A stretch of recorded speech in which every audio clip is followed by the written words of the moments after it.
Type 412 naval mine broke free from its anchor chain in the middle of the Strait of Hormuz and drifted 600 feet into the westbound shipping lane. It struck the hull of the MV Coral Meridian, a Maltese-flagged crude carrier loaded with 2 million barrels of Basra heavy. The detonation tore a 40-foot gash below the waterline. Within 9 minutes, crude oil was spreading across the warmest choke point on Earth at a rate of 4,000 gallons per minute. Within 14 minutes, the Coral Meridian was listing 11 degrees to port. Within 20 minutes, every maritime insurance company in London had frozen new policy issuances for the Persian Gulf. And within 1 hour, the price of Brent crude jumped $19. That was Tuesday. By Wednesday, the Strait of Hormuz was closed. Not partially. Not restricted. Closed. Iran's Islamic Revolutionary Guard Corps Navy had deployed over 300 sea mines across the shipping lanes in a 48-hour sprint, using a combination of fast attack craft, civilian dhows, and at least 4 Ghadar-class midget submarines. They had also activated shore-based anti-ship missile batteries at Keshem Island, Abu Musa, and the Larak coastal garrison. Any vessel attempting transit would face a layered threat combining contact mines, influence mines, cruise missiles, and fastboat swarms. The entire global energy market was being held hostage by roughly 60 miles of water. The stated reason, broadcast on Iranian state television by a spokesman for the Supreme National Security Council, was retaliation for what Tehran called an act of economic warfare. 6 days earlier, the United States had imposed a new round of sanctions targeting Iran's central bank, its sovereign wealth reserves held in Chinese and Emirati financial institutions, and for the first time, secondary sanctions on any port facility worldwide that processed Iranian crude. The effect was immediate and devastating. Iran's remaining oil exports, roughly 1.3 million barrels a day, mostly flowing to China and India through intermediary shell companies, froze overnight. Tankers that had been loading at Karg Island simply stopped. Payment channels collapsed. Tehran estimated losses of $90 million per day. So they closed the strait. And then the message came. At 11 o'clock Washington time on Wednesday morning, the White House released a 4-sentence statement. It did not use diplomatic language. It said that the mining of international waterways constituted an act of war under international maritime law. It said that the United States would guarantee freedom of navigation through the Strait of Hormuz. It said that Iran had 48 hours to begin verifiable mine clearance operations and withdraw all anti-ship missile systems to a distance of 50 kilometers from the coastline. And it said that failure to comply would result in the United States and its coalition partners taking all necessary action to reopen the strait. 48 hours. That was the number. Not 72. Not a week. 48. Tehran's public response arrived in under an hour. The Supreme Leader's office issued a statement calling the ultimatum an act of arrogance that would be met with fire. The GRGC Navy commander went on television and said that any American warship entering the strait would be sent to the bottom. Social media accounts linked to the Basij militia began posting coordinates of American bases in the region with targeting overlays. The rhetoric was loud. The rhetoric was expected. But 600 miles to the south, at the Combined Air Operations Center at Al Udeid Air Base in Qatar, the rhetoric was irrelevant. What mattered was the clock. 48 hours. And the first 12 were already gone. At Al Udeid, the air tasking order for what was being called Operation Bright Horizon was already on its 3rd revision. The problem was not firepower. The United States 5th Fleet, already forward deployed in Bahrain, had been reinforced over the previous 72 hours by the Gerald R. Ford Carrier Strike Group, which had transited the Suez Canal at flank speed, and the America Amphibious Ready Group coming from the Western Indian Ocean. Combined with assets already in theater, the Navy had 2 aircraft carriers, 9 Arleigh Burke-class destroyers, 4 Ticonderoga-class cruisers, 3 Virginia-class attack submarines, and a combined air wing of over 140 aircraft. Ashore, the Air Force had F-35A Lightning IIs staged at Al Dhafra in the UAE, F-15E Strike Eagles at Al Udeid, B-1B Lancers rotating through Diego Garcia, and a squadron of F-22A Raptors that had quietly arrived at an undisclosed Gulf state airfield 3 days before the crisis even started. The problem was not firepower. The problem was mines. Sea mines are the most cost-effective weapon in naval warfare. An Iranian EM-52 Rising mine costs roughly $10,000 to manufacture. The mine countermeasure vessel needed to find and neutralize it costs $600 million. A single mine can close a shipping lane for days. 300 mines can close it for weeks. And unlike missiles which can be intercepted or ships which can be sunk, mines just sit there, silent, patient, waiting for something heavy to pass overhead. Clearing them requires specialized ships, underwater drones, helicopter-towed sleds, and time. Lots of time. The U.S. Navy's mine countermeasures force in the Gulf consisted of 4 Avenger-class mine countermeasure ships, 8 MH-53EC Dragon helicopters, and a handful of unmanned underwater vehicles. Under normal conditions, clearing 300 mines from a waterway the size of the Strait of Hormuz would take 30 to 45 days. They did not have 30 to 45 days. They had 36 hours. 1,200 miles to the west, at Ramstein Air Base in Germany, the airlift was already underway. Two C-17 Globemaster IIIs loaded with Mk-18 Mod 2 Kingfish unmanned underwater vehicles and their support equipment had departed 4 hours after the ultimatum. A third C-17 carried components of the AN/AQS-20 mine-hunting sonar system. A fourth carried a Navy explosive ordnance disposal team and 60,000 pounds of expendable mine neutralization charges. All 4 aircraft were bound for Bahrain. They would arrive in 11 hours. The equipment would need 6 hours to unpack and integrate. That left 19 hours before the deadline to actually start clearing mines. 300 miles southeast of the strait, the Virginia-class submarine USS Montana was running at 400 feet, making 8 knots on a course that would bring her to the eastern entrance of the strait within 14 hours. Her mission was not mine clearance. Her mission was something much more specific, and her crew did not yet know what it was. The captain had received a fragmentary order coded Pinnacle Lightning. The full tasking would arrive in 4 hours. Until then, they waited. At Bandar Abbas, the largest Iranian naval base on the Gulf, the IRGC Navy was not waiting. They were reinforcing. Commercial satellite imagery captured by Planet Labs at 9:47 local time showed 11 fast attack craft being loaded with what imagery analysts at the National Geospatial Intelligence Agency identified as C-802 anti-ship cruise missiles. Each of those missiles carried a 365-pound warhead and had a range of 75 miles. 11 boats, each carrying 2 missiles. 22 missiles that could be launched from small, fast, difficult-to-track platforms dispersed along hundreds of miles of coastline. A single C-802 had crippled the Israeli corvette Hanit in 2006.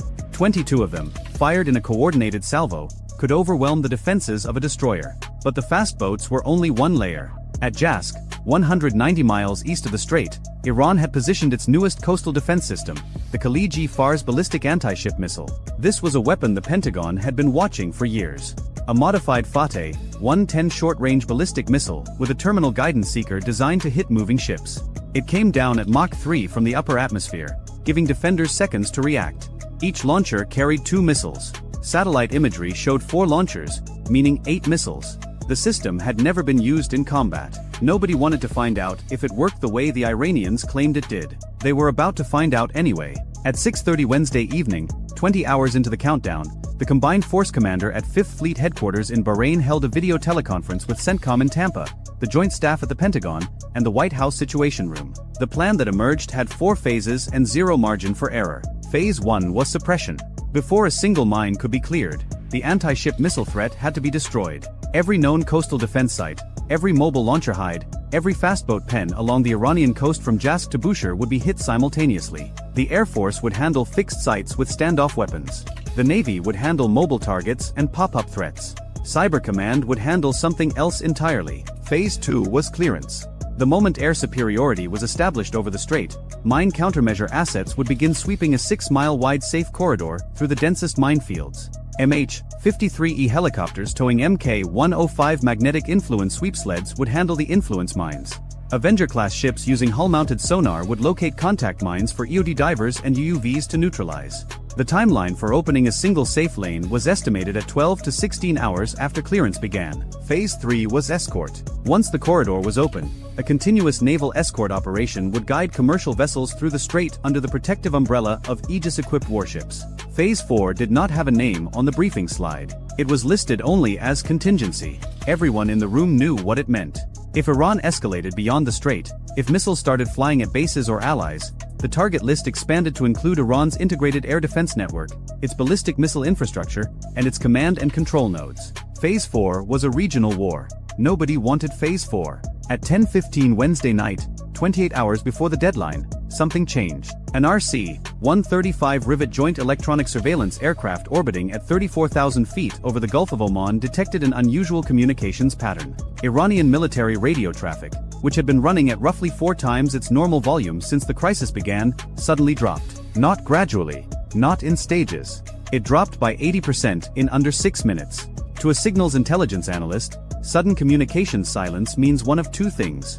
Either the network has been destroyed, or the network has switched to a pre-planned wartime mode that relies on landlines, fiber optics and couriers instead of radio. The network had not been destroyed. Iran was going to wartime communications posture, 28 hours before the deadline expired. This mattered. It mattered because wartime comm switching is not something you do to bluff. It takes hours to coordinate. It disrupts normal operations. You only do it when you believe combat is imminent and you want to deny the enemy signal's intelligence. The Rivet Joint's crew relayed the detection to the National Security Agency at Fort Meade, which confirmed the assessment within 40 minutes. Iran was not preparing to comply. Iran was preparing to fight. At Fort Meade, the confirmation triggered something that had been staged for 72 hours. United States Cyber Command had been holding access to 14 pre-positioned implants embedded in Iranian military networks. These were not new intrusions. Some of them had been placed years earlier, maintained through patient, invisible persistence, updated quietly during routine Iranian software patches, tested through careful signals that mimicked normal network noise. 12 of the 14 implants were in the Integrated Air Defense Network command layer. One was in the IRGC Navy's shore-based missile coordination system. One was in the electrical grid serving Bandar Abbas Naval Base. None of them had ever been activated. They were insurance policies. Expensive, fragile, and single-use. Once triggered, the Iranians would find them, patch them, and they would be gone forever. Years of access, burned in seconds. The order to activate came at 11:40 Wednesday night. It was signed by the Secretary of Defense and confirmed by the President. Execution was set for 2 o'clock Thursday morning local time, exactly 6 hours before the deadline expired. That timing was deliberate. It would be dark. It would be 6 hours before Iran expected anything to happen. And it would give the first wave of aircraft just enough time to reach their targets before anyone on the ground realized their defenses were compromised. What Tehran didn't know was that the 48-hour ultimatum was never intended to expire. The deadline was theater. Useful theater, necessary theater, because it gave allies time to evacuate non-essential personnel, gave commercial shipping time to clear the area, and gave the diplomatic track just enough oxygen to claim that every alternative had been exhausted. But the operational timeline had never been 48 hours. The operational timeline had been decided the moment the first mine was confirmed in the shipping lane. The only variable was how long it took to move assets into position. By Wednesday night, they were in position. 190 miles to the east, at Jask, the 4 Khaliji Fars launchers were being loaded onto their transport erector vehicles for dispersal. Iranian doctrine called for mobile launchers to relocate every 4 to 6 hours to avoid being caught by satellite surveillance. The launchers had been photographed at their garrison at 2 p.m. By midnight, they would be gone, scattered along 80 miles of coastline, hidden under bridges, in warehouses, in the shadows of apartment buildings. Finding them after dispersal would require persistent drone surveillance and real-time intelligence that might or might not be available. The strike planners at Al-Udeid knew this. The Jask launchers had to die in their garrison before they moved. That meant the timeline just got 6 hours shorter. At 11:50 p.m. Wednesday, a pair of B-2A Spirit stealth bombers passed south of Diego Garcia heading north. They had launched from Whiteman Air Force Base in Missouri 17 hours earlier, refueled twice over the Atlantic, once over the Indian Ocean, and were now entering their pre-strike holding pattern. Each B-2 carried 16 GBU-31 Joint Direct Attack munitions in its internal weapons bays. 2,000-pound GPS-guided bombs. 32 of them, total. 16 were assigned to the Jask missile garrison. 16 were assigned to the underground command bunker at Bandar Abbas that served as the IRGC Navy's operational headquarters. The B-2s were not alone. 400 miles to the west, 8 F-35A Lightning IIs from the 421st Fighter Squadron had launched from Al Dhafra Air Base in the UAE at 11:30 p.m. under the cover of what was listed on the air traffic control log as a routine night training sortie. They were not carrying training weapons. Each aircraft carried 2 AGM-154 Joint Standoff weapons and 2 ALM-120D AMRAAM air-to-air missiles. Their targets were the anti-ship missile batteries on Keshem Island and Abu Musa Island, the two positions that most directly threatened mine clearance operations in the strait itself. The F-35s would strike from standoff range, roughly 40 miles from the targets, using their low observable profiles to avoid detection until weapons release. Simultaneously, the destroyer USS Nitsa, positioned 110 miles south of the strait in the Gulf of Oman, began programming 96 Tomahawk land attack missiles in her vertical launch cells. 96 missiles from a single ship. Her targets included radar sites, communication nodes, fastboat pens at 3 different harbors, and the Noor anti-ship missile battery near Sirik. The Tomahawks would fly circuitous routes, approaching their targets from unexpected directions, timed to arrive within a 60-second window starting at 2:04 a.m. But the Nitsa was not the only ship launching Tomahawks. The cruiser USS Gettysburg, sailing with the Ford Carrier Group now positioned 240 miles south of the strait, had another 64 Tomahawks programmed and ready. The destroyer USS Halsey, forward deployed from Bahrain, had 47. Combined with the Nitsa, that was 207 Tomahawk cruise missiles that would be in the air before a single Iranian radar operator noticed anything unusual. 207 Tomahawks cost roughly $400 million. The coastal defense systems they were targeting had cost Iran approximately $90 million to acquire. That math looks bad until you consider that a single day of the strait being closed cost the global economy an estimated $1.2 billion. At 1:47 a.m. Thursday local time, 13 minutes before H-hour, the cyber weapons activated. The first effect was subtle. The primary radar at Iran's Kish Island air defense sector, a Chinese-supplied JY-14 medium-range surveillance radar, began receiving false returns. Not many. Not enough to trigger an alert. Just enough to place Phantom aircraft tracks 80 miles south of their actual position. The radar operators saw what they expected to see: American aircraft flying patrol patterns in international airspace. They did not see the 8 F-35s that were now 70 miles closer than any Iranian sensor indicated. The second effect was less subtle. At Bandar Abbas Naval Base, the electrical grid serving the port facility and the adjacent IRGC Navy headquarters experienced a cascading voltage irregularity. It lasted 9 seconds. When power returned, the shore-based missile coordination network needed 4 minutes to reboot. 4 minutes during which no launch order could be transmitted to the fast attack boats already dispersed along the coast. 4 minutes was a long time. The third effect was invisible. Deep inside the Integrated Air Defense Command Network, the software that managed threat prioritization and engagement sequencing had been modified. Iranian surface-to-air missile batteries would still function. They would still track targets. They would still fire. But the fire control solution would contain a tiny error, a 6-degree azimuth offset in the targeting data passed from the surveillance radars to the engagement radars. 6 degrees does not sound like much. At 40 miles, 6 degrees translates to a missed distance of over 4 miles. Every missile fired using corrupted data would miss by 4 miles. And the operators would not know why. At 2 a.m. exactly, the B-2s opened their bomb bay doors. 32,000 feet above the Jask missile garrison, the first B-2 released 8 GBU-31s in a 4-second sequence. Each bomb separated cleanly, its GPS-aided inertial navigation system locking onto coordinates that had been updated 17 minutes earlier by a Global Hawk surveillance drone orbiting at 58,000 feet. The bombs fell for 41 seconds. In those 41 seconds, the 4 CIWS launchers sat on their transport vehicles, engines warming, preparing to disperse. The drivers had been told to move at 2:15 a.m.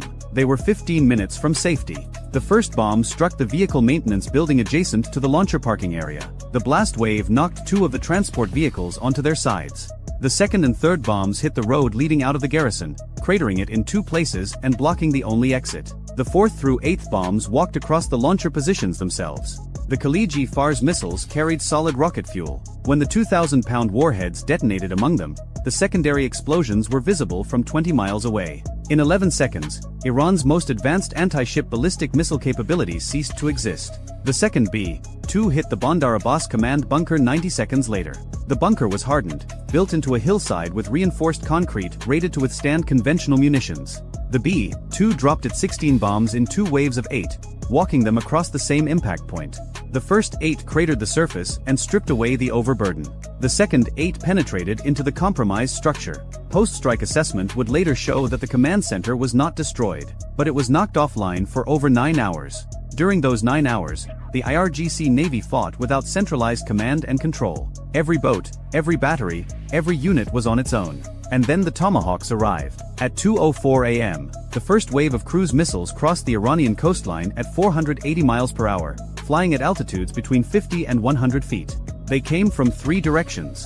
From the south, the Nitz's missiles hit Keshem Island and the eastern approaches. From the southwest, the Gettysburg's missiles struck targets along the coast between Bandar Lenja and Sirik. From the southeast, the Halsey's missiles came in over the Gulf of Oman and struck Jask's remaining infrastructure and the early warning radar at Shabahar. On Keshem Island, the C-802 battery positions that the F-35s had not already destroyed received 12 Tomahawks in a single minute. The missiles arrived in pairs, 2 per target, with the second missile timed 30 seconds after the first. The first missile destroyed or suppressed the target. The second missile ensured it. Iranian soldiers who survived the strikes later described the sound as continuous thunder that did not stop. At Abu Musa Island, the garrison received 8 Tomahawks and 4 AGM-154 joint standoff weapons from the F-35s. The island's anti-ship capability consisted of 2 C-802 launchers and a single Chinese-made HQ-7 short-range air defense system. The HQ-7 actually fired. It launched 2 missiles at incoming Tomahawks and hit one out of 207. The launcher was destroyed 19 seconds later by a GBU 39 small-diameter bomb dropped by an F-35 that the HQ-7's radar never detected. One Tomahawk destroyed costs $1.9 million. The HQ-7 missile that killed it cost about $80,000. For Iran, that was the best exchange rate of the entire night. 40 miles north of the strait, at the IRGC fastboat base at Bandar Lenja, 11 missile-armed fast attack craft were attempting to get underway. They had received dispersal orders at 1:55 a.m., 5 minutes before H-hour, from a local commander who had noticed the communications disruption and guessed what was coming. It was good instinct. 5 of the boats made it out of the harbor before the Tomahawks hit. The remaining 6 were caught in their pens. The concrete piers, the fuel storage, the ammunition bunkers, everything within 400 meters of the waterfront was destroyed in 60 seconds. The 5 boats that escaped scattered east along the coast at 45 knots, 220 miles south of the strait, aboard the aircraft carrier USS Gerald R. Ford. The air wing went to full combat operations at 2:10 a.m. The first aircraft to launch were not fighters. They were EA-18G Growlers from VAQ-129, electronic warfare aircraft. Their job was to find, jam, and if necessary destroy any Iranian radar system that was still functioning after the cyber attack and the Tomahawk strikes. Within 30 minutes, 6 Growlers were orbiting at 28,000 feet along a north-south line running parallel to the Iranian coast, flooding the electromagnetic spectrum with noise. Iranian radar operators who had survived the strikes and were attempting to bring backup systems online found nothing but static. Behind the Growlers came the fighters. F divided by a -18E and F Super Hornets armed for both air-to-air and air-to-ground. F-35C Lightning IIs from VFA-147. The Ford's air wing put 42 aircraft into the sky in the first hour. Their immediate concern was not the Iranian Air Force. The Islamic Republic of Iran Air Force had not sortied a single aircraft. Their hangars were intact. Their runways were intact. Their jets sat in shelters with engines cold. This was deliberate. The United States had not struck any Iranian air bases. The message was precise. This is about the strait. Open it, and this ends. Expand it, and we expand too. Tehran received that message. The jets stayed on the ground. That decision, made by someone in Tehran whose name may never be known, probably prevented the conflict from becoming a full-scale war. Probably. At 2:38 a.m., the 5 IRGC fastboats that had escaped Bandar Lenja reached a position 18 miles northeast of the strait and turned south. They were heading for the shipping lanes. Each boat carried 2 C-802 missiles and was crewed by 7 men. Their orders, received before communications went dark, were simple. Find an American warship. Fire. Whether they understood they were operating without air cover, without shore-based radar support, and without any coordination with other Iranian forces is unclear. They went anyway. What they did not know was that the submarine USS Montana had entered the strait 4 hours earlier and was now sitting at 200 feet, 3 miles east of the Greater Tunb Island, with her sonar focused north. The Montana had received her full mission tasking at 10 p.m. She was there specifically for this. For the fastboats. Her and /BQQ-10 sonar suite could detect the high-speed propeller cavitation of fast attack craft at ranges exceeding 20 miles. She heard them the moment they turned south. The Montana did not have authorization to engage with torpedoes. Killing the boats was not her job. Finding them was. She transmitted their positions via the underwater communications system to the Ford carrier group in a burst that lasted 1.3 seconds. 40 seconds later, the tactical action officer aboard the destroyer USS Paul Ignatius, stationed at the northern mouth of the strait, had the tracks. The Paul Ignatius carried 8 RGM-84 Harpoon anti-ship missiles and 96 cells of vertical launch ordnance. Against 5 small boats, she used neither. Instead, the ship's MH-60R Seahawk helicopter, already airborne on patrol, was vectored to intercept. The helicopter carried 4 AGM-114 Hellfire missiles and an M240 door gun. It found the 5 boats in a loose formation, running without lights, making 42 knots on a heading that would bring them within missile range of the Paul Ignatius in roughly 23 minutes. The Seahawk fired 2 Hellfires at the lead boat. Both hit. The boat disintegrated. A $114,000 missile against a craft worth maybe $200,000. Close enough to even. The 4 remaining boats split. 2 turned east, 2 turned west. The helicopter pursued the eastern pair, while the Paul Ignatius launched a second Seahawk for the western pair. Over the next 14 minutes, all 4 boats were destroyed. 3 by Hellfire missiles. 1 by 30mm cannon fire from the second helicopter. Not a single C-802 was launched. 35 Iranian sailors died in those 14 minutes. They had never seen the ships they were trying to attack. In those same 14 minutes, mine clearance operations began. The 4 Avenger-class minesweepers had been holding position 12 miles south of the strait, waiting for the word. At 2:50 a.m., with the immediate anti-ship threat suppressed, they advanced into the eastern approach channel at 6 knots. Ahead of them, MH-53EC Dragon helicopters from HM-15 towed Mk-105 magnetic influence sleds through the water, simulating the magnetic signature of a large vessel. The idea was simple: trigger the influence mines before a real ship found them. Each triggered mine produced a geyser of water visible from miles away. In the first hour, the helicopters triggered 11 mines. 11 down.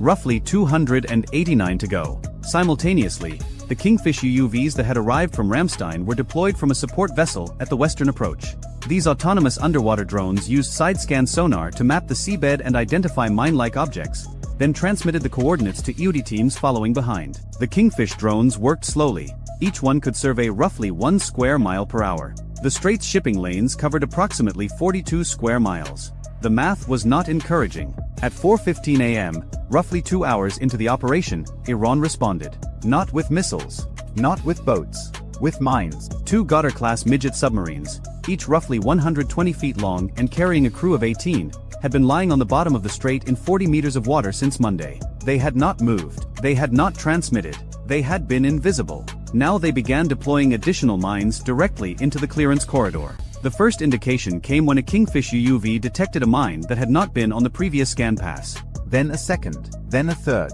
Someone at the Mine Warfare Command Center aboard the USS Lewis B. Puller did the math and realized that the minefield was growing faster than they were clearing it. That realization landed on the Combined Force Commander's desk at 4:22 a.m. Finding a midget submarine in shallow, warm water cluttered with shipwrecks, pipelines, and natural formations is one of the hardest problems in naval warfare. The Goddard-class boats were diesel-electric, nearly silent on battery power, and small enough to hide behind geological features. The Montana could hear fast boats from 20 miles away. A quiet submarine sitting on the bottom at 40 meters might as well not exist. But the Navy had something for this. 2 P-8A Poseidon maritime patrol aircraft from VP-10 had been orbiting south of the strait since midnight. Each carried sonobuoy dispensers loaded with and /SSQ-125 multi-static active sonobuoys. Unlike passive sonobuoys that just listen, active sonobuoys create their own sound pulses and listen for the returns. They do not wait for the submarine to make noise. They find it anyway. The trade-off is that the submarine knows it is being hunted. At this point, subtlety was no longer a priority. At 4:31 a.m., the 2 P-8s dropped a pattern of 64 sonobuoys across the central strait. The acoustic coverage was dense enough to detect an object the size of a refrigerator. A Goddard-class submarine is considerably larger than a refrigerator.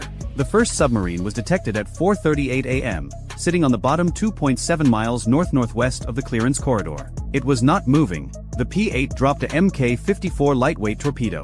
The torpedo entered the water, acquired the contact, and detonated against the submarine's hull at 4:39 a.m. There were no survivors. The second submarine heard the detonation and did something its crew probably knew was futile. It started its engines and ran. At 8 knots, heading east, trying to escape into deeper water. The noise gave it away instantly. The second P-8 dropped a Mk-54 at 4:44 a.m. The torpedo hit the submarine at 4:45 a.m. 18 more men gone. A Goddard-class submarine costs approximately $40 million to build. A Mk-54 torpedo costs roughly $700,000. 2 torpedoes, $1.4 million. 2 submarines, $80 million. The exchange rate was not in Iran's favor. With the submarine threat neutralized, mine clearance accelerated. By 6 a.m. Thursday, 4 hours into the operation, 38 mines had been swept or neutralized. By 9 a.m., the number was 71. By noon, it was 112. The pace was increasing as crews developed better understanding of Iranian mine-laying patterns. The mines were not randomly distributed. They had been placed along predictable lines designed to cover the shipping lanes at regular intervals. Once you found the pattern, you knew where to look next. At 11 a.m. Thursday, exactly 12 hours before the original deadline expired, the Combined Force Commander declared a safe corridor through the strait. It was narrow, 600 meters wide and 31 miles long. It was not a permanent solution. It was a keyhole, but a keyhole was enough. At 11:47 a.m., the first vessel transited the corridor. It was not a warship. It was not a tanker. It was the container ship MSC Aurora, Panamanian flagged, carrying 14,000 shipping containers from Singapore to Rotterdam. She was escorted by the destroyer USS Fitzgerald on her port side and the British frigate HMS Richmond on her starboard side. Both warships had their Phalanx close-in weapons systems active, their electronic warfare suites radiating, and their crews at general quarters. The transit took 2 hours and 14 minutes. The MSC Aurora's master later described it as the most stressful transit of his 30-year career. But she made it through. Behind her, 16 more vessels were queued. Commercial satellite imagery showed another 43 anchored at Fujairah, waiting. At 1 p.m. Thursday, Iranian state television broadcast a statement from the Supreme National Security Council. It did not mention the word surrender. It did not mention the word defeat. It said that Iran had demonstrated its ability to close the strait and would do so again if provoked. It said that mine clearance was a violation of Iranian sovereign waters. It said many things. But buried in the 7th paragraph was a single sentence stating that the IRGC Navy had been ordered to cease offensive operations in the Strait of Hormuz pending a review of the military situation. That sentence was the white flag, written in bureaucratic Persian and buried where they hoped nobody would notice. By Thursday night, mine clearance operations had expanded the safe corridor to 2 miles wide. American, British, French, and Australian minesweepers were working side by side. The Royal Navy had dispatched the Hunt-class mine countermeasure vessels HMS Ledbury and HMS Penzance from Bahrain. The French frigate Alsace had arrived to provide air defense coverage. The Australians sent a P-8 from their detachment in the UAE. The cost accounting, when someone eventually did it, was staggering. The United States had expended 207 Tomahawk cruise missiles, 32 DAMs, 16 joint standoff weapons, 12 small diameter bombs, 11 Hellfire missiles, 2 lightweight torpedoes, and approximately 40,000 pounds of miscellaneous ordnance. Total munitions cost was estimated at $480 million. Aircraft operating costs, ship operating costs, and logistics for the 48-hour operation added another $300 million. The cyber implants that had been burned were valued internally at an estimated program cost of $1.2 billion over the 6 years they had been developed and maintained. Total cost to the United States, approximately $2 billion.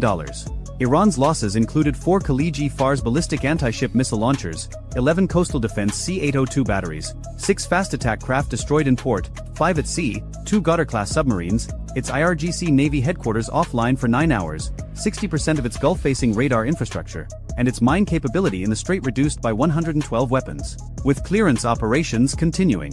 Estimated replacement cost for Iran, $6 to $8 billion and 4 to 7 years. The global economy had lost an estimated $9 billion during the 3 days the strait was fully closed. Oil prices, which had spiked $31 per barrel, dropped $18 within 6 hours of the first successful transit and another $9 over the following 48 hours. The Strait of Hormuz carries roughly 21 million barrels of oil per day. That is 21% of global petroleum consumption.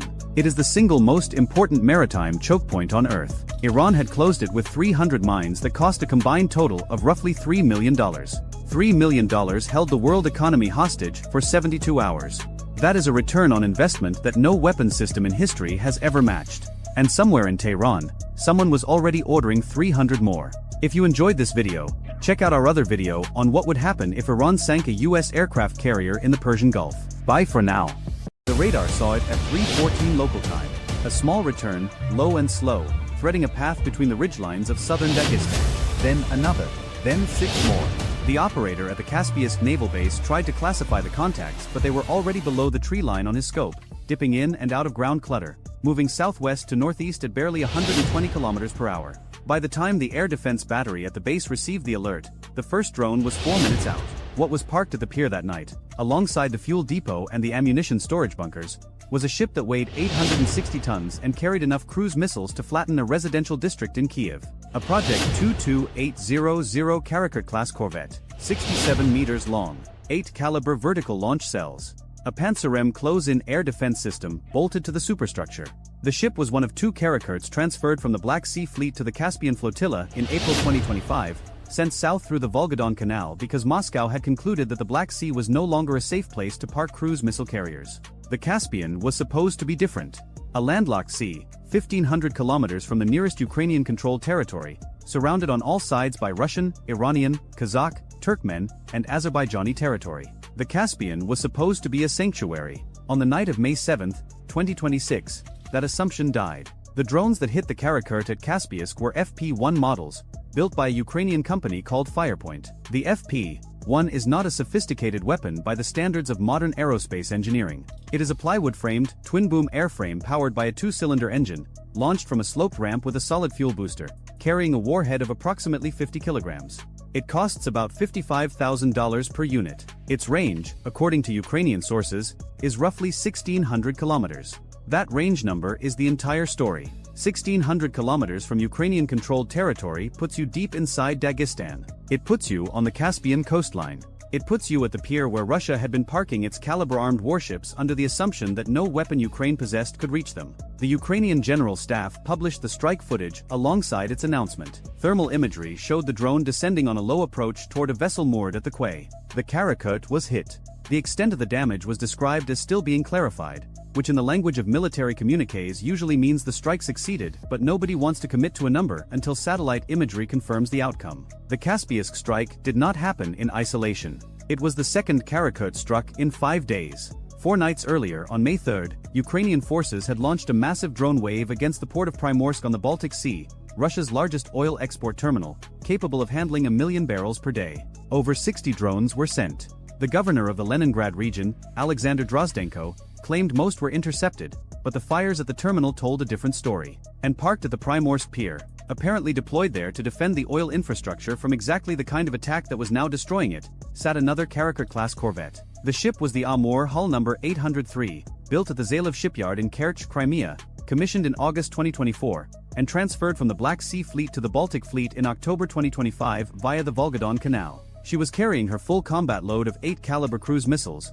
each with a 450-kilogram warhead, each with a range of up to 2,000 kilometers. She also carried a Panzerem naval air defense system, a point defense suite designed to shoot down incoming drones and missiles. President Zelensky confirmed the strike personally. He said Ukrainian forces hit the Karakurt, a patrol boat, and a Shadow Fleet oil tanker in the same operation. Ukraine's Special Operations Forces added a detail that contained its own dark arithmetic, 8 calibers that would not reach Ukraine. That phrase landed harder than the warhead. Since the full-scale invasion began in February 2022, Russia had used caliber cruise missiles to devastate Ukrainian cities, energy grids, hospitals, and residential buildings. The missiles were launched from submarines in the Black Sea, from surface ships in the Black Sea, and from ships in the Caspian. In November 2025, during what was supposed to be a period of active peace negotiations, Russia fired calibers into Kiev and killed 7 people. The missile does not care about diplomatic context. It carries 450 kilograms to whatever coordinates it is given.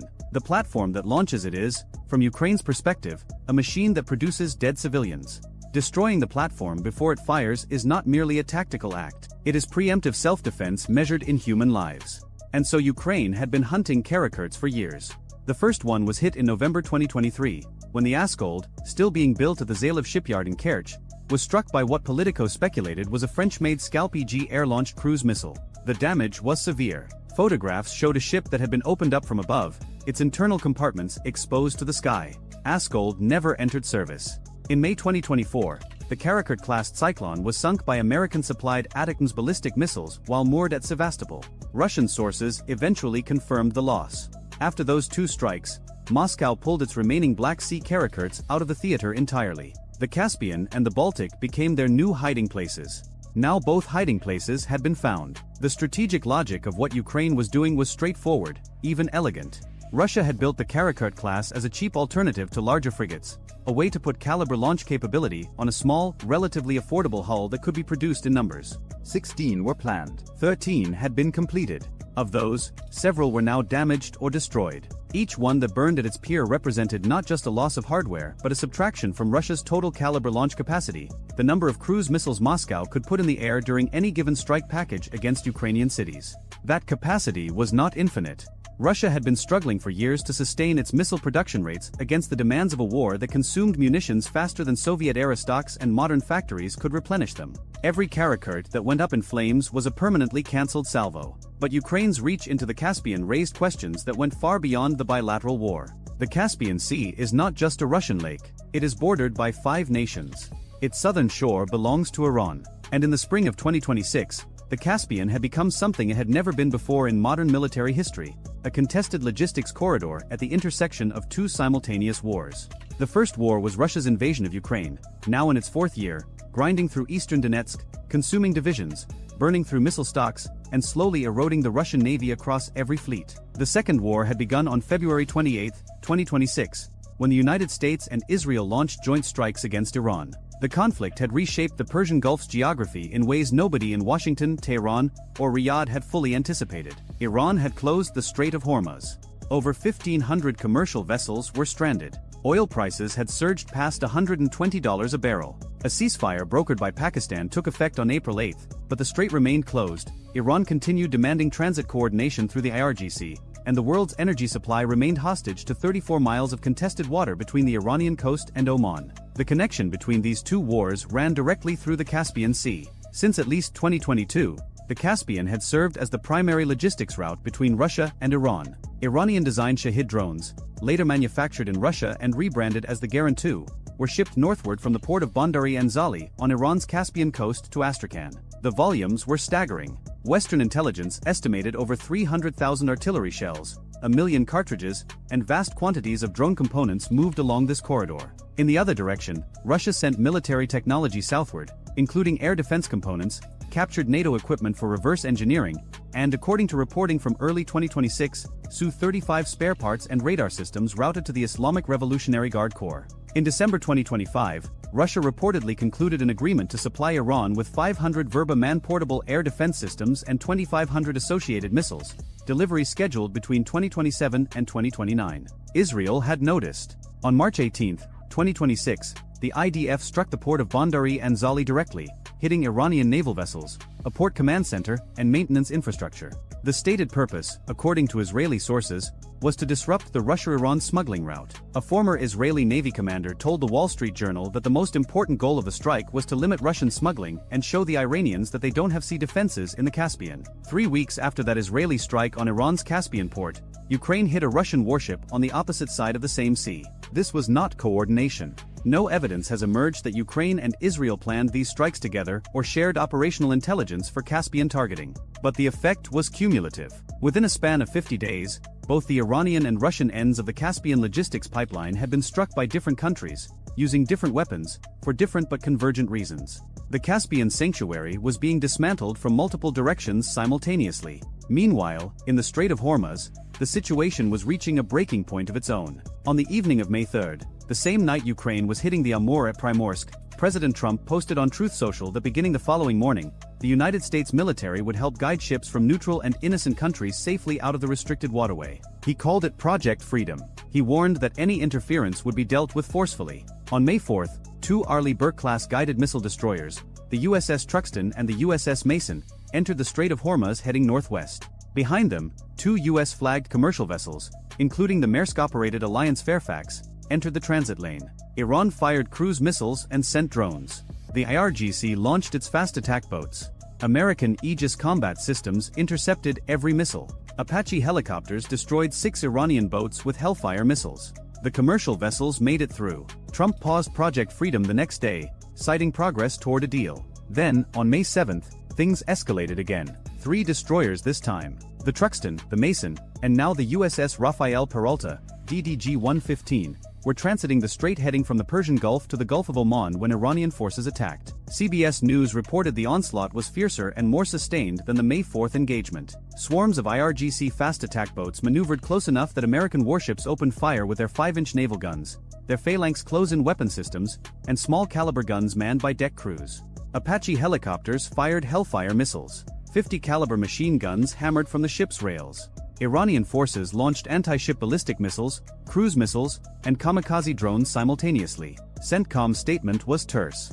No U.S. assets were struck. The United States eliminated inbound threats and targeted Iranian military facilities responsible for attacking U.S. forces, including missile and drone launch sites, command and control locations, and ISR nodes. The U.S. struck Bandar Abbas, Keshem Island, and Bandar Kargan. The IRGC claimed it had caused significant damage to 3 American destroyers and forced them to flee. CENTCOM denied any hits. Trump told reporters the same evening, "They trifled with us today.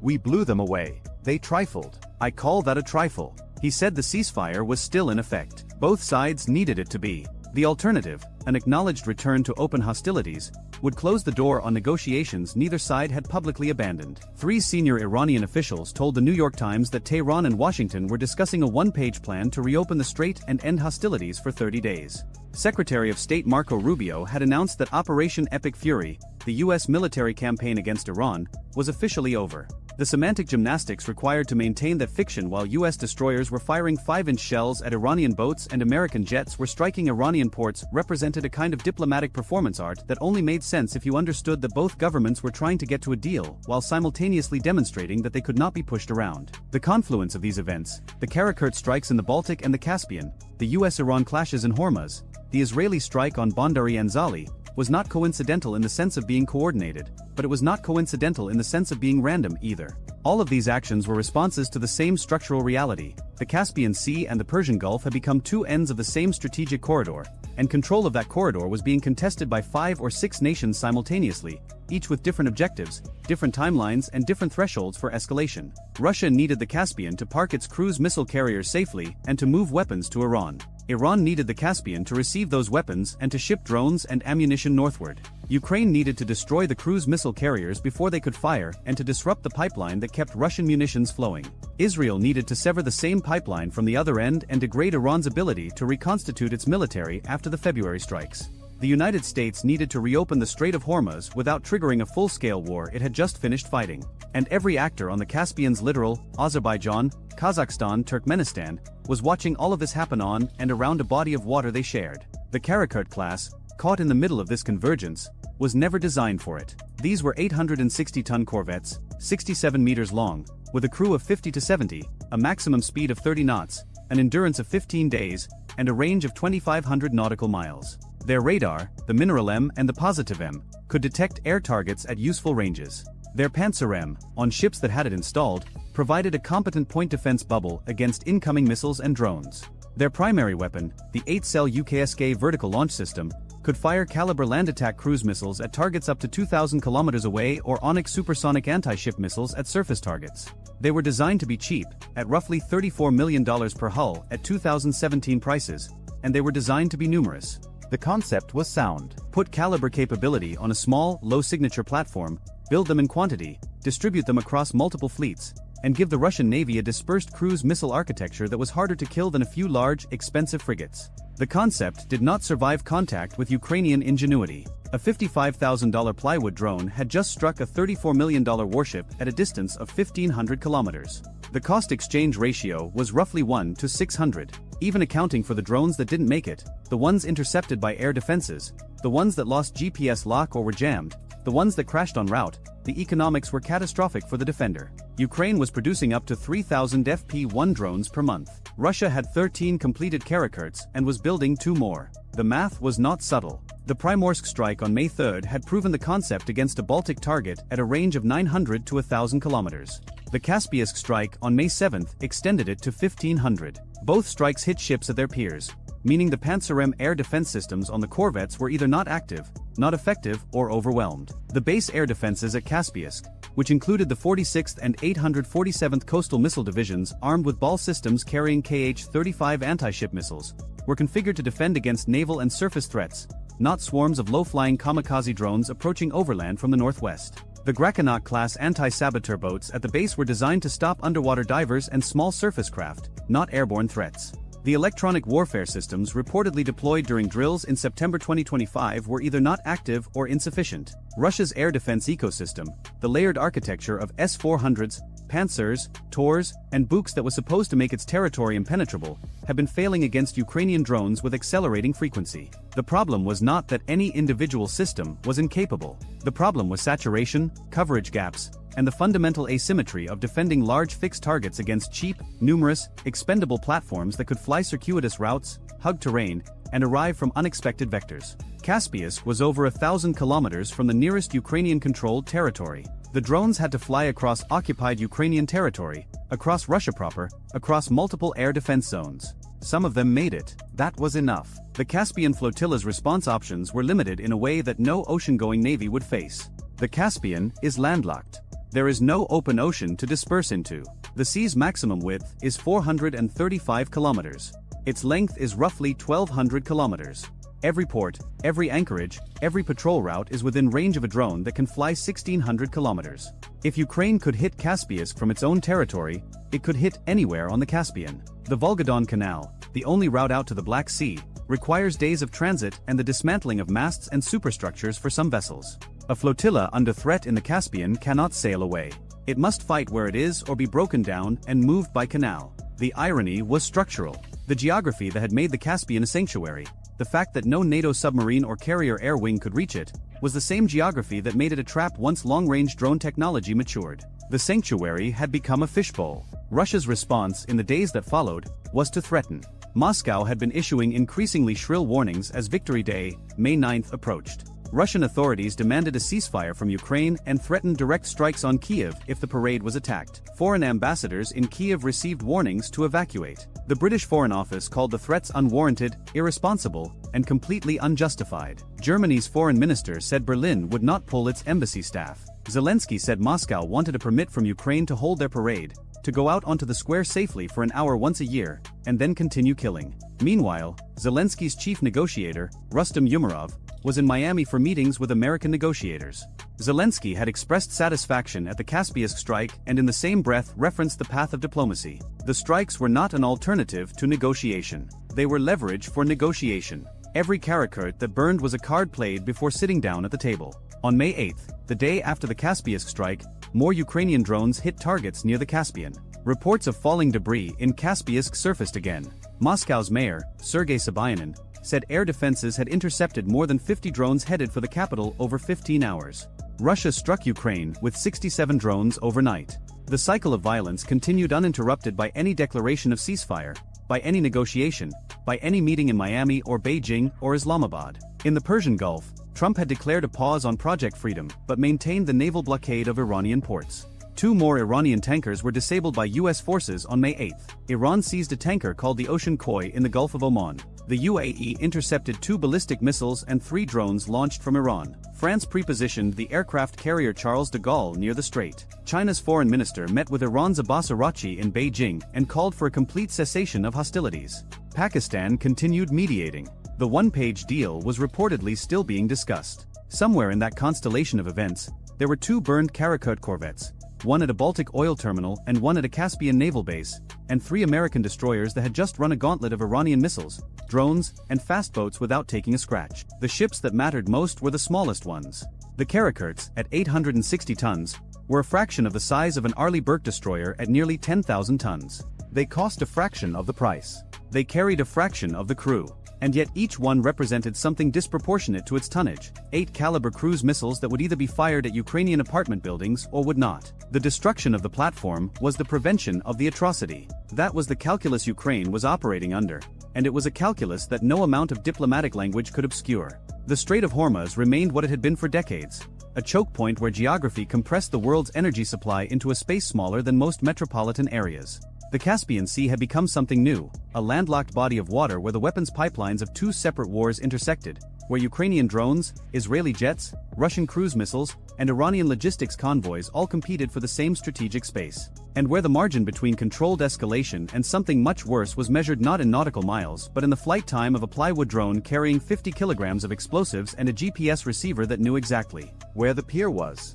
On the evening of May 8th, oil prices were holding above $105 a barrel. The UAE had reopened its airspace after closing it for nearly a week. Most shipping companies were still waiting. Insurance premiums for Gulf transit remained prohibitive. The Alliance Fairfax, the Maersk vessel that had made it through on May 4th, was somewhere in the Arabian Sea, its transit now a single data point in a risk calculation that every shipping company on Earth was running simultaneously. At the Caspian naval base, damage assessment teams were presumably doing what damage assessment teams do: measuring blast radius, photographing hull penetration, calculating whether the ship could be repaired in place, towed to a shipyard, or written off entirely. The Caspian flotilla still had its 3 B&M corvettes, its 2 Jeopard-class frigates that had been repaired after the November 2024 drone strike, and whatever remained of the Karakurt that had just been hit. Its total caliber capacity was diminished but not eliminated. Russia could still launch cruise missiles from the Caspian. The question was how many, for how long, and at what risk to platforms that could no longer be considered safe at their own piers. At Primorsk, the Amur sat in whatever condition the May 3rd strike had left it. 8 calibers that would not reach Ukraine. A Panzer-M system that had not saved the ship it was designed to protect. A 67-meter hull that had been built in Crimea, sailed to the Black Sea, transited the Volga-Don Canal to the Baltic, been deployed to guard an oil terminal, and been struck by a drone made of plywood and powered by a 2-cylinder engine that cost less than a mid-size sedan. And in the Strait of Hormuz, where 3 American destroyers had just proven that a layered defense of Aegis radar, Standard missiles, Phalanx guns, Apache helicopters, and Hellfire missiles could defeat an Iranian barrage without a single hit. The question that lingered was not whether the US could keep the strait open. It was whether it wanted to. The pause of Project Freedom, the ongoing negotiations, the careful refusal by both sides to declare the ceasefire dead, all suggested that the military capability existed but the political will to sustain it indefinitely did not. Opening the strait by force was a demonstration. Keeping it open by force was a commitment. Those are different things. The world was watching two narrow waterways, one 34 miles wide between Iran and Oman, the other a landlocked sea ringed by 5 nations and newly accessible to weapons that had not existed in militarily relevant form 3 years earlier. Both waterways were contested. Both were essential. And both were demonstrating the same uncomfortable principle, that in 2026, the most consequential naval engagements were not being fought by aircraft carriers and nuclear submarines but by 800-ton corvettes, $55,000 drones, fiberglass speedboats, and helicopters firing missiles that cost $30,000 apiece. The expensive platforms survived. The cheap ones burned. And the world's energy supply depended on both. The operator almost ignored it. At 0437 local time, in a compartment that smelled like sweat and old coffee, a sonar technician aboard USS Halsey sat up in his chair, pulled one headphone cup tighter against his ear, and stared at a line on his waterfall display that looked like every other line. A faint smear of green against the cascade of noise that the Strait of Hormuz produces every second of every day. Shrimp snapping. Hull cavitation from tankers. The groan of current dragging across a sunken barge somewhere southeast. The strait is not quiet. The strait is never quiet. It is one of the loudest, most acoustically cluttered corridors of shallow water on the planet, and every American sonar operator who has ever worked a Hormuz transit knows the same thing. You will hear 1,000 sounds that mean nothing, and the one that means something will sound exactly the same. He almost marked it by a logic and moved on. He didn't. Somewhere beneath 80 feet of warm, silty water, on a shelf of compacted sand and broken coral where the bottom of the strait rises toward the Iranian coast, 3 submarines sat with their engines off. Each one 29 meters long.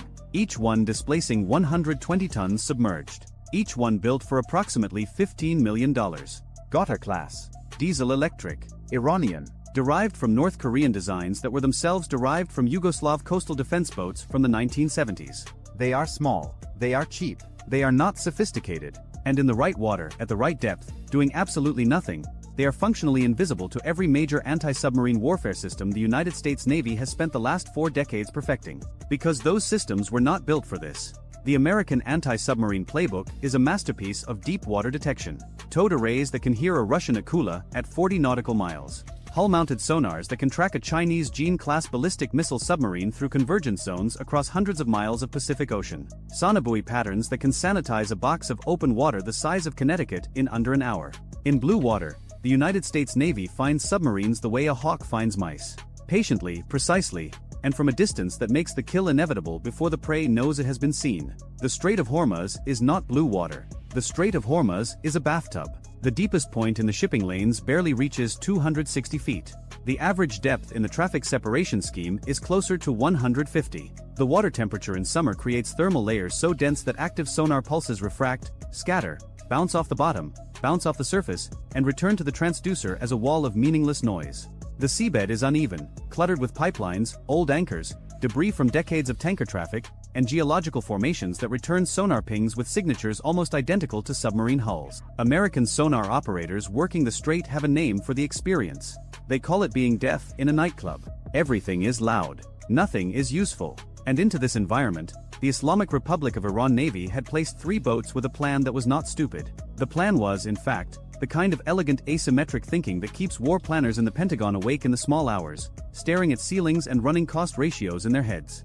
The concept was simple. Do nothing. Let the carrier come to you. This is a speculative scenario. The date is fabricated. The operation is fictional. Every weapon, every system, every cost figure, and every tactical specification in this story is real. The 3 Godders had been towed into position 4 days earlier by civilian fishing boats, a method Iran had practiced in exercises observed by satellite but never fully understood in context. They motored the last 6 nautical miles on battery power, settled onto the bottom in a staggered line running roughly northeast to southwest, 4 nautical miles apart, and shut everything down. No engines. No active sonar. No communications. Crew of 18 per boat, breathing air from rechargeable canisters, eating cold rations, urinating into bottles.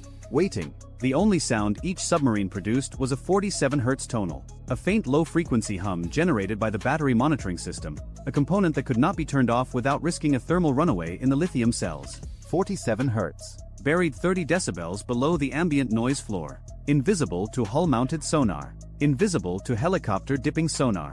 Invisible to every active sensor in the American inventory for this environment. But not invisible to everything. The staggered line was oriented to bracket the narrowest segment of the eastbound shipping lane, a stretch where the navigable channel for a ship drawing 37 feet of water contracts to less than 6 nautical miles across. A Nimitz-class nuclear aircraft carrier draws 37 feet. It cannot deviate from the deep water track without risking grounding. It transits the strait on a predictable course, at a predictable speed, through a channel whose dimensions have not changed since the last ice age. The carrier has to come through. It has to come through here. And when it does, it will pass between the first and third gutters at a range where even 1970s-era straight-running torpedoes have a meaningful probability of impact. The man coordinating the ambush sat in the second submarine, the middle boat in the line, Lieutenant Commander Davoud. His background, according to Iranian state media profiles that Western intelligence had assembled into a dossier over 7 years, included 2 years at the Bandar Abbas Submarine Warfare School, a 6-month technical exchange in Pyongyang, and command of a Ghouta during Exercise Great Prophet 9, where he had simulated a torpedo attack on a target barge being towed at 10 knots and missed by 600 yards. He had not missed in the 40 rehearsals conducted since then in a reservoir outside Bandar Abbas where the depth and temperature profile had been artificially matched to the strait's summer conditions. Davoud carried the cell's only encrypted burst transmitter, a system that compressed a 3-second message into a 0.4-second transmission.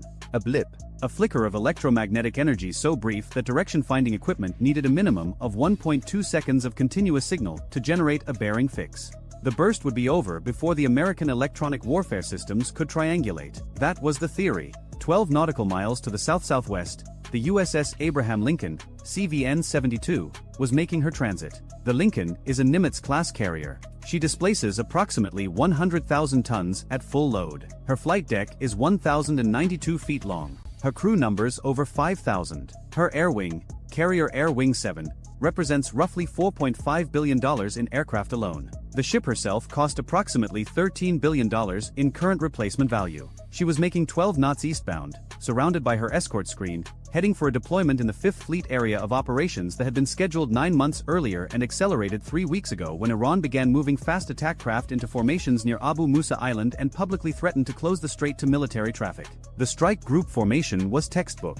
The guided missile cruiser USS Mobile Bay, a Ticonderoga class, rode 2 nautical miles ahead and to starboard. She carried 122 vertical launch cells loaded with a mix of SM-2 Block IB surface-to-air missiles at $2.1 million each, Tomahawk cruise missiles at $1.87 million each, and VLASROC anti-submarine rockets at $1.6 million each. Her hull-mounted and SQS 53C sonar was pinging on a 30-second cycle, its active pulses radiating outward through water that returned so much clutter the sonar supervisor had already downgraded confidence on 4 separate contacts in the past hour, all of which turned out to be bottom features. The destroyer USS Sterett held the port quarter at 3 nautical miles. An Arleigh Burke-class flight IIA, $1.8 billion, 96 vertical launch cells, and SQS 53C hull sonar, and the newer and SQR-20 multifunction towed array, which the Navy quietly considered the most capable passive submarine detection system deployed on any surface combatant in the fleet. The SQR-20 was specifically optimized for low-frequency detection in cluttered littoral environments. It was designed, almost literally, to find exactly the kind of sound a Ghouta battery monitoring system makes. The SQR-20 was not in the water. 2 hours earlier, Sterett's sonar team had requested permission to reel in the towed array. The cable was picking up so much flow noise from the shallow bottom currents, so many false tonals from the commercial traffic, so much interference from the thermal inversions that the operators were spending more time dismissing phantom contacts than looking for real ones. Lieutenant Commander Okafor, running Sterett's anti-submarine warfare module, approved the request. This was standard operating procedure for Hormuz transit. Every berk that had transited in the last 18 months had done the same thing. The towed array in the strait was considered a liability, not an asset. Nobody had tested that assumption against a submarine sitting motionless on the bottom.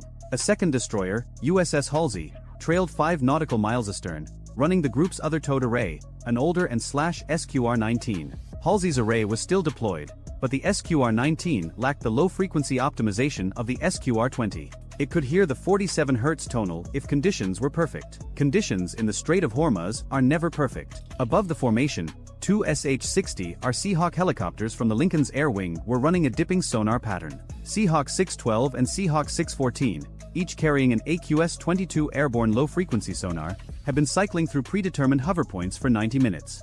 Lower the transducer on its cable. Ping. Listen. Reel up. Fly to the next point. The pattern was designed to sanitize a corridor ahead of the strike group's advance, focusing on the approach vectors that intelligence assessed as the most likely submarine threat axes. The assessed threat axis pointed south. Iranian submarine activity and exercises had consistently originated from the southern approaches, from the vicinity of Keshem Island and the deep channel south of Larak. The dipping sonar pattern was weighted accordingly. The hover points were concentrated south and southwest of the formations track. The gutters were northeast. Already inside the screen. Already ahead of the formation. Already waiting. The helicopters were looking in the right ocean. They were searching the wrong water. At 0441, Commander Reyes stood in Mobile Bay's Combat Information Center, watching the radar picture with the particular tension that every surface warfare officer feels during a Hormuz transit. The Spy 1B displays showed 47 surface contacts within 30 nautical miles, most of them tankers, container ships, dhows, and fishing boats that the Strait produces in unending streams day and night. The air picture was cleaner.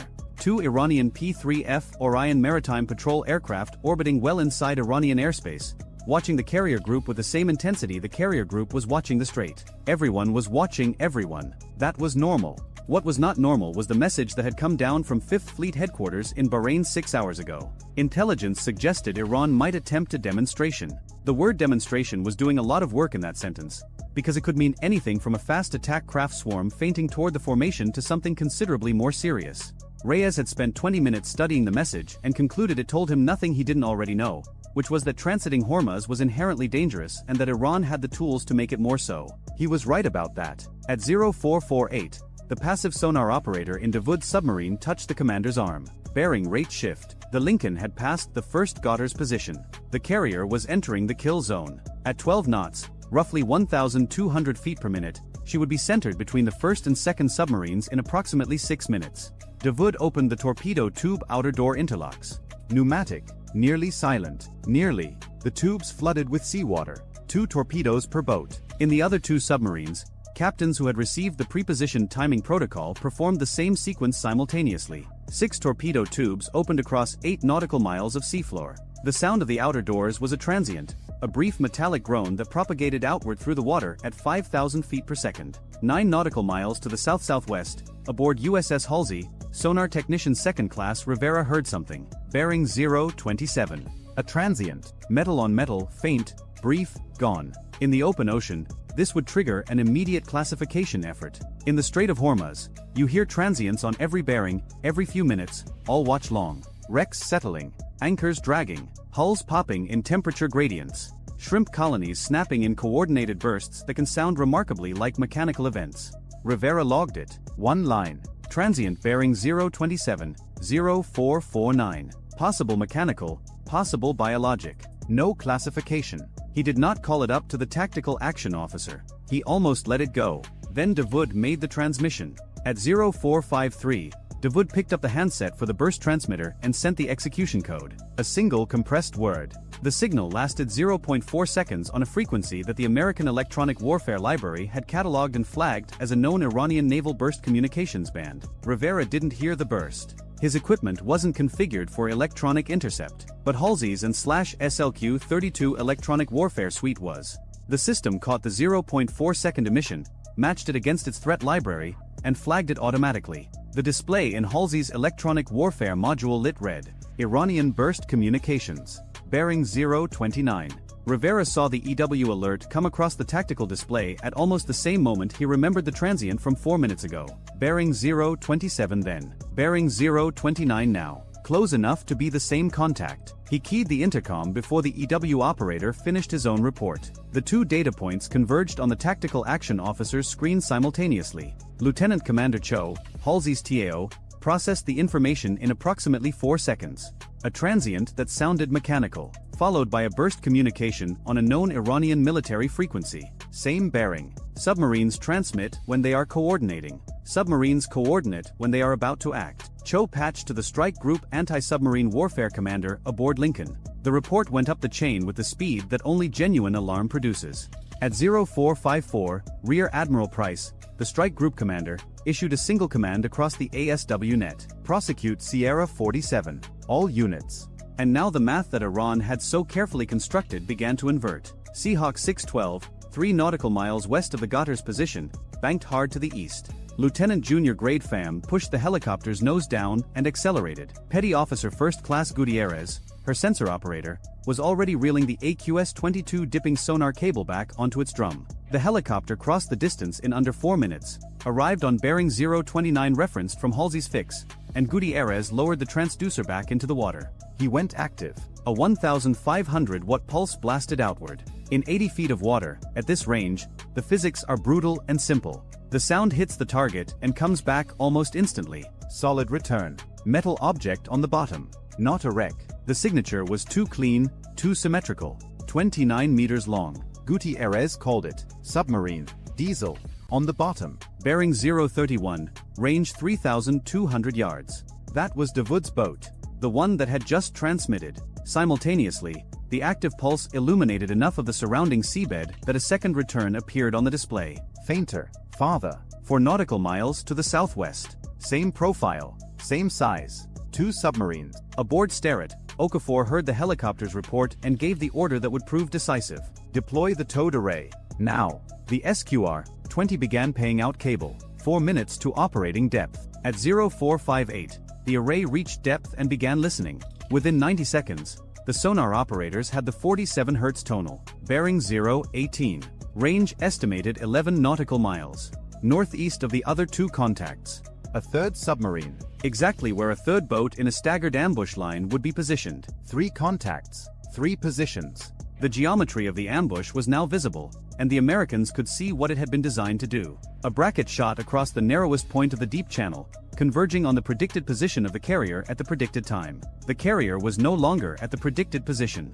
At 0455, Price had ordered an emergency turn. The Lincoln's 4 bronze screws churned the shallow water as 100,000 tons of warship began a ponderous swing to starboard, away from the threat bearing. A Nimitz-class carrier at 12 knots needs approximately 3,200 feet to reverse course.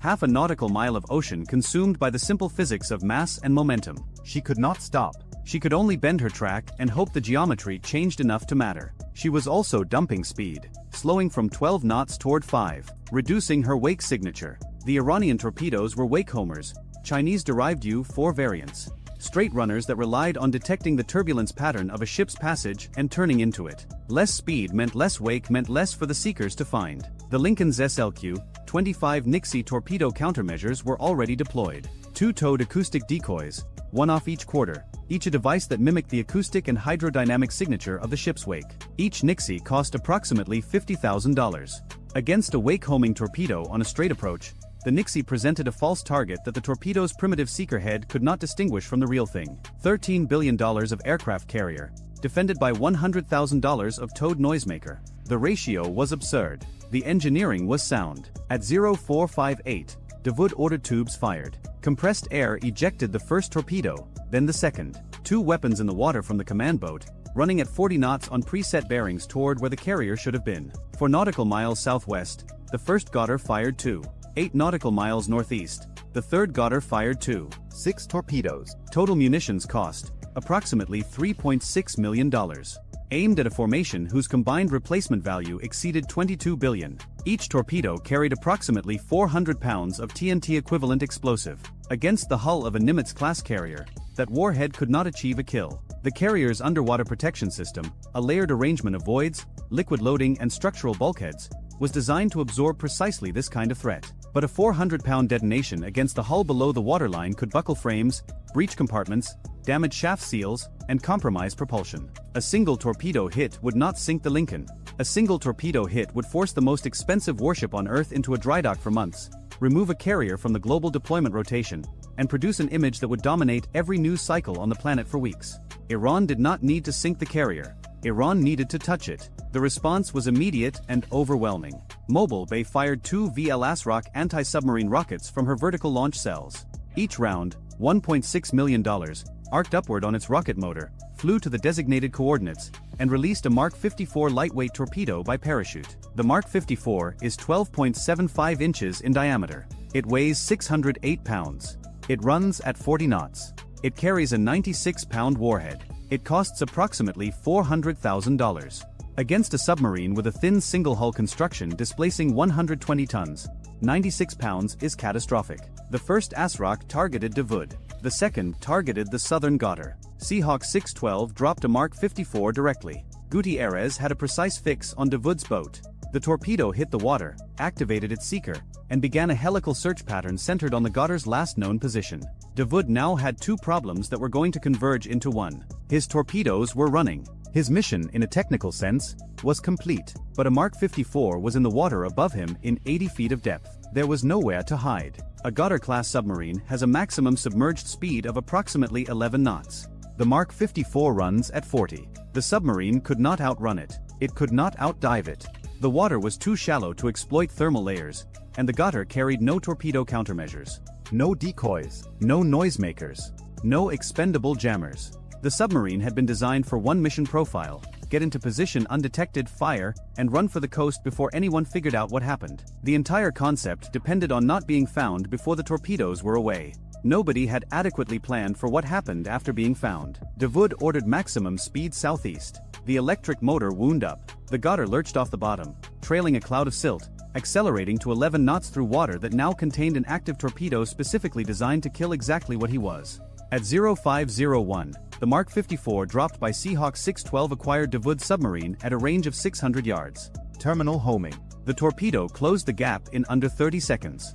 Impact was against the pressure hull just after the sail. At 80 feet of depth, the detonation ruptured the hull along a fracture line 3 meters long. Seawater entered the engine compartment at a rate that exceeded any damage control capability a crew of 18 could have mounted even in theory. The submarine's depth gauge swept past 100 feet as the boat, suddenly heavier by tons, descended to the bottom 120 feet below. The descent took 11 seconds. A $400,000 torpedo had just killed a $15 million submarine that was trying to kill a $13 billion aircraft carrier. 4 nautical miles to the southwest, the first Ghawtar's captain heard the explosion through his hull. He also heard the ASROC torpedo enter the water above him. He did not know the details of what had just happened to the command boat. He knew it was loud and it was close, and the sound that followed it was the unmistakable high-frequency ping of an active torpedo seeker sweeping toward him. His own torpedoes were already running. There was nothing more he could do for them. He ordered immediate ascent and maximum speed. Southeast. The Iranian coast lay 38 nautical miles away. At 11 knots, roughly 3.5 hours. He needed 3.5 hours. He had approximately 90 seconds. The Mark 54 from Mobile Bay's ASROC acquired him at 800 yards. Same result. The warhead opened the hull. The sea came in. The submarine settled to the bottom of the strait in a spreading cloud of silt and debris and rising bubbles that would mark the grave site for the salvage divers who would come later. 2 submarines destroyed in 4 minutes. Cost of the 2 Mark 54 torpedoes, $800,000. Cost of the ASROC delivery vehicles, $3.2 million. Total American expenditure to neutralize both boats, $4 million. The submarines they killed had cost a combined $30 million to build. 8 nautical miles to the northeast, the third Ghawtar was running. The third captain had heard both explosions. He had transmitted once after firing, a brief burst to confirm torpedoes away. That transmission was intercepted by Halsey's electronic warfare suite. Bearing 041. Sterrett's freshly deployed towed array confirmed with a 47 Hz tonal, now Doppler shifted by the submarine's movement, giving both bearing and speed. Seahawk 614 was already repositioning.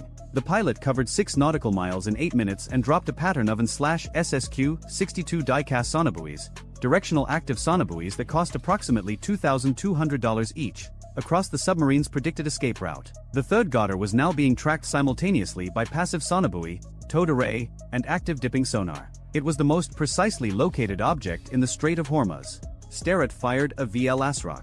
The rocket arced north. The Mark 54 payload descended by parachute, entered the water, activated its seeker. Acquisition at 900 yards. The third captain attempted a crash dive, which in 80 feet of water meant driving the submarine toward the bottom at maximum downward angle. The maneuver gained him nothing. The Mark 54 caught the submarine at 70 feet. Detonation. Hull failure. The third Ghawtar joined the other 2 on the floor of the strait. 3 submarines. 9 minutes. Over. But the torpedoes were not over. 12 nautical miles to the south, 6 Iranian torpedoes were still running through the water at 40 knots. They had no wire guidance.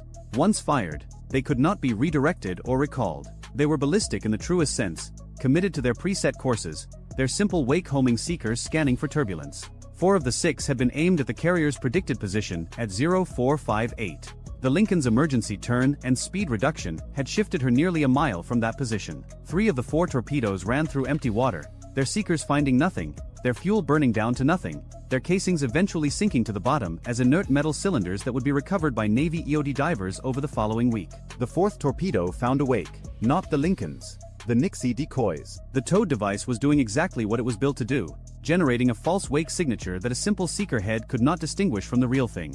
The torpedo turned into the false wake, closed to 50 feet, and detonated. The Nixie was obliterated. $50,000 of decoy absorbed $600,000 of torpedo. The Lincoln felt the detonation as a dull thump transmitted through the water and up through the hull. No damage, no casualties. The ship continued her turn. The 2 torpedoes from the 3rd Ghautar, fired from 8 nautical miles to the northeast, had been aimed at the predicted positions of the carrier's escorts. One ran out of fuel 1,100 yards from USS Halsey, never having acquired a target. Its seeker had pinged uselessly against the confused acoustic environment of the strait until the battery died. The 6th torpedo found something. Not a warship, not a decoy. A 280,000 deadweight ton Panamanian flagged crude oil tanker, the MV Pacific Harmony, making 8 knots through the outbound shipping lane. The torpedo's wake-homing seeker, designed to chase the turbulence of a moving ship, locked onto the tanker's massive wake. The weapon closed from astern. It detonated 20 feet from the tanker's stern, directly beneath the waterline. The blast buckled 3 hull plates below the waterline. The engine room flooded. The tanker developed an 11-degree list and went dead in the water within 6 minutes. Her crew of 32 evacuated to the bow sections. No fatalities. But the inner hull had sustained a 4-foot gash, and 280,000 tons of Basra light crude oil began seeping into the Strait of Hormuz at a rate that would accelerate as the structural damage worsened over the following hours. At 0512, Admiral Price stood in flag plot aboard the Lincoln, receiving reports. His carrier was untouched. His escorts were untouched. His helicopters had killed 3 submarines in 9 minutes using weapons whose combined cost was less than the price of a single Ghautar.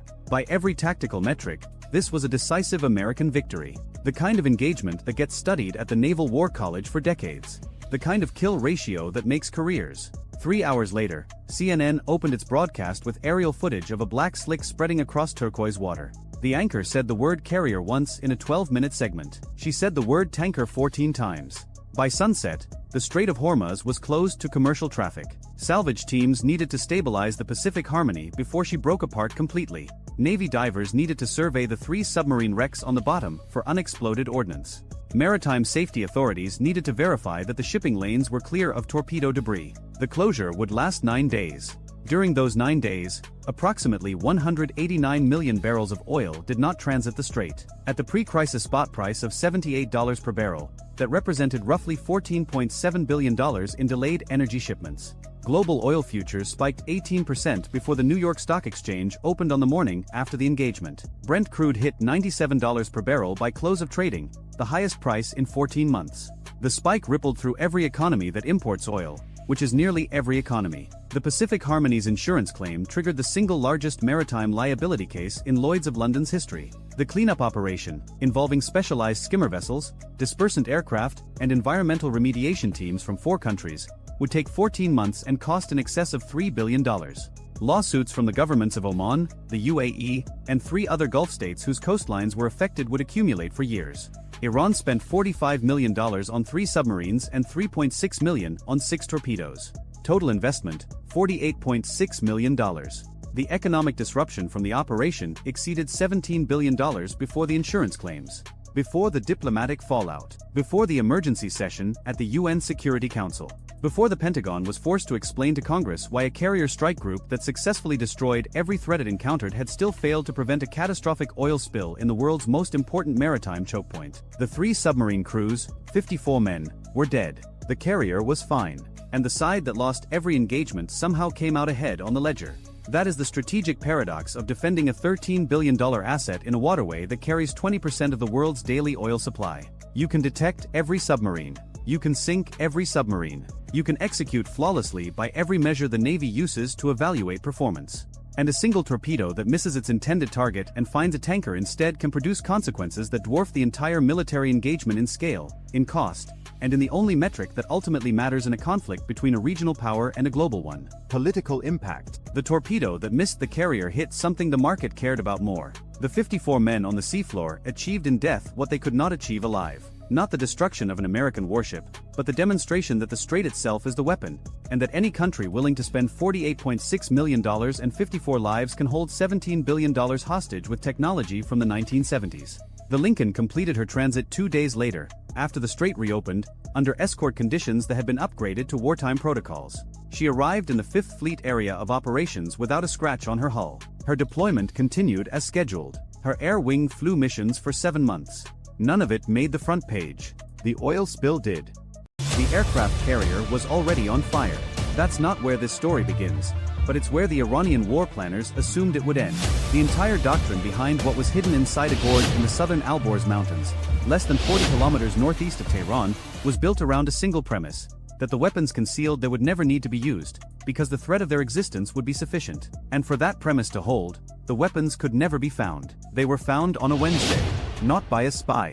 Not by a defector. Not through a communications intercept or a bribed official or any of the traditional methods that had historically compromised Iranian military secrets. They were found by a geologist, a civilian contractor working at the National Geospatial Intelligence Agency, who was reviewing subsurface density measurements from a synthetic aperture radar platform that had been retasked over northern Iran during the early phase of Operation Epic Fury. She was not looking for a missile base. She was mapping fault lines, because one of the campaign's secondary objectives required updated seismic data for targeting calculations against facilities in the Tehran Basin. The Alborz Mountains presented a complex geological picture: Jurassic limestone over Paleozoic formations, dense Eocene volcanic tuffs in the south-central ridges, sedimentary layers folded and faulted by millions of years of tectonic compression between the Arabian and Eurasian plates. Understanding how blast energy would propagate through that geology required detailed mapping. The geologist was providing that mapping. What she noticed was not a tunnel. It was the absence of density where density should have existed. Along the southern slopes of the Alborz, northeast of Tehran, the terrain rises sharply from the urban sprawl into steep, narrow gorges cut by seasonal rivers that drain snowmelt from peaks exceeding 3,000 meters. These gorges are geological scars, places where water has spent millennia carving through limestone and shale, creating natural channels that are narrow at the bottom, steep-walled, and largely invisible from directly overhead unless a satellite's orbital geometry happens to catch them at the right angle. The Darabad Gorge was one such feature. It originated near the ridgeline above Tehran's northeastern suburbs and cut northward into increasingly remote terrain. Hikers used the lower portions. Mountain goats used the upper reaches. According to every survey, geological database, and overhead image collected over the previous 2 decades, nothing else used it at all. The synthetic aperture radar disagreed. At 3 points along the gorge's eastern wall, over a stretch of approximately 4 kilometers, the radar returned density readings that were inconsistent with the surrounding geology. The limestone in this section of the Alborz should have presented a relatively uniform density profile, roughly 2.5 to 2.7 grams per cubic centimeter, typical for the Jurassic carbonate formations that dominate the Central Range. Instead, the radar detected zones where the density dropped sharply, then recovered, then dropped again, in a pattern that did not match any natural geological feature. Not a cave system. Not a water table anomaly. Not a fault zone. The voids were too regular, too evenly spaced, and too deep to be anything produced by erosion or tectonics. The geologist flagged the anomalies and wrote a brief technical note suggesting they warranted further investigation. She classified it as a subsurface irregularity of unknown origin and moved on to the next section of her fault line survey. The note sat in a queue for 11 hours before an imagery analyst at the Defense Intelligence Agency pulled it out and cross-referenced the coordinates with every existing intelligence database covering northern Iran. The coordinates matched nothing. No known military facility. No suspected facility. No historical reporting. No signals intelligence. No human intelligence. The location was, as far as the entire American intelligence apparatus was concerned, empty. That emptiness was the first indicator that it was not. Iran does not leave empty spaces unprotected. And when an imagery analyst began pulling archived satellite imagery of the Darabad Gorge at various resolutions across multiple years, the picture that emerged was one of extraordinarily disciplined concealment. Not the concealment of something hastily hidden, but the concealment of something that had never been intended to be visible at all. The first anomaly appeared in imagery from 2011. A discoloration on the eastern wall of the gorge, roughly 60 meters above the streambed, visible only in a narrow-band infrared capture taken during a winter overflight when snow cover on the surrounding terrain created a high-contrast background. The discoloration was consistent with freshly exposed rock, as if a small section of the cliff face had been recently altered. By the next available image, taken 4 months later, the discoloration was gone. The rock matched its surroundings perfectly. Someone had either applied a surface treatment or allowed enough weathering to occur that the disturbance became invisible. A second anomaly appeared in 2014. Not visual, thermal. A brief, faint heat signature emanating from the gorge wall during a pre-dawn pass, when ambient temperatures had dropped to near freezing and any artificial heat source would stand out against the cold limestone. The signature lasted for one satellite pass and was not detected again for 8 months, when it reappeared in almost exactly the same location during another cold weather window. The intermittency suggested a ventilation system operating on a controlled schedule, venting heat only during periods when atmospheric conditions would dissipate the thermal plume before the next overhead collection opportunity. Someone had studied the satellite schedules. Someone had calculated the thermal dissipation rates. Someone had designed a ventilation protocol specifically to avoid detection by orbital infrared sensors. That level of sophistication did not come from a local garrison or a provincial militia. It came from an organization that understood exactly how the United States collected intelligence from space and had engineered countermeasures against each collection method: the IRGC Aerospace Force. Within 48 hours of the geologist's initial flag, the Darabad Gorge had been assigned its own intelligence collection cell. Satellites were retasked, orbital parameters adjusted, signals intelligence platforms redirected to listen for any electromagnetic emissions from the area, and a request was sent to the National Security Agency for a retroactive analysis of all communications metadata associated with cellular and radio traffic within a 20-kilometer radius of the gorge over the preceding 5 years. The NSA's analysis returned results that transformed the investigation from a geological curiosity into an operational crisis. Over the preceding 5 years, a pattern of cellular activity had occurred within the gorge that was invisible unless you knew exactly what to look for. Individual phones, each used for no more than 72 hours before being discarded, had connected to a cellular tower serving the area at intervals that correlated with known IRGC logistics schedules.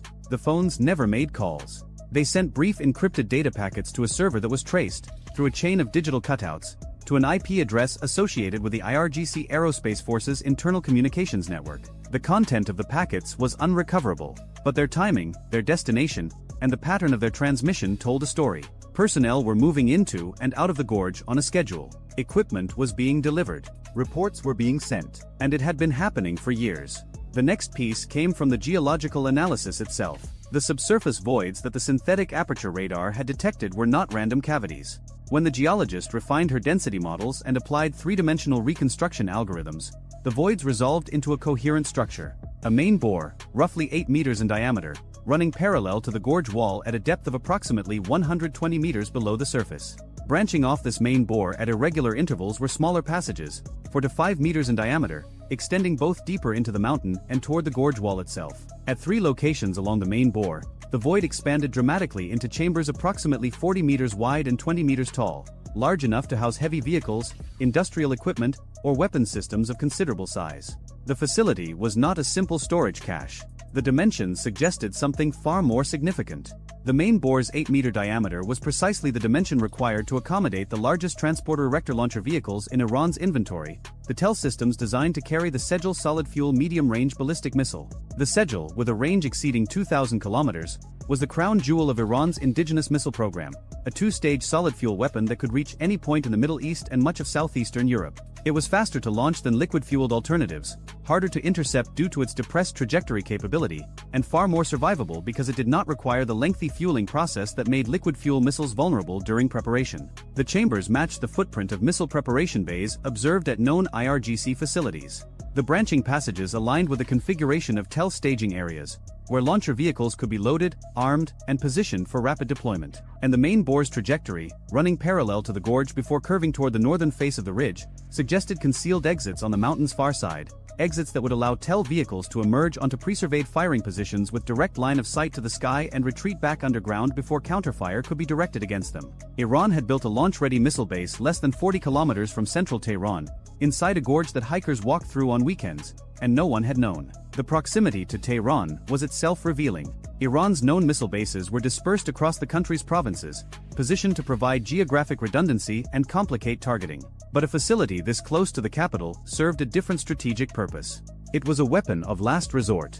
A retaliatory capability positioned so close to the political center of gravity that any attacker would face an impossible calculation: strike Tehran, and the missiles emerge from the mountains above it within minutes. The facility's purpose was not first strike capability. It was guaranteed second strike capability, the ability to retaliate even after the country's dispersed military infrastructure had been degraded. This changed the operational calculus fundamentally. The known missile bases in Kermanshah, Hormuzgan, Lorestan, and across the Zagros range were important military targets. But a hidden base near Tehran, equipped with Sejal missiles capable of reaching American bases across the region, Gulf state capitals, and allied territories, was a strategic threat of an entirely different magnitude. If the facility survived Operation Epic Fury, it could serve as the launch point for a retaliatory strike that would dwarf anything Iran had yet demonstrated. The intelligence assessment landed on the desk of the CENTCOM commander within 72 hours of initial detection.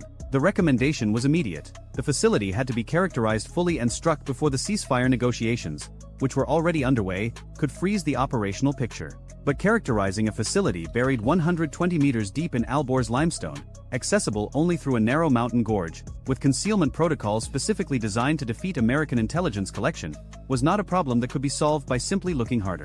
The geology team at the National Geospatial Intelligence Agency went to work. The Alborz range in this section was composed primarily of Jurassic limestone, the Lar Formation carbonates that dominated the central range, overlying older shale and sandstone from the Shemshak Formation. The limestone was competent rock, dense and relatively uniform, which explained why the tunnels had been carved there. Limestone is easier to excavate than granite, but strong enough to support large underground chambers without extensive reinforcement. It was the same logic that had guided the construction of the ancient Qanat water systems that ran beneath Iranian cities for millennia, and the same logic that made limestone the preferred medium for military tunnel construction worldwide. But limestone has a property that the IRGC's engineers had either underestimated or accepted as an unavoidable risk.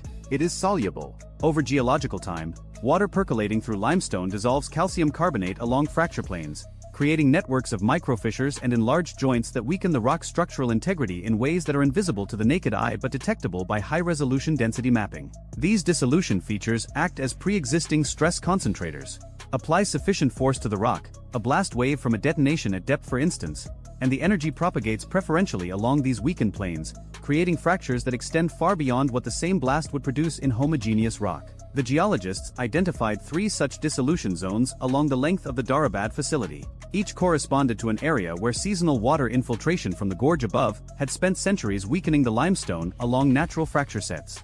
And each dissolution zone happened to intersect with or lie adjacent to one of the facility's enlarged chambers. The mountain's own hydrology had created structural weak points at the worst possible locations from the facility's perspective and the best possible locations from a targeting perspective. The strike plan that emerged from this analysis was built on a principle that had been validated spectacularly at the Hormuzgan tunnel complex weeks earlier: engineered geological collapse.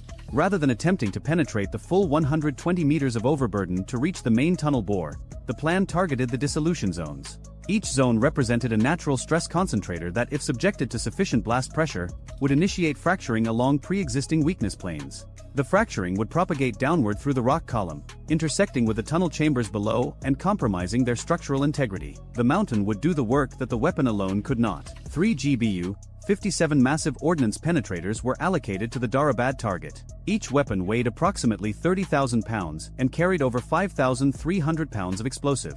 Its casing, forged from high-density Eglin steel, was designed to survive the extreme stresses of penetrating through dozens of meters of earth and rock before detonation. The weapon's GPS and inertial guidance system would bring it to within meters of the programmed impact point. The large penetrator smart fuse would determine detonation timing based on penetration depth and the characteristics of the material the bomb was passing through. But the Darabad target presented a complication that Hormuzgan had not. The gorge. The narrow, steep-walled canyon running along the facility's western face created a complex aerodynamic environment for a weapon descending from high altitude. Winds channeling through the gorge, thermal updrafts from the sun-warmed rock walls, turbulence generated by the terrain's irregular geometry, all of these factors introduced potential guidance errors that could place a weapon meters from its intended aim point. And at this target, meters mattered. The dissolution zones were not broad areas. They were specific geological features, some less than 15 meters across, where the maximum structural vulnerability was concentrated. A weapon that missed a dissolution zone by 20 meters would detonate incompetent limestone, producing localized damage but failing to initiate the cascading fracture that the entire strike plan depended on. The targeting team compensated with a technique that had not been employed with GBU-57s before. Each weapon's guidance solution was calculated not from a standard atmospheric model but from a terrain-specific aerodynamic profile that incorporated the gorge's geometry, predicted wind patterns based on meteorological data from the preceding 48 hours, and thermal modeling of the rock face's radiative effects on near-surface air currents. The approach was computationally intensive and required weather data that was fresh within hours of the planned strike time. A meteorological reconnaissance drone, too small and slow to attract attention, loitered at altitude over the Darabad area for 6 hours prior to the strike window, feeding real-time atmospheric data to the targeting cell. The B-2 Spirit assigned to the Darabad mission launched from Diego Garcia, where the bombers had been forward deployed since the opening days of the campaign. It carried 2 GBU-57s. A second B-2 carried the third weapon. The mission profile called for a southwesterly approach, crossing into Iranian airspace over the western portion of the country where air defense coverage had been most thoroughly suppressed during the campaign's first weeks. Iran's S-300 batteries and indigenous Bavar 373 systems in the northern sector had been targeted early and repeatedly. Assessment data indicated that effective air defense coverage in the Tehran corridor had been degraded by roughly 70%, though the possibility of surviving mobile systems could not be entirely discounted. The bombers flew at altitudes exceeding 50,000 feet, well above the engagement envelope of any remaining short-range systems and at the outer edge of what the degraded long-range systems could plausibly track. The B-2's radar cross-section, measured in fractions of a square meter, made detection at that altitude functionally impossible for anything short of a fully operational, cued early warning system. Iran no longer possessed such a system. At 0247 local time on a night in mid-April, the first B-2's weapons bay doors opened above the southern Alborz.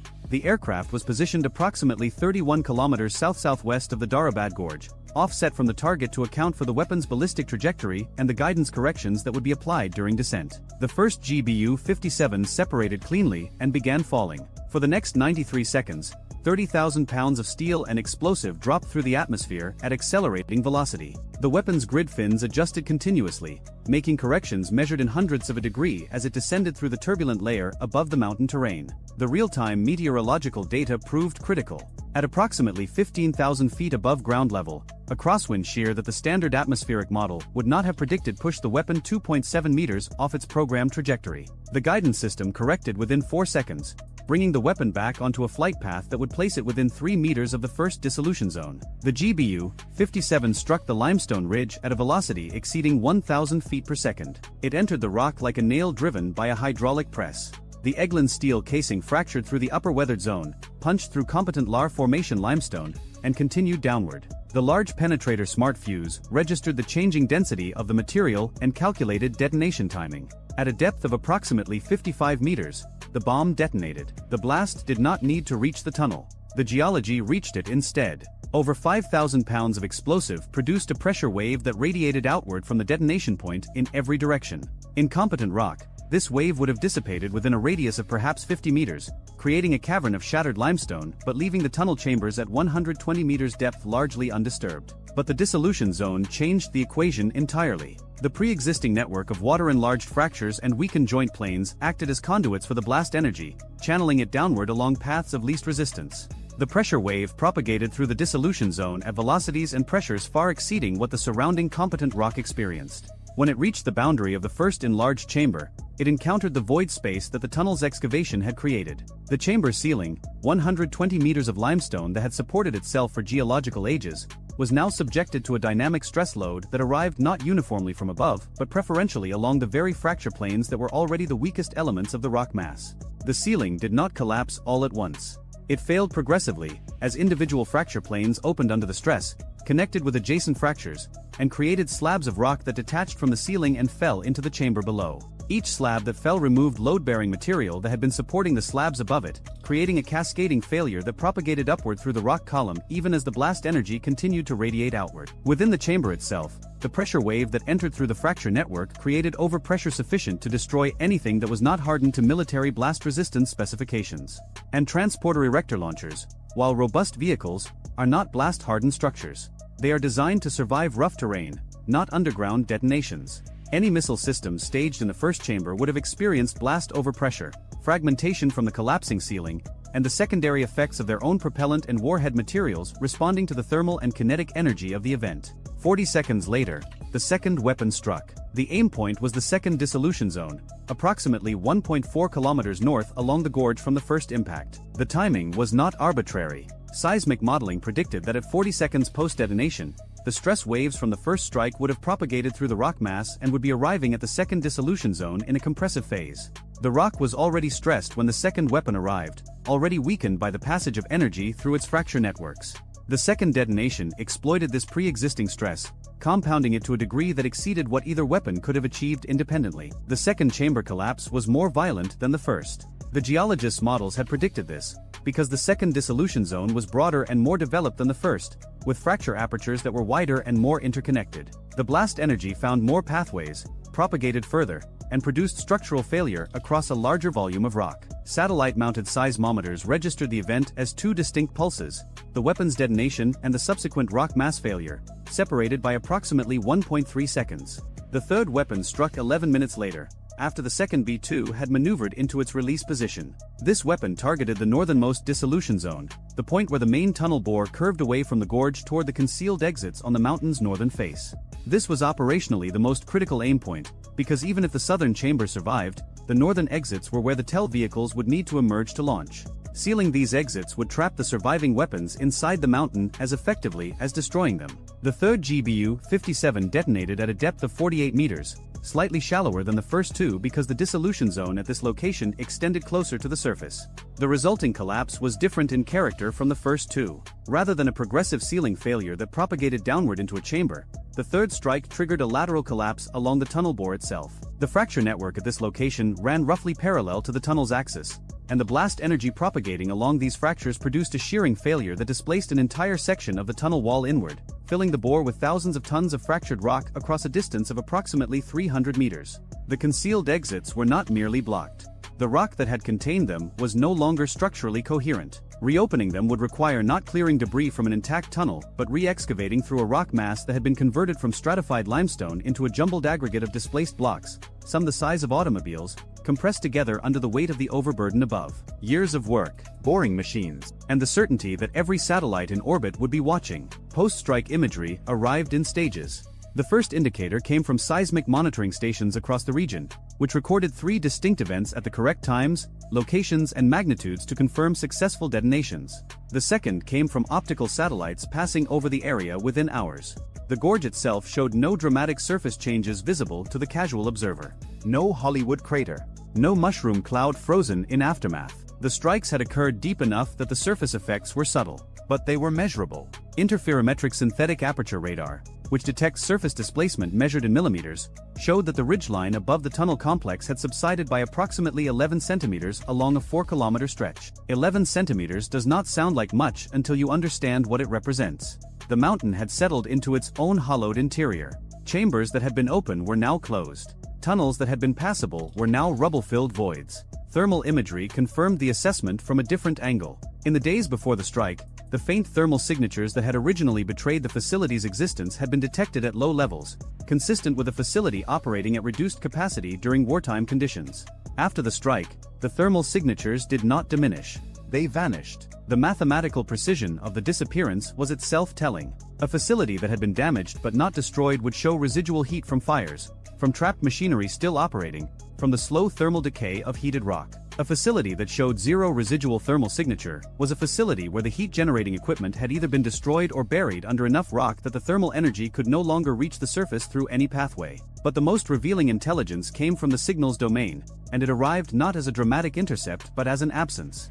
Before the strike, the NSA's retroactive analysis had identified the pattern of encrypted data transmissions from the Darabad area. These transmissions, sent from disposable phones at irregular but predictable intervals, had been the digital heartbeat of the facility, proof that personnel were present, that operations were continuing, that the base was alive. After the strike, the transmissions stopped. Not immediately, which would have suggested a communications blackout or a deliberate shutdown. They stopped over a period of approximately 72 hours, a pattern consistent with personnel at the periphery of the facility gradually realizing that the facility no longer existed as a functional entity and ceasing to report to a command structure that could no longer receive their reports.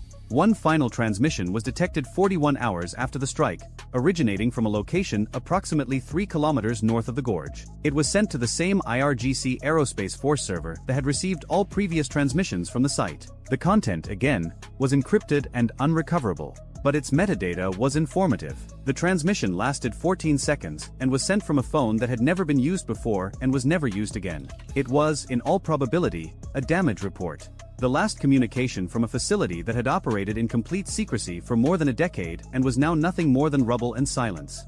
In the days that followed, American surveillance assets tracked the IRGC's response. Engineering assessment teams were dispatched from Tehran, traveling northeast on roads that were openly monitored by drones loitering at altitudes where they were invisible to the naked eye. The teams reached the gorge area, conducted surveys that lasted approximately 8 hours, and departed. Their movements were methodical and unhurried, which itself communicated something. Teams assessing recoverable damage move with urgency. Teams documenting total loss move with the deliberate pace of professionals completing paperwork. No reconstruction equipment followed them.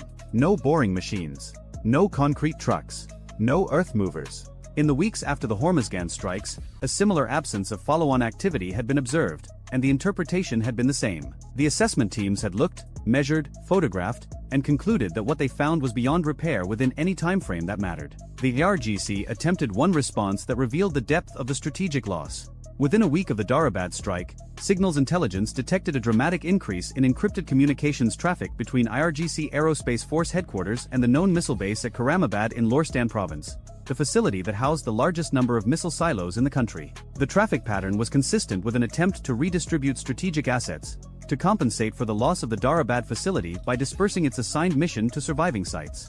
But the surviving sites were themselves under pressure. Karamabad had been struck 3 times during Operation Epic Fury. Its tunnel entrances had been collapsed and partially cleared, collapsed again and cleared again, in the grim cycle that had defined the entire campaign's approach to underground infrastructure. The facility was functional but degraded, and adding the Darabad mission to its burden meant stretching already damaged infrastructure to cover a gap that had never been planned for. Because the Darabad base had never been planned for in anyone's calculations except the IRGC's.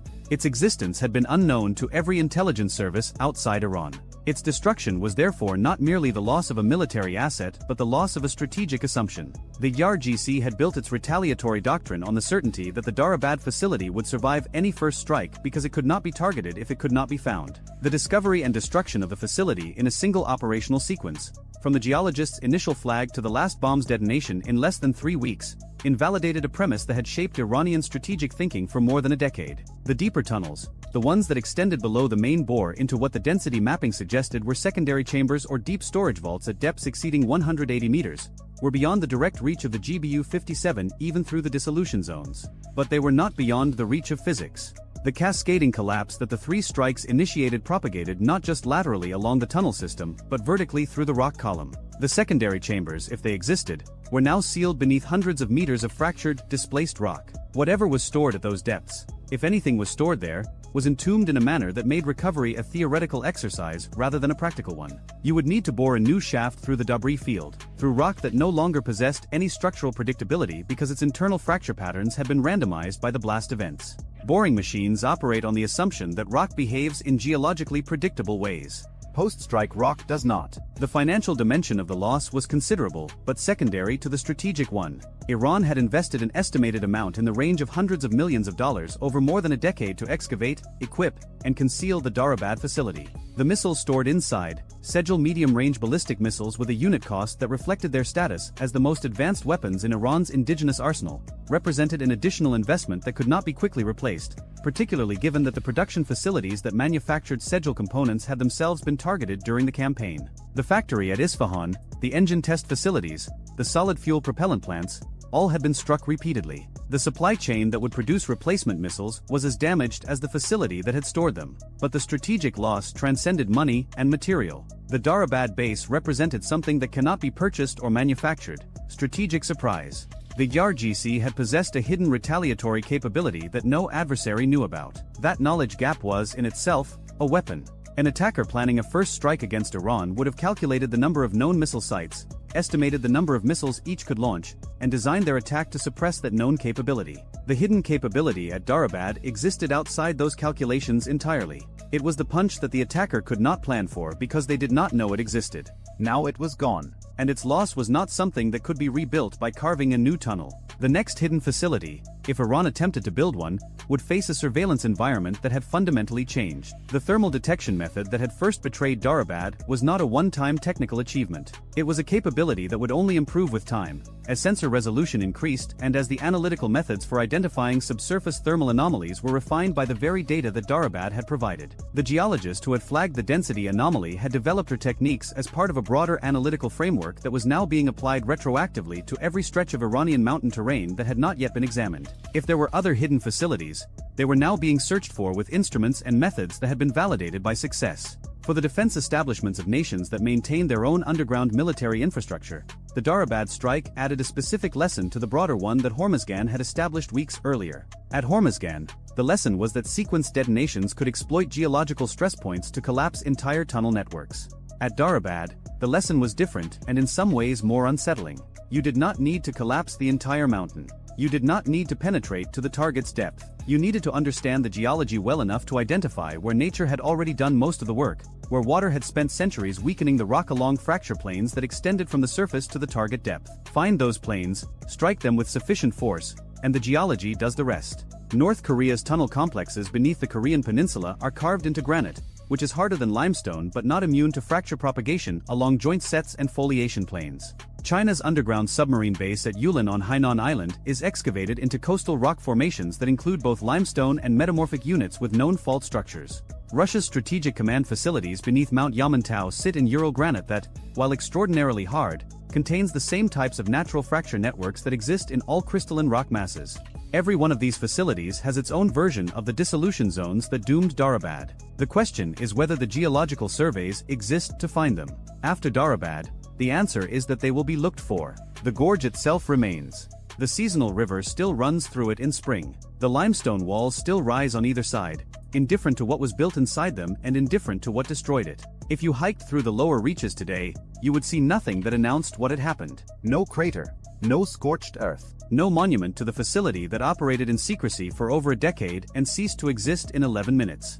The mountain absorbed the evidence the same way it had absorbed the weapons. Quietly, completely, leaving only the silence that follows when something that was hidden is found, and something that was built is unbuilt, and the calculation that it all rested on, that depth and darkness and patience were sufficient protection against an adversary with the right instruments, proves to have been not wrong in principle but fatally incomplete in practice. The Sejal missiles are still in there. Somewhere beneath the rubble, beneath the collapsed chambers and the fractured rock and the sealed passages, the weapons that were meant to guarantee Iran's retaliatory capability rest in darkness. They will not launch. They will not be recovered. They will corrode slowly over decades as groundwater, now flowing freely through the fracture networks that the strikes widened, reaches the steel casings and the solid fuel propellant and the guidance electronics and reduces them to components that will never again be assembled into a threat. The mountain keeps them now, not as a guardian, as a grave. This is a speculative scenario. Real weapon systems, platforms, geological formations, and strategic doctrines are referenced, but the events depicted are entirely fictional.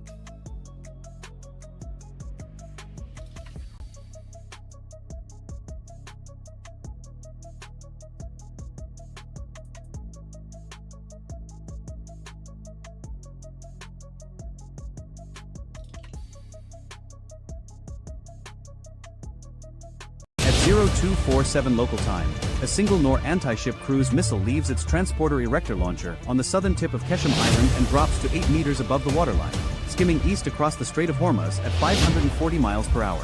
Its target is a Liberian-flagged crude carrier making 22 knots through the outbound traffic separation scheme, loaded with 2 million barrels of Kuwaiti export blend worth roughly $160 million at current spot prices. The missile cost Iran about $120,000 to build. The tanker's hull insurance alone runs north of $9 million a year. Tehran is about to make its point with a ratio that would make a hedge fund jealous. 14 miles to the southwest, the guided missile destroyer USS Fitzgerald, an Arleigh Burke-class Flight 3 hull commissioned 9 months ago at a price tag of just over $2 billion, picks up the launch on its Spy-6 V-1 air and missile defense radar. The system classifies the contact in under 2 seconds, a sea-skimming cruise missile bearing 045, inbound, fast, and 1 minute 12 seconds from the tanker's port quarter. The tactical action officer gives the order. A single RIM 174 Standard Missile 6, the Navy's longest-range interceptor, climbs out of Cell 14 in the Mark 41 vertical launch system and pitches over, accelerating past Mach 3.5, 3.5 times the speed of sound, on a terminal intercept trajectory. That one interceptor just burned through roughly $4.5 million of taxpayer money to kill a missile that cost less than a loaded Ford F-150. Somewhere in Raytheon's Virginia headquarters, a spreadsheet just got a little fatter. The NOR disintegrates 11 seconds later in a bright flash 6 miles east of the destroyer. Burning fragments scatter across 300 meters of open water. The tanker's bridge crew never sees it happen. They will not learn they were 38 seconds from a catastrophic hull breach until a Navy liaison boards them 4 hours later. But the NOR was never meant to hit the tanker. What the Fitzgerald's Combat Information Center did not know was that the missile launch was a timing device. Its sole purpose was to force the American destroyer to light up its Spy-6 radar in full active tracking mode and commit an interceptor from a finite magazine. Somewhere inside the limestone ridges on the Iranian mainland, 17 miles north across the water, an IRGC signals intelligence team is recording every emission, cataloging waveforms, measuring response time. They now know exactly where the destroyer is, exactly how fast it reacts, and exactly which cells in its vertical launch system are hot. That data is already being relayed to the operations center at Bandar Abbas. Iran has just spent $120,000 to buy a complete electronic portrait of a $2 billion warship. The Strait of Hormuz is about to get very expensive. 72 hours earlier, 320 nautical miles to the southeast in the Arabian Sea, the aircraft carrier USS Gerald R. Ford is making 18 knots on a northwest heading, its air wings cycling through combat air patrols at a rate that has not been sustained since the opening weeks of Operation Enduring Freedom. The Ford is the centerpiece of Carrier Strike Group 12, and right now she is operating with a guided missile cruiser, 2 additional Arleigh Burke destroyers, a fast combat support ship, and a Virginia-class attack submarine running silent somewhere beneath the thermocline. Total replacement cost of the surface group alone sits at roughly $14 billion.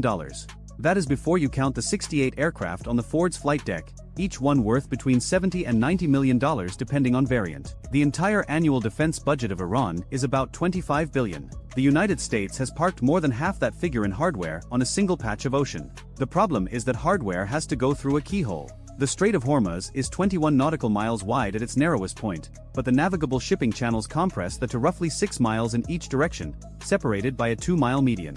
Every day, roughly 21 million barrels of crude oil pass through those channels. That is 21% of the world's daily petroleum consumption, moving through a gap you could drive across in 10 minutes on a highway. Iran does not need to win a naval war. It needs to make that gap too dangerous to use for 72 hours, and global oil prices will do the rest. The IRGC has spent 3 decades preparing for exactly this scenario. Their doctrine has a name. It is called Mosaic Defense, and the operating principle is elegant. You do not try to sink an aircraft carrier. You do not try to win a symmetrical engagement against the most powerful navy in human history. Instead, you break your forces into hundreds of small, cheap, expendable units and attack from so many directions simultaneously that the enemy's superior technology cannot process the threat fast enough. Each individual unit is almost worthless. A Bagamar fast attack craft costs roughly $300,000. A Tufan anti-tank missile repurposed for naval use costs about $40,000. An Ababil drone loaded with a shaped charge warhead costs less than $50,000. But when you launch 200 of them at the same time from hidden positions along 140 miles of coastline, you create a problem that a $4.5 million interceptor cannot solve one missile at a time. The math is on Iran's side, and Tehran knows it. 40 miles north of the Fitzgerald's patrol station, at the IRGC naval headquarters carved into the hills above Bandar Abbas, the commander of Operation Soleimani's Gate is reviewing the electronic intelligence his team captured from the NOR launch. He now has confirmed positions for 3 American surface combatants, a patrol pattern for the P-8A Poseidon maritime surveillance aircraft flying at 28,000 feet, and an estimated position for the submarine based on a brief burst of satellite communication his signals team intercepted 9 hours earlier. His plan does not require sinking a single American warship. His plan requires sinking 1 oil tanker, damaging 2 more, and mining the outbound channel deeply enough that Lloyd's of London pulls coverage from every vessel transiting the strait. Once insurance evaporates, commercial shipping stops. Once shipping stops, the oil price spikes. Once the price spikes, Washington has a domestic crisis that no amount of naval firepower can shoot its way out of. At 0315 local time, the first phase begins. 3 Goddard-class midget submarines, each 67 feet long and displacing roughly 120 tons submerged, slip their moorings from concealed pens on the north shore of Kesham Island. These boats are diesel-electric, almost silent at creep speed, and their acoustic signature at 4 knots is smaller than a fishing trawler. They are carrying a combined load of 36 EM-52 rising mines, a Chinese-derived design that sits on the seabed and launches a torpedo upward when it detects a ship's magnetic signature passing overhead. Each mine costs roughly $70,000. Each one can break the keel of a supertanker. 120 miles to the south, the P-8A Poseidon picks up a faint anomaly on its APS-154 Advanced Airborne Sensor, a synthetic aperture radar mounted in a canoe-shaped pod beneath the fuselage that can image the ocean surface with enough resolution to detect a periscope wake at 40 nautical miles. The operator flags 2 faint lines of disturbed water near the eastern entrance of the Clarence Strait. They could be fishing nets. They could be tidal artifacts. She tags them as contacts of interest and passes the coordinates to the strike group's anti-submarine warfare coordinator aboard the cruiser USS Gettysburg. What the Poseidon crew does not know is that the 2 contacts they flagged are decoys, unmanned semi-submersible sleds towed by remote-controlled fishing dhows. The 3 actual Goddard submarines are transiting 12 miles to the west, hugging the acoustic shadow of the Kesham Island shoreline where the shallow water and rocky bottom create enough ambient noise to mask their engines. The IRGC has been rehearsing this route for 11 years. At 0338 local time, the decoy works. The Gettysburg vectors an MH-60R Seahawk helicopter to investigate the 2 contacts, pulling it off its assigned patrol sector covering the western approach to the shipping channel. The helicopter drops 2 and SSQ-62E diecast active sonobuoys and begins a systematic search pattern. It will find nothing, because there is nothing there. But for the next 45 minutes, the western approach to the outbound channel is uncovered. 300 meters beneath the surface of that uncovered sector, the lead Goddard begins laying its first string of EM-52 mines across the shipping lane at precise GPS-plotted intervals. Each mine descends to the seabed, anchors itself, and arms after a 60-minute delay. By the time the first one goes active, the submarine will be long gone. The captain releases 12 mines in 16 minutes. Iran just spent roughly $840,000 to create a minefield that will cost the United States Navy an estimated $300 million and 6 weeks to clear. If a single mine finds a tanker, the insurance implications alone will pull $50 billion of daily oil trade to a halt. Aboard the Fitzgerald, the Combat Information Center is focused on the air picture, and the air picture is about to become overwhelming. At 0355, the IRGC launches the main assault. The first wave comes from 12 separate positions along the mainland coast between Bandar Abbas and Jask, a frontage of 140 miles. 47 Bagamar and Paycap fast attack craft surge from hidden coves and fishing harbors at speeds exceeding 45 knots, each carrying a mix of Nasser-1 cruise missiles, Tufan wire-guided missiles, and in some cases nothing but a reinforced bow packed with 500 pounds of military-grade explosive. Simultaneously, 60 Ababil 3 drones launch from mobile rails concealed under camouflage netting on the hillsides above the coast. And from 3 hardened sites deeper inland, the IRGC fires a salvo of 8 CIWS anti-ship ballistic missiles, a weapon designed to strike a moving ship from a near-vertical trajectory at Mach 3, 3 times the speed of sound, giving the target less than 30 seconds of warning. The Fitzgerald Spy-6 radar goes from tracking 4 contacts to tracking over 115 in less than 90 seconds. The Aegis combat system begins automatic threat classification and prioritization. The ballistic missiles get priority. They are the fastest and the most lethal. 22,000 feet above the strait, a pair of F divided by a -18E Super Hornets from the Ford Strike Fighter Squadron 106 have been orbiting on combat air patrol. Their APG-79 active electronically scanned array radars pick up the CIWS salvo at 43 miles. The flight leader rolls in and fires 2 ALM-120D AMRAAM missiles in quick succession, each one accelerating past Mach 4 on an intercept course. The wingman adds 2 more. For missiles at roughly $1.5 million each, chasing targets that cost Iran about $300,000 apiece. 3 of the 4 AMRAAMs connect. Bright flashes mark the kills at 60,000 feet. The 4th CIWS missile survives, its trajectory curving toward the Gettysburg. The cruiser's forward Mark 41 ripple fires 2 SM-2 Block IIA interceptors. The first one guides true. The ballistic missile fragments at 11,000 feet, scattering debris into empty water 2 miles off the cruiser's beam. That single surviving missile cost Iran $300,000 to build. The United States just spent roughly $6 million killing it. The exchange rate is not sustainable and the IRGC knows it. But the ballistic missiles were never the main attack. They were the priority magnet, designed to force the Aegis system to commit its highest value interceptors upward while the real threat comes in low. At wavetop height, 47 fast attack boats are now 12 miles from the Fitzgerald and closing at 45 knots. At that speed, they will be within Nasser-1 firing range in under 8 minutes. The Fitzgerald's captain makes the call that changes the battle. Instead of engaging the swarm with missiles, one by one at $4.5 million per shot, he orders the ship's SLQ-32V-7 Surface Electronic Warfare Improvement Program System to full offensive mode. The system floods the electromagnetic spectrum across the strait with enough directed energy to fry the guidance electronics on every Nasser, one missile in the swarm. Simultaneously, the ship begins firing its 5-inch Mark 45 Mod 4 gun using proximity-fused high-explosive rounds at a rate of 20 rounds per minute into the densest cluster of approaching boats at 17,000 yards. Each 5-inch round costs roughly $2,000. Each one throws a lethal fragmentation pattern across 150 meters of ocean surface.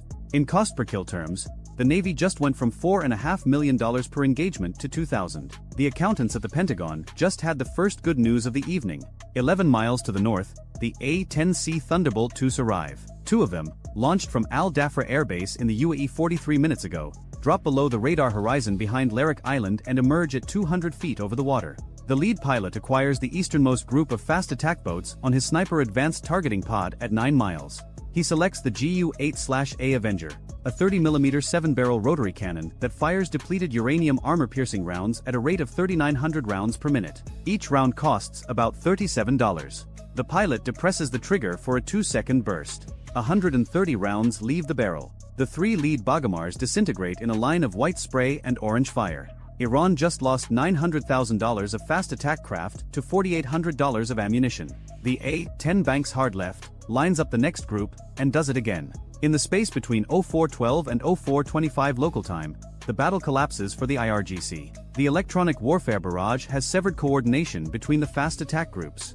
Without GPS and without radio links, the boats revert to visual navigation in darkness. 3 of them collide at speed. 2 more beach themselves on the rocky shoals east of Larak Island. The A-10s make 6 gun runs, expending 1,400 rounds and 4 GBU, 12 Paveway 2 laser-guided bombs on the coastal missile sites that have been feeding targeting data to the surviving boats. The Paveway 2s cost about $22,000 each, less than the launcher they destroy. But below the surface, the mines are still there. And at 0441 local time, the container ship MV Pacific Voyager, a 900-foot Panamanian flag vessel making 14 knots through the outbound channel, passes directly over an EM-52 that armed itself 12 minutes earlier. The mine's magnetic sensor triggers. A torpedo launches vertically from the seabed and strikes the ship's hull 14 meters below the waterline. The detonation opens a 40-foot gash in the engine room. The Pacific Voyager begins taking on water at a rate of 3,000 tons per minute. She will not sink, her watertight compartments hold, but she is dead in the water, listing 9 degrees to port, blocking the outbound lane of the most important shipping channel on Earth. This is the moment Iran actually wins something. Not the surface battle, that is already lost. Not the air battle, that was never competitive. The mine that cost $70,000 has just stopped a shipping lane that moves $11 billion of crude oil per day. Lloyd's of London issues a notice within 90 minutes. War risk premiums for Hormuz transit triple before sunrise. 4 major tanker companies suspend all bookings through the strait pending clearance confirmation. The IRGC lost 41 fast attack boats, 60 drones, 8 ballistic missiles, and 3 midget submarines. Total cost of the entire Iranian operation runs to roughly $170 million. The shipping disruption from a single $70,000 mine will cost the global economy an estimated $2 billion per day until the channel is cleared. The U.S. Navy begins mine countermeasures at 0600 local time. The Avenger-class mine countermeasure ship USS Pioneer arrives from Bahrain with a crew of 84 and a hull made of fiberglass and wood to minimize magnetic signature. She deploys the AN/SLQ-48 mine neutralization system, a remotely operated vehicle that locates each mine and places a demolition charge beside it. The process is agonizingly slow. Each mine takes between 2 and 4 hours to locate and neutralize. There are at least 24 more in the water. The Ford's air wing can destroy every fast attack boat in the Iranian Navy before lunch. It cannot sweep a single mine. At 0730 local time, the Gerald R. Ford launches a full strike package. 12F divided by a -18E Super Hornets carrying 84 joint direct attack munitions, 40,000 pounds of precision-guided ordnance, hit the IRGC naval base at Bandar Abbas, the submarine pens on Keshim Island, and the 3 Khalij Fars missile garrisons simultaneously. The strikes last 11 minutes. Secondary explosions from fuel and ammunition stores burn for the rest of the day. Iran's ability to launch a second wave is functionally eliminated. Total cost of the strike package in munitions alone exceeds $62 million. The targets they destroyed cost Iran roughly $110 million to build over 15 years. By noon, the surface battle is over. Iran lost its fast attack fleet, its coastal missile batteries, its drone inventory, and its submarine capability in the strait. The United States spent roughly $370 million in munitions, fuel, and interceptors across 8 hours of combat operations. Iran spent $170 million. By every measure of force-on-force engagement, the U.S. Navy won decisively, but the outbound shipping lane remains closed. The mine clearance operation will take an estimated 14 days. Global oil prices have risen $19 per barrel since dawn. The insurance market has effectively declared the Strait of Hormuz uninsurable for commercial traffic. Iran lost every boat, every missile, and every drone it committed to the fight, and it still managed to shut down 21% of the world's oil supply with mines that cost less than a mid-range Tesla. The Pentagon held a press conference declaring total operational success. The oil futures market disagreed. Iran did not need to win the battle. It never planned to. Every fast attack boat, every drone, every ballistic missile was a distraction, a spectacular, expensive distraction designed to keep American sensors pointed at the surface and the sky while 3 quiet little submarines planted the weapons that actually mattered on the seafloor. The IRGC traded $170 million in expendable assets to inflict a $2 billion per day disruption on the global economy. That is not a military defeat. That is the most lopsided return on investment in the history of naval warfare. The Strait of Hormuz is open again 17 days later. The Navy sweeps 41 mines from the channel. Commercial shipping resumes under armed escort. Insurance premiums remain elevated for the next 6 months. And somewhere in the limestone hills above Bandar Abbas, construction crews are already pouring concrete for new submarine pens. Iran just learned exactly what works and what does not against the most powerful fleet ever built. The next time, there will be more mines and fewer boats. If you enjoyed this video, check out our other video on how the US Navy plans to counter China's mine warfare capability in the Taiwan Strait. Bye for now. At 2:14 local time, an Israeli Air Force F-35 Ayadir dropped below 200 feet over the Persian Gulf, 40 miles south of Bandar Abbas, and released a payload that had never been used in combat before. The pilot didn't see the target. He didn't need to. The aircraft's mission computer had already confirmed coordinates transmitted from a source the pilot would never be briefed on, locked the weapon, and initiated release sequencing before the jet even crossed into Iranian airspace. The weapon fell for 11 seconds. Then its engine ignited and it disappeared from the pilot's heads-up display entirely. He pulled into a 7G climbing turn back toward tanker airspace. His part was done. The weapon's part was just beginning. 6 seconds later, 190 miles to the north, an operator at Iran's Karg Island oil terminal noticed something unusual on his monitoring screen. A pressure reading in the main crude distribution manifold had dropped by 4%. He noted it in his log. He assumed it was a sensor fault. Karg Island processes roughly 90% of Iran's crude oil exports. On a normal day, 5 million barrels pass through its loading systems. This was not going to be a normal day. 1,200 miles to the west, at Nevatim Air Base in the Negev Desert, the operations center was running at full capacity. 47 personnel occupied stations in a room roughly the size of a basketball court. The air smelled like coffee and static electricity. 3 screens along the far wall displayed feeds from assets the Israeli Air Force doesn't publicly acknowledge having in theater. One of them showed a live infrared image of Karg Island from 62,000 feet. The operator watching it said nothing. He just marked a timestamp. 2:14 and 31 seconds. 700 miles southeast, in the waters off Fujairah, 3 commercial supertankers sat at anchor waiting for loading schedules. Each one carried roughly 2 million barrels of capacity. Each one was empty. They had been empty for 11 days.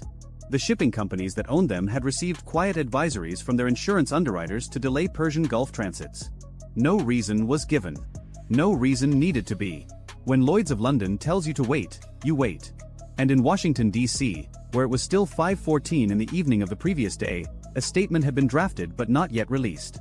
The statement concerned the Strait of Hormuz.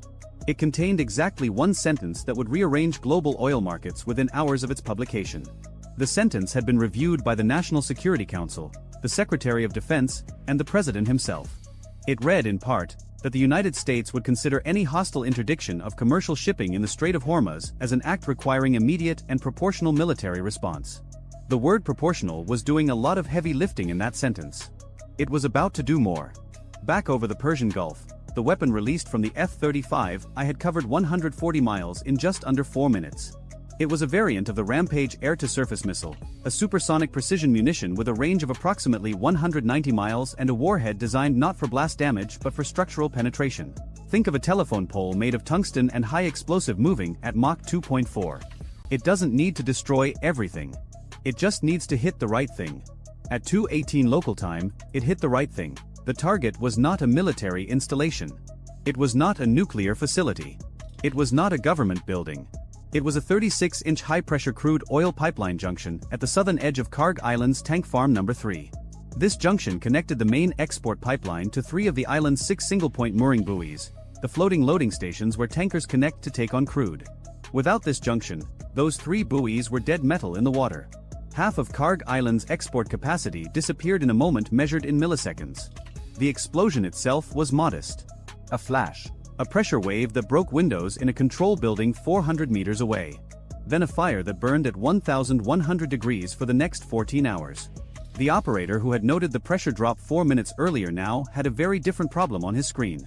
He wasn't looking at a sensor fault. He was looking at zero flow across the entire southern distribution network. He reached for the emergency communications panel. The line was dead. That wasn't an accident. 70 seconds before the Rampage missile reached its target, an Israeli cyber operation that had been dormant inside Karg Island's communications infrastructure for an estimated 19 months activated a prepositioned payload. It didn't destroy the communication system. That would have been obvious and quickly repaired. Instead, it introduced a 5,000 millisecond delay on all outgoing signals from the island's primary and secondary communications nodes. 5 seconds. That doesn't sound like much. In the next 90 minutes, it would be enough. 320 miles to the northwest, a second strike was arriving. This one came from the Mediterranean. 2 Israeli F-15I RAM aircraft operating from a position over northern Syria had launched 4 Delilah cruise missiles 12 minutes earlier. The Delilah is slower than the Rampage, subsonic, about 600 miles per hour. But it has a capability the Rampage doesn't. It can loiter. It can circle a target area for up to 30 minutes, waiting for updated targeting data before committing to its final attack run. These 4 Delilahs were not circling. They were inbound and locked. Their target was the Abadan oil refinery complex in southwestern Iran, one of the oldest and most important refineries in the country. Abadan processes 400,000 barrels of crude per day. It sits on the Shat al-Arab waterway, 11 miles from the Iraqi border. The Delilahs were coming in from the west, below 100 feet, following the river. Iranian air defense coverage in Khuzestan province is dense. On paper, the province hosts 3 battalions of S-300 PMU-2 long-range surface-to-air missile systems, 2 batteries of Bavar 373 indigenous air defense systems, and multiple short-range point defense installations. On any other night, detecting 4 subsonic cruise missiles crossing the border at low altitude would have been difficult but possible, given the radar coverage overlaps designed into the network. On this night, it was impossible. Because at 2:11 local time, 3 minutes before the first Rampage hit Karg Island, every early warning radar in a 200-mile radius of Abadan experienced what would later be described as a catastrophic synchronization failure. This was the second cyber operation, and it was significantly more aggressive than the first. Rather than introducing delays, this payload attacked the timing protocols that allow multiple radar installations to coordinate their coverage and hand off tracking data between stations. Without synchronized timing, each radar station still functioned individually. Each one could still detect objects in its own sector. But none of them could talk to each other. And none of them could pass targeting data to the missile batteries that depended on that information to engage threats. Each radar operator saw pieces of the picture. None of them saw all of it. The 4 Delilahs threaded through the gaps like water through a cracked dam. At 2:22 local time, the first Delilah struck the main atmospheric distillation column at Abadan's Unit 2 processing facility. The second hit the adjacent crude desalting plant. The third struck a 200,000-barrel floating roof storage tank. The fourth missed its intended target by 40 meters and detonated on a maintenance road. The first 3 were enough. Within 6 minutes, fires were burning across an area the size of 4 football fields. Secondary explosions in the desalting plant sent burning hydrocarbons into the drainage system that fed into the Shat al-Arab waterway. A black cloud visible from Basra, Iraq, 30 miles away, began to climb. 600 miles to the east, Iran's response was already in motion. But it was the wrong response. At 2:16, 2 minutes after the Karg Island strike, Iran's Supreme National Security Council received initial reports of an explosion on the island. The information was fragmentary because of the communications delay. But the SNSC had anticipated an Israeli strike against its nuclear program for months. Every contingency plan, every prepositioned response, every retaliatory option was built around that assumption. The assumption was that any Israeli attack would target Natanz, Isfahan, or Fordow. The nuclear triad. Every wargame they had run, every scenario they had planned for, started with those three locations. At 2:19, a duty officer in Tehran ordered a general air defense alert across all nuclear-associated facilities. S-300 batteries at Natanz powered to full readiness. Bavar 373 units at Isfahan began sweep scanning. Fighter squadrons at Mehrabad and Tabriz were ordered to immediate alert status. Within 12 minutes, Iran had its most sophisticated air defense umbrella active and scanning. It was covering the wrong targets. No Israeli aircraft were within 400 miles of any nuclear facility. That was the point. 1,200 miles from Tehran, aboard the USS Dwight D. Eisenhower operating in the Gulf of Oman, the Carrier Strike Group's intelligence center was watching everything. They weren't participating. Not yet. Their role, for now, was to observe and to maintain a posture that the Pentagon described internally as conspicuous readiness. The Eisenhower had two squadrons of F divided by a -18E divided by F Super Hornets, a squadron of EA-18G Growlers electronic warfare aircraft, and an air wing that had been at elevated readiness for 9 days.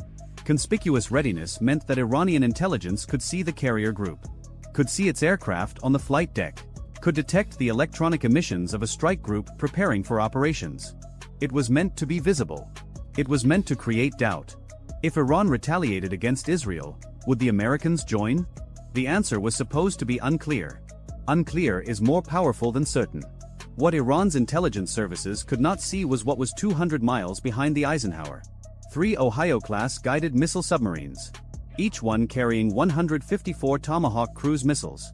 That's 462 cruise missiles in a space roughly the size of a small parking lot, sitting quietly at 400 feet below the surface of the Arabian Sea. They had been in position for 6 days. They had received no launch orders. They had received one message, repeated daily for the last 4 days.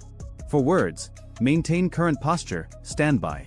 Back in Washington, the statement about the Strait of Hormuz was released at 5:47 p.m. Eastern Time. Within 11 minutes, Brent crude futures spiked $14 per barrel. Within 30 minutes, the spike hit $22. Trading algorithms that had been watching for keywords including Hormuz, military response, and proportional triggered automated buying across every major commodity exchange simultaneously. By the time human traders at the London IC exchange started their morning 6 hours later, oil was at $127 per barrel and climbing. 24 hours earlier it had been at $89. This was Story 1. Israeli strikes on Iranian oil infrastructure. American threats regarding the Strait. A regional crisis with global energy implications. Every news network on the planet was running this story by 3 a.m. local time. Satellites were being repositioned. Analysts were being woken up. Retired generals were sitting in studio chairs explaining what they thought would happen next. What they didn't know was that the oil infrastructure was the distraction. The real operation had started 11 hours earlier, at 3 p.m. local time on the previous afternoon, and it had nothing to do with missiles, aircraft, or pipelines. At 3:02 p.m. the previous day, an Iranian-flagged container ship named the Shari Cord, a 40,000-ton vessel operating a regular route between Bandar Abbas and the port of Latakia in Syria, suffered what its crew reported as a catastrophic engine room failure approximately 15 miles inside the Strait of Hormuz. The vessel lost propulsion. It began to drift. The crew deployed an emergency anchor in one of the most congested shipping channels on Earth. The Strait of Hormuz at its narrowest point is 21 miles wide. The shipping lanes used by tanker traffic are 2 miles wide in each direction, separated by a 2-mile buffer zone. A 40,000-ton ship sitting dead in the water in one of those lanes is the maritime equivalent of a jackknifed tractor trailer on a 2-lane highway. Traffic began to stack up almost immediately. By 4 p.m., 6 tankers were holding positions south of the disabled vessel, waiting for tugs. By 6 p.m., the number was 14. By midnight, 23 commercial vessels of various types were either holding position, diverting around the obstruction, or anchored in designated waiting areas. Iranian port authorities at Bandar Abbas offered tug assistance. The tugs arrived at 7:30 p.m. They connected lines. They attempted to move the Shari Cord. The ship didn't budge. The tugs reported that the vessel's anchor chain appeared to be fouled on something on the seabed. The anchor couldn't be retrieved. The ship couldn't be towed. Nobody in any Western intelligence service flagged this as unusual. Container ships break down. Anchors get fouled. It happens. The Strait of Hormuz experiences an average of 3 significant shipping disruptions per month. This was routine. Annoying but routine. It was not routine. The Shari Cord's engine room failure had been manufactured. The anchor was not fouled on the seabed. It was functioning exactly as intended. The ship's purpose was not to transit to Latakia. Its purpose was to sit precisely where it was sitting for precisely as long as it was sitting there. Because directly beneath the Shari Cord, on the floor of the strait at a depth of 80 meters, sat something that had been placed there 14 weeks earlier by an Iranian Revolutionary Guard Corps Navy midget submarine. It was a mine. But not a conventional naval mine. It was a rising mine, a weapon that sits on the seabed and upon activation, releases a torpedo that ascends to intercept a target passing overhead. This particular variant was the EM-52, a Chinese-designed system that Iran had been suspected of possessing since 2015 but had never confirmed. The EM-52 can engage targets in water up to 200 meters deep. Its torpedo component has a range of approximately 10 miles. There wasn't just one. There were 6. Spaced at 1,500-meter intervals along the shipping lanes. The Shari Cord was sitting on top of one of them, not because the ship was part of the mine deployment, but because the ship's position was intended to force tanker traffic into a predictable diversion pattern. When ships can't use the normal channel, they use the alternate channel. The alternate channel ran directly over 4 of the other 5 mines. It was a kill box, and 23 ships were slowly being herded into it. The American statement about the strait was not a coincidence. It was based on intelligence. 96 hours earlier, a signals intelligence platform operating from a facility in Bahrain had intercepted a burst transmission from a known IRGC Navy Command node to 3 fast attack craft bases along the Iranian coast. The transmission was encrypted, but its structure matched a pattern that NSA analysts had catalogued 4 years earlier during a previous escalation. The pattern was associated with mine warfare activation. Not deployment. Activation. The mines were already in the water. What the transmission ordered was the arming sequence. A second intercept, from a different source, provided partial geographic coordinates. Those coordinates were in the Strait of Hormuz. They were verified within 12 hours by an underwater drone launched from a Virginia-class submarine operating in the Gulf of Oman. The drone, an autonomous system called Razorback, covered 45 miles of seabed and returned with sonar imagery confirming 6 bottom-mounted objects consistent with EM-52 mine profiles. That intelligence went from Bahrain to CENTCOM in Tampa to the Pentagon to the White House in less than 4 hours. The presidential statement about the strait was drafted the same day. The timing of its release, simultaneous with the Israeli strikes, was not a coincidence either. It was coordinated. Not publicly. Not formally. Through a channel that doesn't appear in any organizational chart. So there were now 2 crises unfolding simultaneously, and most of the world only knew about one of them. The visible crisis was the Israeli strikes on Iranian oil infrastructure. Karg Island burning. Abadan burning. Oil prices climbing. That crisis was loud, photogenic, and impossible to ignore. The invisible crisis was 6 mines in the Strait of Hormuz, a dead container ship sitting on top of one of them, and 23 vessels slowly repositioning into a pattern that would give Iran the ability to shut down 21% of the world's daily oil supply in under 3 minutes. In Tehran, the Supreme National Security Council was in emergency session.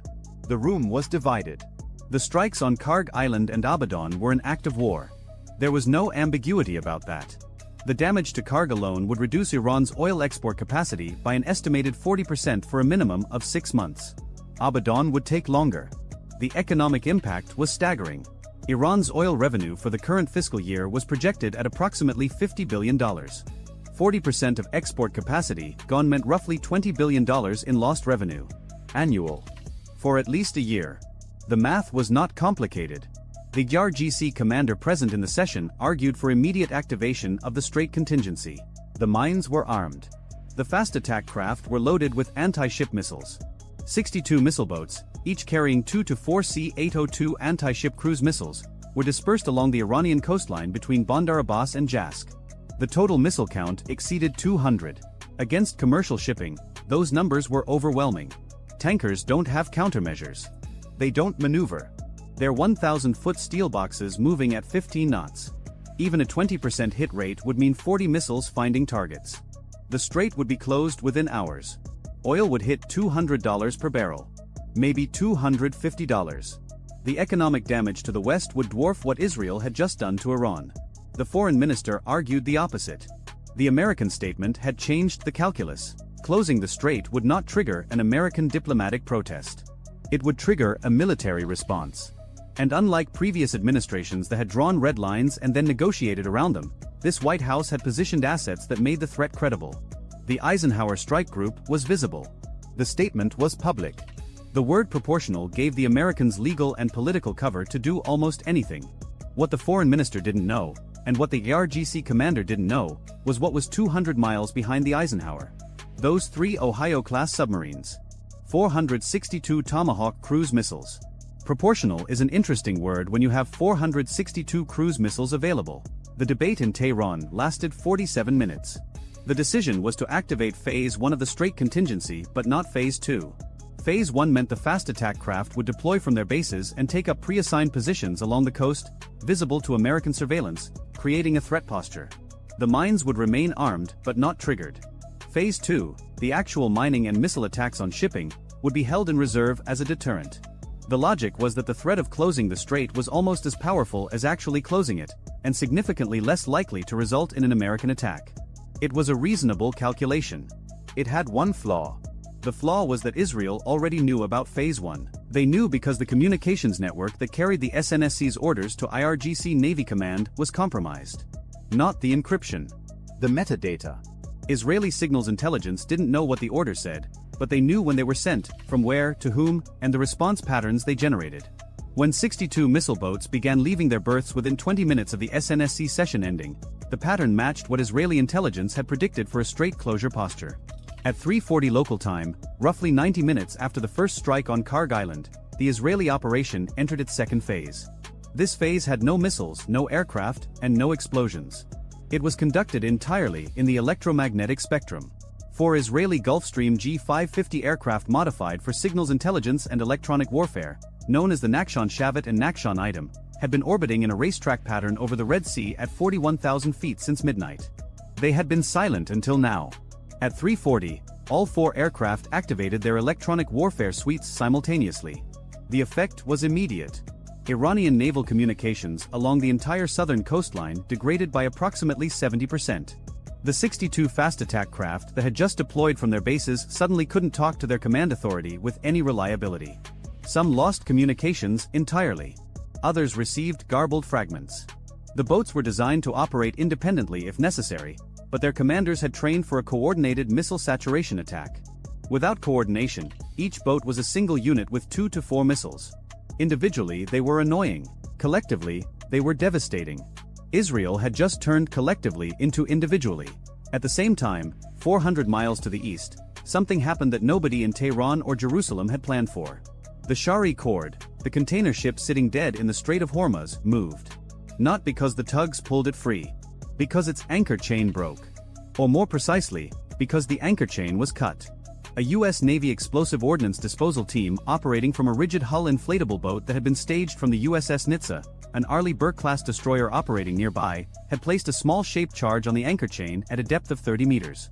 The charge detonated at 3:38 local time. The chain parted. The tugs, which were still connected, immediately began towing the now-free vessel south, out of the shipping lane. Within 20 minutes, the Shari Cord was clear. Traffic could resume through the normal channel. The normal channel that did not run over the mines. The Iranians recognized what had happened almost immediately. The anchor chain didn't break on its own. The timing, 2 minutes before the Israeli electronic warfare activation, was not a coincidence. Someone had coordinated this. The Shari Cord gambit was burned. But the mines were still in the water. And the mines were still armed. In Tampa, at CENTCOM headquarters, the mine problem was now the priority. 6 EM-52 rising mines in the world's most important shipping choke point. Each one capable of killing a supertanker. The standard approach to mine clearance is methodical. You send mine countermeasure vessels, MH-53EC Dragon helicopters towing minesweeping gear, unmanned underwater vehicles to locate and neutralize each mine individually. It takes days. Sometimes weeks. The strait couldn't be closed for weeks. Every day of closure cost the global economy roughly $2.5 billion. The non-standard approach was faster. And riskier. At 4:15 local time, AP-8A Poseidon maritime patrol aircraft operating from Naval Support Activity Bahrain arrived over the strait at 25,000 feet. It was carrying sonobuoys, expendable underwater sensors that could be dropped from the aircraft to create an acoustic picture of the seabed. Over the next 40 minutes, the Poseidon dropped 36 sonobuoys in a grid pattern covering the area identified by the Razorback drone's earlier survey. The sonobuoy data was relayed in real time to the NITSA, which had the most advanced mine warfare software package in the strike group. Simultaneously, two MH-60R Seahawk helicopters launched from the Eisenhower carrying airborne mine neutralization systems, essentially remote-controlled underwater vehicles with explosive charges that could be guided to a mine and detonated. Each helicopter carried 2 neutralization vehicles. 4 vehicles. 6 mines. The math wasn't perfect. 50 miles to the south, a second underwater drone was launched from the Virginia-class submarine. This one wasn't mapping. It was carrying 4 lightweight charges specifically designed for bottom mine neutralization. The drone's transit time to the minefield was estimated at 90 minutes.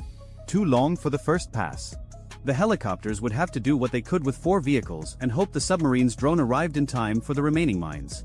At 4:55 local time, the first airborne mine neutralization vehicle reached its target. The mine was sitting in 75 meters of water, partially buried in silt. The neutralization vehicle positioned itself within 2 meters of the mine and detonated. The explosion was felt on the surface as a dull thump. Sonobuoy data confirmed the mine was destroyed. 1 down, 5 to go. The second vehicle reached its target at 5:03. Successful detonation.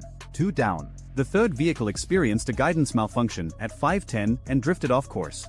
The operator on the Seahawk attempted to regain control. The vehicle's battery died at 5:14. It sank to the seabed, useless. 3 vehicles expended. 2 mines destroyed. 1 failed. The fourth and final vehicle was deployed at 5:18 toward the third mine. Successful detonation at 5:24. 3 mines neutralized. 3 remaining. The helicopters had nothing left. The submarine drone was still 40 minutes out. 40 minutes. In those 40 minutes, 3 armed mines sat in the shipping lanes of the Strait of Hormuz. 3 mines that could each destroy a supertanker. 3 mines that the Iranian IRGC Navy still had the ability to trigger remotely. And in Tehran, the argument about Phase 2 was starting again. The IRGC commander now had new information. The Americans had moved the Shari cord. The Americans were actively clearing the mines. The Iranian contingency was being dismantled in real time.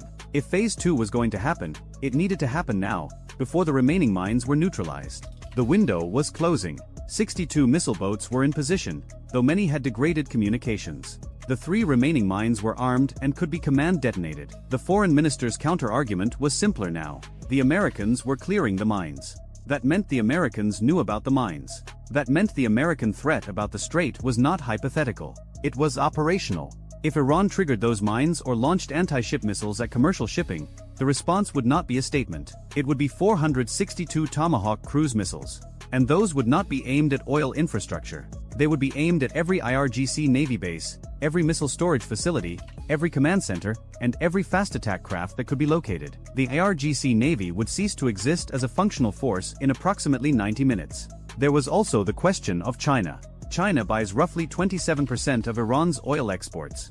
China had not been consulted about the strait contingency. China would not appreciate having its energy supply interrupted by an Iranian decision made in the heat of a crisis. Beijing's ambassador had already called twice. He had not been put through to anyone with decision-making authority. That was a mistake that would have consequences regardless of what happened in the next hour. At 5:45 local time, with dawn beginning to lighten the eastern horizon over the Gulf of Oman, the SNSC reached its second decision. Phase 2 would not be activated. The remaining mines would be left in place as a card to be played later, but not triggered. The fast attack craft were ordered to return to port. The strait would remain open. Iran would pursue its response through other channels. Diplomatic, economic, asymmetric. The IRGC commander left the session without speaking to anyone. His deputy, waiting in an anteroom, asked him what had been decided. He said one sentence. It wasn't recorded, but it was reported later by 3 separate sources with minor variations. The version most commonly cited translates roughly to, "We just paid $50 billion to learn that our Navy is a suggestion." He wasn't entirely wrong. The 62 missile boats were returning to port. The electronic warfare jamming from the Israeli Gulfstream aircraft had lifted once the boats began withdrawing, which confirmed for the IRGC that the jamming had been targeted and deliberate, not some broad-spectrum interference. The Israelis had known exactly which frequencies to hit. That meant they had been listening for a very long time. At 6:04 local time, the submarine-launched underwater drone reached the fourth mine. Successful neutralization. At 6:22, the fifth. At 6:41, the sixth and final mine was destroyed. The Strait of Hormuz was clear. The entire mine neutralization operation had taken 1 hour and 46 minutes from first vehicle deployment to last detonation. The standard timeline for clearing a minefield of that size in a contested environment was 5 to 8 days. CENTCOM's after-action report would later describe the operation as compressed but acceptable. An unofficial assessment from the EOD team that cut the Shari Cord's anchor chain used different language. They called it stupid lucky. Back in the daylight, the visible damage was becoming clear. Satellite imagery of Karg Island showed a fire burning across the southern tank farm with a smoke plume extending 40 miles downwind. The pipeline junction was destroyed. 3 of 6 loading buoys were inoperable. Iranian emergency crews were on scene but struggling to contain the fire because the water supply system for the firefighting infrastructure drew from a pumping station that had been damaged by debris from the initial strike. A $3.2 million missile had knocked out a pipeline junction, 3 loading buoys, a control building, and a firefighting pumping station. Total estimated repair cost, $1.4 billion. Estimated repair time, 8 to 14 months. Abaddon was worse. The atmospheric distillation column is the heart of any refinery. Without it, crude oil is just crude oil. It can't be processed into gasoline, diesel, kerosene, or any other usable product. Abaddon's Unit 2 distillation column was a total loss. The desalting plant was a total loss. The storage tank would burn for another 9 days before it consumed all available fuel. Repair estimates for Abaddon ranged from $2.1 billion to $3.6 billion depending on which engineering assessment you trusted. Timeline, 18 months to 3 years. 4 missiles had hit Abaddon. 3 of them found their targets. Total missile cost, approximately $4.8 million. The damage they inflicted would cost at least $2 billion to repair and remove billions more in refining capacity from the market for years. The cost ratio was not lost on analysts. $1 million of Israeli munitions had purchased roughly $400 million of Iranian economic damage. That ratio would appear in every defense procurement brief for the next decade. On global markets, the picture was equally dramatic. By 8 a.m. London time, Brent crude had reached $134 per barrel. By noon, it touched $141 before settling back to $136 on reports that the strait remained open. The strait remaining open was the only thing preventing a complete market panic. If those 6 mines had been triggered, if even one supertanker had been hit, the model showed oil reaching $200 within 48 hours and $250 within a week. The global economic impact of a sustained strait closure was estimated at $4 trillion annualized. The mines that prevented that scenario had cost approximately $12 million to manufacture and deploy. The neutralization vehicles, submarine drones, sonobuoys, and operational costs to clear them exceeded $200 million. A $12 million investment had required a $200 million response. That ratio also appeared in the procurement briefs. In Jerusalem, the Israeli cabinet met in an emergency session that lasted 3 hours.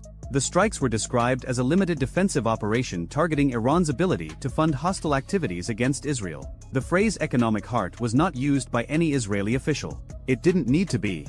Every headline in the world was already using it. The cabinet authorized continued intelligence operations but no additional strikes. The message had been delivered. It was a very expensive message, delivered very precisely, to a very specific set of targets chosen not for their military significance but for their economic irreplaceability. Israel had not touched a single military base, a single air defense site, a single government building. It had hit the money. Everything else flows from money. In Washington, the president held a brief press availability at 8 a.m. Eastern. He confirmed that U.S. forces had conducted freedom of navigation operations in the Strait of Hormuz. He did not mention mines. He did not mention the Shari Cord. He did not mention underwater drones or explosive ordnance disposal teams cutting anchor chains in the dark. He said that the strait was open, that it would remain open, and that any entity attempting to close it would face consequences. When asked about the Israeli strikes, he said that Israel had the right to defend itself and that the United States had not participated in offensive operations.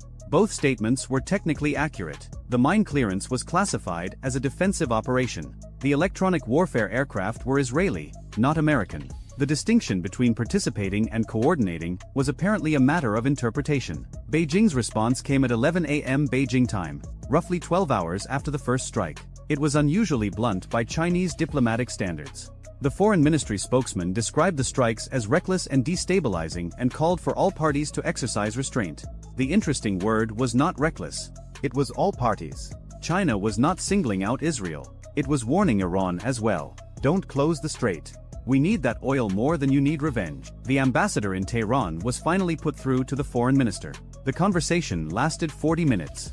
Its contents were not disclosed, but Iran's state media coverage of the crisis shifted notably afterward. The language about retaliation became less specific. The timelines became vaguer. Some things translate the same in every language. One of them is "don't do anything stupid." 72 hours after the strikes, a preliminary damage assessment compiled by commercial satellite analytics firms estimated the total economic impact as follows. Direct infrastructure damage to Karg Island and Abadan, $3.50 to $5 billion.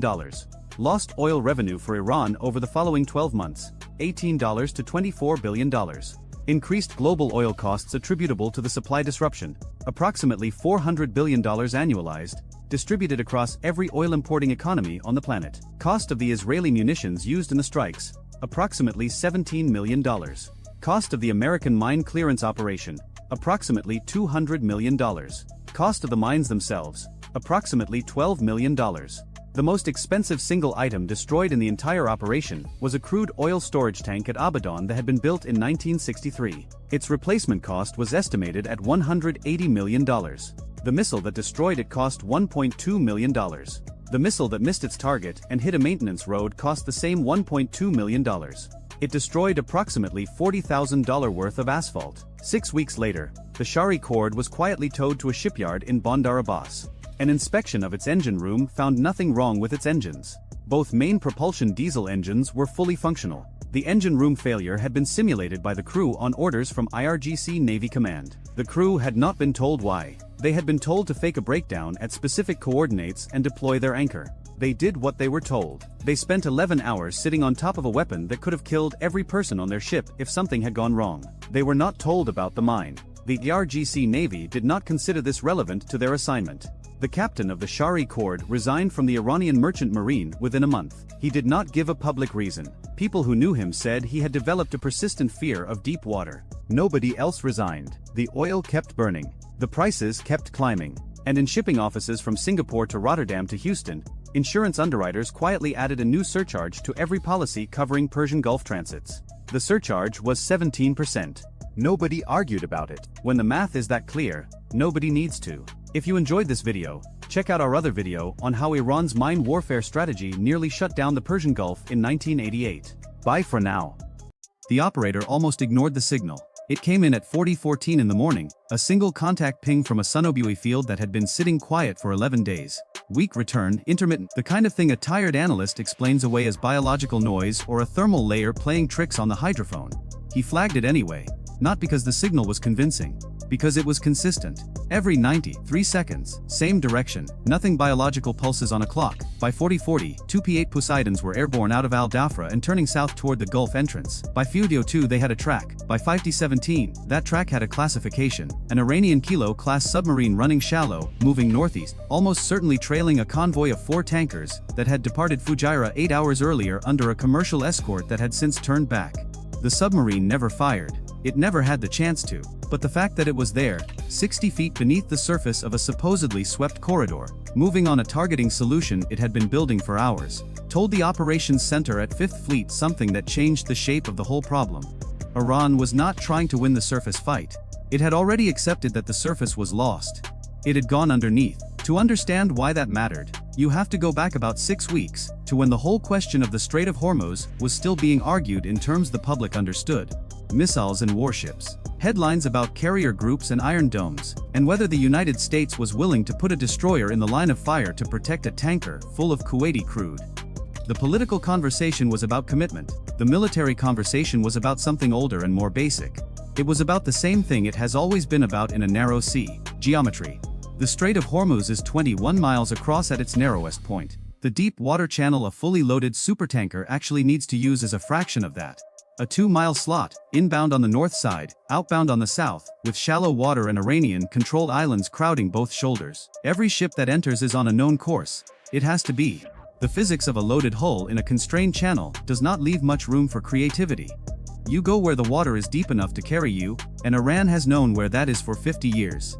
The coast above that slot had been militarized over decades with a patience and a thoroughness that deserves respect even from the people it is aimed at. Radar installations on the high ground, overlapping coverage multiple bands. Anti-ship missile batteries ranged onto the channel at distances where a supersonic skimming weapon gives a crew approximately 15 seconds of warning before impact. Fast attack boats hidden in the coves and inlets along the Keshim Island coastline, small enough to be invisible on a cluttered radar return, fast enough to close a tanker before a defensive gun system can engage them all.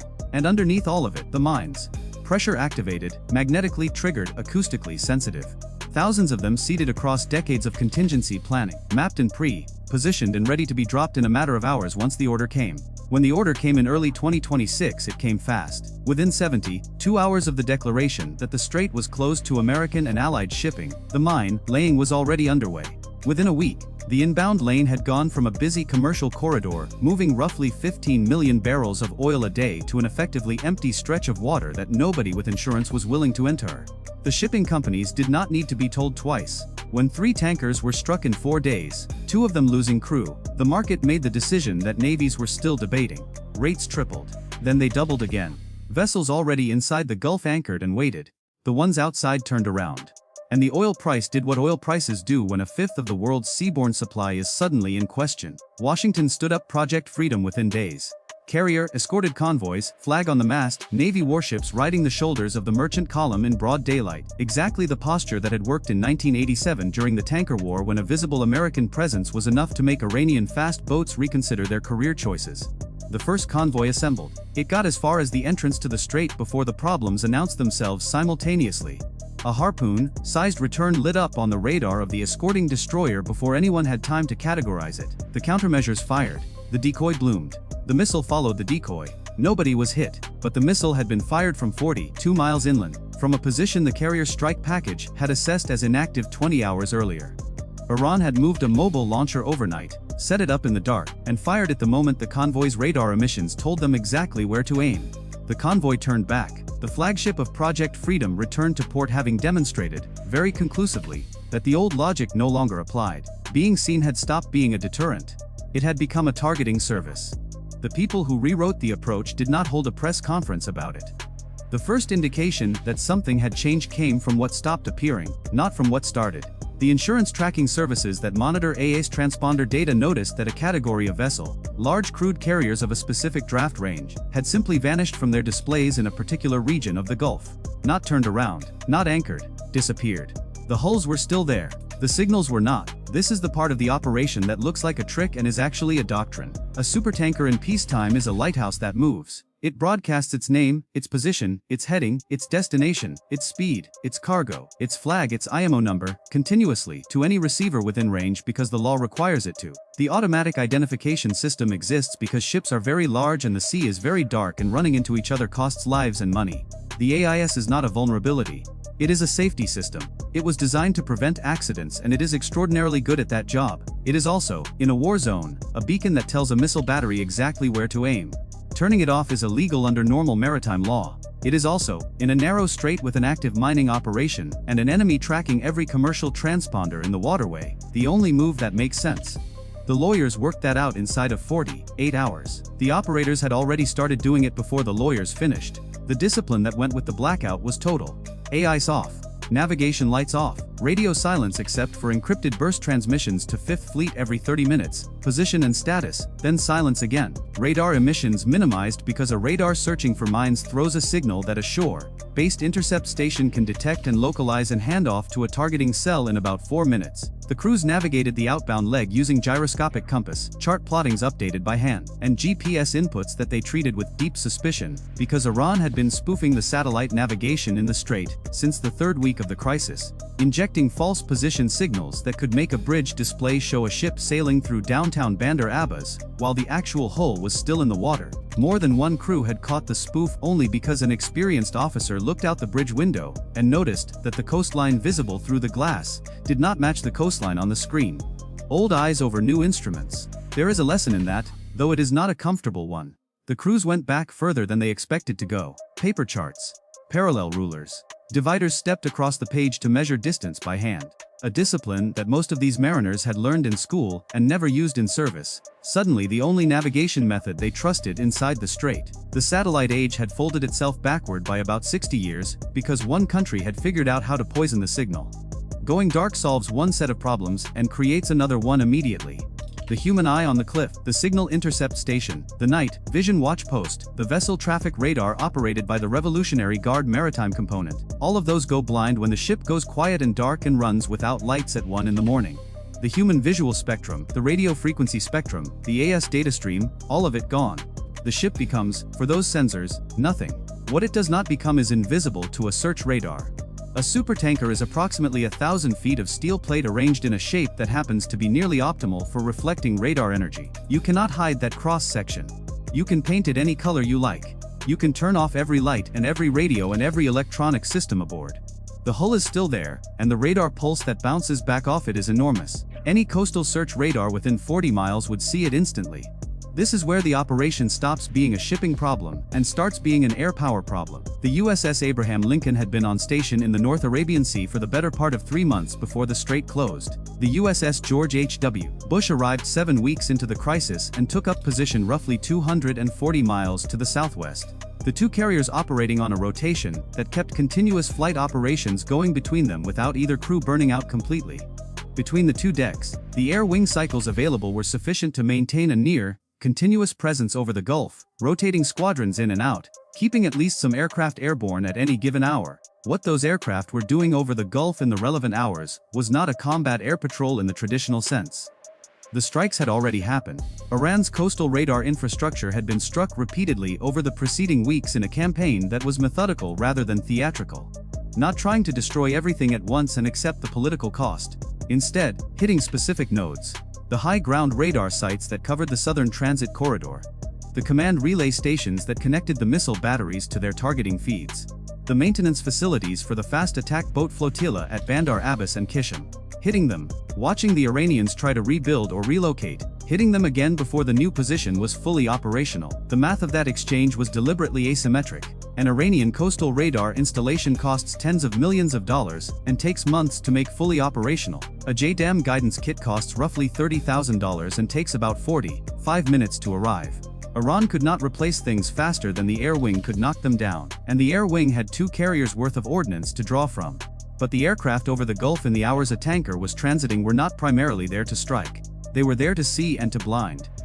The E-2D Advanced Hawkeye, which is a radar aircraft that looks roughly like a propeller plane with a flying saucer glued to its back, carries a radar system that can track moving targets on the surface and in the air simultaneously at ranges that would take your breath away if the specifications were unclassified. Flying at altitude above the Gulf, it looks down over the curvature of the Earth that defeats a shore-based radar and sees everything beneath it. Tankers, fast boats, patrol craft, submarines running shallow enough to leave a surface wake. It sees all of it, and it passes that picture to the destroyers and the cruisers, and the submarines working the water below, so that none of them have to light up their own search radars and advertise where they are. The EAATG Growler is a different kind of instrument. It carries no bombs. Its weapons are invisible. It flies into the airspace above an enemy's integrated air defense network, and it pushes electromagnetic noise into every frequency that network depends on. Radar warning receivers are flooded with false returns. Fire control radars lose their lock. The targeting chain that connects a shore-based radar to an anti-ship missile's seeker head gets interrupted at the data link, which means the missile launches and then flies toward a position that the radar reported before the jamming started, which is not where the ship is anymore. The Growler does not stop Iran from firing. It stops Iran from hitting. The combination, Hawkeye picture pushed to friendly forces, Growler interference pushed into Iranian systems, created a situation where the United States could see across the full breadth of the strait in real time and Iran could not. The physics were the same for both sides. The sensors were not. The Kilo submarine that the P-8s found at 5D17 that morning was the part of this that the surface picture could not solve on its own. A submarine running at 60 feet on battery power produces almost no thermal signature, no radar return, no visible wake, no radio emission, and almost no acoustic signature if its crew knows what they are doing and the boat is properly maintained. The Iranian Navy operates 3 Kilo-class submarines, Russian-built diesel electrics that are genuinely quiet on battery power, quiet enough to be a serious problem in the shallow, thermally complex water of the Gulf entrance where sound propagation is inconsistent and sonar performance is degraded by salinity gradients and biological noise. The standard surface escort picture, the one that sees everything on and above the water, goes effectively blind below the surface. And Iran knew that. The shift to submarine operations after the surface fast attack campaign was degraded was not improvised. It was the contingency that had been planned for years. If the surface is lost, go underneath. Make the Americans prove they can fight three-dimensionally in water that favors the defender. The answer to that was the Sonobuoy field, the PAs, and the patient analyst who flagged a signal that was pulsing on a 93-second interval and could not explain why. The P-8 Poseidon is a submarine hunting aircraft derived from the Boeing 737 airframe, which sounds almost comically civilian until you see what it carries. Sonobuoys dropped from altitude that transform into hydrophone arrays the moment they hit the water. Magnetic anomaly detection systems sensitive enough to detect the perturbation in the Earth's magnetic field, caused by a large steel hull moving through the water below. Processing systems that take the acoustic data from a dozen sonobuoys simultaneously and triangulate a contact position with an accuracy that would have seemed impossible 30 years ago. And torpedoes, if the situation calls for them. The situation that morning called for something more measured. The convoy behind the Kilo had not yet entered the strait. The submarine was in international waters with no confirmed hostile action yet taken. The P-8s illuminated it with active sonar, which is the underwater equivalent of turning on a spotlight in a dark room and pointing it at someone. The Kilo crew knew immediately that they had been found, that the aircraft above them had a precise fix on their position, and that the torpedoes aboard those aircraft were not theoretical. The submarine altered course. It went deep. It went slow. It spent the next 11 hours trying to shake the P-8 coverage and could not, because the coverage did not stop. The PAs rotated, one landing to refuel and rearm while another took its station, keeping a continuous audio record of every course change the Kilo made. The convoy transited the strait during that window. The submarine never reacquired it. The drone boats at Bandar Abbas happened 4 days before that transit, and the sequence matters because the timing was not coincidental. The Revolutionary Guard Naval Base at Bandar Abbas sits at the eastern entrance to the strait on the Iranian coast. It is the home port for a significant portion of the fast attack boat flotilla, the speedboats carrying anti-ship missiles and machine guns and sometimes just explosives, boats designed to swarm a larger vessel and overwhelm its close-in defenses through sheer numbers. They are not sophisticated weapons. They are cheap, fast, and numerous, which in a confined waterway is a combination that a very expensive warship has trouble answering gracefully.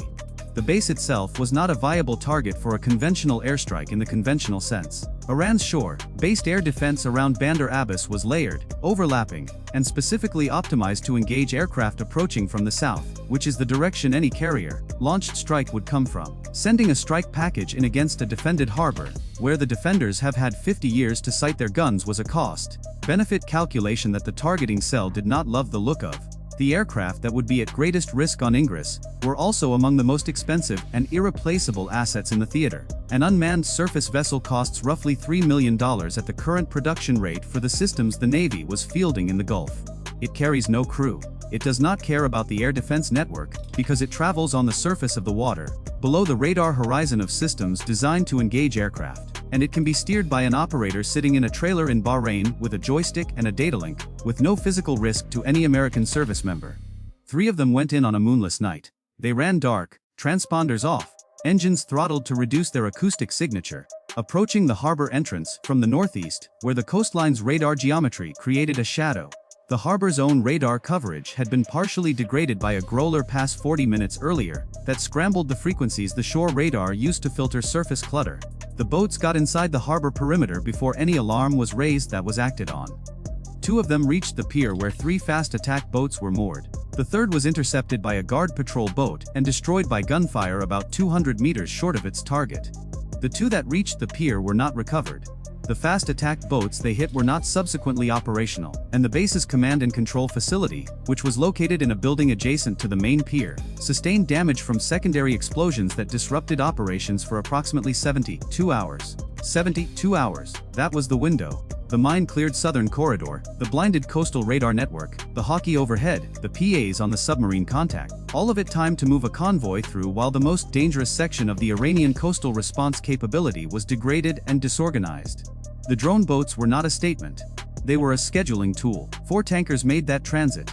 The largest of them was just over 300 meters in length, fully laden, drawing nearly 20 2 meters of water, moving at approximately 9 knots through a lane that the mine hunters had swept and swept over the preceding 48 hours. The crew had been briefed to expect a 6 to 7 hour passage with no communication except the encrypted burst transmissions. They had been told about the spoofed GPS and given the paper charts and told which instruments to trust and which to ignore.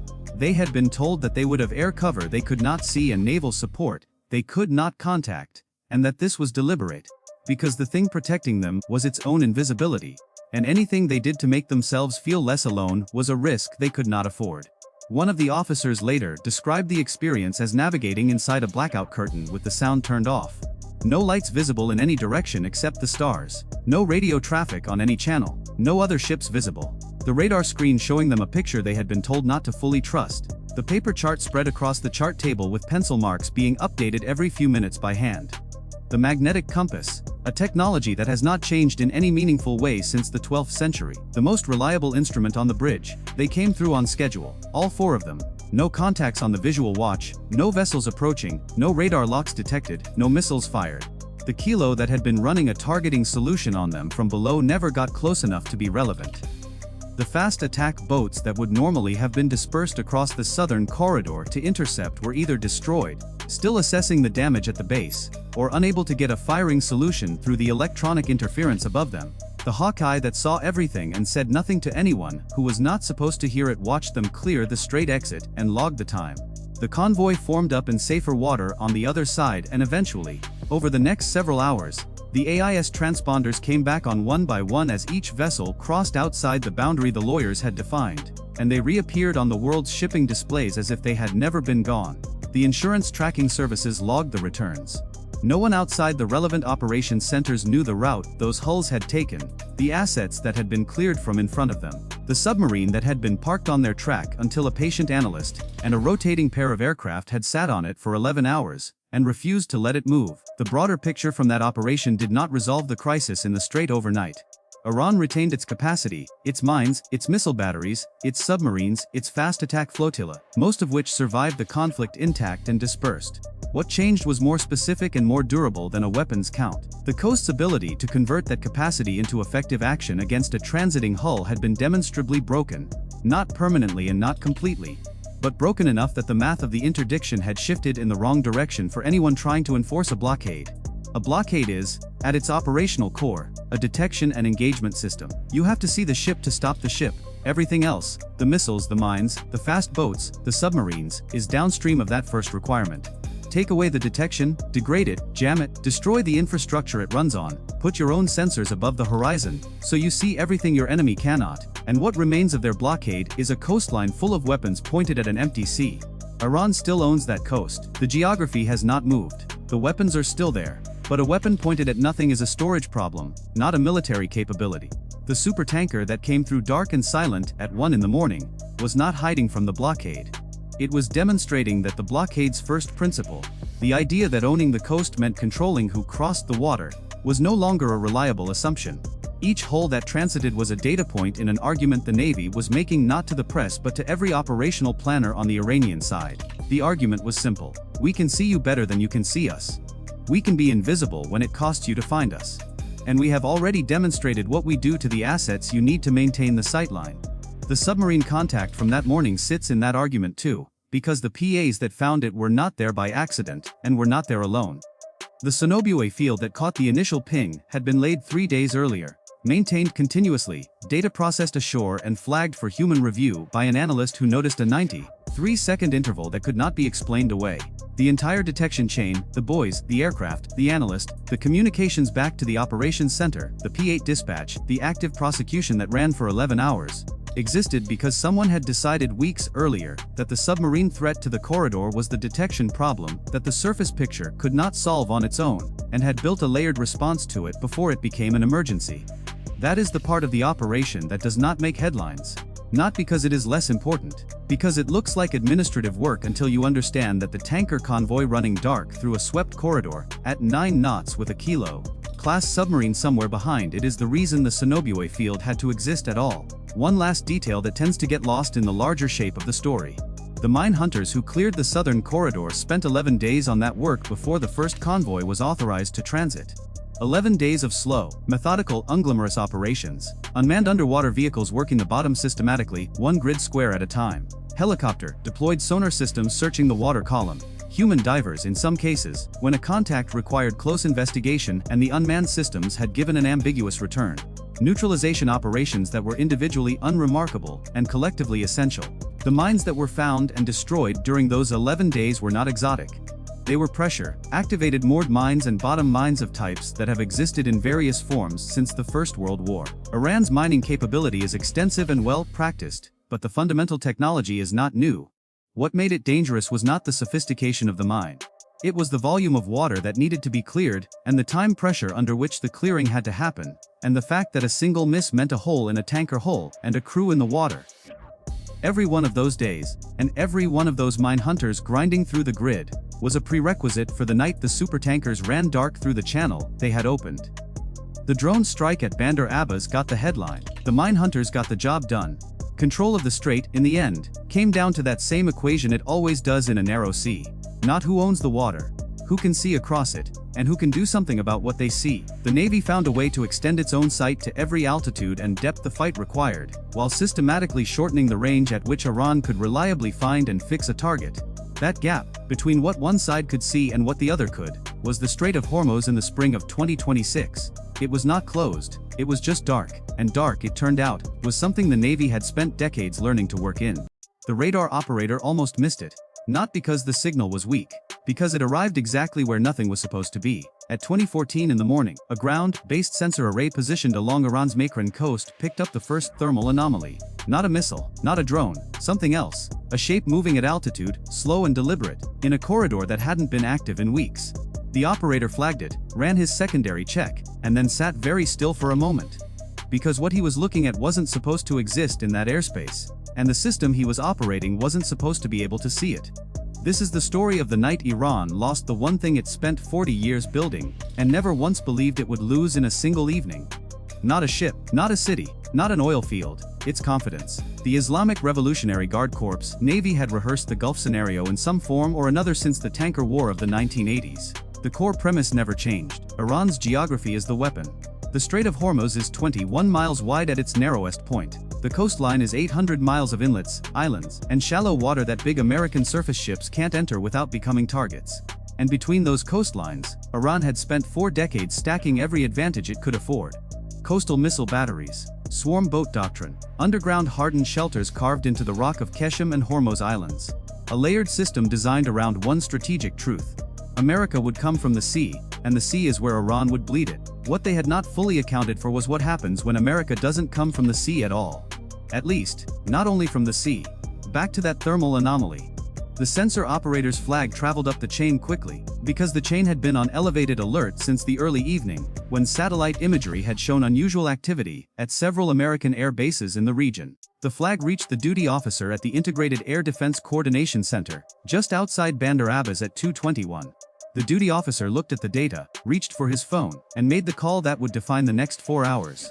He put the entire coastal defense network on alert status. That decision was correct. It was also already too late by roughly 90 minutes. The sequence that night had started not with a missile, but with a target list. The planning cell that assembled it operated on a principle borrowed from logistics rather than from warfare.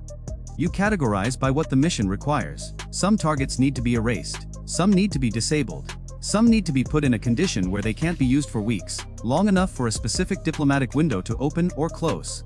The list reflected all 3 categories, and each category came with its own weapon. The hardened anti-ship missile shelters along the Bandar Abbas waterfront belonged to the first category. These weren't improvised. They were engineered over 2 decades, reinforced concrete walls thick enough to absorb anything short of a direct hit from a penetrating munition. Iran had positioned them with care, set back from the waterfront by several hundred meters, partially buried into the hillside, with their launcher doors oriented seaward for fast deployment. Their contents were the weapons that had spent that same morning tearing holes in 3 commercial tankers in the Gulf of Oman. By evening, the calculation was straightforward. Leave them standing and they reload by dawn.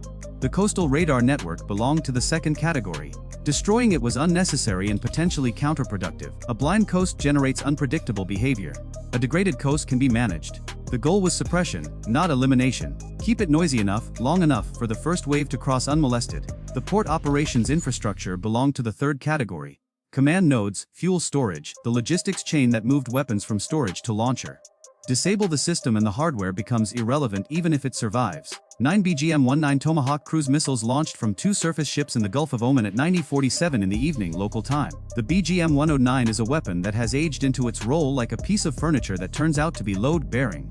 It is 20 years old in its current configuration, carries a 1,000-pound warhead, cruises at 550 miles per hour at wavetop altitude, and can cover nearly 1,000 miles on a route that nobody anticipated. It was not designed to be fast. It was designed to be inevitable. The 9 Tomahawks hit the water and turned northwest in tight formation, hugging the surface at 10 to 15 meters, navigating by inertial reference and GPS correction. Their flight paths scripted weeks in advance to route around every known air defense site and enter the target zone from a bearing that offered the maximum approach window before any coastal radar could acquire them at useful range. That plan assumed the radars would be working under standard atmospheric conditions. The Gulf in late spring and early summer does something inconvenient to radar physics. A phenomenon called an evaporation duct forms over warm, humid water when the temperature gradient between the sea surface and the air above it creates a layer of dense, wet atmosphere just above the waves. Radar energy, normally traveling in straight lines, bends downward through this layer and follows the curve of the Earth for distances far beyond its designed horizon. The effect is inconsistent, unpredictable, and entirely outside the control of any engineering decision either side makes. On some nights it doesn't exist. On others, it extends the practical detection range of a coastal radar by 50% or more. That night it was working. The coastal radar operator who caught the Tomahawks didn't know what an evaporation duct was by name. He knew his equipment, he knew the normal clutter signature of the Gulf at night, and he knew that the contacts seeping into his display at wave height 40 kilometers past his theoretical horizon were real, because he had checked everything else first. He was calm about it. His radio call was delivered in the flat, practiced tone of someone who had trained for exactly this moment, and was now slightly surprised that it had actually arrived. His report went out over the coastal defense network inside 90 seconds. Along 300 kilometers of coastline, crews that had been waiting in varying states of alertness started moving. Launcher tarpaulins came off. Radar systems began their warm-up sequences. Battery officers called their own subordinates. In the hills east of Bandar Abbas, one crew in particular received the report, acknowledged it, and did nothing visible in response. Their radar stayed cold. Their engines idled. Their electro-optical tracker, a stabilized thermal telescope bolted to the radar dish, was already watching the sky. The EA-8G Growler is not a combat aircraft in any conventional sense. It carries no bombs. It wins no dogfights. Its entire purpose is to make other aircraft harder to kill, and it does this by filling the electromagnetic spectrum with noise targeted precisely at the frequencies enemy systems depend on. The Growler crew that night received the alert about the early radar acquisition over their encrypted data link and executed the frequency change in under a minute. They had been orbiting at altitude over the Gulf, their jamming pods pointed inshore, waiting for the moment the plan required them. That moment had arrived 12 minutes early. The jamming went up. The coastal radar operator's contacts dissolved into static. Now the clock was running on both sides. Jamming degrades over time and distance in a predictable way. The further a target is from the jammer, and the closer it gets to its own radar, the stronger its return signal becomes relative to the jamming noise. There is a range, called the burn-through range, at which the target's radar return punches back through the noise and becomes visible again regardless of what the jammer does. The Growler crew knew this. So did the planners. The original jamming window had been designed to cover the final approach only, the last 20 minutes before impact, when the Tomahawks would be crossing the coastline. Starting 12 minutes early meant the window would be burning out at the worst possible moment. The crew had no alternative. But that didn't make the math comfortable. 24 minutes to impact. The coastal radar operator had been blinded before. He knew what it meant and he knew what to do. He worked the problem methodically. He pushed his transmitter power to maximum. He narrowed his sweep to the last clean bearing he had on the contacts and ran it repeatedly, watching for any return strong enough to push through the noise. The jamming was strong and his equipment was doing its best. He kept working. He had done this in exercises. He had never expected to need it on an actual night. Now he was grateful he had paid attention. 60 miles inland, in the hills above the port, the corded battery crew were also doing their job without making themselves visible. The system the Iranian military calls the Third of Cordad is a mobile surface-to-air missile battery built around the Sayad-2 missile, a weapon with a maximum range of roughly 45 kilometers, capable of engaging aircraft flying at medium altitude. The same system had reached up and removed an American RQ-4 Global Hawk from the sky above the Strait of Hormuz in 2019. Its crews had learned since then that in this kind of environment, the radar is both the weapon and the target. 2 batteries had been destroyed earlier in the day, both lost within seconds of activating their radar systems, both killed by HAWARM missiles that rode the radar beam straight back to the source. This crew had internalized that lesson completely. Their electro-optical tracker was watching the sky to the south, looking for the heat signature of jet exhaust against the cooler background of the upper atmosphere. It couldn't guide a missile. What it could do was tell the crew exactly where to point the radar before they switched it on. 8 seconds of radar. That was the plan. Long enough to get the missile on track.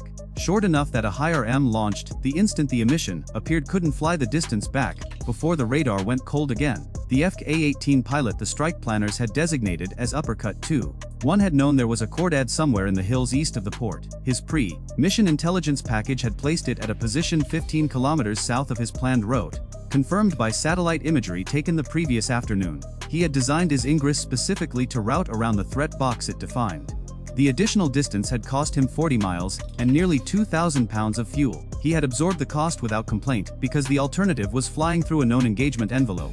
Standard calculation. The Cordad had moved at sunset. Not far. 12 kilometers. Far enough. His detour didn't clear the threat. It aimed him directly down the battery's line of sight. 20 minutes to impact. The electro-optical tracker found him first. The crew confirmed the bearing. The radar snapped on. In Uppercut 2-1's cockpit, the radar warning receiver went from silence to full tone lock alert in the same fraction of a second. He had roughly 3 seconds before the missile, already climbing toward him, closed the geometry past the point where maneuvering could help. He broke hard, dispensed chaff, and pulled the nose sideways with enough force that the harness dug into his shoulders hard enough to leave marks. 3 seconds gone. The Sayed was already in the air, command-guided, the radar in the hills steering it every meter of the way. This is where the timing collapses into fractions.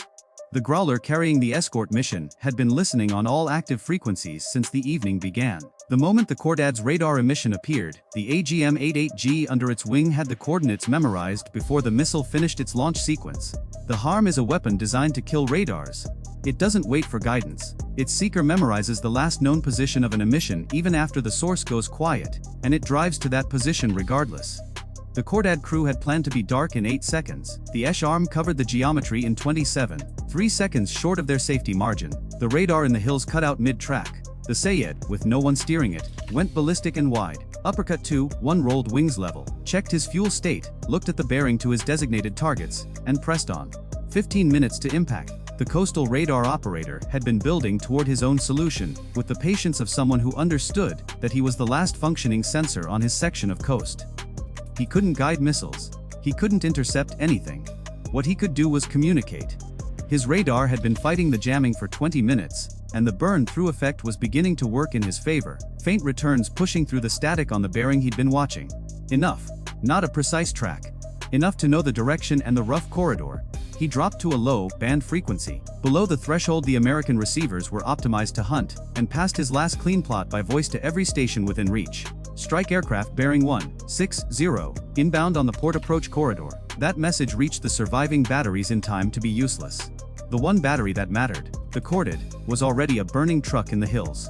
8 miles offshore, the Tomahawks encountered their next problem. GPS works by receiving an extremely faint signal from satellites in orbit. A ground-based jammer broadcasting on the same frequency can flood the local area with interference strong enough to drown the satellite signal out. Iran had positioned a jammer on the coast specifically to degrade the terminal guidance phase of any cruise missile attack. Done correctly, the technique walks a weapon off its aim point by several hundred meters, enough to miss a hardened shelter entirely. The Tomahawk stopped receiving a clean GPS signal. The navigation system shifted to pure inertial guidance, counting its own velocity and heading without external correction, and held its course. This is the system's designed fallback response to GPS denial. When the coastline rose ahead of the nose camera, the terrain matching system, essentially a photographic comparison between what the camera saw and what the weapon had memorized from pre-mission imagery, snapped the position back into focus with an accuracy that the GPS jammer could not affect. You can flood a radio frequency. You cannot alter what a building looks like from the north at 2 in the morning. The weapons came down off the wave tops and ran straight for the port. The Panzer S-1 battery stationed on the port perimeter was a Russian-designed system carrying a radar, 12 surface-to-air missiles, and twin 30mm cannons on a single-wheeled vehicle. It was designed specifically to engage cruise missiles in their terminal phase, and its crew was competent. The first missile they fired detonated in the sea 50 meters short of a Tomahawk running at 10 meters altitude. The second missed on a similar geometry. The problem is not the Panzer's capability. The problem is physics. A missile flying 10 meters above the sea surface sits inside the radar's ground clutter return, the background noise created by the sea surface itself. The proximity fuse that detonates the interceptor when it senses a nearby object cannot cleanly distinguish the Tomahawk from the water it's skimming over. The fuse triggers early on the waves or not at all. The battery got 4 shots off before an AGM-88G arrived to address the radar at the center of the system. 3 minutes to impact. The lead Tomahawk crossed the beach, matched its nose camera image against the stored scene of the anti-ship missile shelter, and drove a 1,000-pound warhead through reinforced concrete at 550 miles per hour. The shelter did not collapse outward, it collapsed inward.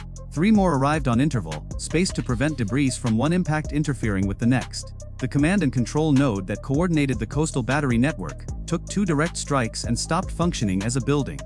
The waterfront boat sheds, where the fast attack craft that had launched that morning's tanker strikes were stored alongside their weapons and fuel, disappeared in a chain of secondary explosions that burned for 6 hours. Uppercut 2. One rolled in behind the Tomahawks with a GBU-31, a 2,000-pound satellite-guided bomb, and put it through the roof of the Port Operations Center. The building, which had been the communications hub for the entire Bandar Abbas Naval District, detonated from the inside out as its internal fuel and power systems fed the initial charge. Then the boats came out. They didn't emerge in formation, they emerged in 1s and 2s from every available point of water access, throttles wide open, spreading across miles of dark gulf on a heading that put them between the burning piers and the American ships offshore.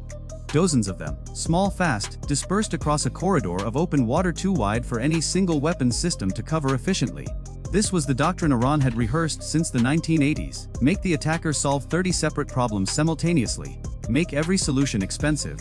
Force the exchange ratio to work in your favor through sheer volume. Every exercise for 40 years had validated the approach.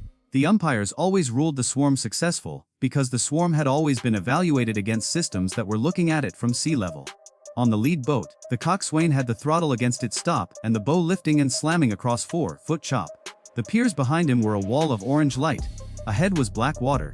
He was scanning for helicopters, for gun flashes, for any indication that he had been acquired. He saw nothing, because the thing that had already assigned him a track number was orbiting at 25,000 feet, with a radar aperture the size of a small aircraft, and a data link connecting it to every shooter in the battle space. The E-2D Hawkeye is a carrier-based airborne early warning aircraft built around the ANAPY-9 radar, which rotates in the dome mounted above the fuselage and can track hundreds of surface and air contacts simultaneously across an enormous geographic area. At 25,000 feet, the Hawkeye sees ocean that no ship's radar can reach because the ship's radar is blocked by the curvature of the Earth below horizon range. Every small boat that cleared the harbor mouth became a numbered track on a shared display before it had traveled half a mile. Those tracks reached the strike aircraft overhead before the fastest boat had cleared the outer harbor. The FDA-18 pilots received targeting vectors to boats their own radars couldn't see yet and began working down the list. The weapon they were using for this was not a missile in any conventional sense. The APKWS, Advanced Precision Kill Weapon System, is a modification kit that bolts a laser seeker and steering fins onto a standard unguided Hydra 70 rocket. The complete modified round costs approximately $25,000. It is laser-guided, meaning a pilot or systems operator paints the target with an infrared laser, and the rocket's seeker follows the reflected energy to impact. Each aircraft carries multiple 7-round pods. The economics of this engagement are critical and deliberate. A Hellfire missile costs approximately $150,000. A Tomahawk costs well over $2 million. A fast attack boat costs less than the Hellfire. At those exchange rates, using precision missiles against small boats is a losing calculation even if every shot hits. The APKWS inverts the equation. A $25,000 round against a boat worth less than that is, at worst, a draw, and the magazine doesn't run dry after the first dozen engagements. The lead Hornet rolled in on the first track, locked the laser on the hull, and fired. 2 seconds of flight. The boat came apart in white spray and splinters. The pilot was already taking a vector to the next track before the debris settled. The Hawkeye's picture cleared one number at a time as the list shortened. Back on the destroyer, the geometry had compressed to the point where every system on the ship was making decisions in fractions of a second.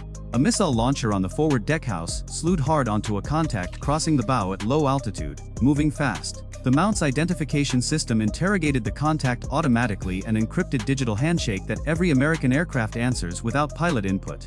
The reply came back within milliseconds. Friendly. The empty, railed FKA-18 aggressing home continued south without its pilot knowing how close the geometry had come. The point defense system that almost fired is a Phalanx close-in weapon system, a radar-guided cannon that fires 500 rounds per minute and exists specifically for situations where every other defensive layer has been penetrated and a threat is seconds from the hull. It operates autonomously. It doesn't wait for human authorization because human reaction time is not fast enough for the geometries it's designed to address. The only thing that keeps it from engaging friendly aircraft is the Mode 5EF reply and the carefully briefed altitude and corridor deconfliction plan that separates friendly aircraft from threat profiles by lane and by timing. The system is invisible in mission graphics. It appeared in no briefing slide. It was the structural foundation the entire operation ran on. The last boat steadied on the destroyer's bow bearing with its throttle against the stop at 4,000 meters. A Hornet tipped in from altitude, designated the target with a laser, and released. At 1,000 meters of range, the final round of the evening followed the laser spot down to the hull.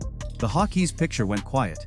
The tracks cleared one by one until the scope showed open water, smoke, debris, and nothing else moving. Over the port of Bandar Abbas, the fire from the boat sheds was burning tall enough to be visible 40 miles offshore.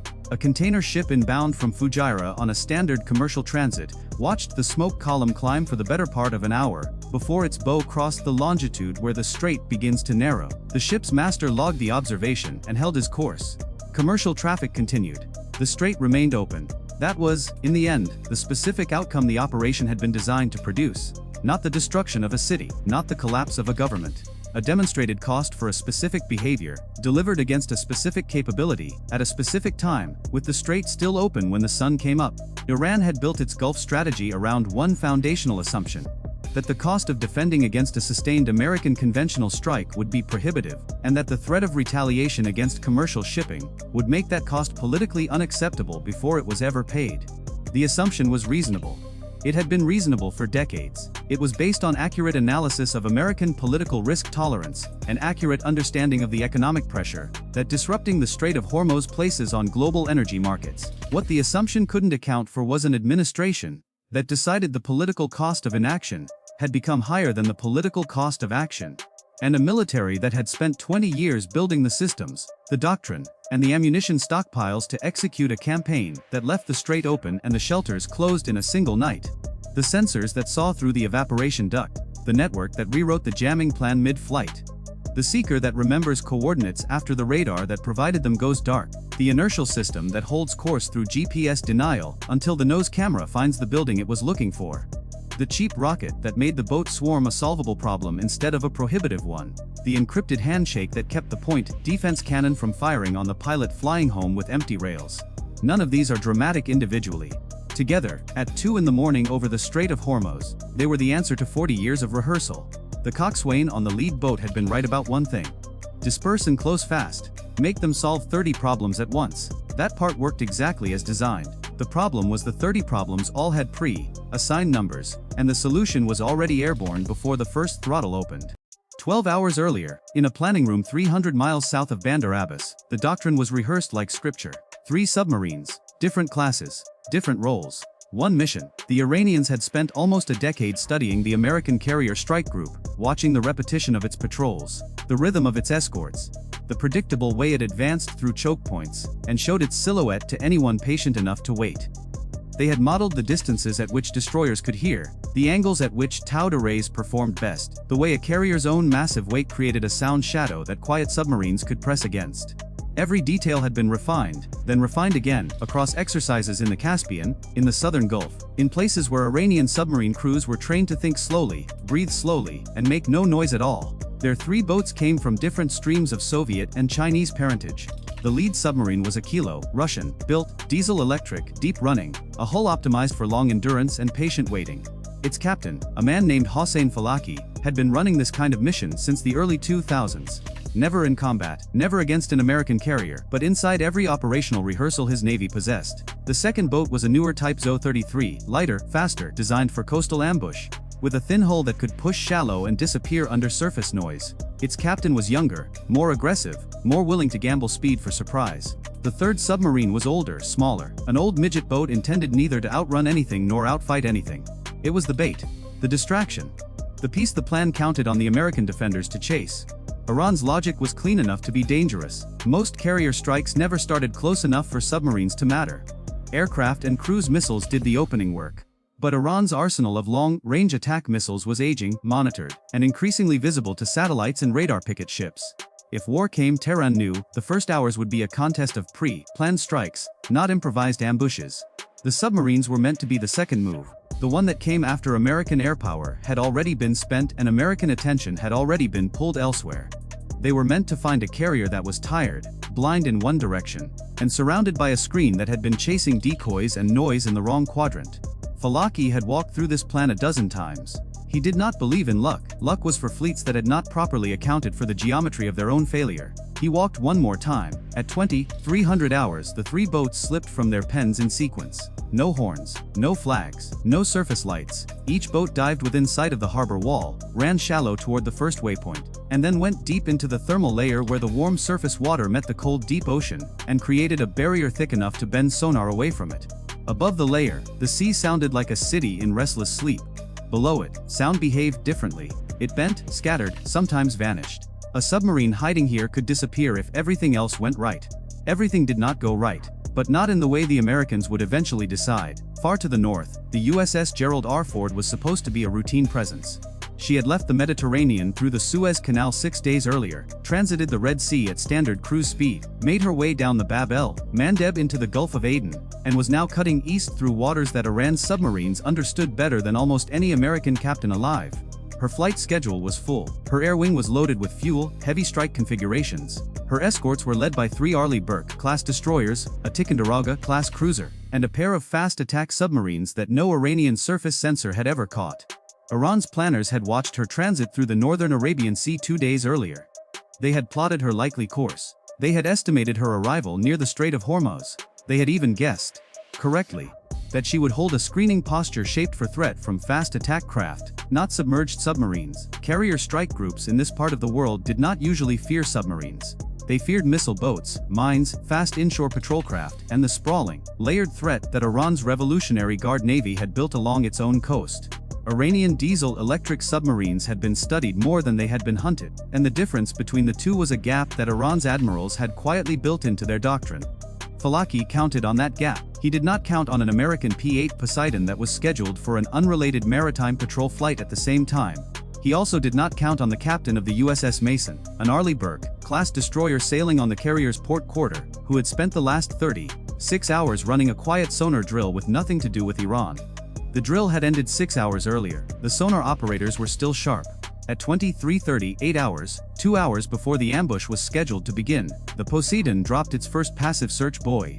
The buoy splashed 10,000 feet below the aircraft. It sat in the layer. It listened. It did not ping. Passive sonobuoys are the quietest instruments in naval aviation. They simply record and forward, no signal, no warning to anything below.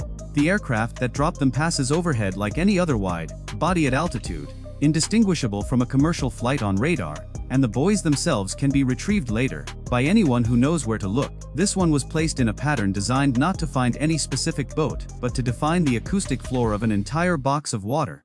To map what the ocean was already saying before anyone decided to make it louder. The ocean was already saying things. By 2350, the back of the picture began to fill. 3 separate returns: low frequency, slow turning, low confidence. The Poseidon's mission operator watched his plot widen with the calm patience of a man who had been trained never to assume. 3 returns inside the same box. 3 separate bearings. 3 possible hulls running deep.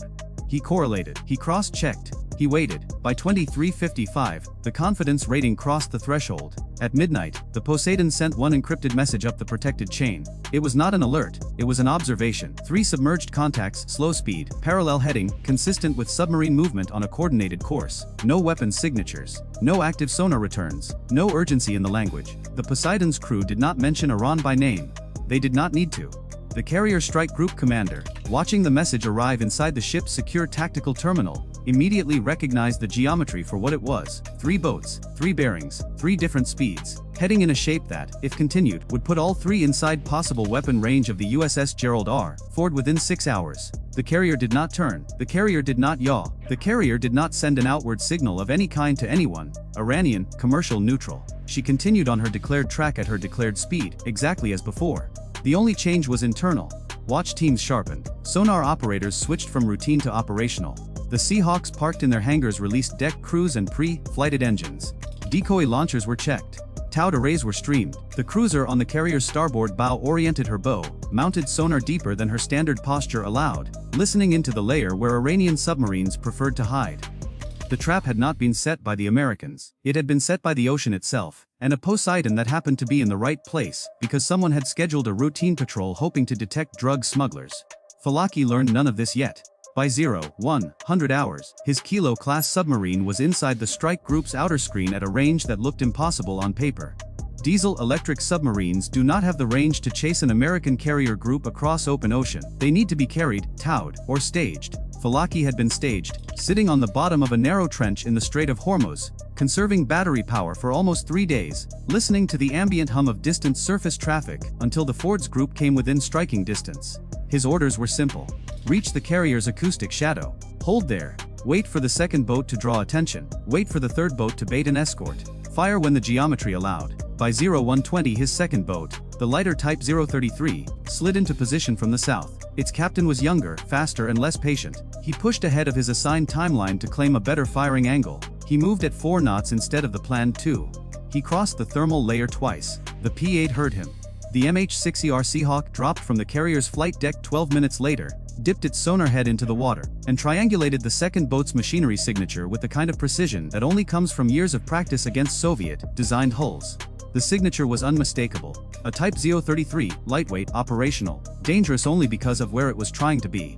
Then the Americans did something that surprised everyone, including themselves. They did nothing. They did not fire. They did not actively ping. They did not launch weapons. They continued to listen. The reason was tactical discipline. The Americans knew what most people never understand about naval combat. A confident enemy who believes he is unseen will continue to maneuver. He will reveal more of his plan. He will give away his supporting assets. He will make mistakes. An enemy who knows he has been hunted will run, hide, or escalate. Running gives you chase problems. Hiding gives you detection problems. Escalating gives you crisis problems. None of those are wins. The quietest way to win is to let your enemy believe the hunt has not yet begun. Phalanx, however, was still that enemy. Somewhere below the carrier strike group, in a steel tube running silent in the Persian night, he was watching his instruments and beginning to suspect what he should not have suspected. His hull was reacting to water pressure differently than it had ever reacted in exercises. There was a faint additional tone in the water, not a ping, not an active pulse, but a steady mechanical rhythm that sounded, very faintly, like a propeller turning very slowly somewhere behind him. Passive sonar returned nothing. Active sonar would have revealed everything. Phalanx refused to go active. He had been trained that an active ping from a hunting submarine announced its position more loudly than anything else in the ocean. He trusted that refusal now. He trusted the silence. The American submarine behind him had been there for 6 hours before Phalanx entered the box. It had watched his Kilo descend from the staging trench. It had tracked every turn. It had heard every pump cycle of his batteries, every shift of his trim planes, every bow plane correction made to compensate for the gentle current of the strait.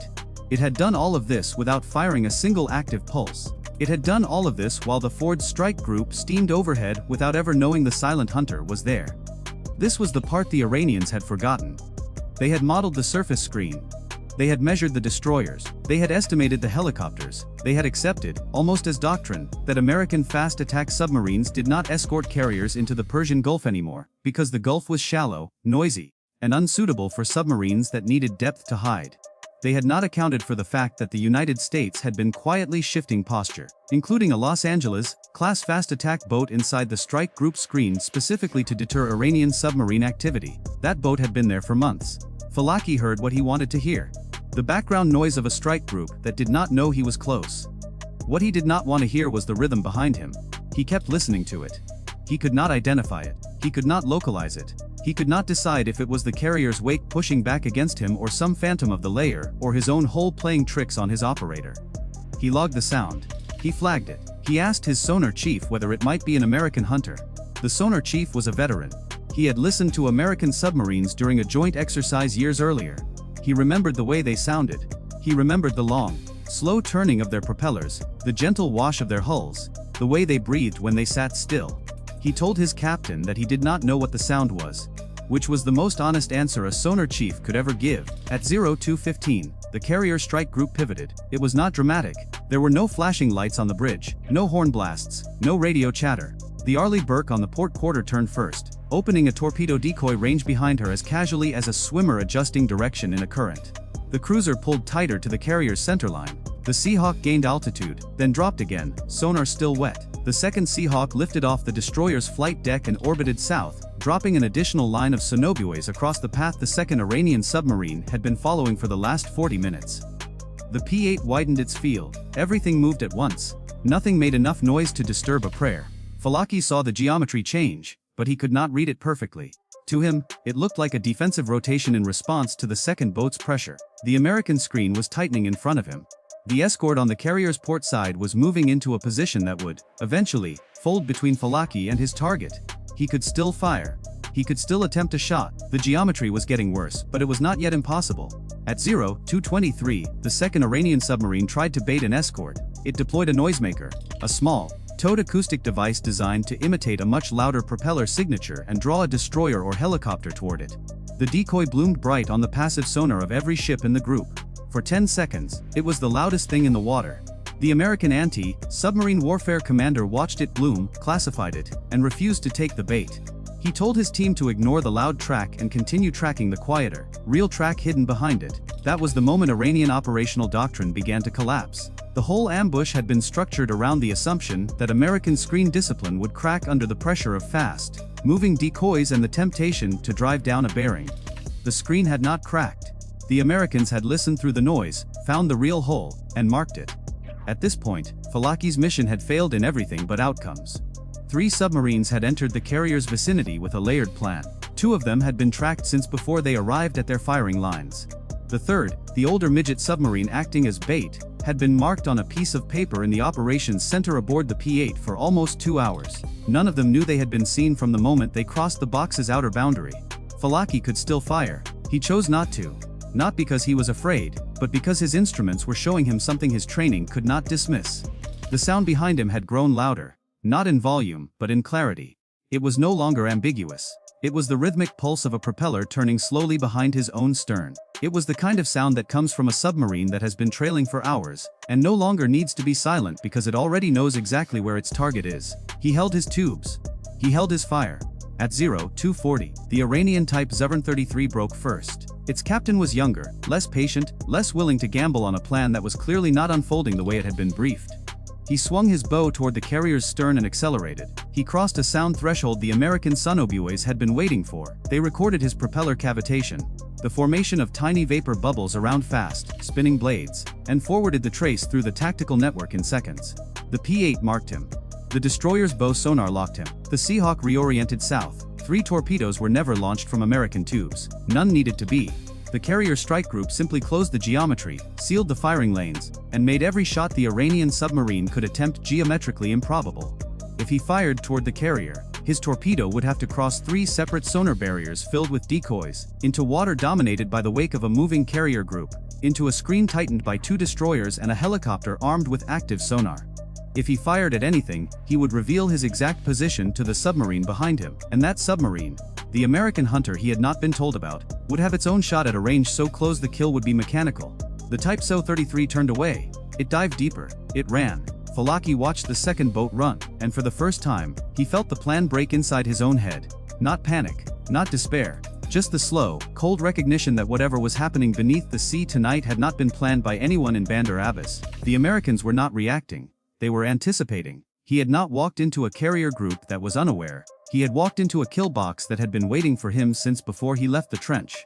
At 03, the strike group completed its pivot. The carrier held her line. The destroyers settled into their redesigned screen. The helicopter pattern was complete. The P-8 expanded its field for the last time, dropping the final sonobuoys in a perimeter that effectively locked every exit from the inner box. The American submarine behind Phalanx adjusted its course to maintain trail. The third boat, the midget sub meant as bait, never made contact with any American unit. It was intercepted at the edge of the screen by an active sonar pulse from the destroyer. A sound that looked almost casual on the recording, almost like a teacher calling a student's name across a classroom. The contact turned away, posted south, and disappeared into Gulf without firing a weapon. Its sacrifice had drawn nothing. By 03:30, Phalanx had made his decision. He could not fire. He could not reveal his position. He could not retreat through any of the exits the strike group had not already sealed. He was being hunted by something behind him that he could hear, but could not see, and he was being shadowed by helicopters and sonobuoys he could not escape. Every minute he stayed inside the box lowered his chance of survival. Every minute he stayed outside the box lowered his chance of completing his mission. He chose the only move left to him that did not guarantee the death of his crew. He stopped his motors. He vented his ballast. He settled his kilo into the silt of a narrow trench south of the carrier's projected track, 320 meters down, into cold black sediment that swallowed the sound of his hull. He killed every non-essential system. He killed lights. He cut ventilation to half. He allowed his crew to breathe only the residual oxygen in the boat. He accepted that he would have to surface eventually, that he would have to come up for air, and that when he did, every ship and aircraft in the strike group would see him. But that was his gamble. The Americans had not yet fired on him. The Americans had not yet escalated. They were content to box him, to shadow him, to deny him his mission. Maybe they would let him surface. Maybe they would let him drift home. Maybe they preferred to record his every move and leave him alive to think about what had just happened. Phalanx did not know. Above him, the Gerald R. Ford changed course by 1 degree. Below him, the American Hunter tightened its patrol line. Somewhere in Bandar Abbas, officers who had spent 10 years refining this plan were about to begin a long argument about what had gone wrong. Between them, the ocean held the kind of silence that only submarines ever truly understand. The silence of machines pretending not to be alive, waiting for each other to breathe. There is a ship sitting on the bottom of the Mediterranean Sea right now, 2,500 meters below the surface, somewhere between Spain and Algeria. It went down on December 23, 2024. 2 men died in the explosions that crippled it. 14 others were pulled from a lifeboat by Spanish rescuers in the dark. And for 17 months, almost nobody talked about what was actually inside that ship. Not Spain. Not Russia. Not the United States. The silence itself was the loudest thing about the whole affair. Because the cargo that sank with the Ursa Major may have been 2 nuclear reactors, pulled from decommissioned Russian submarines, headed for the one country on Earth least qualified to receive them: North Korea. The Ursa Major was not some anonymous freighter. She had a history, and all of it pointed in one direction. Built in Germany in 2009, 142 meters long, nearly 13,000 gross tons, this heavy lift ship changed names 5 times and flagged 6 before she ever touched the bottom. She started life as the Scan Britannia, became the Hyundai Britannia, then the Yiti Palmina, then Sparta III. And finally, in 2021, someone rechristened her the Ursa Major, as if a constellation might make people forget she had been running Russian military cargo to Syria for years. Under the name Sparta, she was a regular on Moscow's so-called Syrian Express, the maritime supply chain feeding equipment into Tartu's naval base. She hauled weapons, vehicles, hardware. She was not a cargo ship in any civilian sense. She was a logistics artery for the Russian military, wearing a merchant flag. By 2024, the Ursa Major was owned by a company called CIWS, a subsidiary of Oberon Logistics, which itself was established under Russia's Ministry of Defense.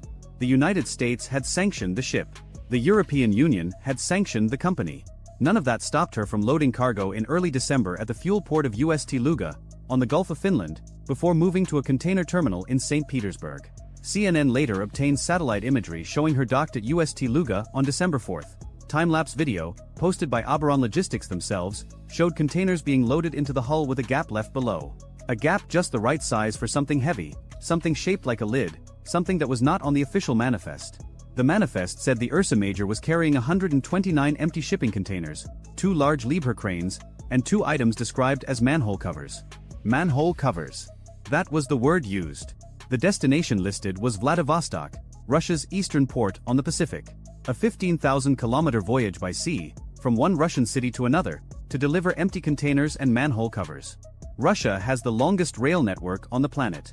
The Trans-Siberian Railway connects St. Petersburg to Vladivostok in a straight line. No one ships empty containers around the world by boat when you can load them on a train for a fraction of the cost. Unless the cargo is something that cannot go by rail. Something too heavy, too sensitive, too politically dangerous to let cross a continent on tracks where someone might open the door and look inside. On December 11, 2024, the Ursa Major departed St. Petersburg and sailed west. She moved down the coast of France, into the Atlantic, and turned south toward the Strait of Gibraltar. She was not alone. 2 Russian Navy warships, the amphibious landing ship Ivan Gren and the Rapucha-class vessel Alexander Otrakhovsky, escorted her. Think about that for a second. 2 warships, displacing thousands of tons each, assigned to protect a cargo ship carrying empty containers and manhole covers. That level of escort does not exist for commercial freight. That is the kind of protection you provide when the cargo is irreplaceable, or when losing it would be a geopolitical disaster. Portuguese naval aircraft and patrol vessels picked up the convoy as it transited their waters. They tracked it through, monitoring heading, speed, and formation. On the morning of December 22, somewhere past the Portuguese zone and into Spanish waters, the Portuguese Navy dropped the tail. About 4 hours later, something happened. The Ursa Major's speed collapsed. She went from cruising speed to roughly 1 knot in a matter of hours. Spanish maritime rescue authorities, monitoring the area, radioed the ship and asked if she was in distress. The crew responded that everything was fine. Everything was not fine. Something had struck the ship. Later analysis by Spanish investigators found a hole in the hull, 50 centimeters by 50 centimeters, with a damaged metal bent inward. The captain told investigators he heard no blast, no impact. He simply noticed the ship slowing. Whatever hit the Ursa Major, it did so quietly. The Spanish investigation proposed a Barracuda supercavitating torpedo as a possible explanation. Supercavitating torpedoes work by generating an air envelope around the weapon as it moves through water, dramatically reducing drag and allowing speeds far beyond a conventional torpedo. The key characteristic is that some variants do not carry an explosive warhead. They rely on pure kinetic energy, punching through a hull at extreme velocity without detonation. Only the United States, a few NATO allies, Russia and Iran are believed to possess this type of weapon. That is a short list. Other experts disagreed. Mike Plunkett, senior naval platforms analyst at Janes, suggested the hole was more consistent with a limpet mine, a shaped charge explosive placed directly against the hull by a diver or an unmanned underwater vehicle. Whatever the method, the damage was done. The Ursa Major was taking water, slowing, listing. And for roughly 24 hours, nothing else happened. The ship drifted. The crew waited. The Russian escorts held their positions. Then on December 23, at 11:53 in the morning, 3 explosions ripped through the starboard side near the engine room. The ship lurched. 2 crew members, second mechanic Nikitin and mechanic Yakovlev, were in the engineering compartment. Their bodies were never recovered. The remaining 14 crew abandoned ship on a lifeboat. Spanish rescue services dispatched a helicopter, a fast rescue boat called the Salvamar Draco, and a tugboat. The crew was picked up. A Spanish military vessel arrived by 7:27 in the evening. Half an hour later, the Ivan Gren intervened. The Russian warship ordered all nearby vessels to maintain a distance of 2 nautical miles and demanded the immediate return of the rescued crew. Spanish authorities refused. They had a legal obligation to conduct a rescue operation and an investigation. A Spanish helicopter flew to the Ursa Major. Rescuers attempted to enter the engine room but found it sealed. They checked the living quarters for survivors. They peered inside some of the shipping containers. 2 were filled with trash, fishing nets, and miscellaneous equipment. Not exactly the cargo you escort with 2 warships across the length of Europe. The Ursa Major, listing and damaged but apparently stable, sat on the surface. Investigators believed she was unlikely to sink imminently. Then at 9:50 in the evening, the Ivan Gren fired a series of red flares over the scene. Some analysts believe the flares were intended to blind the infrared channels of intelligence satellites monitoring the area from orbit. 5 minutes after the flares, 4 explosions followed. Spain's National Seismic Network recorded 4 seismic signatures at that exact time, in that approximate location, with patterns resembling underwater mines or quarry blasts. By 11:10 that night, the Ursa Major was gone. She slipped beneath the Mediterranean and settled 2,500 meters down, taking her cargo, her secrets, and the bodies of 2 dead sailors with her. The 14 survivors were brought ashore at Cartagena, a port city on Spain's southeastern coast. Spanish police debriefed them. The captain, identified as Igor Vladimirovich Anisimov, was reluctant to speak. According to the Spanish government statement to Parliament, he came under pressure to clarify what he meant by manhole covers. And then he confessed. The items listed on the manifest as manhole covers were components of 2 nuclear reactors, similar to those used in submarines. He said, without being able to confirm it, that they did not contain nuclear fuel. He also told investigators he believed the ship would ultimately be diverted to the North Korean port of Rason to deliver the reactors. Rason sits on North Korea's northeastern coast, roughly 200 miles from Vladivostok. It is one of the few North Korean ports with any infrastructure for international trade, and it has been a hub for suspected arms shipments between Russia and North Korea for years. The cranes aboard the Ursa Major, investigators noted, may have been included specifically to offload the heavy cargo at a port without adequate lifting equipment. Each of the two blue tarped objects spotted on the ship's stern in satellite imagery was estimated to weigh roughly 65 to 70 tons. These are not dimensions you move with a forklift. You need industrial cranes, and you bring your own if the destination does not have them. The Spanish investigation identified the reactor type as likely VM-4SG, a pressurized water reactor used aboard Russia's Delta IV class ballistic missile submarines. Each Delta IV carries a pair of them. A single VM-4SG generates roughly 90 megawatts of thermal energy, enough to propel a 15,000-ton submarine indefinitely beneath the ocean surface. The reactor vessels feature steel lids nearly a meter thick, designed to shield crews from ionizing radiation. That thickness, that weight, is exactly what you would expect from objects mislabeled as manhole covers on a shipping manifest. In October 2024, Oberon Logistics had announced that its vessels were newly licensed to carry nuclear material. That detail, buried in a routine corporate statement at the time, now reads like the quiet clearing of a bureaucratic hurdle before a very specific shipment. A week after the sinking, the Russians returned. The Yentar, officially classified as an oceanographic research vessel but widely identified by Western intelligence as a spy ship equipped for deep-sea intelligence gathering and subsea cable operations, positioned itself over the wreckage. Maritime tracking data shows the Yentar moored in Egypt, then Algeria, before sending a position ping roughly 20 kilometers from the Ursa Major's last known coordinates on January 15. The ship sat over the wreck site for 5 days. Then 4 more explosions were detected. Whether they were attempts to destroy the remaining evidence on the seafloor, to recover something from the wreckage, or to deny access to anyone else, remains unknown. The Yentar then left the Mediterranean through the Strait of Gibraltar. The Americans were watching too. A WC-135R Constant Phoenix, one of the rarest aircraft in the United States Air Force inventory, flew over the wreck site on August 28, 2025, and again on February 6, 2026. The WC-135R is based at Offutt Air Force Base in Nebraska, home of the 55th Wing. Its sole mission is atmospheric collection, sampling the air for radioactive particles and gaseous debris that indicate nuclear activity. This aircraft is not deployed casually. It flies over suspected nuclear test sites, over the Russian Arctic, over Iranian facilities.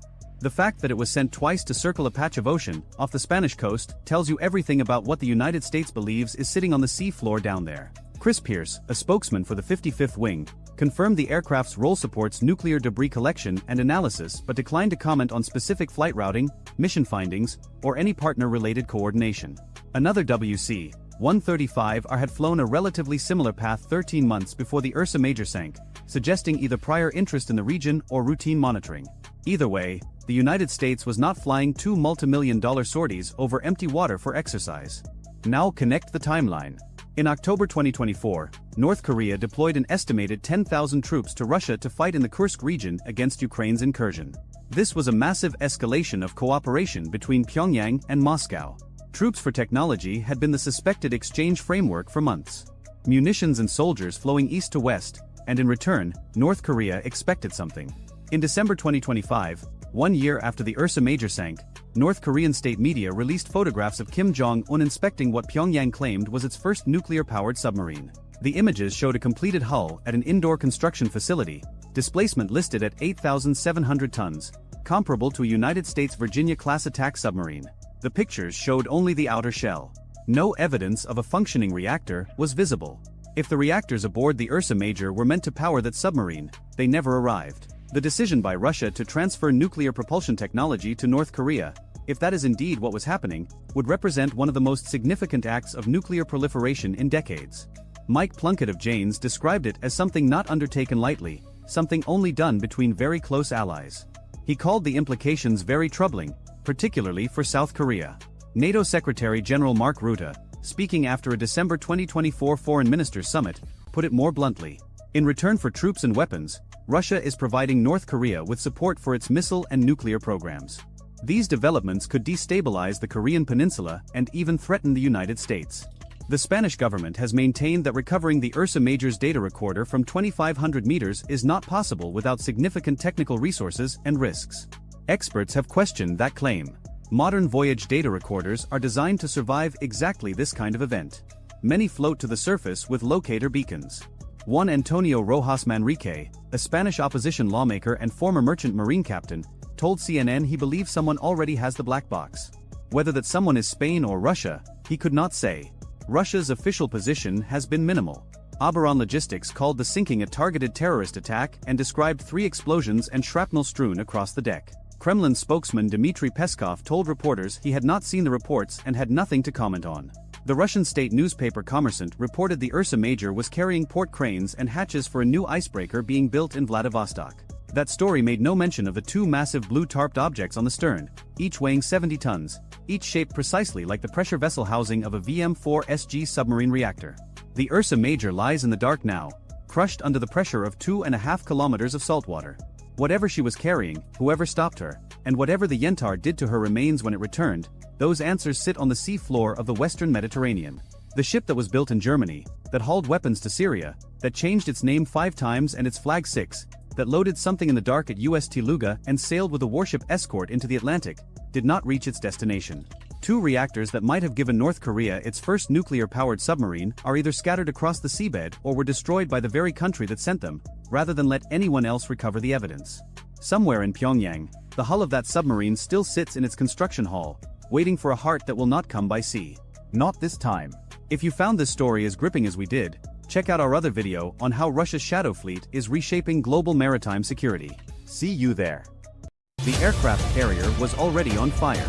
Not from a missile, not from a drone, from a fuel line rupture on the hangar deck that had nothing to do with Iran and everything to do with a 19-year-old aviation bosun's mate who cross-threaded a coupling during a 14-hour shift. The fire was out in 90 seconds.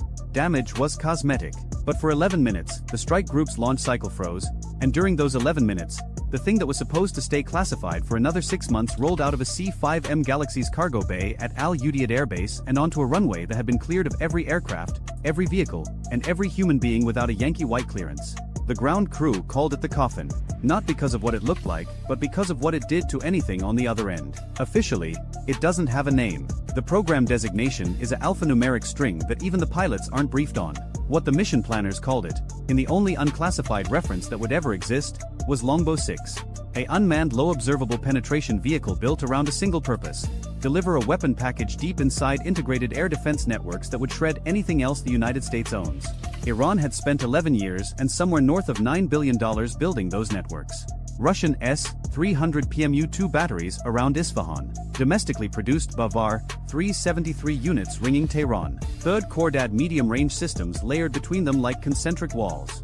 And in the gaps, hundreds of mobile short-range systems, Tor M1 vehicles bought from Moscow before the sanctions bit, and Iranian-built Arayad systems that nobody in Western intelligence had fully characterized because Tehran had never turned them on during an exercise long enough for the satellites to map their full capability. The Pentagon had wargamed a strike on Iran's nuclear enrichment infrastructure every year since 2007. Every simulation produced the same result. You could get aircraft into Iranian airspace. You could hit targets. But you would lose between 14 and 31 aircraft doing it, depending on the scenario, and that number assumed Iran didn't have anything hidden that the intelligence community had missed. It always did. Longbow 6 was supposed to change the math. The vehicle had been in testing at Groom Lake for 3 years. Wingspan of roughly 45 feet. No vertical stabilizer. A planform so clean that the radar cross-section, measured in a purpose-built anechoic chamber at a facility that doesn't appear on any map, came back smaller than a hummingbird at certain frequencies. The airframe absorbed radar energy the way a black shirt absorbs sunlight. What it didn't absorb, it scattered in directions that never returned to the emitter. It carried no gun, no air-to-air capability, no defensive systems in the traditional sense. What it carried, slung internally in a weapons bay lined with radar-absorbent baffles, was a payload that 3 separate congressional oversight committees had been told did not exist. The weapon was called, in development documents later leaked to a defense journal that published 2 paragraphs before receiving a national security letter, a spectrally adaptive electromagnetic disruption package. What that meant in plain language was this: It mapped the operating frequencies of every radar and communication system within a given radius, computed the precise waveform needed to not just jam but permanently damage the receiver electronics of each one simultaneously, and then delivered that waveform in a shaped pulse timed to the microsecond. Not a bomb, not a missile. A directed energy event that turned an integrated air defense network into a very expensive collection of paperweights. The physics weren't new.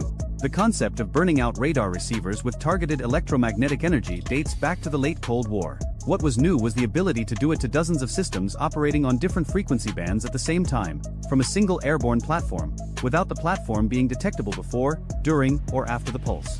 Iran's air defense doctrine depended on one assumption, that any attacker would have to physically destroy radars and launchers with missiles, one at a time, in a sequence that could be tracked, predicted, and countered. The entire layered defense was built around redundancy. Kill one radar and the adjacent unit picks up coverage. Kill that one and a mobile backup relocates from a camouflaged revetment. The system was designed to bleed an attacker dry through attrition, forcing them to expend hundreds of cruise missiles and dozens of sorties just to open a corridor. Longbow 6 didn't need a corridor. It needed 12 seconds over the target area.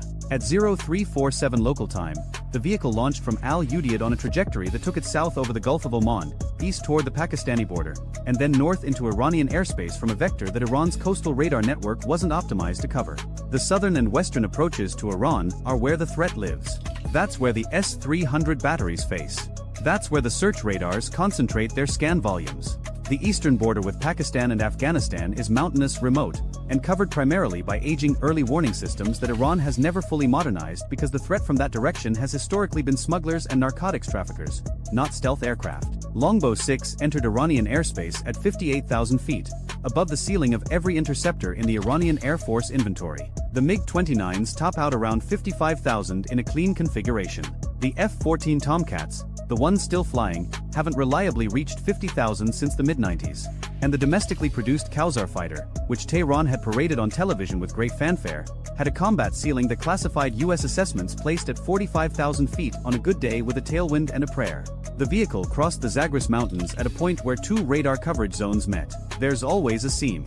No radar network on Earth has perfect, seamless coverage because the planet is curved, the terrain is uneven, and electromagnetic waves travel in straight lines. Mountains create shadows. Valleys create dead zones. Longbow 6 flight path had been computed to thread every one of them. 300 miles inside Iranian airspace, the first radar painted the vehicle. A Nebo SVU VHF system, one of the newer Russian exports, operating in a frequency band that low observable aircraft are historically more vulnerable to. VHF radars have longer wavelengths, which means stealth shaping designed to deflect higher frequency X-band and S-band signals becomes less effective. This was the system that Iran's defense establishment had publicly claimed could detect any stealth aircraft the United States operated. The Nebo screen showed a return. Intermittent. Ambiguous. The operator saw it for 4 sweeps, roughly 8 seconds, then lost it. He flagged it in the system. Standard procedure. The track entered the network as a tentative contact, unconfirmed, bearing 047, range 180 kilometers, altitude unknown. Now here's where doctrine collides with reality. Iran's Integrated Air Defense Command operates on a hierarchical model. Sector commanders receive tracks from multiple radar sites, correlate them, and make engagement decisions. A single tentative contact from one radar isn't enough to trigger a launch. You need correlation from a second source. The S-300's own engagement radar, the 30N-62, operating in X-band, scanned the bearing. Nothing. The third Cordad's phased array swept the same sector. Nothing. The Bavar 373's long-range search radar, which Iran claimed could track stealth targets at 300 kilometers, reported nothing. One radar saw it, 4 didn't. The sector commander had to decide whether to reposition mobile assets based on a ghost return that had already faded. Repositioning meant taking units offline during transit. It meant breaking the coverage web to chase a contact that was probably atmospheric clutter or a flock of birds at altitude. He chose to log it and continue normal operations. Longbow 6 was 140 kilometers from the first target. The weapon's employment sequence began automatically 90 seconds before the optimal release point. Sensors in the vehicle's belly, passive receivers that detected radar emissions the way an ear detects sound without making any noise of its own, began cataloging every electromagnetic source within a 200-kilometer radius. Frequencies, pulse repetition intervals, scan rates, side lobe patterns. Each system had a signature as unique as a fingerprint, and the weapon's onboard processor was matching those fingerprints against a library that contained every known Russian, Chinese, and Iranian radar system's operating parameters. The library had been built over decades. Every time an Iranian radar turned on during an exercise, satellites recorded it. Every time a Russian system was exported and tested by its new operator, signals intelligence aircraft orbiting in international airspace captured the emissions. The library wasn't perfect. Some systems had been modified, some had firmware updates that shifted parameters. But the processor didn't need perfection. It needed to be close enough to compute a waveform that would couple with the target radar's receiver architecture and deliver energy in a pattern the receiver couldn't reject. Think of it like this. Every radio receiver is designed to listen for a specific type of signal. It amplifies that signal and filters out everything else.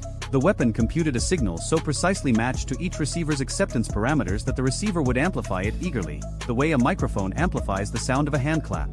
Except this sound was loud enough to burn the amplifier out permanently. At 0411, Longbow 6 reached the release point. The vehicle was directly over the Natanz enrichment complex at 57,000 feet. Below it, arranged in concentric rings, were 3 S-300 PMU-2 batteries, 2 Bavar 373 units, 4 third Cordad systems, an unknown number of Tor M1 vehicles in camouflage positions, and a RAAD battery that US intelligence had only confirmed the existence of 6 weeks earlier, when a satellite caught the launcher covers being removed during what appeared to be a maintenance cycle. The weapons bay opened for 1.3 seconds. The device that dropped was not a bomb in any conventional sense. It had no explosive warhead. It had no fragmentation case. What it had was an array of phased emitters powered by a capacitor bank that stored enough energy to run a small town for about 1/10 of a second and released all of it in a shaped electromagnetic pulse calibrated to the specific systems below.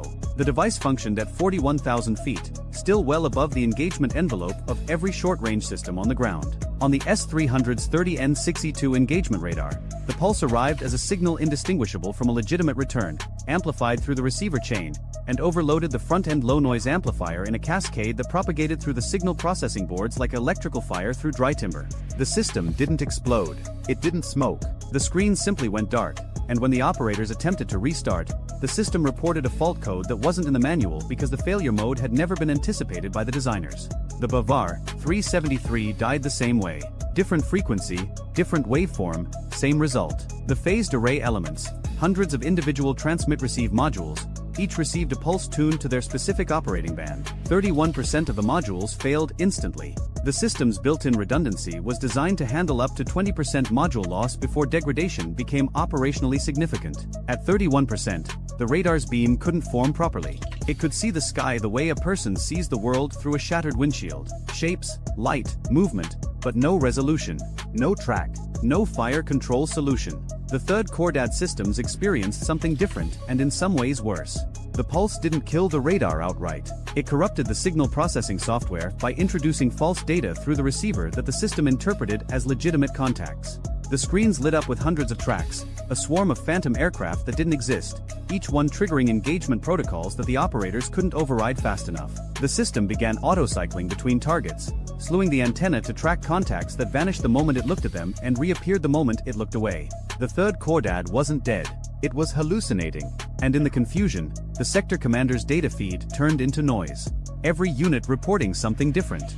The S-300 reporting total failure. The Bavar reporting degraded capability. The third Cordad reporting mass air attack from all quadrants simultaneously. And the Nebo SVU, the one radar that had actually seen Longbow 6 4 minutes earlier, was now the only functional search radar in the sector, and its operator was screaming into a radio net clogged with overlapping damage reports that nobody could prioritize. The Tor M1 vehicles, short-range point defense systems mounted on tracked chassis, were the only assets unaffected. Their radars operated in a frequency band that the weapons library had incomplete data for. A Russian-supplied firmware update 8 months earlier had shifted the Tor's operating parameters just enough that the pulse didn't couple with the receivers cleanly. The Tor could still see. The Tor could still shoot. But the Tor has a maximum engagement range of 12 kilometers and a ceiling of roughly 20,000 feet, and Longbow 6 was at 57,000 feet and already egressing. Below the electronic carnage, the Natanz complex sat untouched. No crater, no debris, no visible damage of any kind. The centrifuges were still spinning. The buildings were still standing. From the ground, looking up, nothing appeared to have happened at all. This was the point. Longbow 6 didn't strike Natanz. It stripped Natanz naked. The air defense network that had been built over a decade to make the complex untouchable was now a collection of broken receivers, confused processors, and operators staring at screens that either showed nothing or showed everything. And the window wouldn't last. Iran had spare parts. Iran had technicians. The S-300's receiver modules could be replaced in somewhere between 12 and 72 hours depending on supply chain status. The Bavar's phased array modules would take longer, possibly weeks, because domestically produced components had quality control issues that meant a significant percentage of replacement modules would fail during installation. But the window was open now. At Al Udeid, the second phase was already moving. 47 minutes after Longbow 6 device detonated, a wave of BGM-109 Tomahawk cruise missiles launched from 3 Arleigh Burke-class destroyers in the Gulf of Oman. The missiles flew a southern route, hugging terrain through Balochistan, entering Iranian airspace through the same eastern corridor that Longbow 6 had used. They carried Broach warheads, a dual-stage penetrator designed to punch through hardened concrete and detonate inside buried structures. Their targets were not the centrifuge halls. Those were too deep, too hardened, and the Tomahawk's warhead wasn't heavy enough to reach them. Their targets were the support infrastructure, the power distribution nodes, the cooling systems, the uranium hexafluoride feed stations, and the cascade connection piping that linked the centrifuge halls to the above-ground processing facilities. Without cooling, centrifuges overheat. Without feed stations, they have nothing to enrich. Without connection piping, the product has nowhere to go. You don't need to destroy the centrifuges if you can destroy everything that keeps them running. The Tomahawks entered the degraded air defense zone at 550 miles per hour and 50 feet above the terrain. The S-300 couldn't see them because the S-300 couldn't see anything. The Bavar's fragmented array detected 3 of the 47 missiles but couldn't generate a fire control solution because the beam couldn't focus. The third Cordad software was still chasing phantoms and couldn't distinguish real cruise missiles from the hundreds of false tracks already saturating its display. The Tor M1 cruise, the only functioning air defense in the sector, detected the first Tomahawk at 9 kilometers. They launched. The 9M331 missile accelerated to Mach 2.8 and intercepted at 4 kilometers. Direct hit. The Tomahawk disintegrated in a fireball that the Tor's crew celebrated for approximately 3 seconds before the second Tomahawk passed 400 meters to the south, below the Tor's minimum engagement altitude, and impacted the primary electrical substation serving the enrichment complex. The lights at Natanz went out. A second Tor crew engaged 2 more Tomahawks and killed one. The other struck the cooling water intake manifold. A third Tor, repositioning to cover the southern approach, drove into a drainage ditch that didn't appear on its 2009 vintage navigation database and threw a track. The crew spent the next 40 minutes conducting field repairs while cruise missiles passed overhead. 43 of 47 Tomahawks reached their targets. 4 intercepted by Tor systems. 0 intercepted by any other air defense asset in the sector. The damage assessment came from a satellite pass 90 minutes later. 3 of 4 power distribution nodes destroyed. Cooling system intake demolished. 2 of 3 feed stations hit. 1 confirmed destroyed. 1 with structural damage that analysis suggested would require 6 to 8 months to repair. The cascade connection piping, running in above-ground conduits between buildings, had been shredded by blast fragmentation from near misses on adjacent structures. Not targeted directly, but destroyed by proximity. Natanz was intact. Every building was still standing. The centrifuges were still in their halls, thousands of them, spinning in the dark in the heat, with no power, no cooling, and no feed material. They would spin for a while on residual momentum. Then they would stop. Some would crash. Bearings seize when centrifuges spinning at 60,000 revolutions per minute lose their magnetic suspension. The repair timeline for crashed centrifuges isn't measured in weeks.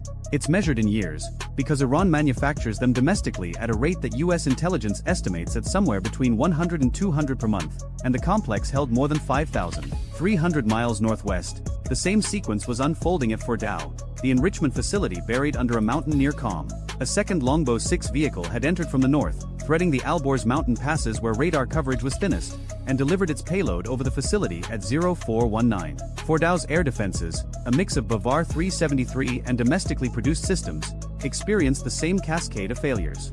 The follow-on Tomahawk strike from a Virginia-class submarine in the Arabian Sea hit Fordow's tunnel entrances, ventilation shafts, and the power grid serving the mountain complex. You can't Tomahawk a mountain. The rock wins. But you can seal the entrances with rubble, destroy the ventilation that keeps the air breathable for the workers inside, and cut the power that runs the centrifuges. Fordow became a tomb for machines. Everything inside was physically intact and operationally useless. Tehran learned about Natanz from the sector commander's fragmented damage report at 0438. Tehran learned about Fordow when the facility stopped responding to communications at 0441. The Supreme National Security Council convened at 0502. By 0515, the order went out to activate retaliatory assets. Iran's response doctrine for a major strike on nuclear infrastructure had been rehearsed for years. The Ballistic Missile Force, operated by the IRGC Aerospace Force, maintained a standing order to launch against predetermined targets in the Gulf states and Israel within 90 minutes of confirmed attack on nuclear sites. Shahab-3 medium-range ballistic missiles in hardened silos and mobile launchers. Ahmad and Ghadr variants with improved accuracy, and the newer Khaibar-Shikan, a solid-fueled medium-range missile that Iran had tested in 2023 and which Western analysts assessed could reach any point in Israel with a circular error probable of less than 30 meters. The launchers began their pre-launch sequences at 0520, and this is where the second thing that wasn't supposed to exist entered the picture.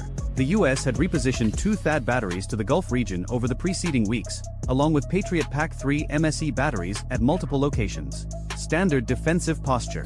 What wasn't standard was the asset orbiting at 65,000 feet over western Iraq in a racetrack pattern that it had been flying for 19 hours without refueling. The platform had no official designation in any public document. Ground crews at its operating base referred to it as the Overwatch.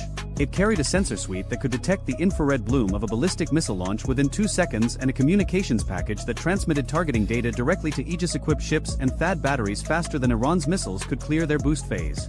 But detection wasn't the interesting part. The interesting part was the directed energy system mounted in a conformal housing along the platform's fuselage, not the airborne laser of the early 2000s. The 747 mounted chemical laser that cost $5 billion and was cancelled because it had to fly within 200 kilometers of the launch site to be effective. This was a fiber-coupled solid-state system that the Missile Defense Agency had been developing in a program so classified that its budget was hidden inside the construction line item for a facility in Alabama that had been completed 4 years earlier. The system couldn't destroy a ballistic missile. The energy density at range wasn't sufficient to burn through a missile's skin in the 60 to 90 seconds of boost phase. But it could do something more elegant. It could heat the missile's guidance section just enough to degrade the inertial navigation system's ring laser gyroscopes. The gyroscopes measure rotation by detecting the phase shift between 2 laser beams traveling in opposite directions around a closed loop. Heat the housing by even a few degrees and the thermal expansion changes the path length. The phase shift drifts.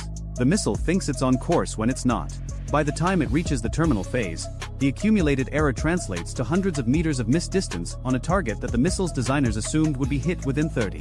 At 0534, the first Shahab-3 launched from a site in western Kermanshah province. The Overwatch detected the plume at 0534 and 2 seconds. The directed energy system engaged at 0534 and 9 seconds, maintaining a focused beam on the guidance section for the 47 seconds of boost phase visible above the horizon line. The missile climbed through the atmosphere on what appeared to be a normal trajectory. It entered its mid-course phase. It followed a ballistic arc toward a target in the Gulf, and the gyroscopes, heated just enough to introduce a drift rate of 0.003 degrees per second, accumulated an error that by re-entry translated to 1,100 meters of missed distance. The Patriot PAC-3 battery at its intended target tracked the incoming missile, computed an intercept, and launched. The interceptor killed the Shahab at 15 kilometers altitude. Standard engagement. But the Shahab had already been dead. Even without the Patriot, it would have impacted in open desert over a kilometer from anything that mattered. 5 more Shahab-3s launched in rapid succession from dispersed mobile launchers. The Overwatch engaged each one during boost phase. 3 were subsequently intercepted by Patriot and THAAD. 2 were not intercepted because the defense batteries assessed them as non-threats based on their predicted impact points, which the degraded guidance had shifted into empty terrain. Iran launched 19 ballistic missiles over the next 3 hours. 11 were intercepted by missile defense systems. 8 were not intercepted. Of the 8 that completed their flights, 0 hit their intended targets. The closest impact to a populated area was 740 meters from the perimeter fence of a desalination plant in Bahrain. The farthest was 6 kilometers into the empty quarter of Saudi Arabia, where it created a crater that would eventually be discovered by a Bedouin herder who would assume it was an old ordnance test. Tehran's missile force had spent years and billions developing the capability to overwhelm regional missile defenses through volume. The doctrine assumed that even if 50 or 60% of missiles were intercepted, the remainder would hit with enough accuracy to cause unacceptable damage. The doctrine did not account for the possibility that every missile that penetrated the defense shield would miss anyway, because the guidance had been corrupted during the one phase of flight where the missile was most vulnerable and least defended. The IRGC Aerospace Force commander reviewed the impact reports at 0830. 19 launches. 0 confirmed hits on any designated target. He ordered a second salvo. The technicians reported that the mobile launchers needed 4 to 6 hours to reload and relocate. The fixed sites had been hit by a second wave of Tomahawks while the first salvo was still in the air. By noon, Iran's ballistic missile force had expended its ready inventory of medium-range missiles and achieved nothing. The air defense network around its most critical nuclear facilities was inoperable. The enrichment infrastructure at Natanz and Fordow was functionally destroyed without a single bomb having penetrated the actual centrifuge halls. And somewhere over Iraq, an aircraft that Iran's intelligence services had no knowledge of was still circling, waiting for the next launch that wouldn't come. The international response was immediate and predictable. Condemnation from expected quarters.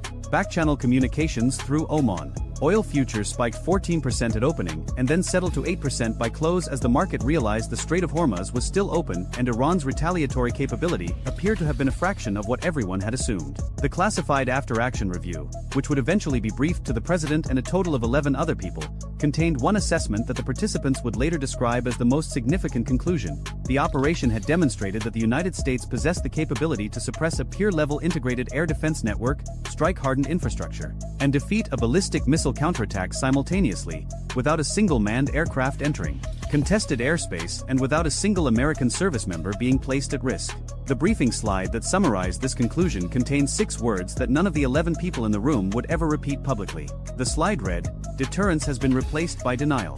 And somewhere in Tehran, an air defense commander was staring at a maintenance request for S-300 receiver modules that Russia could no longer supply because of its own war, and realizing that the system his country had spent a decade building had been rendered irrelevant in 12 seconds by a weapon he still didn't understand and couldn't prove existed.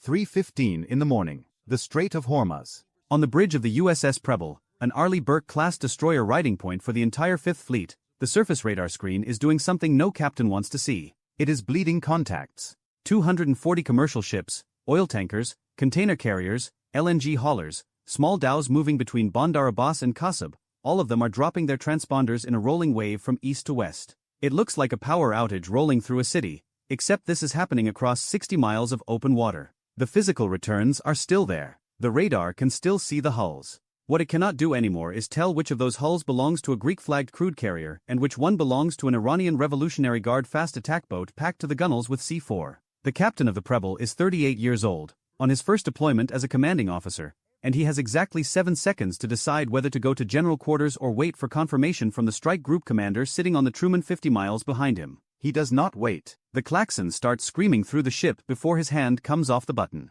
At the same moment, 190 miles to the northwest, a Triton drone flying at 50,000 feet catches something on its infrared pod that makes the analyst back in Sigonella lean forward in his chair. 30 heat signatures, low to the water, moving in a loose diamond formation at roughly 40 knots.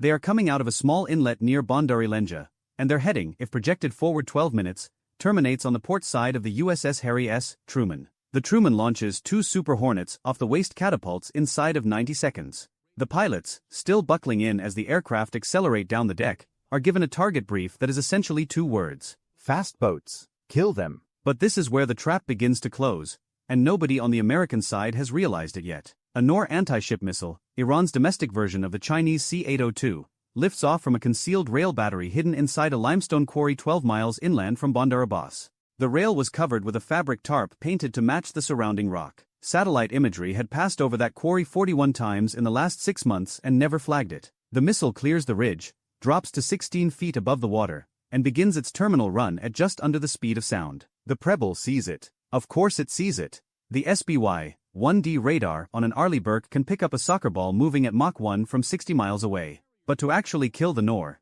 the Preble has to bring its illuminators online and go active. It has to shout, in electromagnetic terms, at the top of its lungs. The moment those illuminators light up, every passive electronic warfare sensor along a 300-mile stretch of Iranian coastline gets a perfect bearing on the Preble's position. Not an approximate location. An exact one. Down to the meter. The Preble fires 2 SM-2s. Both hit. The Nor disintegrates over the water in a cloud of burning kerosene and shredded aluminum. The bridge crew has about 4 seconds to feel relieved before the electronic warfare officer says, very quietly into his headset, "Sir, we just told them where we are." And then the radio net lights up. It is not an American transmission. It is not encrypted. It is a broadcast on civilian emergency frequencies, in Farsi, being repeated on a loop, and it is being picked up by every ship in the strait, every fishing boat, every civilian aircraft holding at Dubai. The Iranian Ministry of the Interior is ordering the immediate evacuation of Bandar Abbas, Bandari Lenja, Keshim Island, and the entire coastal strip from Jask to Shabahar.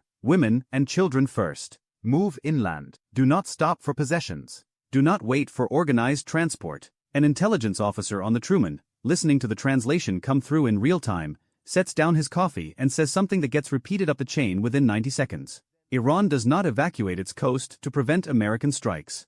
Iran evacuates its coast when Iran is about to turn that coast into something no civilian could survive standing on. The strike group commander gives the order to close the strait. Not to patrol it, to close it, physically. And this is where the geometry of the situation becomes a problem, because to enforce a blockade in a waterway that is only 21 nautical miles wide at its narrowest point, you have to bring your ships in close enough to visually identify every vessel trying to transit. Which means 20 American warships, including 2 aircraft carriers, are now being ordered to compress themselves into a stretch of water smaller than the surface area of the city of Chicago. The Truman and the Theodore Roosevelt move up to within 80 miles of the Iranian coast. That is not an operational distance. That is a suicide distance for capital ships in an active shooting war. Every shore-based battery Iran owns is now in range. Every one of them. And Iran owns a lot of them. 4 Super Hornets peel off from the Truman's combat air patrol and drop to 300 feet above the water, screaming down the shipping lane at just under 600 knots. They are not looking for military targets.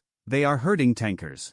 A 1,000-foot VLCC that does not turn around within 30 seconds gets a burst of 20mm fire across its bow. 2 Panamanian flag tankers immediately execute wide starboard turns. A Liberian crude carrier does not. The Super Hornet on that intercept puts a Maverick into the water 50 yards off the ship's port bow, and the captain of that tanker, a man from Odessa who was already having the worst morning of his career, throws his engines into full reverse and starts screaming for his crew to launch the lifeboats. The kill zone is being cleared, which is exactly what the Iranian commanders in the joint headquarters at Bandar Abbas have been waiting for. Because a Goddard-class submarine, 120 feet long, displacing 120 tons, crewed by 18 men, has been sitting on the seabed at a depth of 90 feet for the last 40 hours. Its batteries are on standby. Its diesel is cold. It is producing almost no acoustic signature at all. There are, according to the best American estimates, somewhere between 14 and 19 of these submarines currently unaccounted for. Iran has built them specifically for the Strait of Hormuz. They are too small to be useful anywhere else. In these waters, they are almost impossible to find. The sonar technician on the USS Michael Murphy hears it first. A hatch cycling, then the unmistakable gut-hollowing whine of a torpedo tube flooding.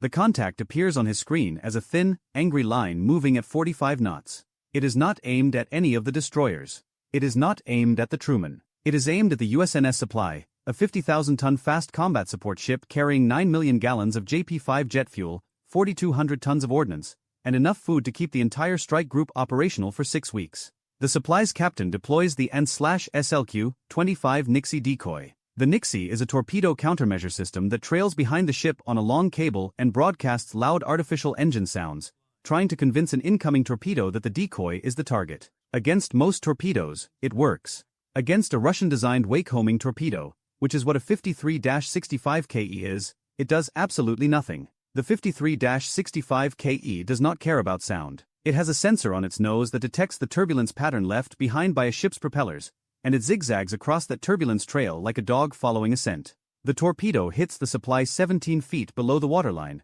directly beneath the starboard propeller shaft. The explosion lifts the entire stern of the ship 6 feet out of the water and then drops it back down at a broken angle. JP-5 begins pouring out of the aft bunkers at a rate of 11,000 gallons per minute. The engine room floods to the overhead in under 4 minutes. 241 sailors are on board. The supply does not sink immediately. Ships that size rarely do. But it is dying, and it is dying in the middle of the deep water channel, and it is dying while surrounded by an oil slick that is now spreading at a rate of 100 meters per minute. 2 MH-60R Seahawks lift off the Truman inside of a minute. They drop to 30 feet above the water and begin dipping active sonar transducers into the strait, pinging the depths, trying to find the submarine that just fired. But the water here is shallow. 140 feet on average. And it is full of rock formations, thermal layers, ancient shipwrecks, and drifting garbage. Every ping comes back with a dozen echoes, and the Goddard is small enough to look, on a sonar return, like a boulder. The Goddard does not surface. It does not move. It vents just enough compressed air to shift its position by 80 meters along the seafloor,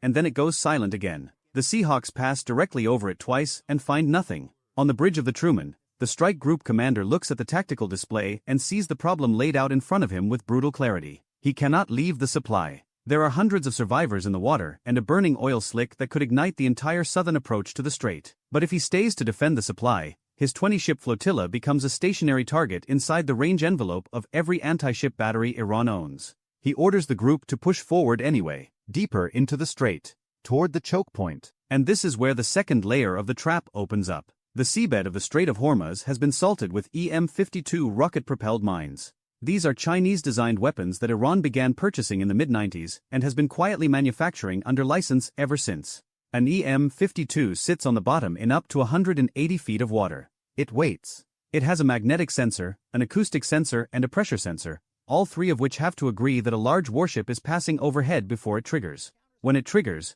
it fires a rocket-propelled warhead straight up. The warhead covers 100 feet of vertical water in under a second and detonates directly beneath the target's keel. The MH-53R Sea Dragons launch from the Truman to sweep the channel. These are the largest helicopters in the American arsenal, 3 engines, 65 feet long, towing a Mark 105 magnetic minesweeping sled that generates an artificial magnetic field designed to trick mines into detonating on empty water. It works against older mines. Against an EM-52 with modern discrimination logic, it works about 40% of the time. The USS Farragut, another Arleigh Burke, is leading the push into the choke point. It is moving at 15 knots, following in the wake of a Sea Dragon that has just swept a corridor 800 meters wide. The Farragut's captain believes he is in cleared water. The EM-52 on the seabed beneath him has been sitting there for 11 months. Its sensors register the magnetic signature of the passing sled and dismiss it as too weak. Then they register the acoustic signature of the Farragut's twin propellers and cross-reference it against a threat library that includes every class of American destroyer built in the last 30 years. The match takes 0.3 seconds. The pressure sensor confirms displacement consistent with a 9,000-ton warship. The mine fires. The warhead detonates 14 feet beneath the Farragut's keel. The explosion creates a gas bubble the size of a 2-story building. The bubble expands, and the ship, briefly, is lifted on a column of superheated water. Then the bubble collapses, and the ship falls back into the void. The keel bends, not snaps, bends. 14 feet of vertical deflection along a length of 505 feet. Every weld in the hull, every propeller shaft alignment, every mount for every engine and every generator, is now compromised. The Farragut does not sink. It cannot fight either. It is a 9,000-ton hazard drifting sideways in a shipping lane less than 4 miles wide. The Theodore Roosevelt, following 6,000 yards behind, executes an emergency turn to port to avoid running its own escort down. The turn takes the carrier out of the swept corridor. For 98 seconds, the most valuable warship in the American Navy is moving through waters that no one has cleared. It does not hit a mine. But that is luck, not planning, and every officer on the bridge knows it. The flotilla cannot move forward. The mines are in front of them. It cannot move back. The burning wreck of the supply is behind them. It cannot spread out. The channel is too narrow. And this is the moment Iran chose to release the storm. The coastal hills between Bandar Abbas and Bandar Lenja erupt in white smoke. The first wave is Shahid, 136 loitering munitions. Not dozens, 140. They fly at 115 miles per hour. They cost between $20,000 and $40,000 each, and they sound at close range like a swarm of chainsaws. They are not fast. They are not stealthy. They are not particularly accurate. They do not need to be. They are cheap, and there are a lot of them, and the American ships have to shoot down every single one. The Aegis combat system on every destroyer in the group begins engaging. SM-2 interceptors, at roughly $2 million per round, start climbing out of the vertical launch cells at a rate of 1 every 3 seconds across the flotilla. The math is grotesque. Every Shahid the Americans kill costs them 100 times what it cost Iran to launch. And this too is the point. Because hidden inside the radar clutter created by 140 exploding drones, buried in the thermal noise of burning wreckage and expended interceptor motors, the second wave launches. 50 Nor and Gator anti-ship cruise missiles. Sea skimming. Mach 0.9. They come in from 3 different bearings simultaneously, from batteries spaced 60 miles apart along the Iranian coast, on flight paths that were programmed hours in advance to converge on the American flotilla from angles the Aegis system has to reprioritize to engage. The system reprioritizes. The SM-6, the newest and most capable interceptor in the American arsenal, begins launching. The SM-6 is designed exactly for this scenario. It has a range of 240 miles, it can engage sea-skimming missiles at extreme distances, and it has a data link that lets one ship guide another ship's missile to its target. But an Arleigh Burke has 96 vertical launch cells. Some of those cells are loaded with land attack tomahawks. Some are loaded with anti-submarine rockets. Some are loaded with SM-3 ballistic missile interceptors. The number of cells actually loaded with SM-6XS and SM-2s at the start of this engagement is, on the average destroyer in the group, somewhere between 40 and 60. They have been firing for 11 minutes. The gaps begin to open. Not everywhere, but in specific places, where specific ships have burned through specific inventories, gaps appear. A single Nor breaks through the outer defensive layer on the eastern side of the formation. It is skimming 10 feet above the water, heading directly for the Theodore Roosevelt, which is still recovering from its emergency turn and has not yet regained full defensive posture. The last-ditch defense on an American carrier is the RIM 116 rolling airframe missile. It is small. It is fast. It is designed to hit a threat inside 5,000 yards, when everything else has failed. A 21-cell ram launcher on the Theodore Roosevelt engages the incoming Nor at a range of 4,200 yards. The ram's infrared seeker acquires the missile's exhaust plume, the missile spins itself onto an intercept solution, and it detonates directly on the nose of the Nor at a range of 400 meters from the carrier's hull. 400 meters. That is the width of 4 football fields. That is how close it came. The Truman's air boss, watching the intercept on the bridge monitors, says nothing at all for about 6 seconds. Then he calls down to combat and asks how many rams the Roosevelt has left in that launcher. The answer is 13. And this is when the ballistic phase begins. The Aegis operators see them first. Not on the surface search radar. On the volume search. 4 contacts, climbing on ballistic trajectories from deep inside Iranian territory, apogee at just under 200 kilometers, terminal velocity projected in excess of Mach 6. These are Khalij Far's anti-ship ballistic missiles. Iran developed them from the Fateh 110 short-range ballistic missile platform and mated them with an electro-optical seeker in the nose cone. The seeker is a high-resolution camera that, in the terminal phase of flight, identifies the shape and thermal signature of a ship and steers the warhead into it. The Khalij Fars is not fast enough or maneuverable enough to be a genuine carrier killer against a fully alert Aegis group with a full magazine. Against a group that has just spent 11 minutes shooting down drones and cruise missiles, it is a very different weapon. The remaining SM-SIXS launch. 3 of the Khalij Fars are intercepted in the upper atmosphere, converted into streaks of burning debris that will fall across 100 miles of empty desert. The 4th continues its dive. Its seeker, in the final 6 seconds of flight, looks down at the sea and sees the American flotilla arranged below it. It is looking for a carrier-shaped thermal signature. It finds one. But between the carrier and the missile, in the geometric center of the deep water channel, there is another target the seeker's discrimination logic has never been optimized to reject. A very large crude carrier. 1,100 feet long, 200,000 deadweight tons, loaded to the waterline with 2 million barrels of Kuwaiti crude oil that never got the memo to turn around. The seeker locks onto the tanker. The warhead hits amidships at a velocity of just over Mach 6. The kinetic energy alone is equivalent to about 40 tons of TNT, and the warhead itself adds another 600 kilograms of high explosive. The tanker does not explode. Crude oil does not detonate. It burns. It burns for a very long time, and it produces a column of black smoke that rises to 12,000 feet and drifts west across the strait in a wall the width of the shipping lane. The infrared sensors on the American ships, which have been the primary means of identifying incoming threats through the drone smoke and missile debris, go effectively blind. Every optical seeker on every helicopter, every jet, every destroyer, is now looking through a curtain of oil fire and black soot. The flotilla scatters. It has to. The tight formation that made the layered air defense possible is no longer survivable. The destroyers push out into the shallower waters north and south of the main channel, water they have not surveyed, water that may or may not be mined, water where their high-speed maneuvering is the only thing keeping them from being targeted by the shore batteries whose optical sensors are now, thanks to the smoke, just as blind as the American ones. They move at 30 knots. Zigzag patterns. Randomized headings. It is the only way to defeat a GPS-guided targeting solution from shore. And it is burning fuel at 4 times the rate of a normal cruise. The supply, which was supposed to refuel them, is on the bottom of the sea 40 miles behind them. The nearest replenishment ship is in Bahrain, 12 hours away at flank speed, and no one wants to send that ship into the strait right now. The carriers are burning through their reserves just to keep the combat air patrol aloft. The E-2D Hawkeye that is coordinating the entire air defense picture has been aloft for 9 hours and is on its 2nd aerial refueling. The tanker aircraft that refueled it is now itself running low. And this is when the intelligence officer on the Truman, the one who read the evacuation broadcast, walks back into the flag bridge with a piece of paper and says, "Sir, I think I understand the evacuation order now." The order was not a warning to civilians. Not primarily. It was a coordination signal, broadcast in the clear because it needed to reach 14 different units, all of them running on shore power or battery reserve, all of them in emissions-controlled states where they could not receive a standard military transmission without lighting up their own antennas.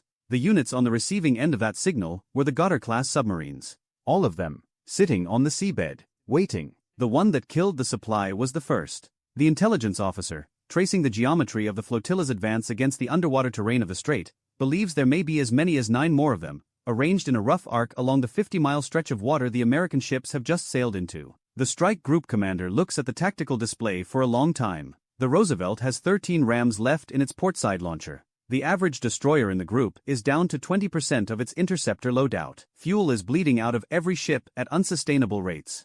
The mine channel behind them is impassable. The oil fire in front of them is impassable. And underneath them, quite possibly, are 9 submarines that have been holding their fire for a reason nobody on the American side has yet figured out. He picks up the handset for the fleet-wide net. He does not raise his voice. He orders every ship to go to ultra-quiet, all non-essential emitters off, all active sonar secured, all high-speed maneuvering to cease. He orders the carriers to recover aircraft and hold them on deck. He orders the destroyers to form a tight defensive ring around the carriers at a radius of 4,000 yards. He is doing the only thing he can do. He is making the flotilla small, silent and coherent, and he is waiting to see whether the second wave of submarines has orders to attack, or whether their orders were something else entirely. Something worse. Something like a coordinated strike on the 5th Fleet's home port in Bahrain, timed for the moment the strike group in the strait was pinned down and unable to respond. The sun comes up over the Musandam Peninsula at 5:41 local time. It rises through a wall of black smoke that stretches from horizon to horizon. The American fleet is intact. It is also, for the first time since the Second World War, genuinely trapped. Not in the sense that it cannot fight its way out. It can. But not without paying a price that no American president, in any administration, has ever been asked to authorize. The evacuation order is still being broadcast on the civilian emergency frequencies. It has been broadcasting for 4 hours now. The intelligence officer on the Truman listens to it one more time and notices something he did not notice before. The recording has a very faint background sound underneath the announcer's voice. A rhythmic pulse. He has it isolated and analyzed. It is a countdown. And it has not yet reached 0. The aircraft carrier was already on fire when the order came through. Not the Reagan itself. Not yet. But one of the commercial tankers 3 nautical miles off the port bow was venting a column of black smoke so thick it bent the horizon, and for about 90 seconds every watchstander on the bridge of the USS Ronald Reagan thought they were looking at the opening minutes of a war they hadn't been briefed on. They weren't. The tanker was a Panamanian-flagged chemical carrier called the Delos Prosperity, 620 feet long, and what it was venting was the result of an engine room fire that had started 11 minutes earlier when a fuel transfer valve failed. The crew of 23 was already at their muster stations. The fire was contained. It was, by any operational definition, someone else's problem. But the smoke was everyone's problem because it was drifting southeast across the traffic separation scheme in the Strait of Hormuz at 8 knots, laying a gray-brown curtain across 2 miles of navigable waterway, and that curtain was about to become the backdrop for the worst miscalculation the Islamic Revolutionary Guard Corps Navy had made in 30 years. The Ronald Reagan, CVN-76, Nimitz-class nuclear-powered aircraft carrier, 1,092 feet long, 97,000 tons full load,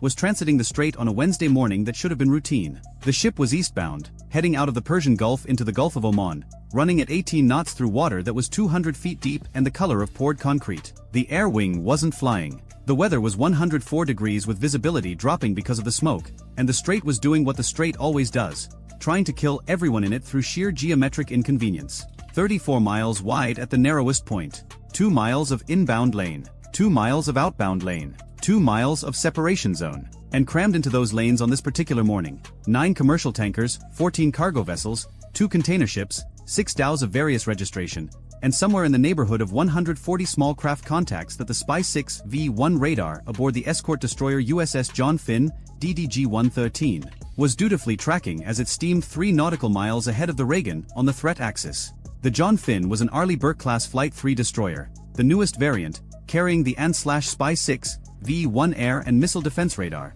which represented a quantum leap over the older Spy-1D. The SPY-6 used gallium nitride transmit/receive modules that gave it roughly 35 times the sensitivity of its predecessor. It could detect a target with a radar cross-section of 0.1 square meters at ranges exceeding 200 nautical miles.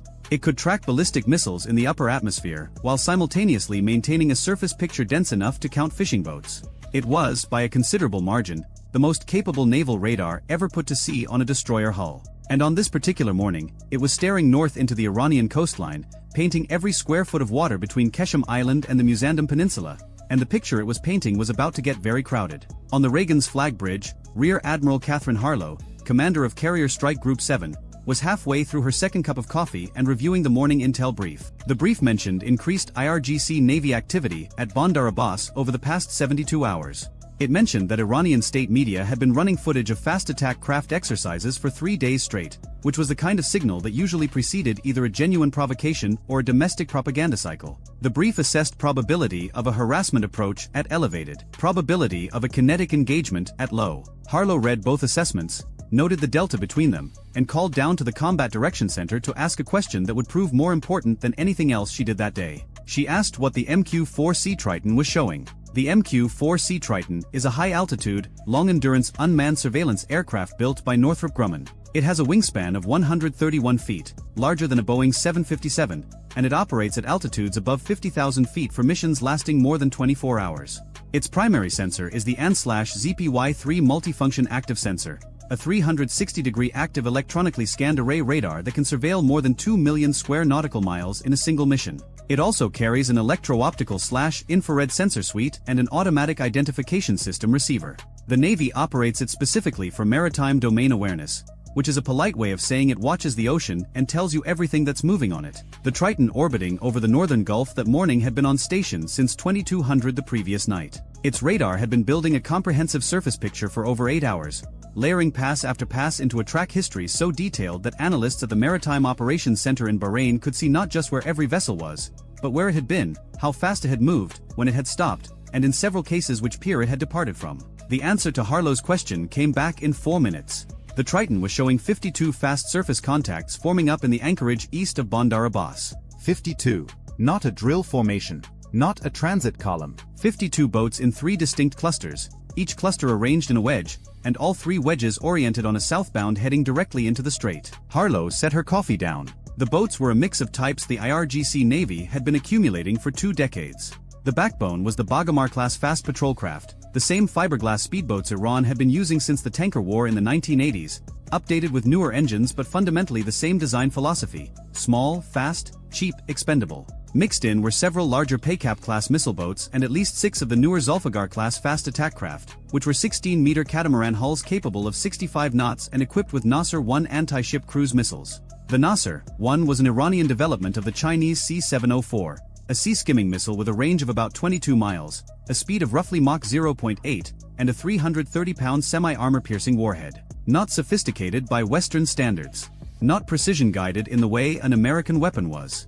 But it didn't need to be. A 330-pound warhead moving at 600 miles per hour does not need to be sophisticated. It needs to arrive. And 52 boats carrying 1 or 2 missiles each meant somewhere between 52 and 100 missiles potentially inbound in a single coordinated salvo. Harlow picked up the red phone. 300 miles to the south, aboard the cruiser USS Chancellorsville, CG-62, operating in the Gulf of Oman as the air defense commander for the strike group's southern element, the tactical watch officer received a flash message from 5th Fleet headquarters in Bahrain that had been originated by the Combined Air Operations Center at Al Udeid Air Base in Qatar. The message upgraded the threat condition for the Strait transit and authorized a series of pre-planned responses that had been sitting in a binder in every Combat Direction Center in the strike group since the transit planning conference 6 days earlier. The responses were not improvised. They were the product of 2 decades of wargaming this exact scenario, refining it after every exercise, every real-world harassment incident, every intelligence report on IRGC Navy tactics. The Navy had lost the 2002 Millennium Challenge exercise to a swarm attack so badly that it had spent the next 23 years making sure it never lost that way again. The doctrine was called Distributed Maritime Operations, and at its core was a simple principle: never let the swarm become a swarm. Engage it while it's still a formation. Disrupt it before it reaches launch range. And if you can't disrupt it, dilute it so that no single ship absorbs the full salvo. Harlow issued 3 orders in 90 seconds. The first order vectored a pair of F divided by a -18E Super Hornets from the Reagan's Air Wing, already airborne on a routine combat air patrol south of the strait, to reposition north at 25,000 foot over the Omani coast with ordnance hot. Each Super Hornet was carrying 2 AGM-84 Harpoon anti-ship missiles and 4 AGM-65F Maverick infrared-guided air-to-surface missiles, plus a full drum of 570 rounds of 20mm ammunition for the M61A2 Vulcan cannon. The Harpoons were overkill for fast boats. The Mavericks were not. The Maverick's imaging infrared seeker could lock onto a boat engine's thermal signature from 14 miles, and its 300-pound penetrating blast fragmentation warhead would disintegrate a fiberglass hull so completely that recovery crews would find nothing larger than a cooler lid. The second order pushed the John Finn forward, accelerating to 30 knots on a northwest heading to open the engagement geometry and put the destroyer's full weapons suite between the approaching swarm and the carrier. The John Finn carried 96 vertical launch system cells, but for this threat, the relevant weapons were the Mark 45 Mod 4 5-inch gun on the foredeck, the two 25mm Mk38 Mod 2 chain guns amidships, and the Block 1B Phalanx close-in weapon system on the fantail. The 5-inch gun could fire 20 rounds per minute to a range of 13 nautical miles using GPS-guided extended-range munitions that cost about $2,000 each. At that price, the Navy could afford to be generous. The third order was the one that mattered most, and it went not to a ship but to an aircraft already on station. The MQ-9A Reaper drone orbiting at 42,000 foot over the northern strait received a retasking command that shifted its sensor ball from wide-area surveillance to individual target tracking. The Reaper's MTSB electro-optical sensor could identify and classify small surface craft at ranges exceeding 30 miles from its operating altitude. Within 4 minutes of Harlow's order, the Reaper's operator at a ground control station in an air-conditioned trailer somewhere in the Middle East had each of the 52 boats individually designated, numbered, and classified on the targeting network. Every ship in the strike group could now see every boat, its heading, its speed, and its type in real time, on the same screen. The IRGC had planned for American hesitation. They had not planned for American omniscience. At 0618 local time, the 52 boats cleared the anchorage east of Bandar Abbas and entered the strait. They were running in 3 groups. The western group, 18 boats, hugged the Iranian coastline headed south-southeast toward the outbound shipping lane. The central group, 20 boats, pushed straight south through the separation zone. The eastern group, 14 boats, angled southeast toward the inbound lane where the Reagan's formation was steaming. The 3 groups were spread across a front roughly 15 miles wide, and at speeds between 45 and 55 knots, the entire formation would reach potential missile launch range of the carrier in approximately 26 minutes. 26 minutes is both a long time and no time at all. It is long enough to launch aircraft and reposition escorts. It is not long enough to get a tanker out of the way or to call Washington for permission to do something that might end up on the front page. Harlow did not call Washington. She had weapons-free authority from 5th Fleet, which had weapons-free authority from Central Command, which had been granted pre-authorized responses for exactly this scenario by the Secretary of Defense during the transit approval process. The chain of command had already made its decision. It had made it 6 days ago, in a conference room in Bahrain, over PowerPoint slides and legal review. The boats did not know this. The 52 boat commanders, most of them junior officers or senior enlisted equivalent in the IRGC Navy, had been briefed on a plan that depended on closing to 8 nautical miles before the Americans could sort the threat from the background clutter and obtain authorization to engage. Their laminated mission cards showed a timeline. 15 minutes to cross the separation zone, 8 minutes in the engagement zone, 3 minutes inside missile launch range, fire at 8 miles or closer, turn east, run for Omani waters. The total exposure time in the Americans' weapons envelope was supposed to be 11 minutes. The plan assumed 11 minutes of American paralysis. Classification, identification, escalation, authorization, weapons release. 11 minutes of a democracy arguing with itself while fiberglass boats crossed open water. The plan got 45 seconds. At 0619, 1 minute after the boats cleared the anchorage, the John Finn Spy-6 radar had all 52 contacts designated and cross-referenced with the Reaper feed. The combat system had a firing solution on the 18 nearest contacts in the western group. The weapons direction officer was waiting for one thing, the commanding officer's verbal order to fire. He got it at 0619 and 45 seconds. Open fire. The Mark 45 barked. The sound of a 5-inch naval gun firing is not what movies suggest. It is a short, brutal crack that hits the chest before the ears process it, followed by the clatter of the automatic loader cycling the next round. The first projectile left the barrel at 2,690 feet per second, an extended-range guided munition that deployed stabilization fins and began adjusting its trajectory via GPS 3 seconds after leaving the muzzle. The target was a Bagamar 11.4 nautical miles northwest, running at 48 knots on a heading of 165 degrees. The round arrived in 26 seconds. The Bagamar was constructed of fiberglass over a plywood frame with a foam core. It had no armor. It had no damage control capability. It had no compartmentalization. The 5-inch guided round detonated 8 feet above the waterline on the starboard quarter. The blast fragmentation pattern shredded the engine, the missile rail, and most of the stern. The boat lost power instantly, nose down, and was swamped by its own wake. The 6 men aboard went into water that was 89 degrees and filled with diesel fuel. The engagement, from trigger pull to kill, cost the United States Navy $2,000. The second round was already in the air before the first one hit. The 5-inch gun cycled at 1 round every 3 seconds. In the first 2 minutes of the engagement, it fired 40 rounds. 34 were guided. Of those 34, 26 struck boats or detonated close enough to inflict mission kills through fragmentation and hull breaching. 9 boats in the Western Group were destroyed or disabled before a single one of them had covered 5 miles from the anchorage. The Western Group broke, not according to doctrine, according to panic. The surviving 9 boats turned hard east, some of them nearly capsizing at 50 knots, and scattered toward the Iranian coast. 3 of them collided with each other in the turn. One collision ruptured a fuel bladder and both boats caught fire. The 7 that made it out of the gun's engagement zone ran north at full speed, abandoning their mission entirely. But the Western Group was the feint. Everyone on both sides knew it was the feint. The real attack was the Central and Eastern Groups, 34 boats, pushing straight at the carrier from the north. And these boats were now 12 minutes from missile range. At 0622, the 2F divided by a -18E Super Hornets reached their station over the Omani coast at 25,000 feet. Their APG-79 active electronically scanned array radars painted the Central Group at 34 miles. 20 contacts, tight formation, heading due south at 52 knots. The lead pilot, call sign Red Hawk, selected 4 targets on the left side of the formation and designated them for Maverick. His wingman, Vandal, took 4 on the right. The Maverick engagement was almost clinical. The AGM-65FS imaging infrared seeker stared down through 25,000 feet of Gulf haze and saw what it was designed to see: hot engine exhaust against cooler water.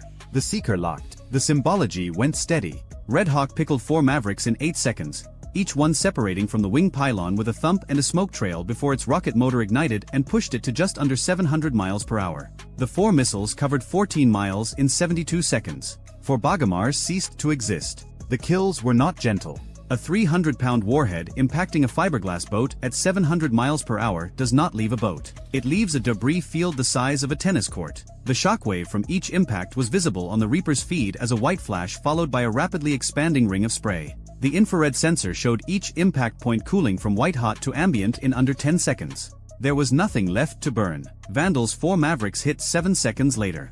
8 missiles, 8 boats, 8 kills. 1,600 pounds of Maverick warhead against $2 million worth of Iranian fast attack craft. The Central Group lost 8 of its 20 boats in under 2 minutes without having fired a shot, without having seen the aircraft that killed them, without any warning at all. The 12 surviving boats in the Central Group did something unexpected. They did not scatter. They accelerated. The formation tightened, the boats moving closer together and increasing speed to 55 knots, pushing their engines past the red line. The IRGC Navy had trained for this. The doctrine said that if the outer boats were killed, the inner boats were supposed to compress the formation and sprint for launch range, accepting the losses, trusting that the Americans could not kill all of them before some reached firing position. It was the logic of the swarm reduced to its most brutal arithmetic: enough of us will survive. The arithmetic was wrong, but the courage was real. At 0626, the Eastern Group, 14 boats, cleared the radar shadow of a cluster of anchored tankers near Lyric Island and appeared on the Spy 6 as 14 new contacts bearing 020 degrees from the Reagan at a range of 18 nautical miles. These boats had taken a longer route, hugging the island chain, and they were now closer to the carrier than the Central Group. 18 nautical miles. At 52 knots, that was approximately 20 minutes to missile range if they maintained their current course. But the Nasser 1 missile carried by the Zulfiqar-class boats in this group had a stated range of 22 miles. 4 of these 14 boats were already inside launch range. This was the real play, not the Western feint, not the central charge. The Eastern Group, arriving from an unexpected bearing, masked by commercial traffic and island geography, carrying the longer-range missiles. The IRGC had studied American carrier defense doctrine carefully enough to know that the escorts would push toward the most obvious threat. The John Finn was now 8 nautical miles northwest of the Reagan, fully engaged with the Western and Central Groups, its 5-inch gun cycling continuously. The carrier's defensive screen on the northeast axis was thinner. Harlow saw it. She saw it because the Reaper saw it, and the Reaper's picture was on her screen in the Flag Combat Direction Center, and she had been doing this for 27 years. She saw 14 contacts appear on a bearing that was not the primary threat axis, and she understood in about 2 seconds what the IRGC was trying to do. She ordered the Reagan to come hard to starboard, turning the carrier's stern toward the Eastern Group to open the range. A Nimitz-class carrier at 30 knots turns like a building falling over sideways, but it turns, and every second of heading change added distance. She ordered the destroyer USS Halsey, DDG-97, which had been screening the carrier's starboard quarter, to sprint northeast at flank speed to intercept the eastern group. And she ordered the 2 Super Hornets to break off the central group and reposition to the northeast. The Halsey was a flight IIA Arleigh Burke, older than the John Finn but carrying the same 5-inch gun and the same close-in weapon systems. Its commanding officer, Captain David Moreno, understood the geometry the moment the order came through. 14 boats, 4 of them already in missile range, and his ship was the only thing between them and a nuclear-powered aircraft carrier with 5,000 sailors aboard. Moreno rang up flank speed. The Halsey's 4 LM-2500 gas turbines spooled to maximum output, pushing 100,000 shaft horsepower through the reduction gears, and the destroyer leapt forward to 31 knots with a bone-white bow wave that rose to the bridge windows. At that speed, on that heading, he would close the eastern group in 9 minutes. He did not have 9 minutes. The 4 Zulfiqar boats with Nasser 1 missiles were already inside launch range and could fire at any moment. At 0628, the first Nasser 1 launched. The missile came off the rail of a Zulfiqar boat designated Track 4207 on the Halsey's combat system. The Nasser 1 dropped from the rail, its solid rocket booster ignited, and it accelerated to Mach 0.8 in 4 seconds, transitioning to sea-skim altitude of approximately 15 feet above the water. Its radar altimeter held it steady. Its terminal active radar seeker was set to activate at 3 miles from the programmed target location. The missile weighed 770 pounds and was heading south-southwest at 614 miles per hour toward the USS Ronald Reagan. 7 seconds later, a second Nasser, 1 launched from a different Zulfiqar.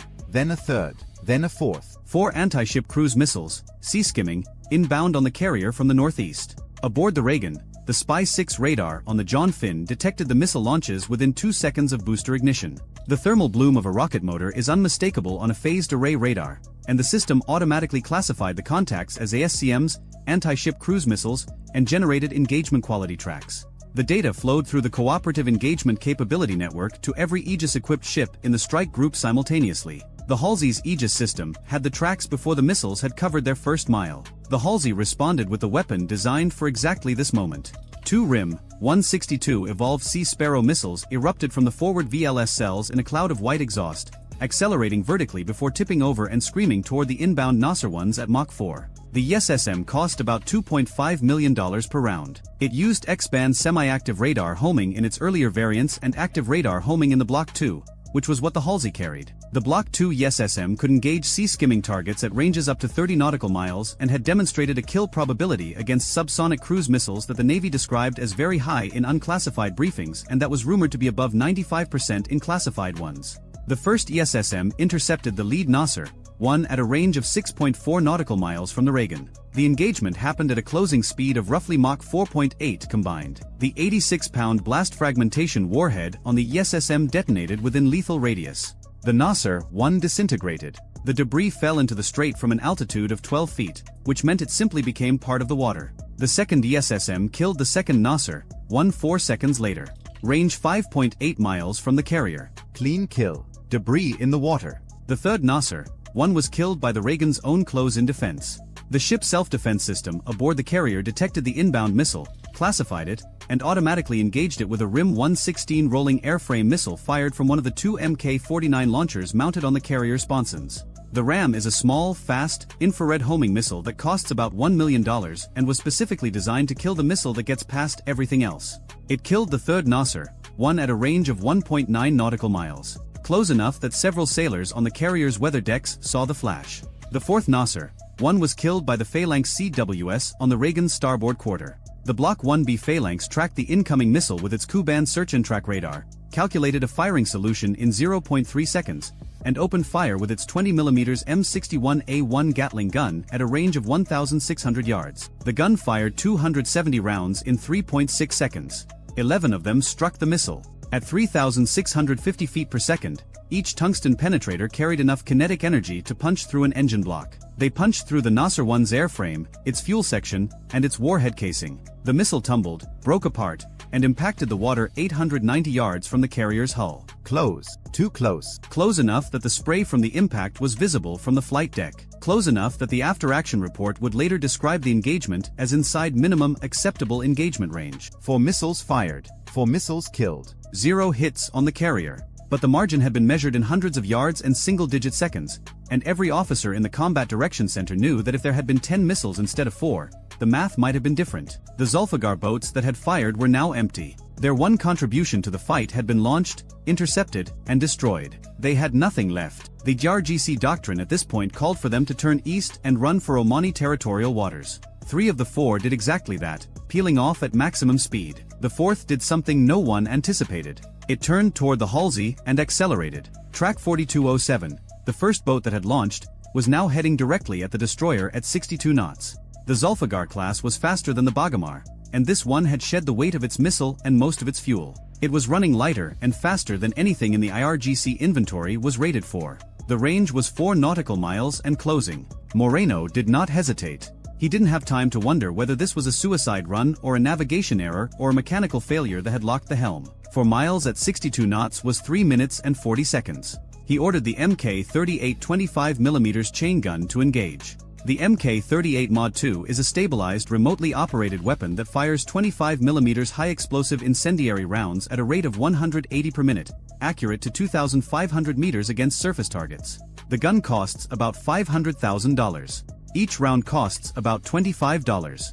The chain gun opened fire at 2,200 meters. The first burst of 15 rounds walked across the water and into the Zulfiqar's bow. Fiberglass shattered. The second burst hit the wheelhouse. The boat veered to port, then corrected, then veered again. The third burst struck the engine compartment. Black smoke erupted from the stern. The boat decelerated from 62 knots to 30 knots, then to 15, then to nothing. It wallowed beam to in a cloud of its own diesel smoke 1,100 meters from the Halsey's hull. Total ammunition expended, 45 rounds. Total cost, $1,125. The engagement lasted 22 seconds. Meanwhile, the central group was dying. 12 boats had compressed their formation and sprinted south, trusting the doctrine, trusting the numbers, trusting that enough of them would survive. The 2 Super Hornets had repositioned overhead after dealing with the Eastern Group's missile launches. Red Hawk and Vandal were now out of Mavericks but still carrying full guns. They descended to 3,000 feet and began strafing runs. The M61A2 Vulcan on a Super Hornet fires 6,000 rounds per minute of 20mm PGU 28/B semi-armor-piercing high-explosive incendiary rounds. Each round weighs about half a pound. At 6,000 rounds per minute, the gun empties its 570-round drum in 5.7 seconds.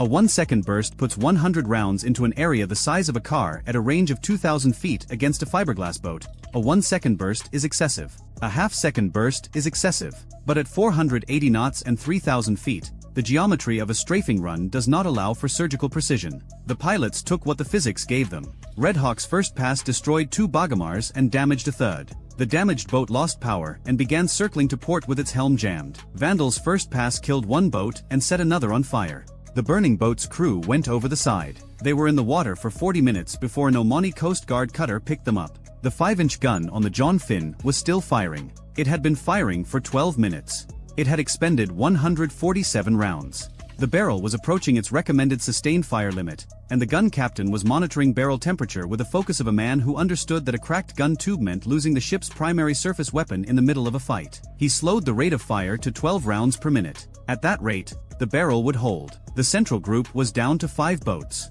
Then 3. Then 1. The last Bagamar in the central group, track 4188, was still running south at 50 knots. It had not fired its C-704 missile. It was 11 nautical miles from the Reagan and closing. The swarm was gone. The formation was gone. The doctrine was gone. But this one boat was still coming, driven by either extraordinary courage or total ignorance of what had happened to every other vessel around it. The John Finn's 5-inch gun put a guided round through its engine block at 0641. The boat stopped as if it had hit a wall. The C-704 on its stern rail toppled sideways and fell into the water. The crew of 4 abandoned the sinking hull and were later recovered by a U.S. Navy rigid-hulled inflatable boat launched from the Halsey. At 0644, 26 minutes after the first boat had cleared the anchorage at Bandar Abbas, the engagement was over. The Reaper drone overhead confirmed no further fast surface contacts outbound from the Iranian coast. The Triton at 50,000 feet confirmed no additional formations marshalling at Bandar Abbas or any other IRGC Navy installation. The SBY-6 on the John Finn showed a surface picture returning to the ordinary chaos of commercial traffic. The Strait of Hormuz was resuming its default state, crowded, dangerous, and indifferent. The numbers told the story in the language the Strait understood best, which was money. 52 IRGC Navy fast attack craft had sortied. 31 were confirmed destroyed. 7 were disabled and adrift, later recovered by Iranian tugs. 7 had fled back to the coast in the first 3 minutes after the Western group broke. 3 had escaped into Omani territorial waters and were later interned. 4 were unaccounted for, presumed sunk in deep water with no survivors. For Nasser, 1 anti-ship cruise missiles had been fired at a United States aircraft carrier. All 4 had been intercepted. The closest had been killed at 890 yards. No American ship was hit. No American sailor was wounded. The Delos Prosperity, the Panamanian tanker whose engine room fire had started this story, extinguished its fire at 0635, requested a tug, and continued its transit to Fujairah 2 days later. Its crew never knew what had happened 3 miles off their bow. Total IRGC Navy assets destroyed or disabled, 38 boats, estimated replacement value $14.2 million, plus 31 missiles that never launched, estimated value $3.7 million. Total Iranian personnel lost. The Navy did not release figures. Estimates from commercial satellite imagery of recovery operations over the following week suggested between 80 and 160 fatalities. Total U.S. ordnance expended: 168 5-inch guided rounds, 16 Maverick missiles, 2 Evolved Sea Sparrow missiles, 1 rolling airframe missile, approximately 580 rounds of 20mm Phalanx ammunition, approximately 45 rounds of 25mm chain gun ammunition, and roughly 2,800 rounds of 20mm Vulcan cannon ammunition from the 2 Super Hornets. Total ordnance cost: approximately $6.8 million. The United States Navy had spent $6.8 million to destroy $17.9 million worth of Iranian naval assets, to intercept 4 anti-ship missiles that could have killed 5,000 sailors, and to keep open the waterway through which 21% of the world's daily oil consumption flows. The Millennium Challenge problem, the one the Navy had lost in 2002 and spent 2 decades solving, had been answered. Not with a new weapon or a secret technology, but with something simpler: information. The swarm's entire theory of victory depended on surprise, on confusion, on the Americans not knowing what was coming until it was too late. The MQ-4C Triton at 50,000 feet, the MQ-9 Reaper at 42,000 feet, the Spy-6 radar, the Cooperative Engagement Capability Network, the Pre-Authorized Weapons-Free Authority, none of these were secret. All of them were publicly known capabilities that the IRGC could have accounted for. The IRGC had built a plan for the Navy of 2002. They had executed it against the Navy of 2025. The gap between those 2 forces was not measured in ships or missiles. It was measured in seconds. Seconds of awareness. Seconds of decision. Seconds of authorization. The swarm needed 11 minutes of American hesitation. It got 45 seconds. And 45 seconds was not enough time to cross 20 miles of open water against a force that could see every boat, track every heading, and shoot every target from the moment it left the harbor. The Strait of Hormuz went back to being the Strait of Hormuz. The tankers transited. The oil flowed. The Reagan passed through the eastern exit and turned south toward the Gulf of Oman. The John Finn's gun crew swabbed the barrel and counted their remaining ammunition. The Halsey recovered 4 Iranian sailors from the water and gave them blankets and medical treatment and Gatorade, because that is what the Navy does after it is done killing you. And somewhere in a ground control station in the Middle East, a Reaper pilot who had been on shift for 14 hours watched the last IRGC boat limp back into Bandar Abbas on 1 engine, trailing smoke, and entered the final target assessment into the log. He saved the file, stood up, and went to get a sandwich. The carrier was never on fire. The plan to set it on fire had lasted 26 minutes. It had cost Iran a generation of fast attack craft and somewhere between 80 and 160 men who had been told the Americans would hesitate. They did not hesitate. Russian vehicles are burning on a dirt road, and the smoke columns are visible from 12 kilometers away. At 0637 local time on a narrow supply route south of Orikhiv in the Zaporizhzhia sector, a logistics convoy carrying fuel, ammunition, and armored escort has just driven into a kill zone it never saw forming. The lead fuel truck is already dead. The rear exit is already closed.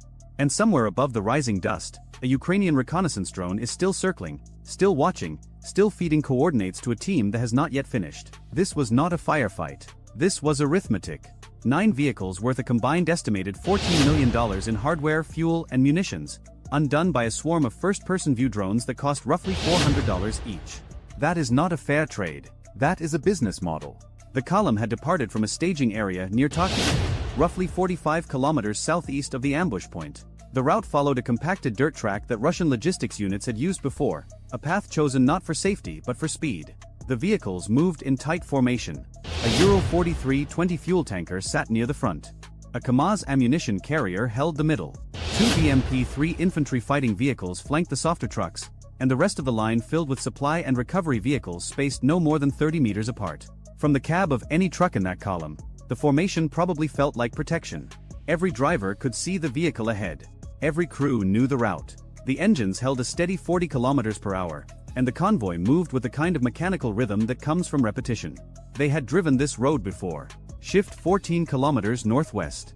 A Ukrainian FPV team is sitting inside a tree-line with 5 drones prepped on a folding table and a tablet showing a live feed from an observation UAV orbiting at 300 meters. The reconnaissance bird is a commercially modified quadcopter, nearly silent at that altitude, and it has been watching the convoy since the vehicles cleared Tokmak. The operator on the tablet is not looking at the vehicles. He is looking at the road ahead. Specifically, he is looking at a section where the track narrows between 2 irrigation berms, creating a passage roughly 4 meters wide with soft shoulders on both sides. A heavy vehicle that leaves the center of that lane will sink. A vehicle that stops inside it will block everything behind. The Ukrainian team does not need to guess the convoy's timing.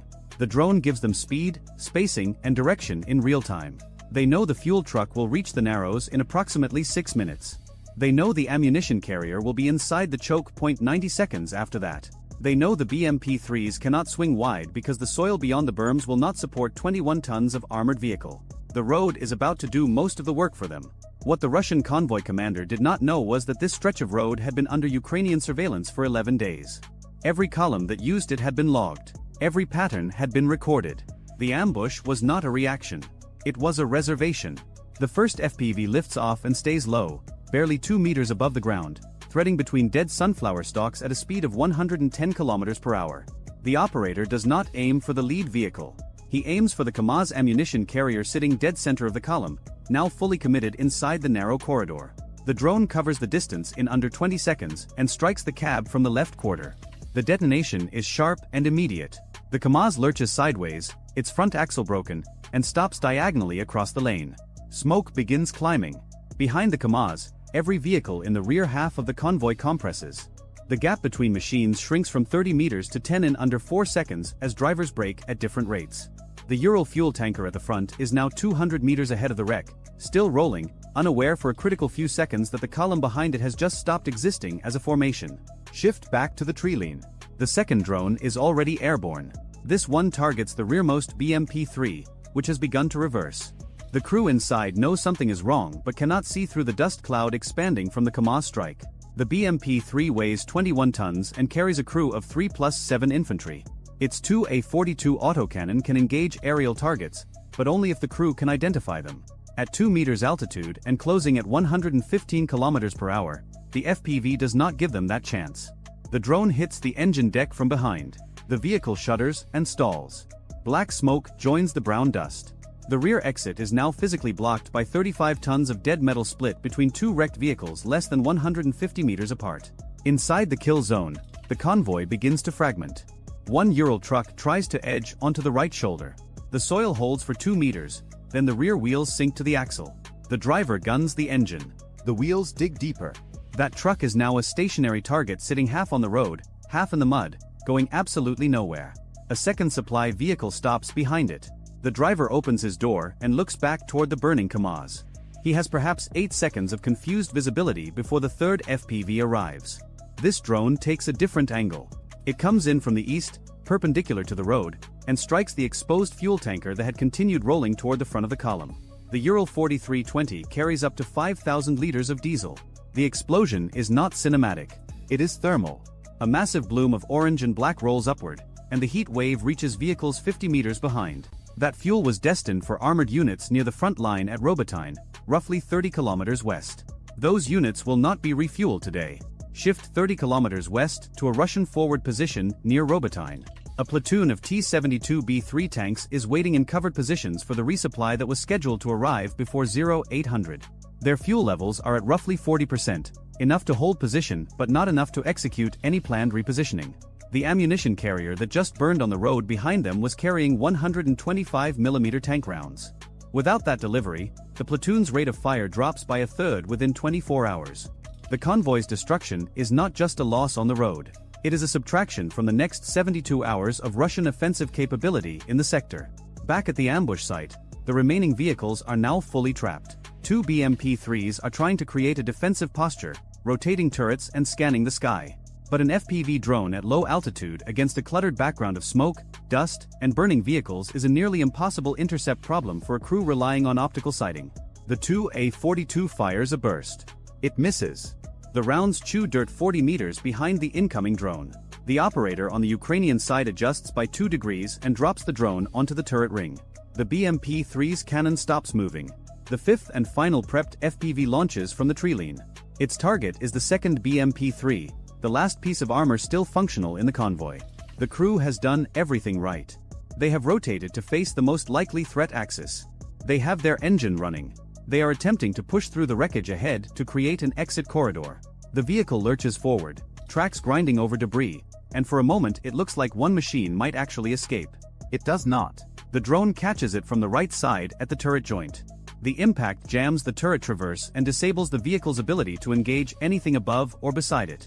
The crew is alive but combat ineffective, sitting inside a steel box on a road full of fire with no ability to shoot back and no route to move forward. The entire engagement from first strike to last impact lasted less than 2 minutes. 9 vehicles. $14 million in equipment and cargo. 5 drones at roughly $400 each. Total Ukrainian expenditure, approximately $2,000. The cost ratio is 7,000 to 1. Russia just traded a logistics artery for the price of a used motorcycle. Shift 250 kilometers south to the Sea of Azov coastline. This is where the same logic scales. Ukrainian sea drones, uncrewed surface vessels carrying warheads of up to 300 kilograms of TNT equivalent, are now reaching Russian naval facilities and port infrastructure using the identical doctrine. Watch the pattern. Time the route. Close the distance. Strike before the reaction cycle completes. A Russian patrol boat docked at Sevastopol for maintenance costs roughly $25 million. A Ukrainian sea drone costs an estimated $250,000. The math does not improve for Russia at sea. It gets worse. A Panzer S-1 air defense system positioned near a coastal fuel depot can track and destroy aerial threats at ranges up to 20 kilometers. But a sea drone sits at the waterline, produces minimal radar cross-section, and approaches at 65 kilometers per hour across a surface that generates constant wave clutter on radar screens. The Panzer operator scanning for aerial FPVs may not even be looking at the correct plane of threat when the sea drone enters the harbor. The defender has to be right every time. The attacker only has to be right once. Back on the dirt road south of Orikhiv, the smoke is still rising. A Russian recovery team will eventually reach the site, but they will approach slowly, scanning for secondary drones left behind as overwatch. That caution costs hours. Those hours cost momentum. That momentum was supposed to keep pressure on Ukrainian positions near Robotyne. Instead, the pressure evaporated on a 4-meter wide strip of dirt between 2 irrigation berms because 5 drones turned a supply chain into a debris field. Russia can respond. Wider vehicle spacing. Randomized routes. Dedicated electronic warfare vehicles embedded in every convoy. Short-range air defense riding with the supply trucks instead of sitting at fixed positions. All of it costs time, equipment, and attention that gets pulled from offensive operations. Every ruble spent protecting a fuel truck is a ruble not spent pushing the front line forward. Ukraine does not need to win every ambush. It needs to make every Russian supply run expensive enough that the math behind the entire logistics network starts to collapse under its own weight. 9 vehicles entered a watched road in southern Zaporizhia. 2 minutes later, the road was a junkyard and the front line was hungrier than it had been at dawn. The convoy did not fail because it was poorly led. It failed because the battlefield now has a ceiling, and that ceiling is filled with $400 eyes that never blink. If you enjoyed this video, check out our other video on how Ukraine's sea drones are reshaping naval warfare in the Black Sea. Bye for now. The operator almost ignored it.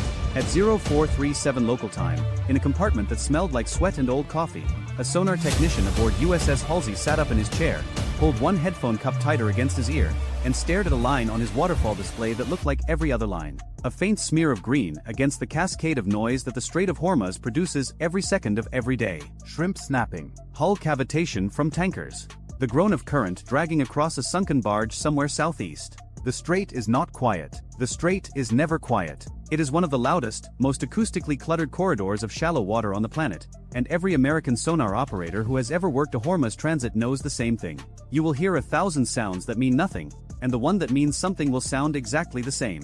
He almost marked it by a logic and moved on. He didn't. Somewhere beneath 80 feet of warm, silty water, on a shelf of compacted sand and broken coral where the bottom of the strait rises toward the Iranian coast, 3 submarines sat with their engines off. Each one 29 meters long.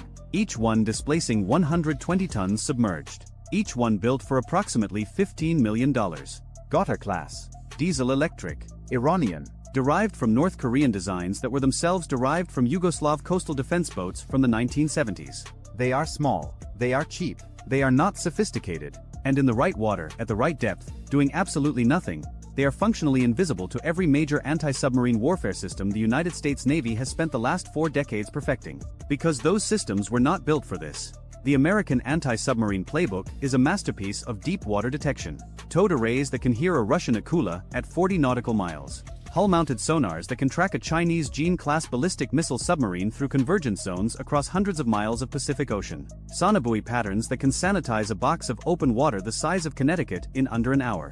In blue water, the United States Navy finds submarines the way a hawk finds mice. Patiently, precisely, and from a distance that makes the kill inevitable before the prey knows it has been seen. The Strait of Hormuz is not blue water. The Strait of Hormuz is a bathtub. The deepest point in the shipping lanes barely reaches 260 feet.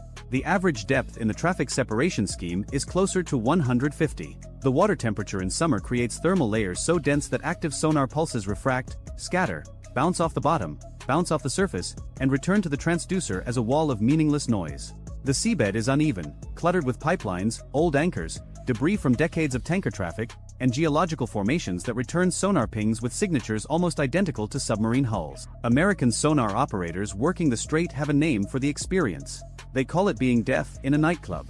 Everything is loud. Nothing is useful. And into this environment, the Islamic Republic of Iran Navy had placed 3 boats with a plan that was not stupid. The plan was, in fact, the kind of elegant asymmetric thinking that keeps war planners in the Pentagon awake in the small hours, staring at ceilings and running cost ratios in their heads. The concept was simple. Do nothing. Let the carrier come to you. This is a speculative scenario. The date is fabricated. The operation is fictional. Every weapon, every system, every cost figure, and every tactical specification in this story is real. The 3 Godders had been towed into position 4 days earlier by civilian fishing boats, a method Iran had practiced in exercises observed by satellite but never fully understood in context. They motored the last 6 nautical miles on battery power, settled onto the bottom in a staggered line running roughly northeast to southwest, 4 nautical miles apart, and shut everything down. No engines. No active sonar. No communications. Crew of 18 per boat, breathing air from rechargeable canisters, eating cold rations, urinating into bottles. Waiting. The only sound each submarine produced was a 47 Hz tonal, a faint low-frequency hum generated by the battery monitoring system, a component that could not be turned off without risking a thermal runaway in the lithium cells. 47 Hz. Buried 30 decibels below the ambient noise floor. Invisible to hull-mounted sonar. Invisible to helicopter dipping sonar. Invisible to every active sensor in the American inventory for this environment. But not invisible to everything. The staggered line was oriented to bracket the narrowest segment of the eastbound shipping lane, a stretch where the navigable channel for a ship drawing 37 feet of water contracts to less than 6 nautical miles across. A Nimitz-class nuclear aircraft carrier draws 37 feet.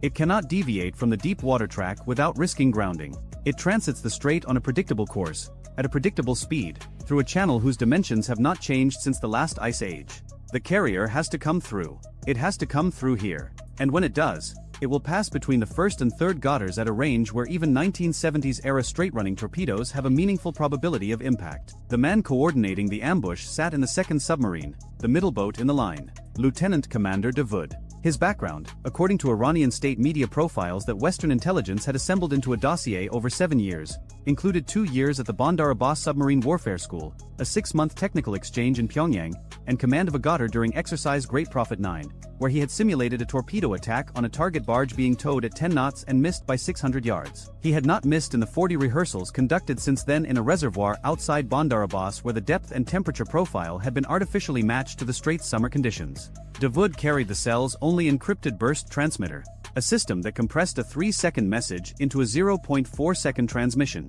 A blip. A flicker of electromagnetic energy so brief that direction-finding equipment needed a minimum of 1.2 seconds of continuous signal to generate a bearing fix.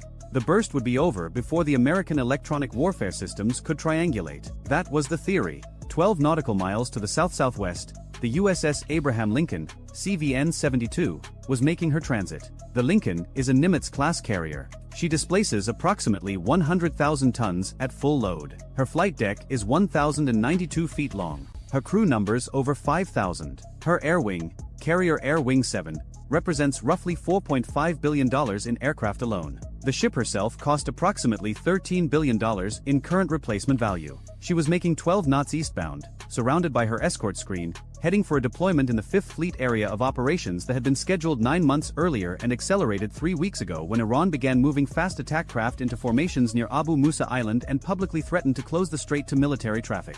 The strike group formation was textbook. The guided missile cruiser USS Mobile Bay, a Ticonderoga class, rode 2 nautical miles ahead and to starboard. She carried 122 vertical launch cells loaded with a mix of SM-2 Block IB surface-to-air missiles at $2.1 million each, Tomahawk cruise missiles at $1.87 million each, and VL-ASROC anti-submarine rockets at $1.6 million each. Her hull-mounted and SQS-53C sonar was pinging on a 30-second cycle, its active pulses radiating outward through water that returned so much clutter the sonar supervisor had already downgraded confidence on 4 separate contacts in the past hour, all of which turned out to be bottom features. The destroyer USS Strait held the port quarter at 3 nautical miles. An Arleigh Burke-class flight IIA, $1.8 billion, 96 vertical launch cells, and SQS-53C hull sonar, and the newer and SQR-20 multifunction towed array, which the Navy quietly considered the most capable passive submarine detection system deployed on any surface combatant in the fleet. The SQR-20 was specifically optimized for low-frequency detection in cluttered littoral environments. It was designed, almost literally, to find exactly the kind of sound a Goddard battery monitoring system makes. The SQR-20 was not in the water. 2 hours earlier, Strait's sonar team had requested permission to reel in the towed array. The cable was picking up so much flow noise from the shallow bottom currents, so many false tonals from the commercial traffic, so much interference from the thermal inversions that the operators were spending more time dismissing phantom contacts than looking for real ones. Lieutenant Commander Okafor, running Strait's anti-submarine warfare module, approved the request. This was standard operating procedure for Hormuz transit. Every Burke that had transited in the last 18 months had done the same thing. The towed array in the Strait was considered a liability, not an asset. Nobody had tested that assumption against a submarine sitting motionless on the bottom. A second destroyer, USS Halsey, trailed 5 nautical miles astern, running the group's other towed array, an older and SQR-19. Halsey's array was still deployed, but the SQR-19 lacked the low-frequency optimization of the SQR-20. It could hear the 47 Hz tonal if conditions were perfect. Conditions in the Strait of Hormuz are never perfect. Above the formation, 2 MH-60R Seahawk helicopters from the Lincoln's air wing were running a dipping sonar pattern. Seahawk 612 and Seahawk 614, each carrying an AQS-22 airborne low-frequency sonar, had been cycling through predetermined hover points for 90 minutes. Lower the transducer on its cable. Ping. Listen. Reel up. Fly to the next point. The pattern was designed to sanitize a corridor ahead of the strike group's advance, focusing on the approach vectors that intelligence assessed as the most likely submarine threat axes. The assessed threat axis pointed south. Iranian submarine activity and exercises had consistently originated from the southern approaches, from the vicinity of Keshem Island and the deep channel south of Larak. The dipping sonar pattern was weighted accordingly. The hover points were concentrated south and southwest of the formations track. The gutters were northeast. Already inside the screen. Already ahead of the formation. Already waiting. The helicopters were looking in the right ocean. They were searching the wrong water. At 0441, Commander Reyes stood in Mobile Bay's Combat Information Center, watching the radar picture with the particular tension that every surface warfare officer feels during a Hormuz transit. The Spy 1B displays showed 47 surface contacts within 30 nautical miles, most of them tankers, container ships, dhows, and fishing boats that the Strait produces in unending streams day and night. The air picture was cleaner. 2 Iranian P-3F Orion maritime patrol aircraft orbiting well inside Iranian airspace, watching the carrier group with the same intensity the carrier group was watching the Strait. Everyone was watching everyone. That was normal. What was not normal was the message that had come down from 5th Fleet headquarters in Bahrain 6 hours ago. Intelligence suggested Iran might attempt a demonstration. The word demonstration was doing a lot of work in that sentence, because it could mean anything from a fast attack craft swarm feinting toward the formation to something considerably more serious. Reyes had spent 20 minutes studying the message and concluded it told him nothing he didn't already know, which was that transiting Hormuz was inherently dangerous and that Iran had the tools to make it more so. He was right about that. At 0448, the passive sonar operator in Dawood's submarine touched the commander's arm. bearing rate shift. The Lincoln had passed the first Gotter's position. The carrier was entering the kill zone. At 12 knots, roughly 1,200 feet per minute, she would be centered between the first and second submarines in approximately 6 minutes. Davoud opened the torpedo tube outer door interlocks.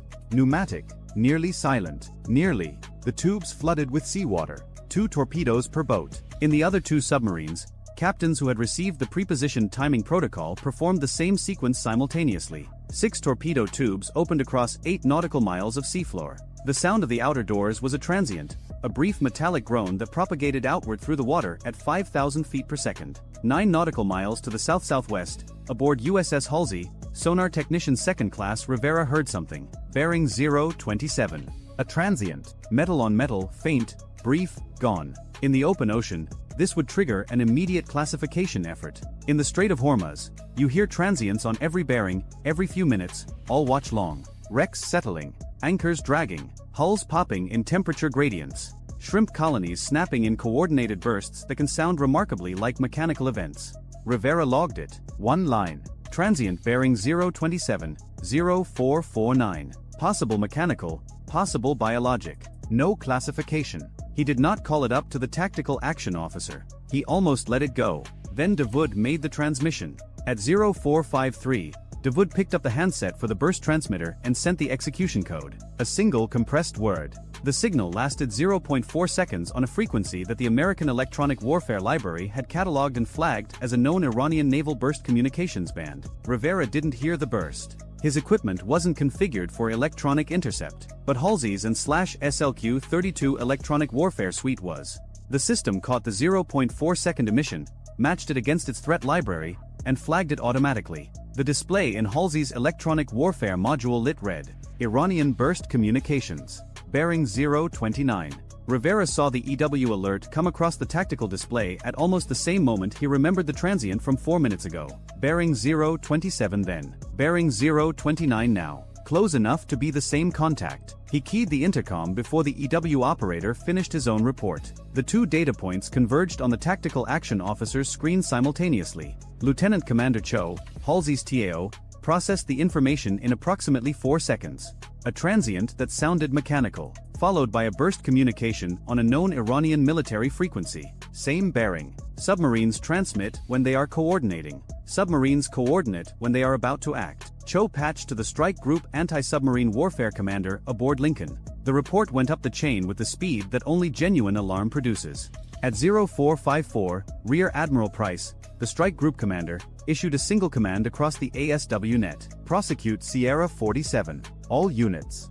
And now the math that Iran had so carefully constructed began to invert. Seahawk 612, 3 nautical miles west of the Gotter's position, banked hard to the east. Lieutenant Junior Grade Pham pushed the helicopter's nose down and accelerated. Petty Officer First Class Gutierrez, her sensor operator, was already reeling the AQS-22 dipping sonar cable back onto its drum. The helicopter crossed the distance in under 4 minutes, arrived on bearing 029 referenced from Halsey's fix, and Gutierrez lowered the transducer back into the water. He went active. A 1,500-watt pulse blasted outward. In 80 feet of water, at this range, the physics are brutal and simple. The sound hits the target and comes back almost instantly. Solid return. Metal object on the bottom. Not a wreck. The signature was too clean, too symmetrical. 29 meters long. Gutierrez called it submarine, diesel, on the bottom. Bearing 031, range 3,200 yards.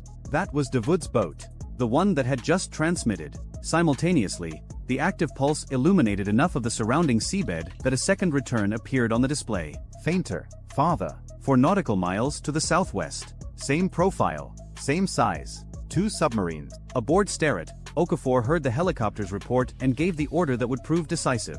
Deploy the towed array. Now. The SQR-20 began paying out cable. 4 minutes to operating depth. At 0458, the array reached depth and began listening. Within 90 seconds, the sonar operators had the 47 Hz tonal. Bearing 018.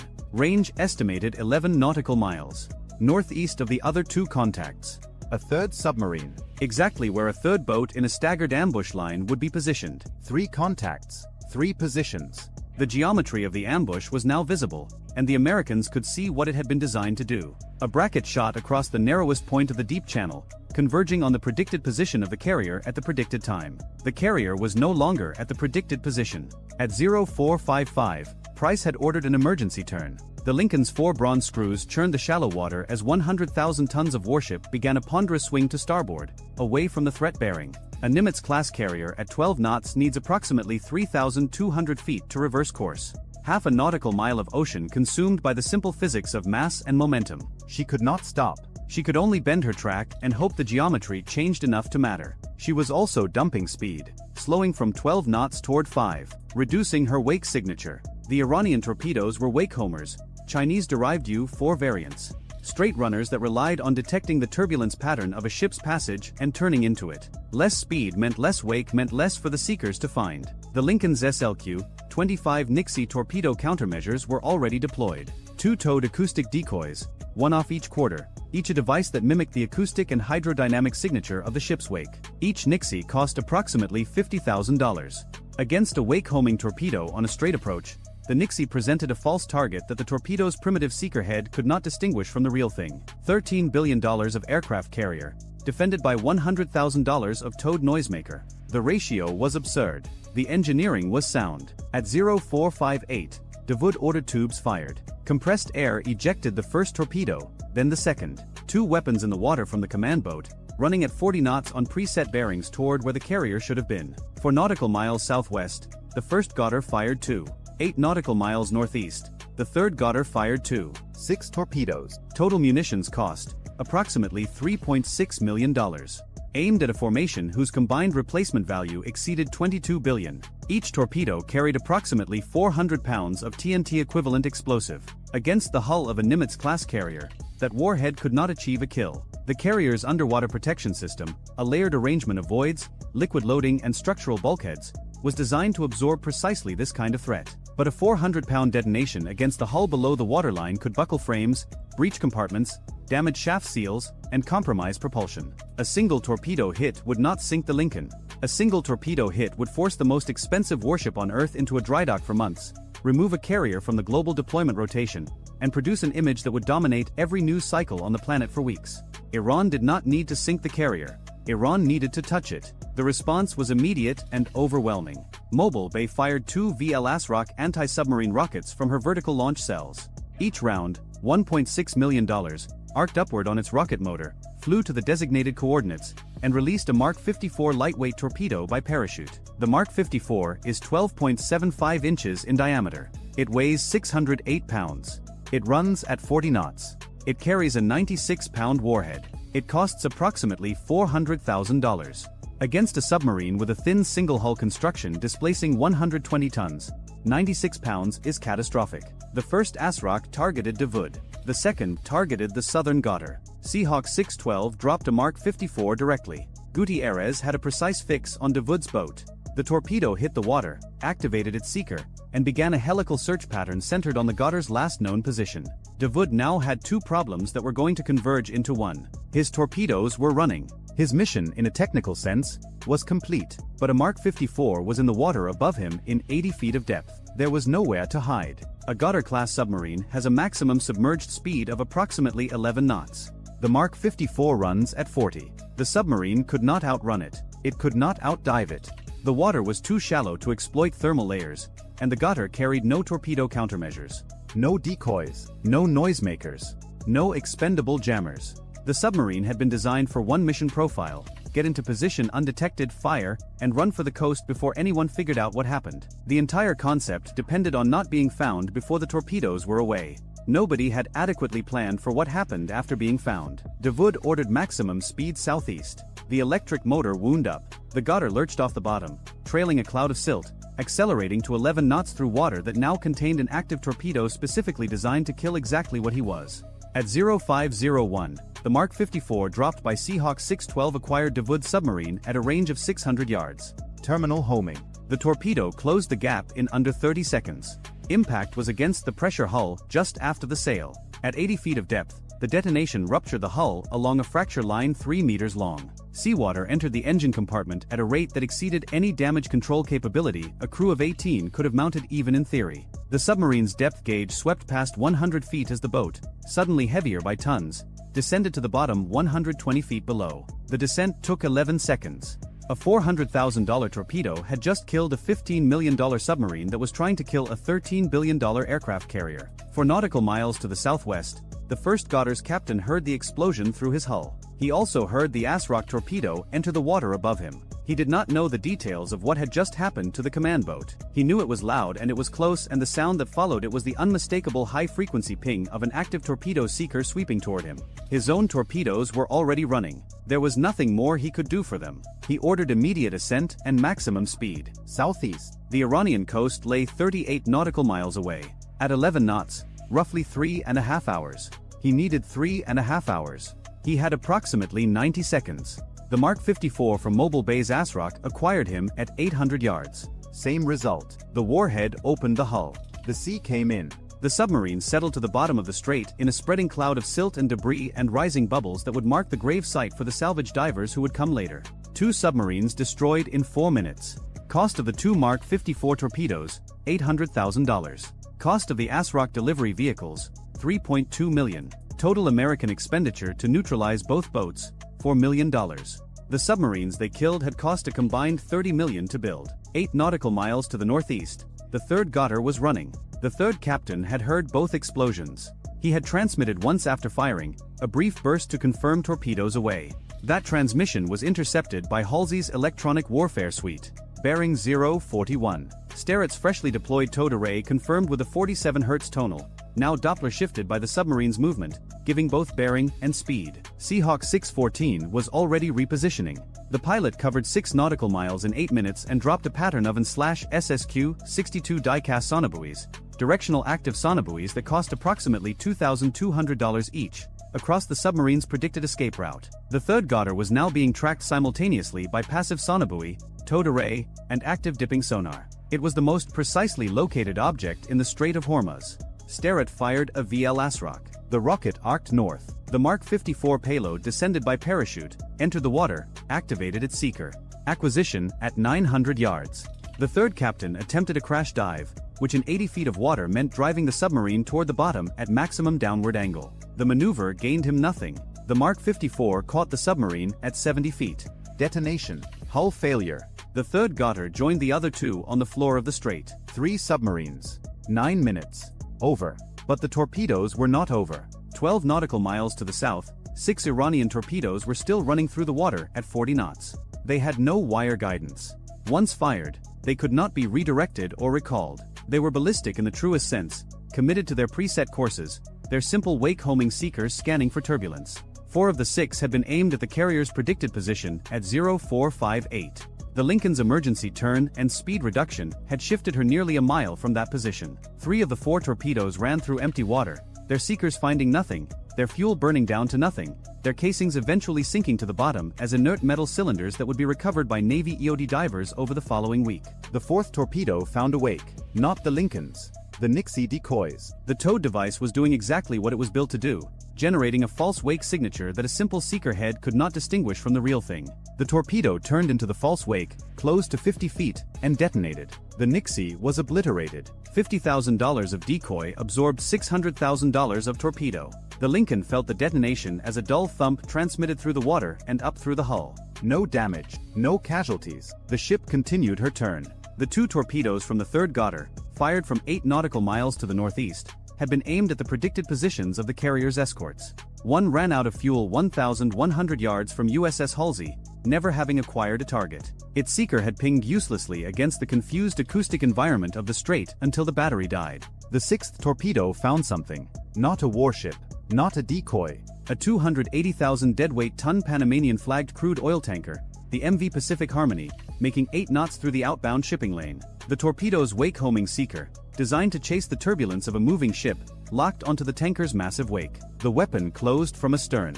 It detonated 20 feet from the tanker's stern, directly beneath the waterline. The blast buckled 3 hull plates below the waterline. The engine room flooded. The tanker developed an 11-degree list and went dead in the water within 6 minutes. Her crew of 32 evacuated to the bow sections. No fatalities. But the inner hull had sustained a 4-foot gash, and 280,000 tons of Basra light crude oil began seeping into the Strait of Hormuz at a rate that would accelerate as the structural damage worsened over the following hours. At 0512, Admiral Price stood in flag plot aboard the Lincoln, receiving reports.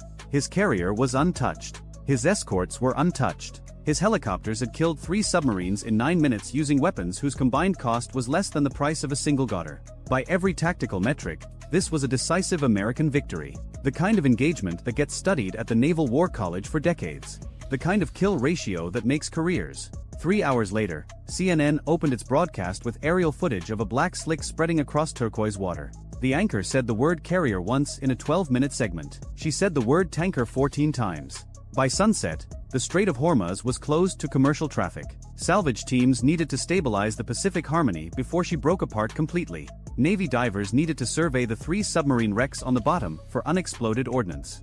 Maritime safety authorities needed to verify that the shipping lanes were clear of torpedo debris. The closure would last 9 days. During those 9 days, approximately 189 million barrels of oil did not transit the strait. At the pre-crisis spot price of $78 per barrel, that represented roughly $14.7 billion in delayed energy shipments. Global oil futures spiked 18% before the New York Stock Exchange opened on the morning after the engagement. Brent crude hit $97 per barrel by close of trading, the highest price in 14 months. The spike rippled through every economy that imports oil, which is nearly every economy. The Pacific Harmony's insurance claim triggered the single largest maritime liability case in Lloyd's of London's history. The cleanup operation, involving specialized skimmer vessels, dispersant aircraft, and environmental remediation teams from 4 countries, would take 14 months and cost in excess of $3 billion.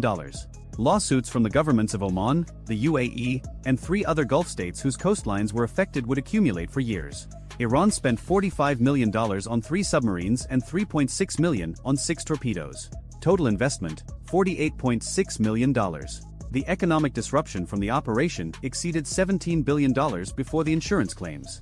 Before the diplomatic fallout. Before the emergency session at the UN Security Council.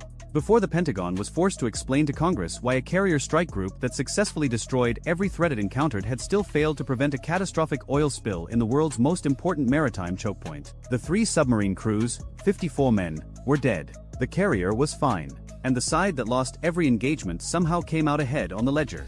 That is the strategic paradox of defending a $13 billion asset in a waterway that carries 20% of the world's daily oil supply. You can detect every submarine. You can sink every submarine. You can execute flawlessly by every measure the Navy uses to evaluate performance. And a single torpedo that misses its intended target and finds a tanker instead can produce consequences that dwarf the entire military engagement in scale, in cost, and in the only metric that ultimately matters in a conflict between a regional power and a global one: political impact. The torpedo that missed the carrier hit something the market cared about more. The 54 men on the seafloor achieved in death what they could not achieve alive. Not the destruction of an American warship, but the demonstration that the strait itself is the weapon, and that any country willing to spend $48.6 million and 54 lives can hold $17 billion hostage with technology from the 1970s. The Lincoln completed her transit 2 days later, after the strait reopened, under escort conditions that had been upgraded to wartime protocols.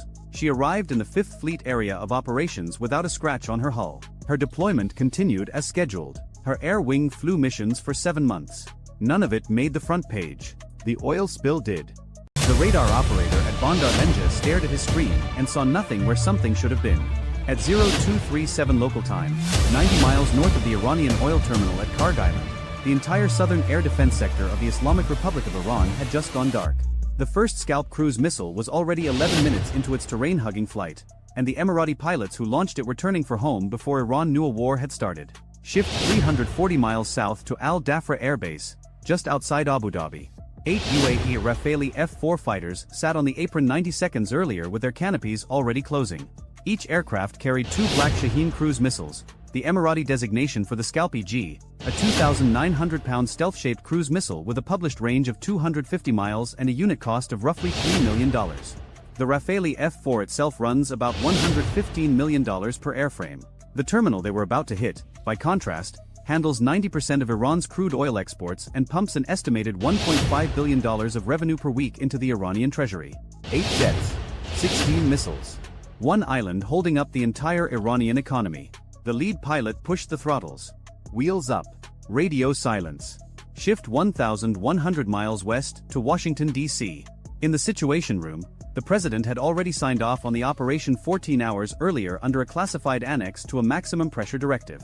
The public message had been delivered the previous afternoon on the South Lawn, when Donald Trump told reporters that if Tehran did not reopen the Strait of Hormuz to inspections within 72 hours, quote, they're next. Tehran assumed he meant American bombers flying out of Diego Garcia. Tehran assumed wrong. What the Iranian Air Defense Command did not know was that the operation was never going to be American. It was going to be Emirati hardware, French missiles, American satellite queuing, and Israeli electronic warfare data, fused over a private link the Iranians did not believe existed. The whole point was deniable plausibility, and the deniability was already collapsing because the strike package had launched 30 seconds ahead of schedule. Shift back to Karg Island. The island is 16 miles off the Iranian coast in the northern Persian Gulf, a coral outcrop barely 5 miles long, ringed by the largest oil-loading jetties on Earth. 2 crude terminals, T Jetty and Sea Island, can berth 14 supertankers simultaneously. On a normal night, roughly $200 million of crude is in the pipes at any given moment. Tonight was not a normal night. Tonight, the Iranian Revolutionary Guard had repositioned a full battery of S-300 PMU-2 launchers to the eastern ridge of the island, along with a single Bavar 373 battery brought down from Bushehr the week before. The Bavar 373, Iran's domestically produced long-range surface-to-air system, claims a detection range of 260 kilometers, or roughly 160 miles, against large aircraft. Against a Scalp cruise missile flying 100 feet over the Gulf at 600 miles per hour, it claims considerably less. The radar plot the Iranians had drawn assumed any attack would come from the west, from American carriers in the Red Sea or bombers from Al Udeid in Qatar. The Bavar 373 antennas were oriented accordingly. The missiles were coming from the south. Shift 95 miles southeast to the lead Rafale, callsign Falcon 1. The pilot, a 41-year-old Emirati colonel with 2,800 flight hours, watched his tactical display update in real time from an E-7 Wedgetail orbiting over Saudi airspace. 2 waypoints. Release point Alpha at 90 miles from target. Release point Bravo at 75 miles. He hit Alpha. 2 missiles dropped. Engines lit. Gone. Shift to the missile itself. The Scalp EG is 17 feet of stealth-shaped composite, weighing 2,900 pounds, with a 990-pound broach tandem warhead designed to punch through hardened concrete before detonating. It cruises at 600 miles per hour, roughly the speed of a commercial airliner, but at an altitude low enough that any boat captain in the Gulf would mistake it for a low-flying gull at night. It uses terrain reference navigation, GPS, and a thermal imaging seeker that compares the target to a stored 3D model in the final 10 seconds of flight. The Iranians had practiced for ballistic missiles. They had not practiced for this. Falcon 1 turned south. Falcons 2 through 8 repeated the sequence at 30-second intervals. 16 missiles in the air. Combined cost, $48 million. Target replacement cost, north of $20 billion when you count the oil, the infrastructure, and the export revenue. Shift 1,400 miles north to a Russian-built radar station outside Shiraz. The technician on duty saw the first faint return at 0241. He flagged it as a likely surface contact, a fishing dhow drifting on the radar floor. By the time his supervisor walked over to look, the contact had split into 4, then 8, then 16. The supervisor reached for the red phone. The red phone was already ringing. Shift back to Karg. The first scalp came in from the southeast at 110 feet, popped up to 400 feet at the 4-mile mark, and angled down into the central pumping manifold of T Jetty. The 990-pound warhead penetrated 3 feet of reinforced concrete before detonating inside the primary crude distribution header. The explosion lifted the entire jetty roof 80 feet into the air. Burning crude began pouring back through ruptured pipes at a rate of 40,000 barrels per hour. 4 seconds later, the second missile hit Sea Island. 6 seconds later, the third hit the desalination plant that supplied the entire island workforce. The Bavar 373 battery commander finally got a lock on missile number 4. He fired 2 Sayyad 4 interceptors. Each Sayyad 4 costs Iran roughly $1 million to produce. The first interceptor missed cleanly. The second proximity fused on a decoy radar return generated by an Israeli-built jammer pod hanging under Falcon 3, 120 miles away. 2 interceptors expended. 1 Israeli jammer pod retained. Iran was about to learn what happens when you bring 1980s Soviet doctrine to a fight engineered by people who read every word of the Soviet manuals first. Shift to the S-300 battery on the eastern ridge. The battery commander, a colonel of the IRGC Aerospace Force, had 8 missiles ready. He launched 4 at the cluster of inbound contacts. The 48 N-6E2 interceptor screams off the rail at Mach 6, 6 times the speed of sound, climbs to 90,000 feet, and noses over. Against a fighter jet, it is devastating. Against a sea-skimming cruise missile masked by the radar horizon of the island itself, it is searching for a target that, from the radar's perspective, does not yet exist. 3 of the 4 interceptors flew their full kinematic envelope and self-destructed over open water. The 4th got a partial lock and clipped the wing of an inbound Scalp. The Scalp cartwheeled into the Gulf 800 yards short of the target. Cost of the interception, roughly $4 million. Cost of the missile destroyed, roughly $3 million. Cost of being 1 for 16, incalculable. Shift 16 miles back to the Iranian mainland, to the command bunker at Geneva. The general, staring at the threat board, watched the icons multiply faster than his operators could read them out. He ordered every fighter at Boucher scrambled. 4 F-4 Phantoms, airframes older than every pilot flying them, began the long taxi to the runway. The lead Phantom rotated at 0247. By 0247 and 30 seconds, the last Scalp had already detonated inside the Central Petroleum Storage Farm. Shift to the storage farm. 12 tanks, each holding 1 million barrels of crude. The warhead found tank number 3. Tank 3 ignited tank 4. Tank 4 breached tank 5. The fireball was visible from the Qatari coast, 180 miles away, where an American satellite operator filing nightly weather imagery suddenly had a daytime photograph at 3 in the morning. Shift back to Falcon 1, now 200 miles south, descending toward Al Dhafra. The colonel's radio crackled. A single word from AWACS. Splash. He acknowledged with a single click of the transmit button. The aircraft behind him repeated the click in sequence. 8 clicks. 8 Rafales. 0 losses. 0 radar locks achieved by Iranian air defense for longer than 11 seconds. Shift back to Washington. The president was handed a single sheet of paper. He read it. He looked up at the room. He said, "Tell Tehran the next one isn't deniable." The note went out through back channels at 0319 Eastern Time. The Iranians had it by 0321. Shift to Tehran, to the office of the Supreme National Security Council, where a hastily convened emergency meeting was already in its 14th minute. The deputy commander of the IRGC Aerospace Force was attempting to explain how a country with no operational 5th-generation aircraft, no stealth bombers, and no aircraft carriers had just removed 90% of Iran's oil export capacity in 11 minutes. He explained it badly because there was no good way to explain it. The honest answer was that the UAE had spent 20 years quietly building the most capable small air force in the Gulf, that France had sold them missiles the United States had publicly opposed in 1998, and that Iran had assumed for 2 decades the Emiratis would never use them. The Emiratis had just used them. Iran's options narrowed in real time. Close the Strait of Hormuz, and the UAE, Saudi Arabia, and Qatar would treat it as an act of war. Strike Al Dhafra directly, and the United States, with 3,500 personnel on the base, would respond inside an hour. Do nothing, and lose $1.5 billion of weekly revenue indefinitely. Shift to Karg Island, now 47 minutes after the first impact. The fires had merged into a single column of black smoke 18,000 feet tall. Satellite imagery showed both jetties structurally collapsed. The central pumping manifold was gone. The storage farm was a crater. Initial damage assessments estimated repair time at 14 to 18 months. Initial revenue loss estimated at $90 billion over that period. The total cost to the UAE for the operation, including missiles, fuel, and crew hours, came to approximately $52 million. Iran had just paid roughly $1.7 billion per minute to learn that the radar facing the wrong direction is the same as no radar at all. Shift to the runway at Al Dhafra. Falcon 1 taxied to the apron at 0341 local time. The colonel cut the engines. The crew chief climbed the ladder. The colonel removed his helmet. He said 3 words to the crew chief. The crew chief later told a friend, who later told a journalist, who later printed it. The 3 words were, "It worked perfectly." Across the Gulf, on Karg Island, the fires would burn for another 9 days. If you enjoyed this video, check out our other video on Iran's failed S-300 deployments. Bye for now. The aircraft carrier was already on fire when the order came through.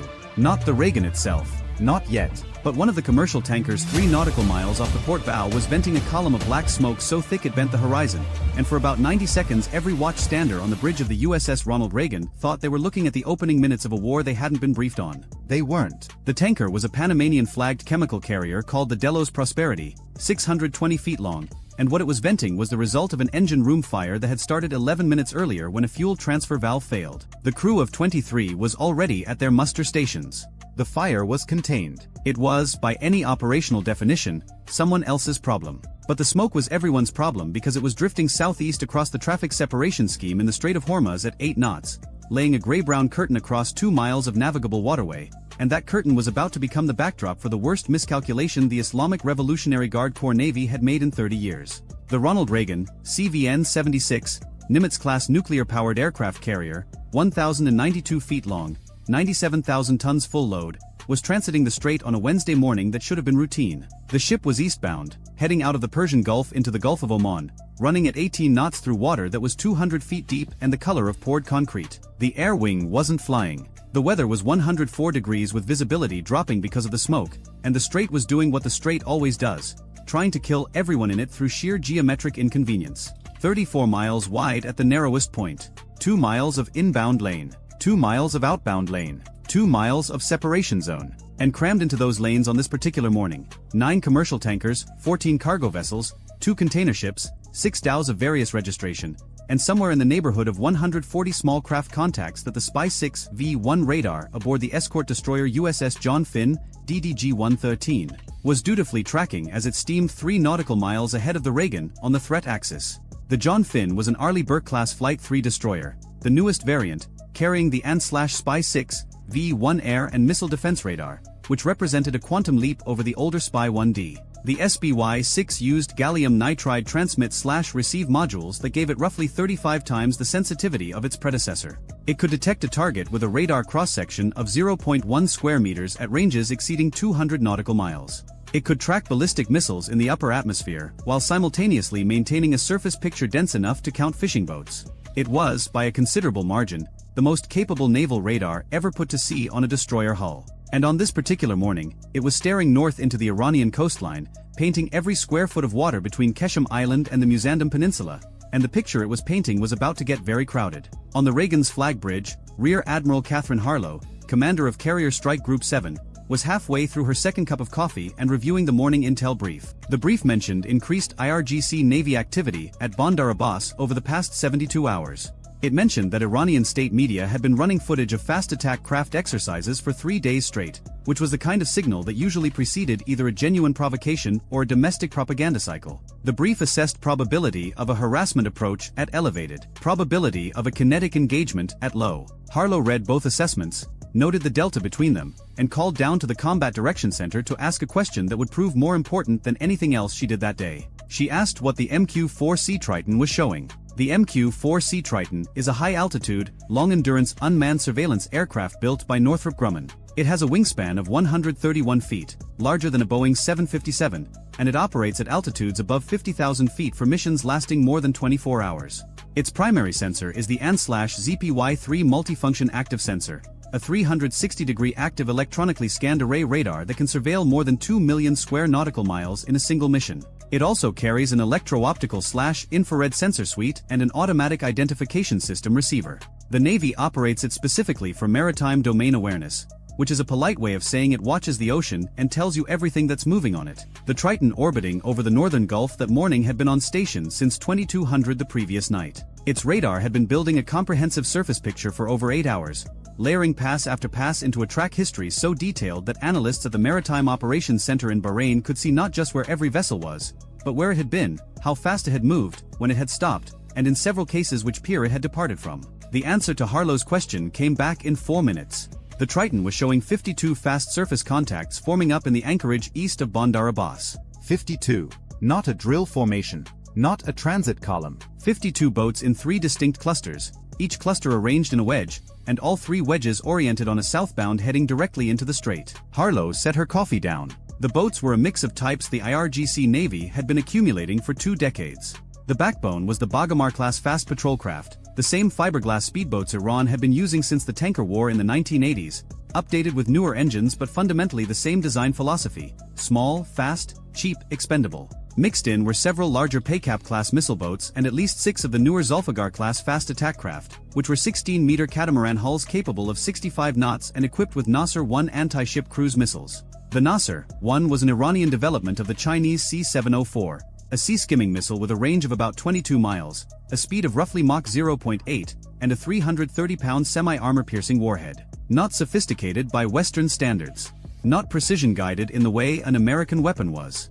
But it didn't need to be. A 330-pound warhead moving at 600 miles per hour does not need to be sophisticated. It needs to arrive. And 52 boats carrying 1 or 2 missiles each meant somewhere between 52 and 100 missiles potentially inbound in a single coordinated salvo. Harlow picked up the red phone, 300 miles to the south, aboard the cruiser USS Chancellorsville, CG-62, operating in the Gulf of Oman as the air defense commander for the strike group's southern element. The tactical watch officer received a flash message from 5th Fleet headquarters in Bahrain that had been originated by the Combined Air Operations Center at Al Udeid Air Base in Qatar. The message upgraded the threat condition for the Strait transit and authorized a series of pre-planned responses that had been sitting in a binder in every combat direction center in the strike group since the transit planning conference 6 days earlier. The responses were not improvised. They were the product of 2 decades of wargaming this exact scenario, refining it after every exercise, every real-world harassment incident, every intelligence report on IRGC Navy tactics. The Navy had lost the 2002 Millennium Challenge exercise to a swarm attack so badly that it had spent the next 23 years making sure it never lost that way again. The doctrine was called Distributed Maritime Operations, and at its core was a simple principle: never let the swarm become a swarm. Engage it while it's still a formation. Disrupt it before it reaches launch range. And if you can't disrupt it, dilute it so that no single ship absorbs the full salvo. Harlow issued 3 orders in 90 seconds. The first order vectored a pair of F divided by a -18E Super Hornets from the Reagan's Air Wing, already airborne on a routine combat air patrol south of the Strait, to reposition north at 25,000 foot over the Omani coast with ordnance hot. Each Super Hornet was carrying 2 AGM-84 Harpoon anti-ship missiles and 4 AGM-65F Maverick infrared-guided air-to-surface missiles, plus a full drum of 570 rounds of 20mm ammunition for the M61A2 Vulcan cannon. The Harpoons were overkill for fast boats. The Mavericks were not. The Maverick's imaging infrared seeker could lock onto a boat engine's thermal signature from 14 miles, and its 300-pound penetrating blast fragmentation warhead would disintegrate a fiberglass hull so completely that recovery crews would find nothing larger than a cooler lid. The second order pushed the John Finn forward, accelerating to 30 knots on a northwest heading to open the engagement geometry and put the destroyer's full weapons suite between the approaching swarm and the carrier. The John Finn carried 96 vertical launch system cells, but for this threat, the relevant weapons were the Mark 45 Mod 4 5-inch gun on the foredeck, the two 25mm Mk38 Mod 2 chain guns amidships, and the Block 1B Phalanx close-in weapon system on the fantail. The 5-inch gun could fire 20 rounds per minute to a range of 13 nautical miles using GPS-guided extended-range munitions that cost about $2,000 each. At that price, the Navy could afford to be generous. The third order was the one that mattered most, and it went not to a ship but to an aircraft already on station. The MQ-9A Reaper drone orbiting at 42,000 foot over the northern strait received a retasking command that shifted its sensor ball from wide-area surveillance to individual target tracking. The Reaper's MTSB electro-optical sensor could identify and classify small surface craft at ranges exceeding 30 miles from its operating altitude. Within 4 minutes of Harlow's order, the Reaper's operator at a ground control station in an air-conditioned trailer somewhere in the Middle East had each of the 52 boats individually designated, numbered, and classified on the targeting network.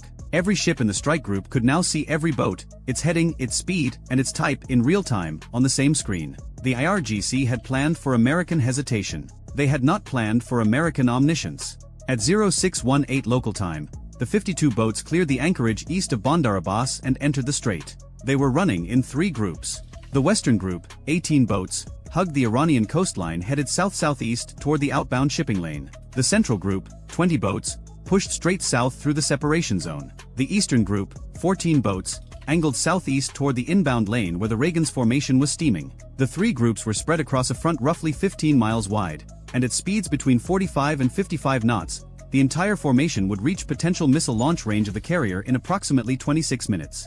26 minutes is both a long time and no time at all. It is long enough to launch aircraft and reposition escorts. It is not long enough to get a tanker out of the way or to call Washington for permission to do something that might end up on the front page. Harlow did not call Washington. She had weapons-free authority from 5th Fleet, which had weapons-free authority from Central Command, which had been granted pre-authorized responses for exactly this scenario by the Secretary of Defense during the transit approval process. The chain of command had already made its decision. It had made it 6 days ago, in a conference room in Bahrain, over PowerPoint slides and legal review. The boats did not know this. The 52 boat commanders, most of them junior officers or senior enlisted equivalent in the IRGC Navy, had been briefed on a plan that depended on closing to 8 nautical miles before the Americans could sort the threat from the background clutter and obtain authorization to engage. Their laminated mission cards showed a timeline. 15 minutes to cross the separation zone, 8 minutes in the engagement zone, 3 minutes inside missile launch range, fire at 8 miles or closer, turn east, run for Omani waters. The total exposure time in the Americans' weapons envelope was supposed to be 11 minutes. The plan assumed 11 minutes of American paralysis. Classification, identification, escalation, authorization, weapons release. 11 minutes of a democracy arguing with itself while fiberglass boats crossed open water. The plan got 45 seconds. At 0619, 1 minute after the boats cleared the anchorage, the John Finn Spy 6 radar had all 52 contacts designated and cross-referenced with the Reaper feed. The combat system had a firing solution on the 18 nearest contacts in the Western Group. The weapons direction officer was waiting for one thing, the commanding officer's verbal order to fire. He got it at 0619 and 45 seconds. Open fire. The Mark 45 barked. The sound of a 5-inch naval gun firing is not what movies suggest. It is a short, brutal crack that hits the chest before the ears process it, followed by the clatter of the automatic loader cycling the next round. The first projectile left the barrel at 2,690 feet per second, an extended-range guided munition that deployed stabilization fins and began adjusting its trajectory via GPS 3 seconds after leaving the muzzle. The target was a Bagamar 11.4 nautical miles northwest, running at 48 knots on a heading of 165 degrees. The round arrived in 26 seconds. The Bagamar was constructed of fiberglass over a plywood frame with a foam core. It had no armor. It had no damage control capability. It had no compartmentalization. The 5-inch guided round detonated 8 feet above the waterline on the starboard quarter. The blast fragmentation pattern shredded the engine, the missile rail, and most of the stern. The boat lost power instantly, nose down, and was swamped by its own wake. The 6 men aboard went into water that was 89 degrees and filled with diesel fuel. The engagement, from trigger pull to kill, cost the United States Navy $2,000. The second round was already in the air before the first one hit. The 5-inch gun cycled at 1 round every 3 seconds. In the first 2 minutes of the engagement, it fired 40 rounds. 34 were guided. Of those 34, 26 struck boats or detonated close enough to inflict mission kills through fragmentation and hull breaching. 9 boats in the Western Group were destroyed or disabled before a single one of them had covered 5 miles from the anchorage. The Western Group broke, not according to doctrine, according to panic. The surviving 9 boats turned hard east, some of them nearly capsizing at 50 knots, and scattered toward the Iranian coast. 3 of them collided with each other in the turn. One collision ruptured a fuel bladder and both boats caught fire. The 7 that made it out of the gun's engagement zone ran north at full speed, abandoning their mission entirely. But the Western Group was the feint. Everyone on both sides knew it was the feint. The real attack was the Central and Eastern Groups, 34 boats, pushing straight at the carrier from the north. And these boats were now 12 minutes from missile range.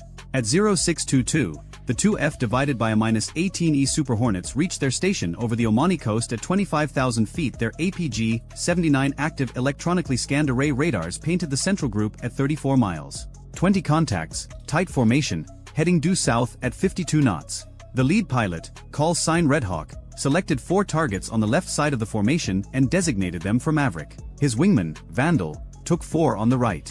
The Maverick engagement was almost clinical. The AGM-65FS imaging infrared seeker stared down through 25,000 feet of Gulf haze and saw what it was designed to see: hot engine exhaust against cooler water.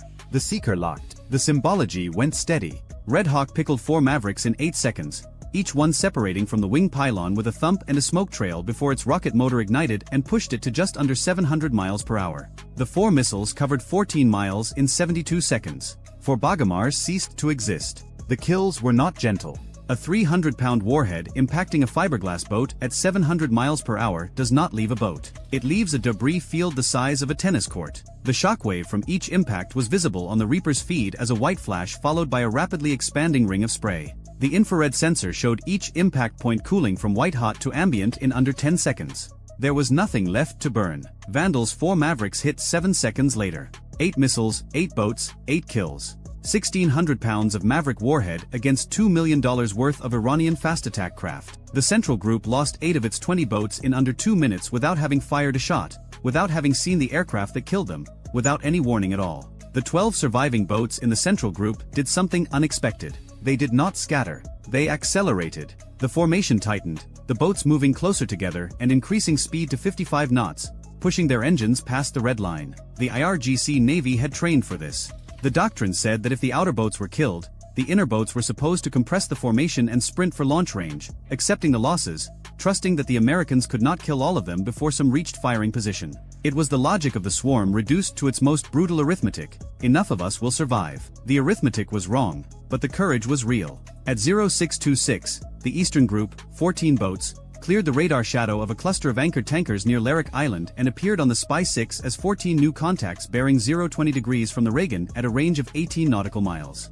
These boats had taken a longer route, hugging the island chain, and they were now closer to the carrier than the Central Group. 18 nautical miles. At 52 knots, that was approximately 20 minutes to missile range if they maintained their current course. But the Nasser 1 missile carried by the Zulfiqar-class boats in this group had a stated range of 22 miles. 4 of these 14 boats were already inside launch range. This was the real play, not the Western feint, not the central charge. The Eastern Group, arriving from an unexpected bearing, masked by commercial traffic and island geography, carrying the longer-range missiles. The IRGC had studied American carrier defense doctrine carefully enough to know that the escorts would push toward the most obvious threat. The John Finn was now 8 nautical miles northwest of the Reagan, fully engaged with the Western and Central Groups, its 5-inch gun cycling continuously. The carrier's defensive screen on the northeast axis was thinner. Harlow saw it. She saw it because the Reaper saw it, and the Reaper's picture was on her screen in the Flag Combat Direction Center, and she had been doing this for 27 years. She saw 14 contacts appear on a bearing that was not the primary threat axis, and she understood in about 2 seconds what the IRGC was trying to do. She ordered the Reagan to come hard to starboard, turning the carrier's stern toward the Eastern Group to open the range. A Nimitz-class carrier at 30 knots turns like a building falling over sideways, but it turns, and every second of heading change added distance. She ordered the destroyer USS Halsey, DDG-97, which had been screening the carrier's starboard quarter, to sprint northeast at flank speed to intercept the Eastern Group. And she ordered the 2 Super Hornets to break off the Central Group and reposition to the northeast. The Halsey was a flight IIA Arleigh Burke, older than the John Finn but carrying the same 5-inch gun and the same close-in weapon systems.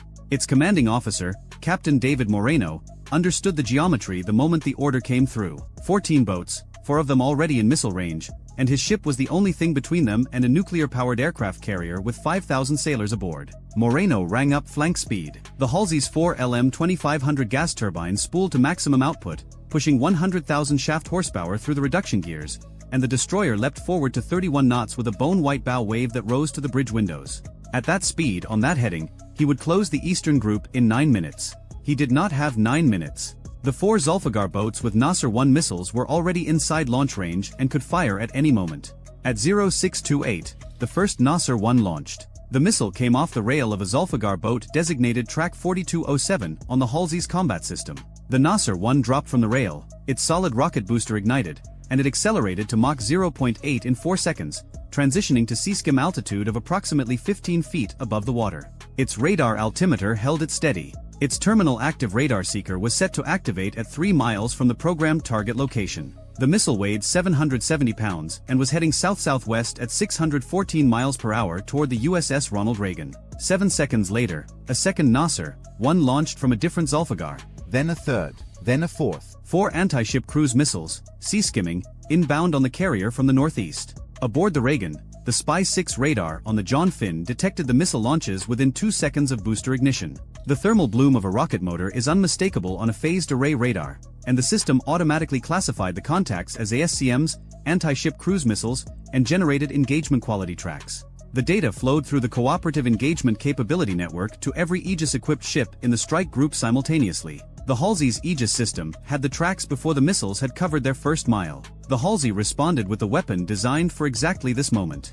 2 RIM 162 Evolved Sea Sparrow missiles erupted from the forward VLS cells in a cloud of white exhaust, accelerating vertically before tipping over and screaming toward the inbound Nasser ones at Mach 4. The SSM cost about $2.5 million per round. It used X-band semi-active radar homing in its earlier variants and active radar homing in the Block 2, which was what the Halsey carried. The Block 2 SSM could engage sea-skimming targets at ranges up to 30 nautical miles and had demonstrated a kill probability against subsonic cruise missiles that the Navy described as very high in unclassified briefings and that was rumored to be above 95% in classified ones. The first SSM intercepted the lead Nasser, 1 at a range of 6.4 nautical miles from the Reagan. The engagement happened at a closing speed of roughly Mach 4.8 combined. The 86-pound blast fragmentation warhead on the ESSM detonated within lethal radius. The Nasser-1 disintegrated. The debris fell into the strait from an altitude of 12 feet, which meant it simply became part of the water. The second ESSM killed the second Nasser-1 4 seconds later. Range 5.8 miles from the carrier. Clean kill. Debris in the water. The third Nasser-1 was killed by the Reagan's own close-in defense. The ship's self-defense system aboard the carrier detected the inbound missile, classified it, and automatically engaged it with a RIM-116 rolling airframe missile fired from one of the two Mk-49 launchers mounted on the carrier sponsons. The RAM is a small, fast, infrared homing missile that costs about $1 million and was specifically designed to kill the missile that gets past everything else. It killed the third Nasser-1 at a range of 1.9 nautical miles, close enough that several sailors on the carrier's weather decks saw the flash. The fourth Nasser-1 was killed by the Phalanx CIWS on the Reagan's starboard quarter. The Block 1B Phalanx tracked the incoming missile with its Ku-band search and track radar, calculated a firing solution in 0.3 seconds, and opened fire with its 20mm M61A1 Gatling gun at a range of 1,600 yards. The gun fired 270 rounds in 3.6 seconds. 11 of them struck the missile. At 3,650 feet per second, each tungsten penetrator carried enough kinetic energy to punch through an engine block. They punched through the Nasser-1's airframe, its fuel section, and its warhead casing. The missile tumbled, broke apart, and impacted the water 890 yards from the carrier's hull. Close. Too close. Close enough that the spray from the impact was visible from the flight deck. Close enough that the after-action report would later describe the engagement as inside minimum acceptable engagement range. 4 missiles fired. 4 missiles killed. 0 hits on the carrier. But the margin had been measured in hundreds of yards and single-digit seconds, and every officer in the Combat Direction Center knew that if there had been 10 missiles instead of 4, the math might have been different. The Zulfiqar boats that had fired were now empty. Their one contribution to the fight had been launched, intercepted, and destroyed. They had nothing left. The JRGC doctrine at this point called for them to turn east and run for Omani territorial waters. 3 of the 4 did exactly that, peeling off at maximum speed. The 4th did something no one anticipated. It turned toward the Halsey and accelerated. Track 4207, the first boat that had launched, was now heading directly at the destroyer at 62 knots. The Zulfiqar class was faster than the Bagamar, and this one had shed the weight of its missile and most of its fuel. It was running lighter and faster than anything in the IRGC inventory was rated for. The range was 4 nautical miles and closing. Moreno did not hesitate. He didn't have time to wonder whether this was a suicide run or a navigation error or a mechanical failure that had locked the helm. 4 miles at 62 knots was 3 minutes and 40 seconds. He ordered the Mk-38 25mm chain gun to engage. The Mk-38 Mod 2 is a stabilized remotely operated weapon that fires 25mm high-explosive incendiary rounds at a rate of 180 per minute, accurate to 2,500 meters against surface targets. The gun costs about $500,000. Each round costs about $25. The chain gun opened fire at 2,200 meters. The first burst of 15 rounds walked across the water and into the Zulfiqar's bow. Fiberglass shattered. The second burst hit the wheelhouse. The boat veered to port, then corrected, then veered again. The third burst struck the engine compartment. Black smoke erupted from the stern. The boat decelerated from 62 knots to 30 knots, then to 15, then to nothing. It wallowed beam to in a cloud of its own diesel smoke 1,100 meters from the Halsey's hull. Total ammunition expended, 45 rounds. Total cost, $1,125. The engagement lasted 22 seconds. Meanwhile, the central group was dying. 12 boats had compressed their formation and sprinted south, trusting the doctrine, trusting the numbers, trusting that enough of them would survive. The 2 Super Hornets had repositioned overhead after dealing with the Eastern Group's missile launches. Red Hawk and Vandal were now out of Mavericks but still carrying full guns. They descended to 3,000 feet and began strafing runs. The M61A2 Vulcan on a Super Hornet fires 6,000 rounds per minute of 20mm PGU-28/B semi-armor-piercing high-explosive incendiary rounds. Each round weighs about half a pound. At 6,000 rounds per minute, the gun empties its 570-round drum in 5.7 seconds. A 1-second burst puts 100 rounds into an area the size of a car at a range of 2,000 feet against a fiberglass boat. A 1-second burst is excessive. A half-second burst is excessive. But at 480 knots and 3,000 feet, the geometry of a strafing run does not allow for surgical precision. The pilots took what the physics gave them. Red Hawk's first pass destroyed 2 Bagamars and damaged a third. The damaged boat lost power and began circling to port with its helm jammed. Vandal's first pass killed one boat and set another on fire. The burning boat's crew went over the side. They were in the water for 40 minutes before an Omani Coast Guard cutter picked them up. The 5-inch gun on the John Finn was still firing. It had been firing for 12 minutes.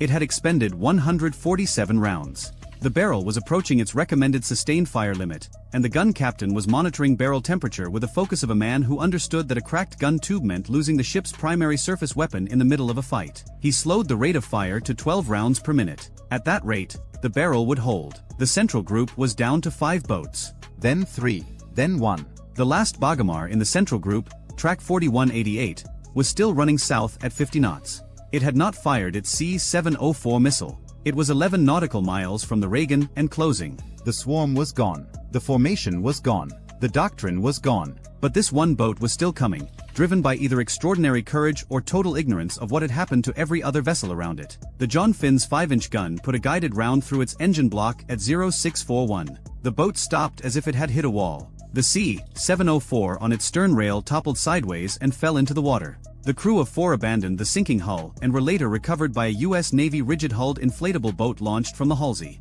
At 0644, 26 minutes after the first boat had cleared the anchorage at Bandar Abbas, the engagement was over. The Reaper drone overhead confirmed no further fast surface contacts outbound from the Iranian coast. The Triton at 50,000 feet confirmed no additional formations marshalling at Bandar Abbas or any other IRGC Navy installation. The SBY-6 on the John Finn showed a surface picture returning to the ordinary chaos of commercial traffic. The Strait of Hormuz was resuming its default state, crowded, dangerous, and indifferent. The numbers told the story in the language the Strait understood best, which was money. 52 IRGC Navy fast attack craft had sortied. 31 were confirmed destroyed. 7 were disabled and adrift, later recovered by Iranian tugs. 7 had fled back to the coast in the first 3 minutes after the Western group broke. 3 had escaped into Omani territorial waters and were later interned. 4 were unaccounted for, presumed sunk in deep water with no survivors. For Nasser, 1 anti-ship cruise missiles had been fired at a United States aircraft carrier.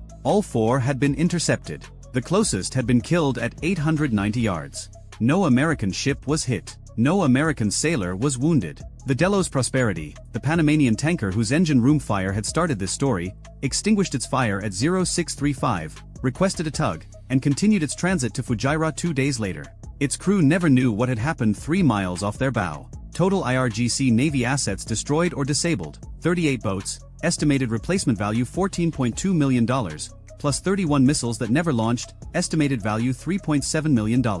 Total Iranian personnel lost. The Navy did not release figures. Estimates from commercial satellite imagery of recovery operations over the following week suggested between 80 and 160 fatalities. Total U.S. ordnance expended: 168 5-inch guided rounds, 16 Maverick missiles, 2 Evolved Sea Sparrow missiles, 1 rolling airframe missile, approximately 580 rounds of 20mm Phalanx ammunition, approximately 45 rounds of 25mm chain gun ammunition, and roughly 2,800 rounds of 20mm Vulcan cannon ammunition from the 2 Super Hornets.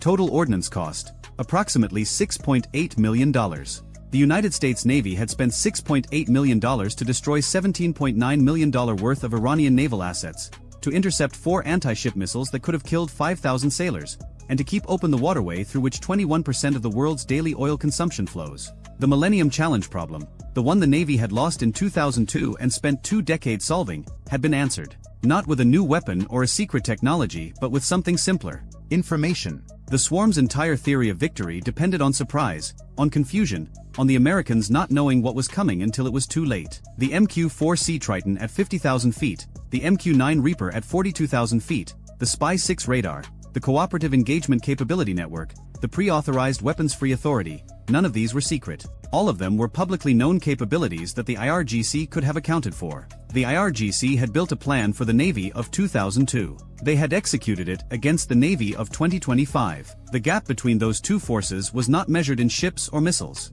It was measured in seconds. Seconds of awareness. Seconds of decision. Seconds of authorization. The swarm needed 11 minutes of American hesitation. It got 45 seconds. And 45 seconds was not enough time to cross 20 miles of open water against a force that could see every boat, track every heading, and shoot every target from the moment it left the harbor. The Strait of Hormuz went back to being the Strait of Hormuz. The tankers transited. The oil flowed. The Reagan passed through the eastern exit and turned south toward the Gulf of Oman. The John Finn's gun crew swabbed the barrel and counted their remaining ammunition. The Halsey recovered 4 Iranian sailors from the water and gave them blankets and medical treatment and Gatorade because that is what the Navy does after it is done killing you. And somewhere in a ground control station in the Middle East, a Reaper pilot who had been on shift for 14 hours watched the last IRGC boat limp back into Bandar Abbas on one engine, trailing smoke, and entered the final target assessment into the log. He saved the file, stood up, and went to get a sandwich. The carrier was never on fire. The plan to set it on fire had lasted 26 minutes. It had cost Iran a generation of fast attack craft and somewhere between 80 and 160 men who had been told the Americans would hesitate. They did not hesitate. At 0342 local time, a Tomahawk Block V cruise missile crossed the Iranian coastline at 550 miles per hour, 50 feet above the salt flats south of Bandar Abbas. It was the first of 47 launched from the USS Gettysburg, a Ticonderoga-class cruiser positioned 340 nautical miles southwest in the Gulf of Oman. The missile's terrain-following radar painted the ground ahead like a blind man reading Braille at highway speed, adjusting altitude 40 times per second to hug the earth beneath Iranian air defense coverage. The Tomahawk costs $2.1 million. The target it was aimed at, a hardened aircraft shelter at Bandar Abbas Air Base, cost Iran $180,000 to build in 1987. The math would have been funny if 12 more weren't already in the air behind it. What the cruise missile didn't know, what the mission planners aboard the Gettysburg couldn't have known, was that the shelter had been empty for 9 days. The Su-35 that was supposed to be inside had been towed to a dispersal site 14 kilometers north, parked under camouflage netting between 2 apartment buildings in a residential district. The Iranians had stopped trusting their hardened shelters the day American satellites started counting shadows. The Tomahawk flew for another 23 minutes. It threaded a valley between 2 mountain ridges, popped up to 200 feet to clear a communications tower, dropped back down, and detonated against 4 feet of reinforced concrete protecting absolutely nothing. Somewhere in Bandar Abbas, an IRGC logistics officer was probably already drafting the press release about intercepting an American cruise missile. 120 nautical miles to the north, over the Strait of Hormuz, the real problem was just getting started. An E-2D Advanced Hawkeye, call sign Overwatch, orbited at 25,000 feet with its APY-9 radar spinning lazy circles above the water. The APY-9 can track over 2,000 targets simultaneously out to 350 nautical miles. It sees everything from fishing boats to ballistic missiles and sorts them into categories the way a bouncer sorts a club line: harmless, watch closely, or call the cops. Right now it was watching something that didn't fit any category. A surface contact, radar cross-section consistent with a small fishing vessel, had been tracking northeast at 8 knots for the past 6 hours. Normal behavior for the hundreds of dhows that work these waters. Except this one had stopped 40 minutes ago, and now it was accelerating. 15 knots, 25, 40. The operator keyed his radio. Overwatch to sentry flight, surface contact bearing 047, range 85, speed now indicating 45 knots, classify fast attack. 45 knots from a dhow was impossible. 45 knots from a small combatant was Tuesday in the Persian Gulf. 80 nautical miles southeast. 2F divided by a -18E Super Hornets from VFA 143, the Pukin dogs, were already turning toward the contact. They had been flying combat air patrol since 0200 bored, caffeinated, and hoping something would happen. Something was happening. Sentry Lee descended through 15,000 feet and put his APG-79 radar, an active electronically scanned array that can switch from air-to-air to air-to-ground modes faster than a pilot can blink, onto the surface.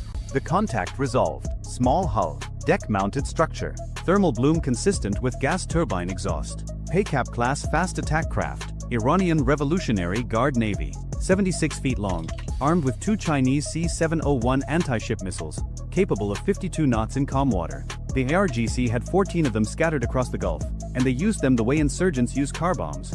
Cheap, fast, expendable, and absolutely capable of ruining someone's day. The Paycap wasn't alone. As Sentry Lead watched, 2 more thermal signatures emerged from behind a rocky outcrop on the Iranian coast. Then 2 more. 5 fast attack craft accelerating toward the Gettysburg's last known position in a spread formation designed to overwhelm point defense systems with simultaneous attacks from multiple vectors. What the Paycap commanders didn't know was that the Gettysburg wasn't where they thought it was.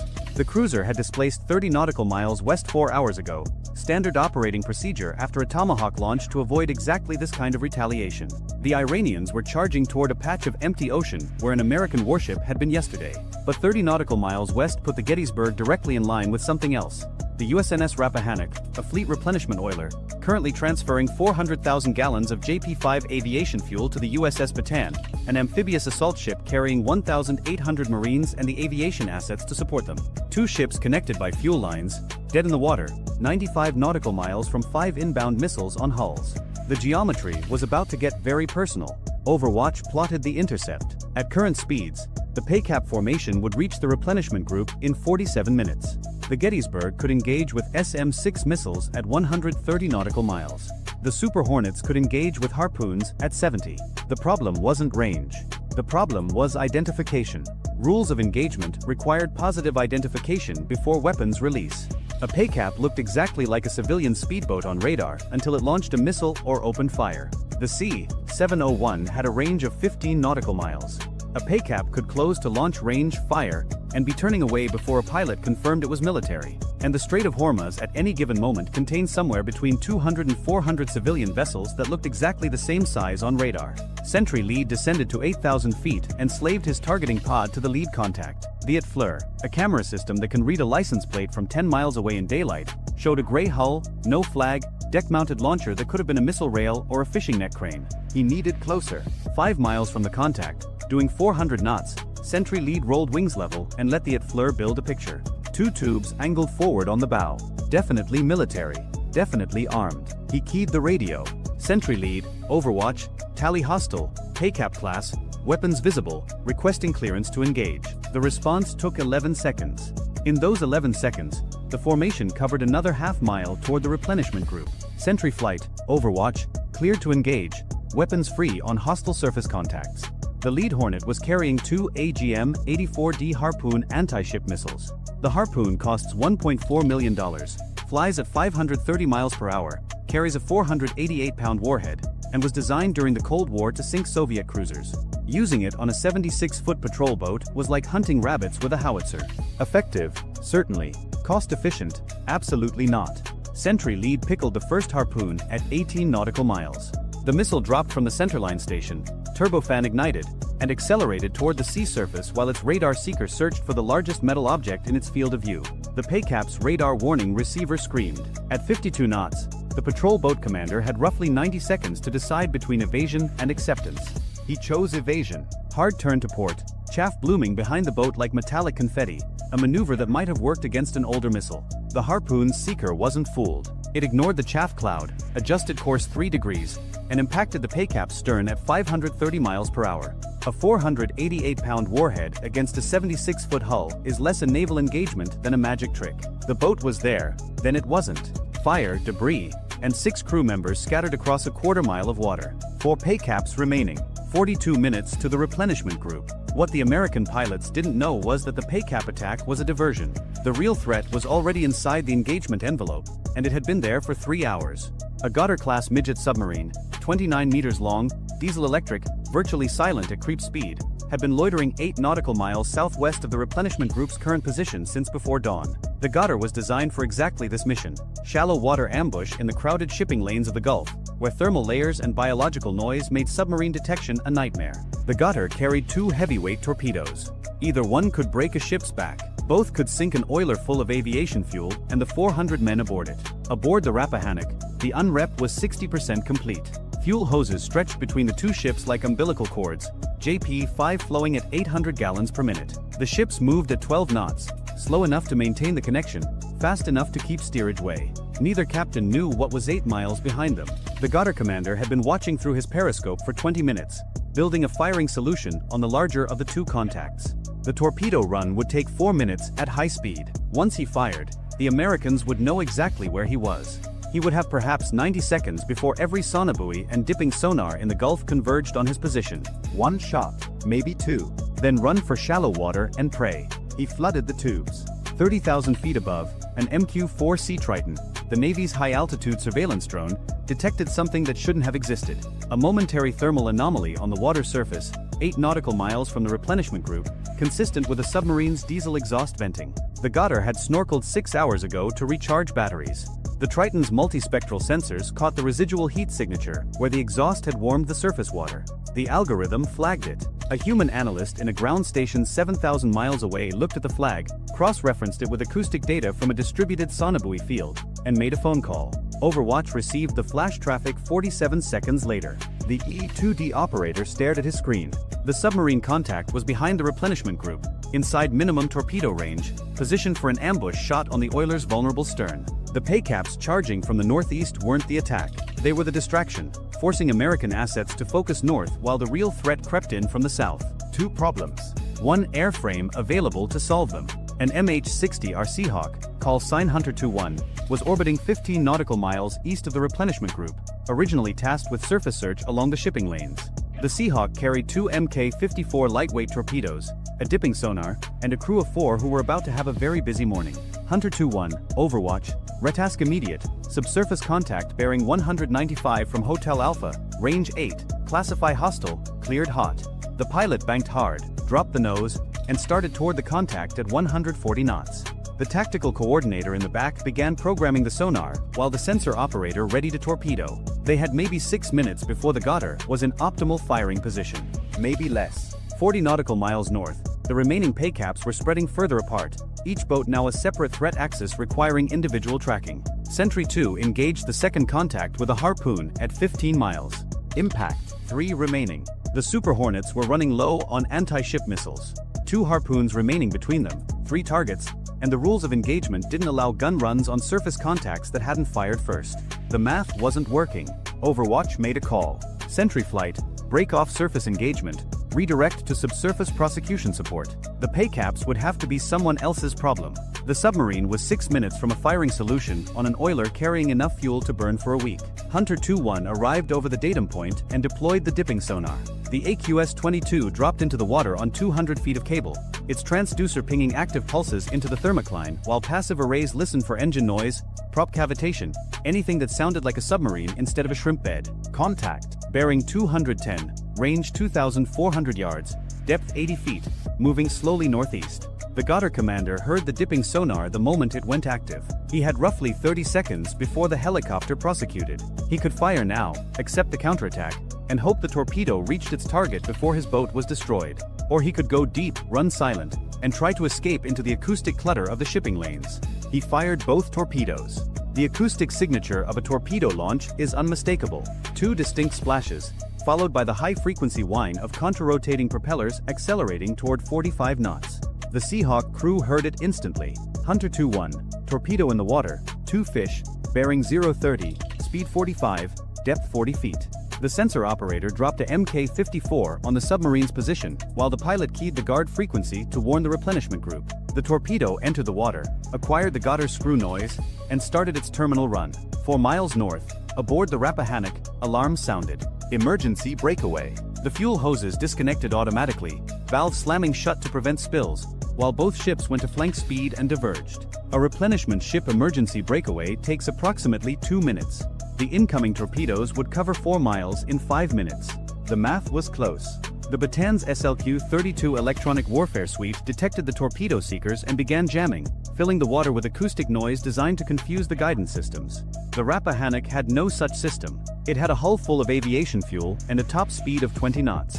The first torpedo tracked straight for the oiler's wake. Torpedo seekers home on the acoustic disturbance a ship's propellers leave in the water, a trail of turbulence and cavitation bubbles that points directly at the target like an arrow.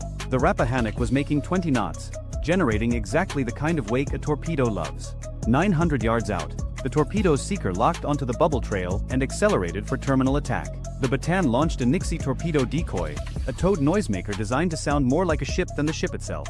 It pulled away from the formation at 25 knots, trailing 500 yards behind the Batan's stern, screaming acoustic energy into the water like a drunk at a concert. The second torpedo, the one tracking the Batan, diverted. It abandoned the warship's wake and chased the Nixie, detonating 200 yards behind the decoy in an explosion that sent a geyser of water 100 feet into the air.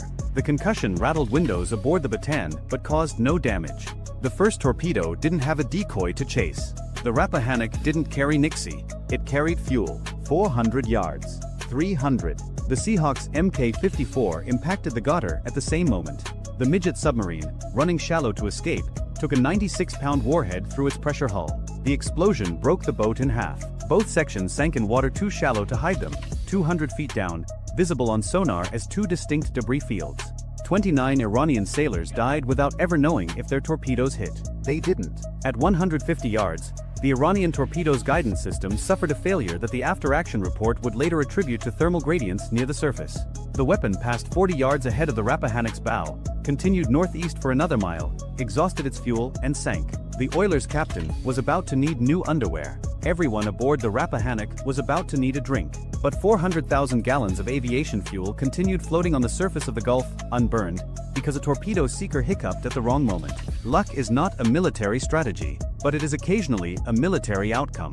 70 nautical miles to the north, the remaining 3 paycaps had closed to within 25 nautical miles of where they thought the Gettysburg was. They were still charging toward empty ocean. The Gettysburg, now fully aware of the threat, had launched 2 SM-6 missiles at the closest contact. The SM-6 is a different animal than the Harpoon. It costs $4.3 million, flies at Mach 3.5, and was designed to intercept aircraft and cruise missiles at extreme range. Using it against a patrol boat was like swatting a mosquito with a sledgehammer. But the sledgehammer was available and the mosquito was 25 miles away and carrying anti-ship missiles. The first SM-6 impacted the third paycap in a vertical dive from 70,000 feet, converting the boat into scattered debris before the crew knew they'd been targeted. A $4.3 million missile against a $3 million patrol boat. The economics were almost reasonable, if you squinted. 2 paycaps remaining. Both had watched their formation mates disappear and decided discretion was the better part of martyrdom. They turned, went to maximum speed, and ran for Iranian territorial waters. The Gettysburg could have pursued. The ROE allowed engagement of hostile forces attempting to flee. But 2 patrol boats running home at 52 knots weren't a threat anymore. They were a message. Iran had just lost a submarine, 4 fast attack craft, and approximately 80 personnel in under 30 minutes. The Americans had lost nothing but missiles and fuel. The exchange rate was what defense analysts would later call unsustainable. 400 nautical miles to the west, in a bunker complex outside Natanz, an IRGC general was receiving real-time reports of the disaster. The paycap attack had been his plan. The submarine ambush had been his innovation. Both had failed completely, killed everyone involved, and destroyed assets that would take years to replace. He looked at the map on his wall, the blue symbols marking American carrier positions, the red symbols marking Iranian assets that no longer existed, and began drafting a message to Tehran. The message recommended immediate cessation of naval operations in the Gulf. The message noted that American anti-submarine capabilities had proven significantly more effective than intelligence assessments predicted. The message did not mention that the general had been the one who wrote those assessments. 3 days later, the Iranian Navy pulled every remaining Ghadar submarine back to port. The paycap fleet, now reduced by a third, was ordered to cease operations in international waters. The Strait of Hormuz remained open. Oil continued flowing to Asia and Europe at the rate of 21 million barrels per day. The entire engagement, from the first Tomahawk launch to the last paycap fleeing for Iranian waters, had lasted 3 hours and 47 minutes. It had cost Iran 1 submarine, 4 patrol boats, and any illusion that harassment tactics in the Gulf would go unpunished. It had cost the United States approximately $18 million in missiles spent on targets worth perhaps a tenth of that value. Defense contractors in Tucson and St. Louis were probably already scheduling celebratory lunches. Aboard the Rappahannock, the crew secured from general quarters and resumed replenishment operations with the Bataan. The fuel transfer that had been interrupted by torpedo attack completed 4 hours later without further incident. The oiler's deck log noted the event in the understated language the Navy reserves for near-death experiences. 0347 emergency breakaway due to hostile subsurface activity. 0351 torpedo passed ahead at close range. 0815 resumed unrep. The Bataan's Marines, most of whom had slept through the entire engagement in berthing compartments below the waterline, woke up to rumors about torpedoes and submarines and decided the Navy types were probably exaggerating. The Navy types decided not to correct them. Hunter 2-1 recovered aboard the Bataan with empty torpedo tubes and a crew that would be telling this story for the rest of their careers. The sensor operator who called the submarine contact would receive a Navy Achievement Medal 6 months later. The citation would note his quick reaction to developing tactical situation, without mentioning that developing tactical situation was Pentagon speak for almost got an oiler blown up. The Triton drone that detected the submarine's thermal signature continued orbiting at 55,000 feet, its cameras and sensors sweeping the Gulf with the patience of a machine that doesn't get bored, doesn't get tired, and costs $180 million to build. The algorithm that flagged the thermal anomaly would be updated the following week to improve detection of diesel submarine exhaust patterns. A programmer in San Diego added 6 lines of code and went to lunch. Somewhere in the Gulf, an Iranian rescue vessel searched for survivors from the Ghadar. They found debris, an oil slick, and no one alive. The submarine had been one of 23 in Iran's midget submarine fleet, vessels specifically designed for operations in the shallow, cluttered waters of the Gulf. 22 remained. But the commanders of those 22 now knew exactly what would happen if they tried the same tactic again. The Strait of Hormuz is 21 nautical miles wide at its narrowest point. Roughly 20% of the world's oil passes through it every day. For 3 hours and 47 minutes on a Tuesday morning, control of that passage was genuinely contested. Then it wasn't. If you enjoyed this video, check out our other video on the F-35's electronic warfare capabilities that helped shape the air battle over Iran. Bye for now.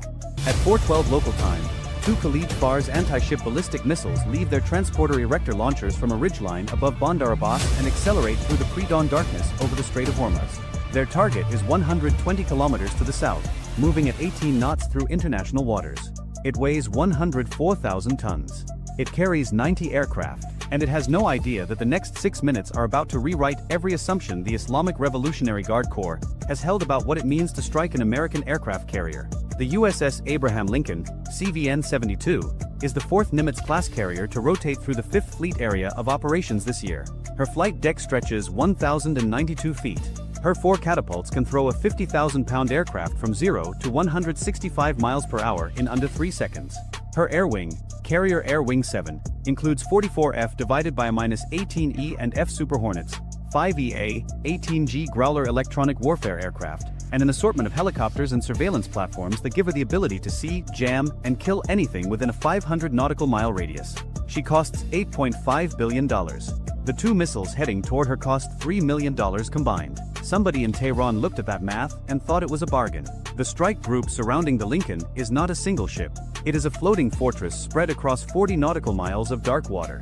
The guided missile destroyers USS Carney and USS Nitsa, both Arleigh Burke-class flight IIA ships, carry a combined 192 vertical launch cells. Between them, those cells hold SM-6 interceptors capable of engaging targets from sea level to the edge of space, SM-2 Block IIC area defense missiles, Tomahawk land attack cruise missiles, and Evolved Sea Sparrow point defense rounds. Beneath the surface, 300 meters down in the warm waters of the Gulf of Oman, the Los Angeles-class attack submarine USS Cheyenne tracks every Iranian vessel within 60 kilometers using her BQQ-10 sonar suite while carrying 12 Tomahawk cruise missiles in her torpedo tubes, each one programmed with coordinates that were last updated 4 hours ago.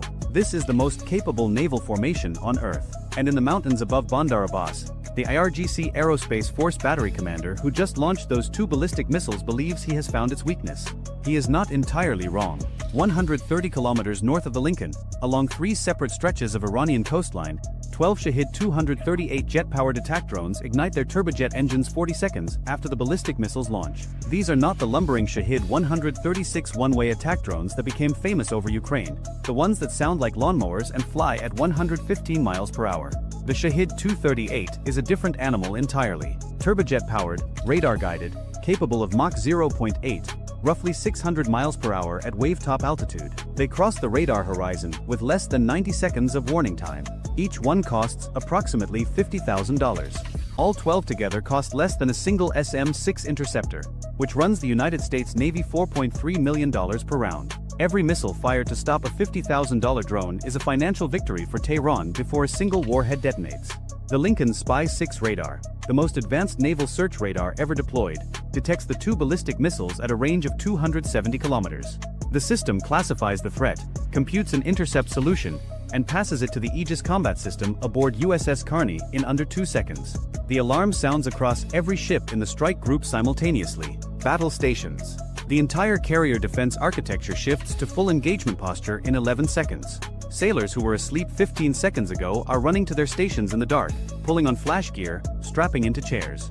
USS Carney fires 2 SM-6 interceptors at the lead ballistic missile. The SM-6 is a 3,300-pound missile that accelerates to Mach 3.5, roughly 2,700 miles per hour, and can engage targets at ranges exceeding 150 nautical miles. Think of a telephone pole that steers itself through the atmosphere using an active radar seeker in its nose, hunting its target the way a flashlight finds a face in a dark room. The first SM-6 finds the lead CIWS cleanly. Intercept at 60 kilometers. The ballistic missile disintegrates. Debris rains into black water that nobody will ever search. The second ballistic missile is the problem. It executes a terminal maneuver, a pre-programmed we've designed to defeat the predictive algorithms that guide American interceptors during the final phase of engagement. Two SM-6 missiles chase it.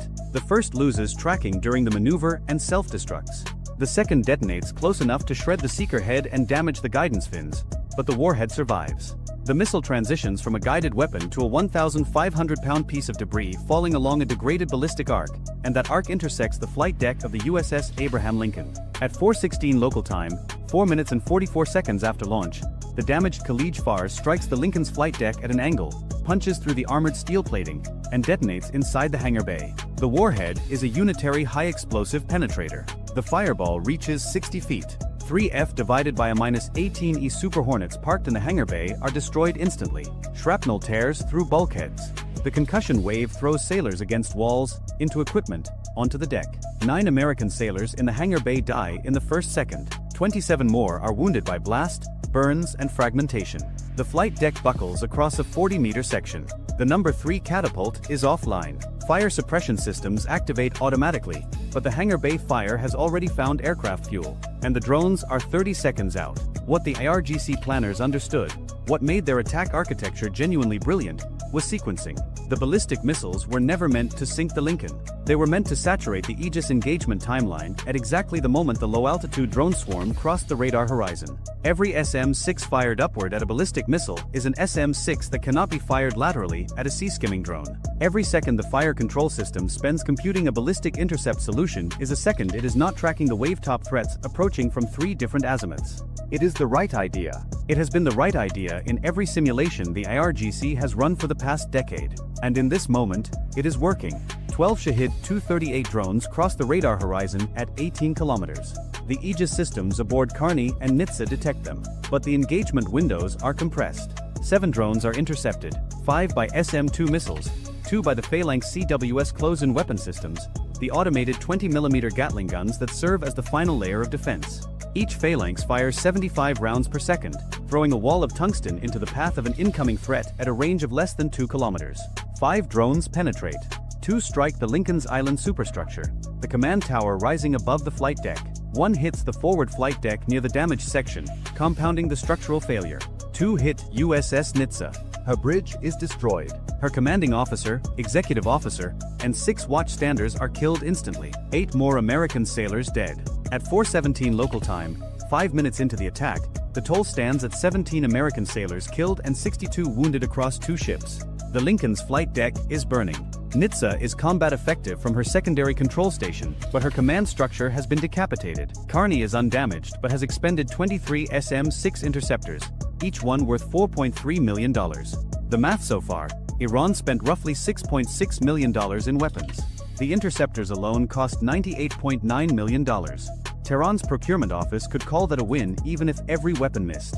What the IRGC battery commander did not know, what his intelligence officers could not have told him, what no Iranian signals intercept or Russian satellite feed had ever revealed, was that the response to his attack had been planned, authorized, armed, and loaded into launch systems 11 months before he pressed the fire button. Operation Granite Hammer. Classified contingency strike package, submitted by United States Central Command to the Secretary of Defense following 14 months of escalating IRGC harassment of American carrier groups in the Strait of Hormuz. The package identified 41 Iranian military targets within 350 kilometers of the strait. Every radar site, missile battery, command node, fuel depot, weapons storage facility, drone launch platform, and naval base that contributes to Iran's ability to threaten carrier operations in the Hormuz transit corridor. Each target was assigned to a specific platform.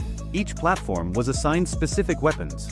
Flight routes were deconflicted. Time on target calculations ensured simultaneous impact across all 41 targets. And the Secretary of Defense signed pre-delegated launch authority. No White House phone call. No National Security Council meeting.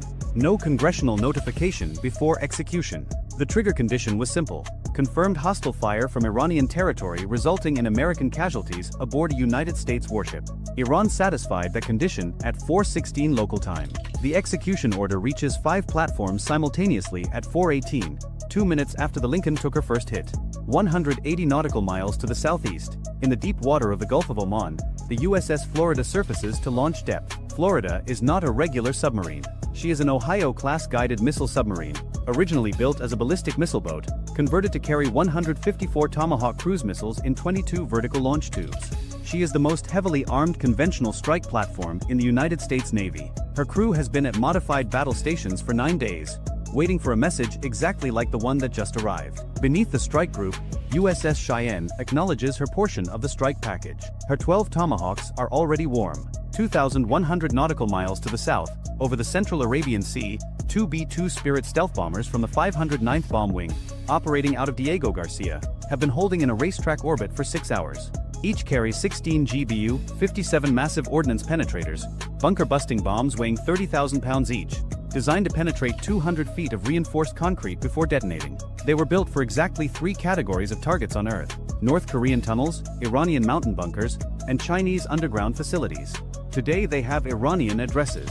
Aboard USS Carney, despite the chaos of the past 5 minutes, the weapons officer executes her assigned launch sequence. Her vertical launch cells still function. Tomahawks begin rising from the forward deck. And on the Lincoln herself, even as damage control teams fight the hangar bay fire, 12F divided by a -18E Super Hornets from Strike Fighter Squadron 86 that were already airborne on Combat Air Patrol receive updated targeting packages. Each aircraft carries 2 AGM-158C long-range anti-ship missiles reconfigured for land attack, known as JSSMER, the Joint Air-to-Surface Standoff Missile Extended Range. Range: 575 miles. They can release from outside Iranian radar coverage, turn around, and land back on an Allied airfield without ever crossing into Iranian airspace. From authorization to last weapon away, 6 minutes and 11 seconds. Total precision-guided munitions converging on Iranian territory, 148. 41 targets. Simultaneous time on target impact calculated to the second. The largest coordinated naval strike since Operation Desert Storm, assembled from assets that were pre-positioned, preloaded, and waiting for exactly this morning.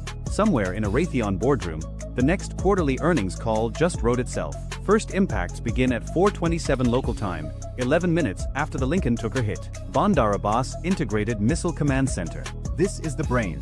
The facility that coordinated the morning's attack sits under 3 meters of reinforced concrete, hardened against conventional cruise missile strikes, considered survivable against anything short of a nuclear weapon.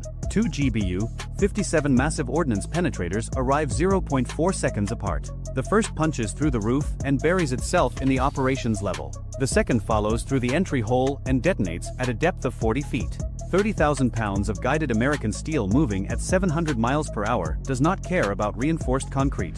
The command center collapses into itself. Every officer who planned and executed the morning's carrier strike dies in the same detonation. Their screens are still showing the damage assessment of the Lincoln when the ceiling becomes the floor.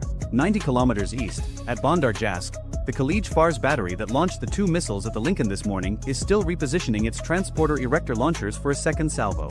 The battery commander has been on the radio for 6 minutes trying to confirm the Lincoln's damage. He wants to fire again. 8 Tomahawks arrive before he gets his answer. The launch vehicles explode on their transports. The reload trucks, parked 200 meters behind the ridgeline in what the battery crew believed was a concealed position, cook off simultaneously. The fuel depot ignites. Secondary explosions continue for 9 minutes. Every piece of equipment and every crew member associated with the morning's ballistic launch ceases to exist.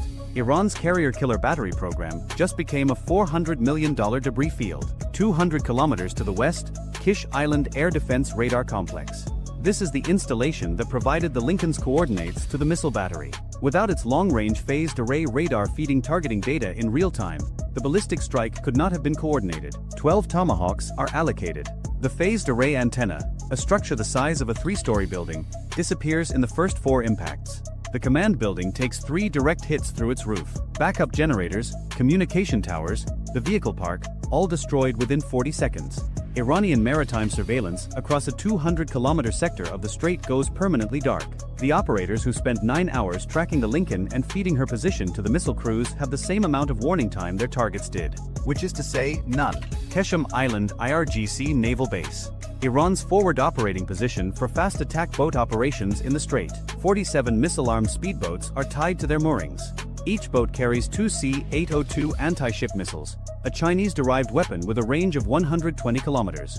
In IRGC doctrine, these boats would swarm an American warship in coordinated waves, overwhelming point defenses with sheer numbers. 8 Tomahawks hit the pier complex. Boats explode at their berths as their missile magazines detonate. The fuel farm ignites into a column of fire visible from 60 kilometers. The barracks, the maintenance shops, the base commander's headquarters, systematically destroyed in a 90-second window.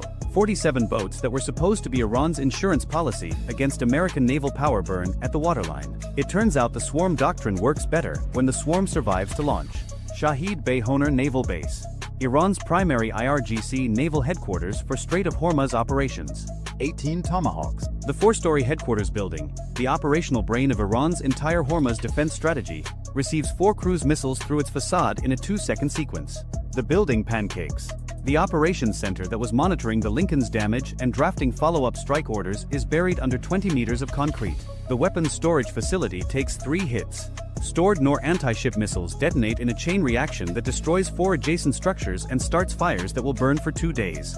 The 3 coastal drone launch positions from which the morning's 12 Shahid 238s were released each receive 6 Tomahawks. Mobile launchers, support vehicles, propellant storage, communications relays. Systematically erased across all 3 sites in a 4-minute window. 14 additional targets, radar nodes, communications relays, ammunition depots, hardened command bunkers scattered across a 300-kilometer coastal arc, received the remaining weapons. Total strike duration from first impact to last detonation, 4 minutes and 52 seconds. At 4:32 local time, 20 minutes after the attack on the Lincoln began, the Islamic Revolutionary Guard Corps' entire integrated anti-ship and anti-carrier strike network along the Strait of Hormuz, a system that took 30 years and an estimated $40 billion to construct, exists only as satellite imagery of burning wreckage. The infrastructure is not damaged. It is not degraded. It is gone. And it was gone before the fires on the Lincoln's flight deck were contained. The exchange, calculated with the cold precision that defense analysts prefer. Iran fired 14 weapons. America returned 148.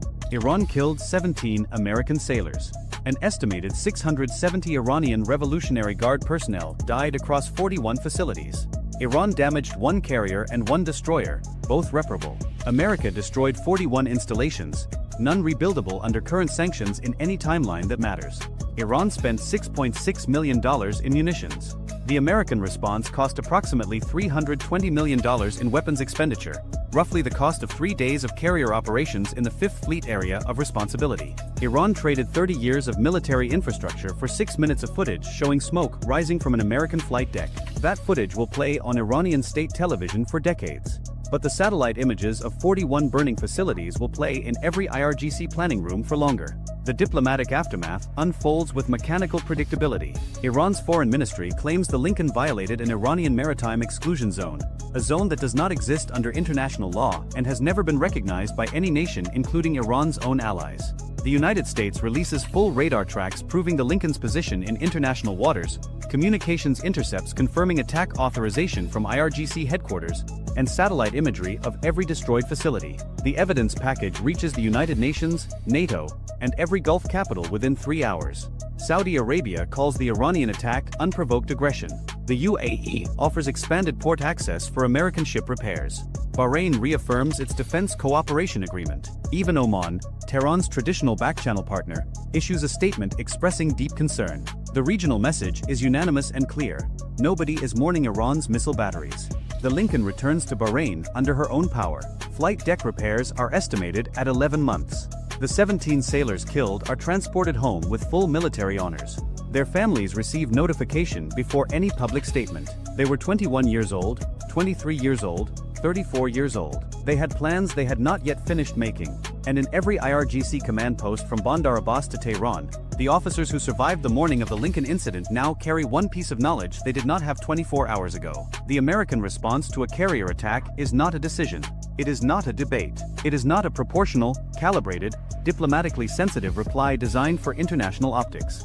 It is a preloaded, pre-authorized, pre-aimed annihilation package that activates automatically the moment American blood hits an American deck. The officer who gives the launch order does not just order an attack on a carrier. He orders the simultaneous destruction of his own command center, his own radar stations, his own missile batteries, his own naval base, and his own life. He just does not know it yet. Iran found out why Americans do not have free healthcare. If you enjoyed this video, check out our other video on what happens when China's carrier killer missiles meet the USS Gerald Ford's layered defense network. Bye for now. The radar operator on the T-0509 highway outside Mariupol barely had time to register the incoming object. 3 seconds of thermal signature on the screen. A flicker. Then the truck carrying fuel to the Donetsk front detonated in a column of orange and black, 95 kilometers from the nearest Ukrainian position.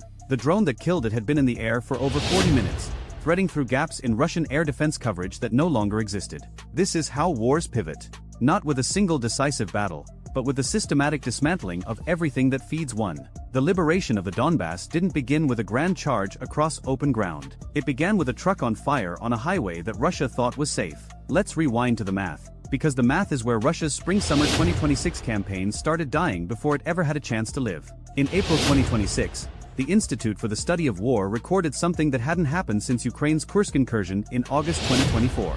Russia suffered a net loss of territory. Not a slowdown, not stagnation. An actual retreat of the map. 116 square kilometers gone, swallowed back into Ukrainian control, as if the months of grinding Russian assaults had amounted to nothing more than a temporary stain. To understand how catastrophic that number is, you need the context around it. January 2026 saw Russia gaining 318 square kilometers. February dropped to 122. March collapsed to just 23, which is less than a square kilometer per day across the entire theater.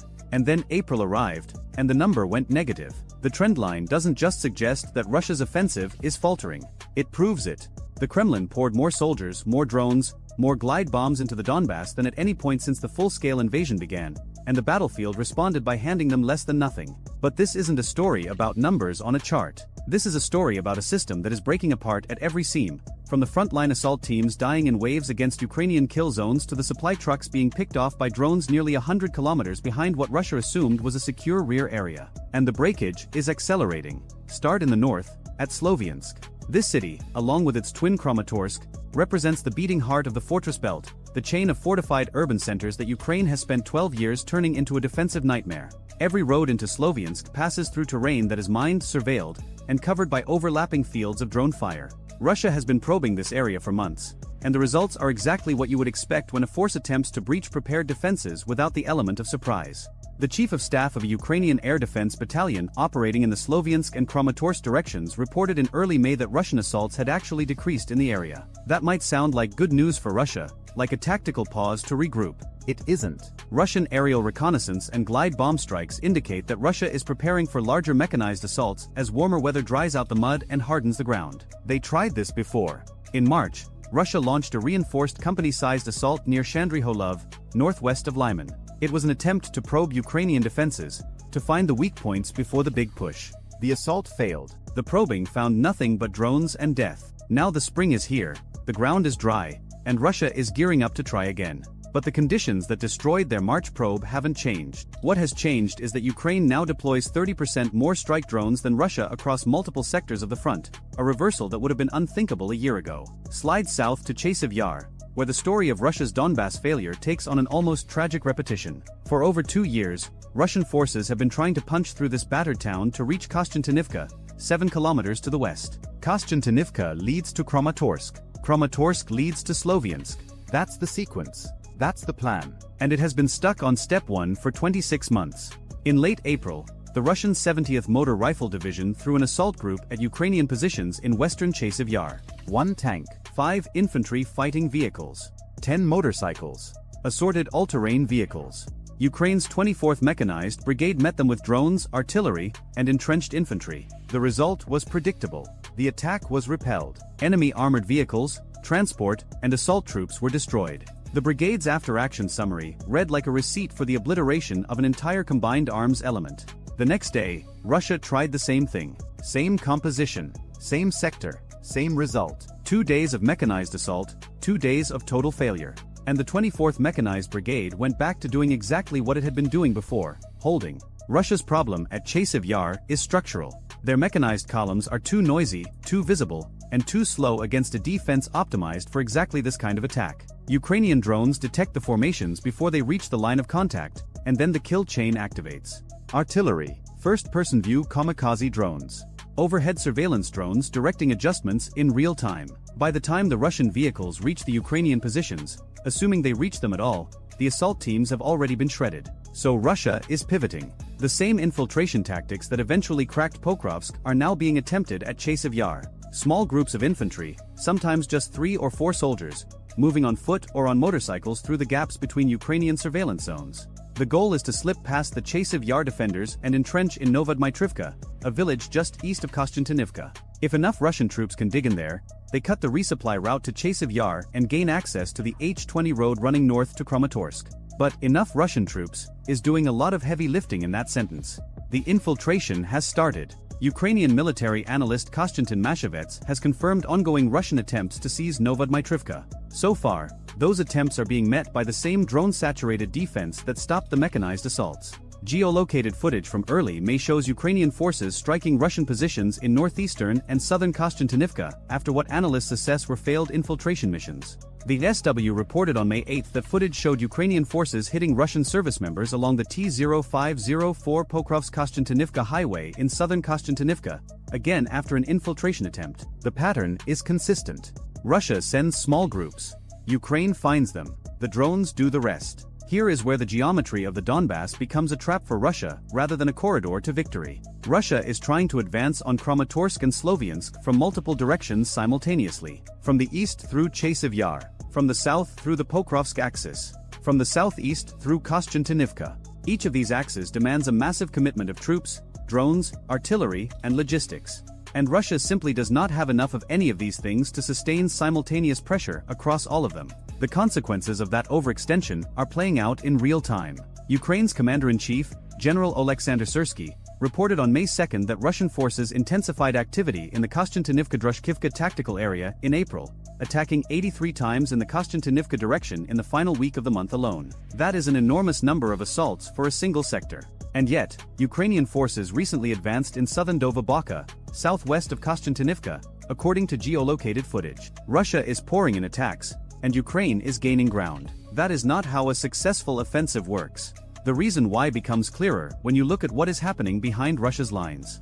And this brings us back to that burning truck on the T-0509 highway. Ukraine's mid-range drone campaign is the development that Russia did not see coming and still has no answer for. On May 8, the Ukrainian 1st Azov National Guard Corps reported that it struck Russian military targets near occupied Mariupol and is interdicting Russian logistics at depths of up to 160 kilometers from drone operator positions. Let that number sink in. 160 kilometers. That means Ukrainian drones are reaching into areas that Russia has been using as logistical staging grounds for the entire Donetsk offensive. The T-0509 highway, which runs from Mariupol to Donetsk city, is the primary supply artery feeding Russian forces operating along the northern front line and further northeast against the fortress belt. And now it is under active attack. Geolocated footage from May 6 and 8 confirms Ukrainian drone strikes on vehicles along this highway at points approximately 95 kilometers from the front line. Additional footage shows Ukrainian drones operating at points along the T-0509 between 95 and 104 kilometers from the front line and within Mariupol itself along the M14 highway that extends west into occupied Zaporizhia and Kherson oblasts.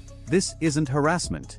This is the beginning of battlefield air interdiction by unmanned systems, a concept that military theorists have discussed for decades and that Ukraine is now executing with devastating practical effect. The ISW's assessment is direct. Ukraine's ability to conduct drone strikes against moving targets over 100 kilometers from the front line, in areas where Russian forces previously conducted logistics relatively risk-free, will likely achieve partial effects of battlefield air interdiction that degrade Russia's ability to conduct future offensive operations or defend against Ukrainian counterattacks. This isn't speculation. It is already happening. Ukraine has been intensifying its mid-range strike campaign since late December 2025 and has markedly increased the intensity and frequency of strikes since March 2026. In April alone, the Ukrainian unmanned systems forces struck more than 65 logistics and ammunition depots, 33 drone control centers and workshops, and 17 troop command posts across occupied territory. The scope of this campaign is staggering. It is attacking every layer of the Russian war machine behind the front. Fuel depots, ammunition storage, communication towers, Buk M3 air defense systems, Tor M2 systems, Strela 10 systems. Every time Ukraine destroys a Russian air defense asset, it opens a wider corridor for the next wave of drones to fly through. The Russians are caught in a loop they cannot break. And here is the part that turns Russia's drone deficit into an existential problem for the Donbass campaign. As of early April, Russia had expanded its unmanned systems forces to 101,000 personnel, with plans to reach 165,500 by the end of 2026. Those are impressive numbers on paper. But Russia's drone force is being built to operate primarily along the front line, using a system called the drone line that divides the battlefield into echelons extending up to 10 kilometers behind the contact line. Ukraine's middle-range systems are operating at 10 times that depth. Russia is building a wall, while Ukraine is building a weapon that flies over it. The Kremlin-affiliated mill bloggers are saying the quiet part out loud. One blogger associated with the Russian aerospace forces admitted that while Russia could theoretically increase glide bomb strikes from 10,000 to 15,000 or 16,000 per month, there are not enough aircraft or maintenance personnel to make it happen. Another complained that Russian forces are wasting bombs on low-value targets, striking basements housing individual infantrymen instead of concentrating on objectives that might actually change the battlefield. A third reported that Russian drone operators in the Hulier-Pole direction are being pulled from their consoles and sent forward as assault infantry to fill gaps in units that have been ground down to skeletons. When you are using your drone pilots as cannon fodder, the strategic situation has moved well past desperation. Now layer in the manpower crisis. In the first 3 months of 2026, the Russian army lost 89,000 troops killed or seriously wounded. President Zelensky reported this at a press conference in late March, and it tracks with the numbers coming out of every independent tracking source. Russia's recruitment target for 2026 is 409,000 troops. In the first quarter, they managed roughly 80,000. That is a deficit of approximately 9,000 soldiers in 3 months, a shortfall that compounds with every week of high-intensity combat. According to The Economist and multiple Western intelligence services, total Russian military casualties since February 2022 have reached somewhere between 1.1 and 1.4 million, including between 230,000 and 430,000 dead. The Netherlands Military Intelligence and Security Service estimated in April 2026 that Russia has suffered about 1.2 million permanent losses, including more than 500,000 dead. These are staggering numbers by any historical standard. Russia is losing soldiers at a pace that exceeds the entire Soviet death toll in Afghanistan, not over a decade, but on a monthly basis. In December 2025, a single month's losses exceeded the total Soviet casualties from 10 years of fighting in the Hindu Kush. British Defence Secretary John Healey confirmed in mid-April that Russia has been losing more soldiers than it can recruit for 4 consecutive months. Ukrainian Defense Minister Mikhailo Fedorov put numbers to the carnage. For every square kilometer Russia gains, it currently loses 254 soldiers on average across the theater. In Donetsk Oblast specifically, that number rises to 428 soldiers per square kilometer. And Ukrainian Brigadier General Pavlo Palisa, the deputy head of the president's office, has placed the Donetsk-specific figure at 316 soldiers per square kilometer captured. Run the arithmetic. Russia has approximately 6,000 square kilometers of Donetsk Oblast left to capture before it can claim the Donbass. At 316 casualties per square kilometer, that translates to 1.896 million additional casualties. At 428 per square kilometer, the number climbs to 2.568 million. Either figure is larger than Russia's total losses for the entire war to date. The Donbass, in other words, is not a campaign that Russia can complete by bleeding. It is a campaign that would require Russia to bleed itself to death, and then keep bleeding. Putin knows this. His generals know this. And yet the orders keep coming. In April, Kremlin Press Secretary Dmitry Peskov insisted that Russia had only 17 to 18% of the Donetsk People's Republic left to liberate, a framing designed to make the remaining territory sound like a manageable final push. Putin has set a new deadline of September 2026 for the capture of the entire Donbass. Ukrainian intelligence chief Vadim Skibitsky has confirmed this deadline exists.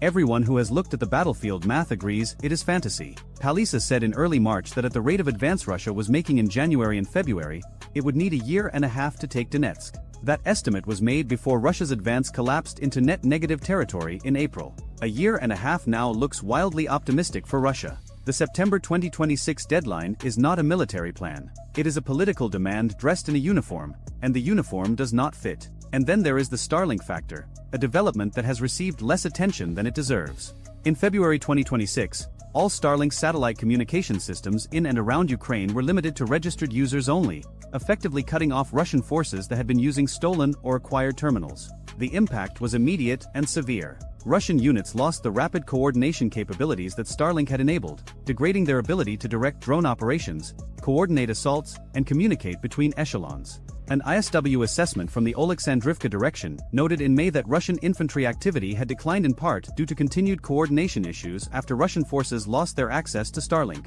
The acting head of recruiting for a Ukrainian brigade in the area stated that while Russian forces have likely restored some basic communications, they have lost the faster decision-making capabilities that Starlink previously enabled. Losing Starlink didn't just slow Russia's offensive. it made every other problem worse. Drone operations became less coordinated. Assault timing became sloppier. Logistics became harder to synchronize. In a war where reaction time is measured in seconds, losing a few seconds of communication delay translates directly into additional casualties.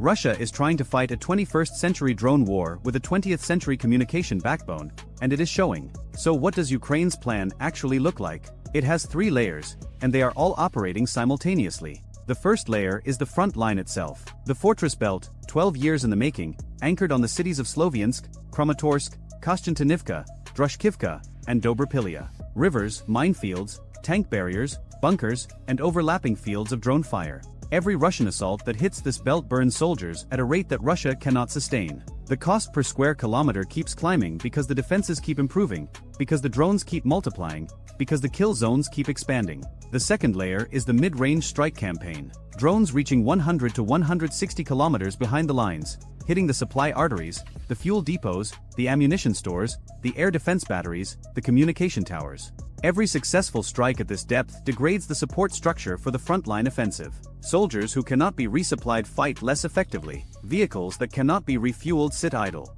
Air defense systems that have been destroyed cannot protect against the next drone wave. This layer is what turns Russia's attrition problem from bad to potentially terminal. The third layer is Ukraine's deep strike campaign against Russian strategic infrastructure. Oil refineries as far as 1,500 kilometers from the front.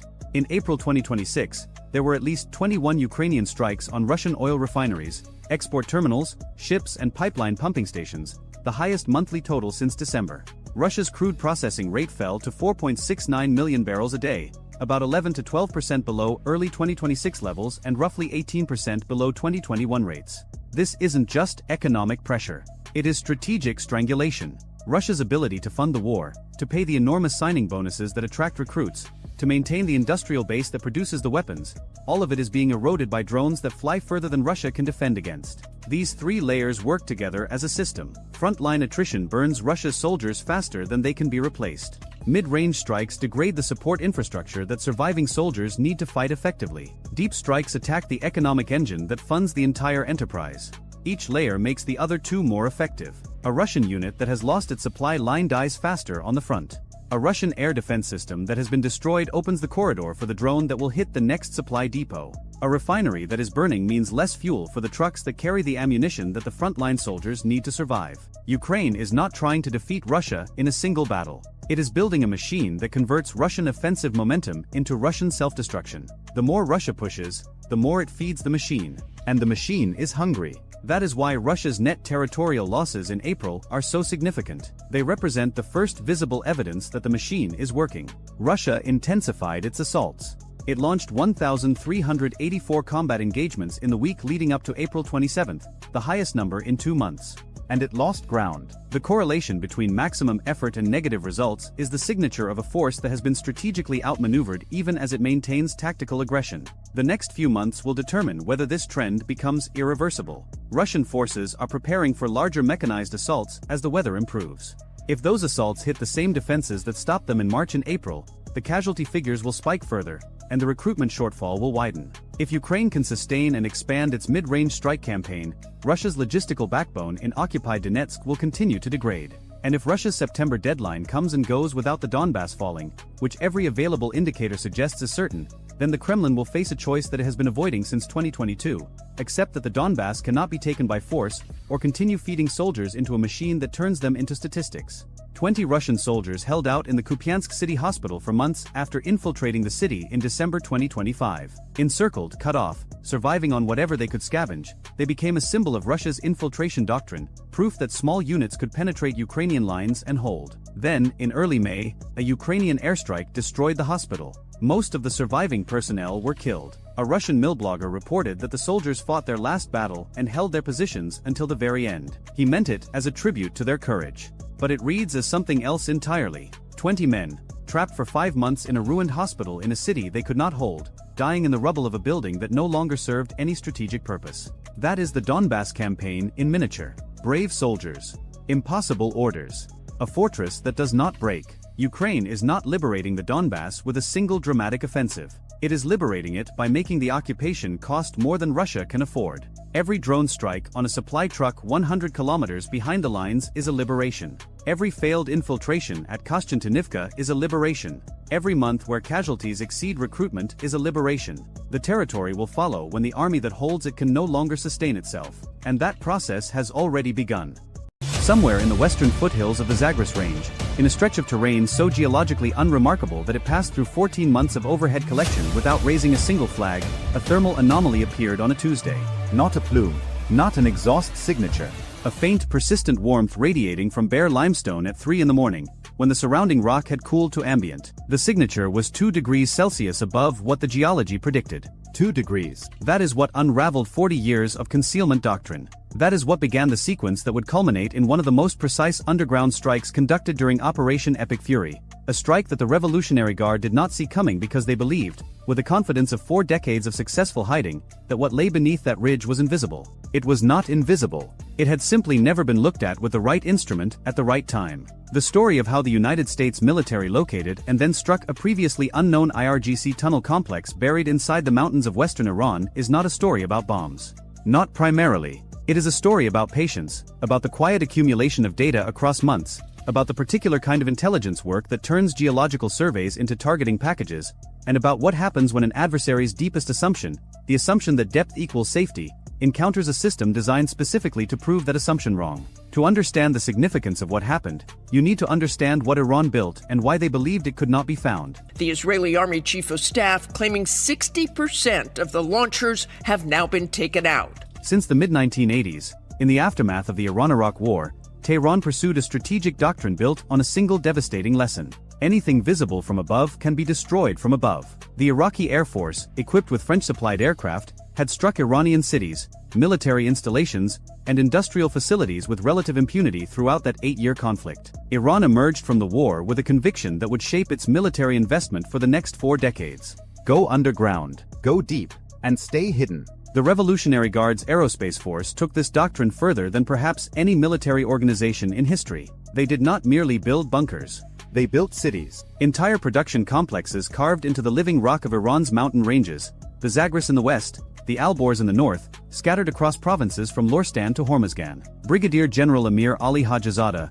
commander of the IRGC Aerospace Force, stated publicly that Iran had created missile bases in all provinces and cities throughout the country at a depth of 500 meters. He was not exaggerating for propaganda. Independent satellite analysis and open-source intelligence confirmed the scale. Automated rail systems moving missiles through tunnels between assembly zones. Storage halls capable of housing hundreds of ballistic missiles simultaneously. Hidden exits from which transporter erector launchers could emerge, fire, and withdraw underground within seconds. The facilities were designed not merely to survive a first strike, but to continue producing weapons through sustained bombardment. Assembly lines operating beneath 50 meters of granite while the surface above burned. The logic was elegant and for decades entirely correct. But that logic contained a vulnerability that the IRGC either did not recognize or chose to ignore. Every underground facility, no matter how deep, must breathe. It must vent heat. It must exchange air. And those thermodynamic requirements leave traces that are measurable if you possess the right sensor at the right orbital position at the right time. The discovery of the facility that would eventually be designated Target Package Zagros 7 began not with human intelligence or signals intercept but with a British-developed thermal imaging satellite operating at 30 times the resolution of NASA's Landsat program. The satellite, part of a new generation of commercial infrared platforms capable of detecting individual pieces of equipment from orbit, was not originally tasked against this location. It was conducting a broad survey of geological thermal patterns across western Iran as part of a mapping effort designed to identify discrepancies between predicted rock temperature and observed thermal radiation. The discrepancy it found in the western Zagros was small, barely detectable against the noise floor of natural variation. But it was persistent. Night after night, the same patch of limestone radiated heat it should not have possessed. Not from sunlight retention, the geometry was wrong for that. Not from geothermal activity, there were no known sources in that specific formation. The heat was coming from below. From machinery, from ventilation, from the metabolic output of a facility operating inside the mountain. This initial detection triggered what intelligence professionals call a pattern of life study. Additional collection assets were redirected. Synthetic aperture radar mapped the subsurface density. Electro-optical satellites captured imagery at multiple resolutions across different times of day. Signals intelligence platforms listened for electromagnetic emissions. And slowly, across weeks and then months, the picture assembled itself. The facility was not a simple storage depot. Analysis of the thermal signature's variation over time, its rise during certain hours, its correlation with patterns observed at known IRGC production sites, suggested active manufacturing. Something was being built inside that mountain. The heat signature's periodicity matched the thermal profile of solid rocket motor curing, a process that generates specific temperature patterns over specific durations as propellant is cast and hardened inside motor casings. They were making engines. Specifically, they appeared to be producing propulsion systems for medium-range ballistic missiles, Sigil-class solid-fuel variants that represented the newest and most capable generation of Iran's indigenous missile technology. And the facility had never appeared in any previous intelligence assessment. It was not on the targeting list. It was not in the database. For perhaps a decade or more, it had operated in complete obscurity beneath a ridge that looked, from every conventional sensor, like unremarkable geology. The discovery created what planners describe as a targeting cascade. Once you know a facility exists, you can work backward through the logistics chain to identify everything that feeds it. Supply routes, personnel movements, component deliveries, the vehicles that arrive at odd hours on roads that should carry no traffic. Each new thread of evidence confirmed and expanded the picture. Within 3 months of initial detection, analysts had mapped the facility's likely internal layout based on thermal distribution patterns, identified 3 probable access points based on subtle terrain modifications visible only in high-resolution radar returns, and located what they assessed to be ventilation shafts based on the spatial relationship between thermal hotspots and the known aerodynamic requirements of underground industrial facilities of this scale. The ventilation shafts became the critical targeting data point. Iran had learned from the experience at Fordo, where satellite imagery from earlier in the conflict showed the United States had targeted the precise locations of ventilation infrastructure to compromise the underground enrichment facility. Analysts at the International Institute for Strategic Studies had noted that ventilation shafts represent the most vulnerable points of any underground facility because the penetration through rock already exists. The shaft itself is a pre-made pathway into the mountain's interior.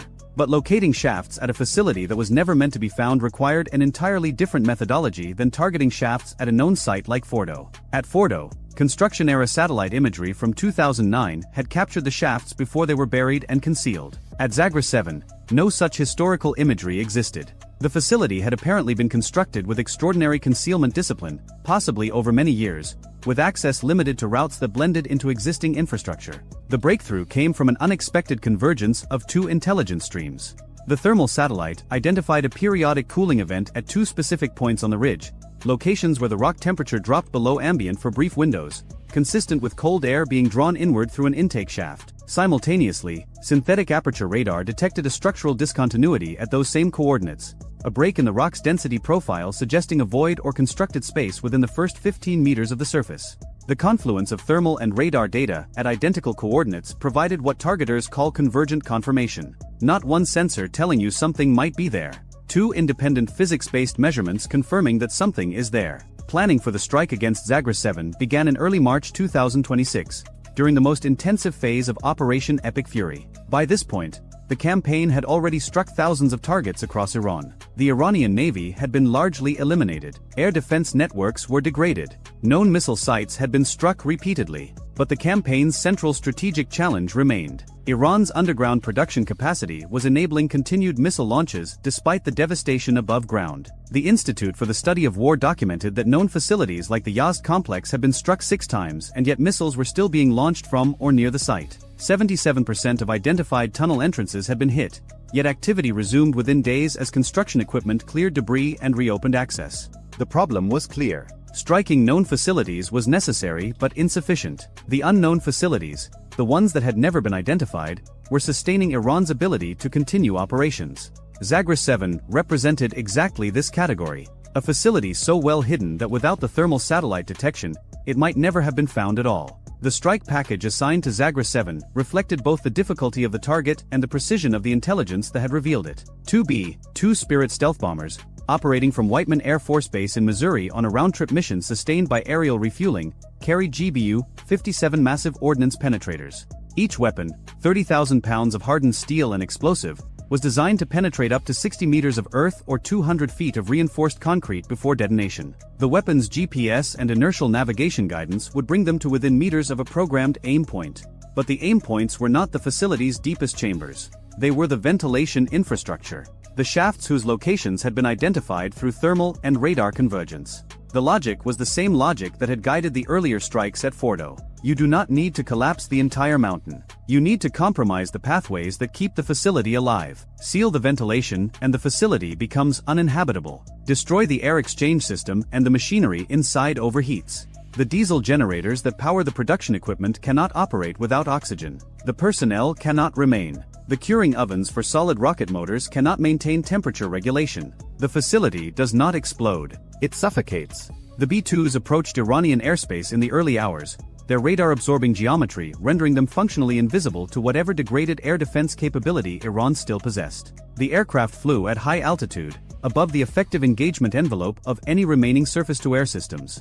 The weapons bay doors opened. The GBU-57s released, their massive weight pulling them earthward at terminal velocity while guidance fins made microcorrections measured in fractions of a degree. The first weapon struck the ridge at the coordinates identified as ventilation point alpha. 30,000 pounds of kinetic energy and explosive force driving through limestone and into the void space beneath. The detonation occurred at depth, sending shockwaves through the mountain's internal structure. The shaft and whatever connected to it below experienced overpressure sufficient to collapse structural elements across a wide radius from the point of detonation.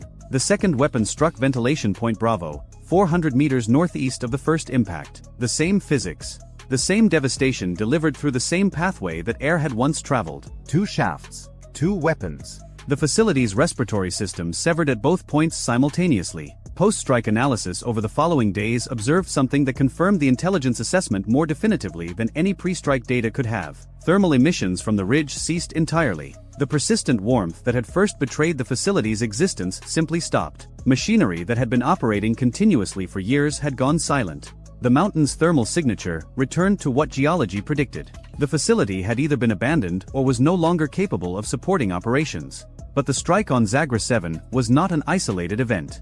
It was one node in a broader campaign of underground infrastructure neutralization that reflected a fundamental evolution in how the United States approached the problem of hardened buried targets. The traditional approach, the approach that had defined American bunker-busting doctrine since the First Gulf War, was to deliver the largest possible weapon against the target's strongest point and hope that sheer destructive force would overcome depth and hardening. Zagra 7 represented something different. Not overwhelming force against maximum protection, but precise force against identified vulnerability. The difference between trying to collapse a mountain and understanding how a mountain keeps its secrets. This distinction matters because it signals a shift that extends far beyond this single facility. The Wall Street Journal reported that US and Israeli aircraft were circling over subterranean bases, destroying missile launchers as they emerged to fire. CNN documented that Iran was using the ceasefire period to dig out missile launchers trapped underground by collapsed entrances. Satellite imagery showed bulldozers working frantically to clear debris from tunnel mouths.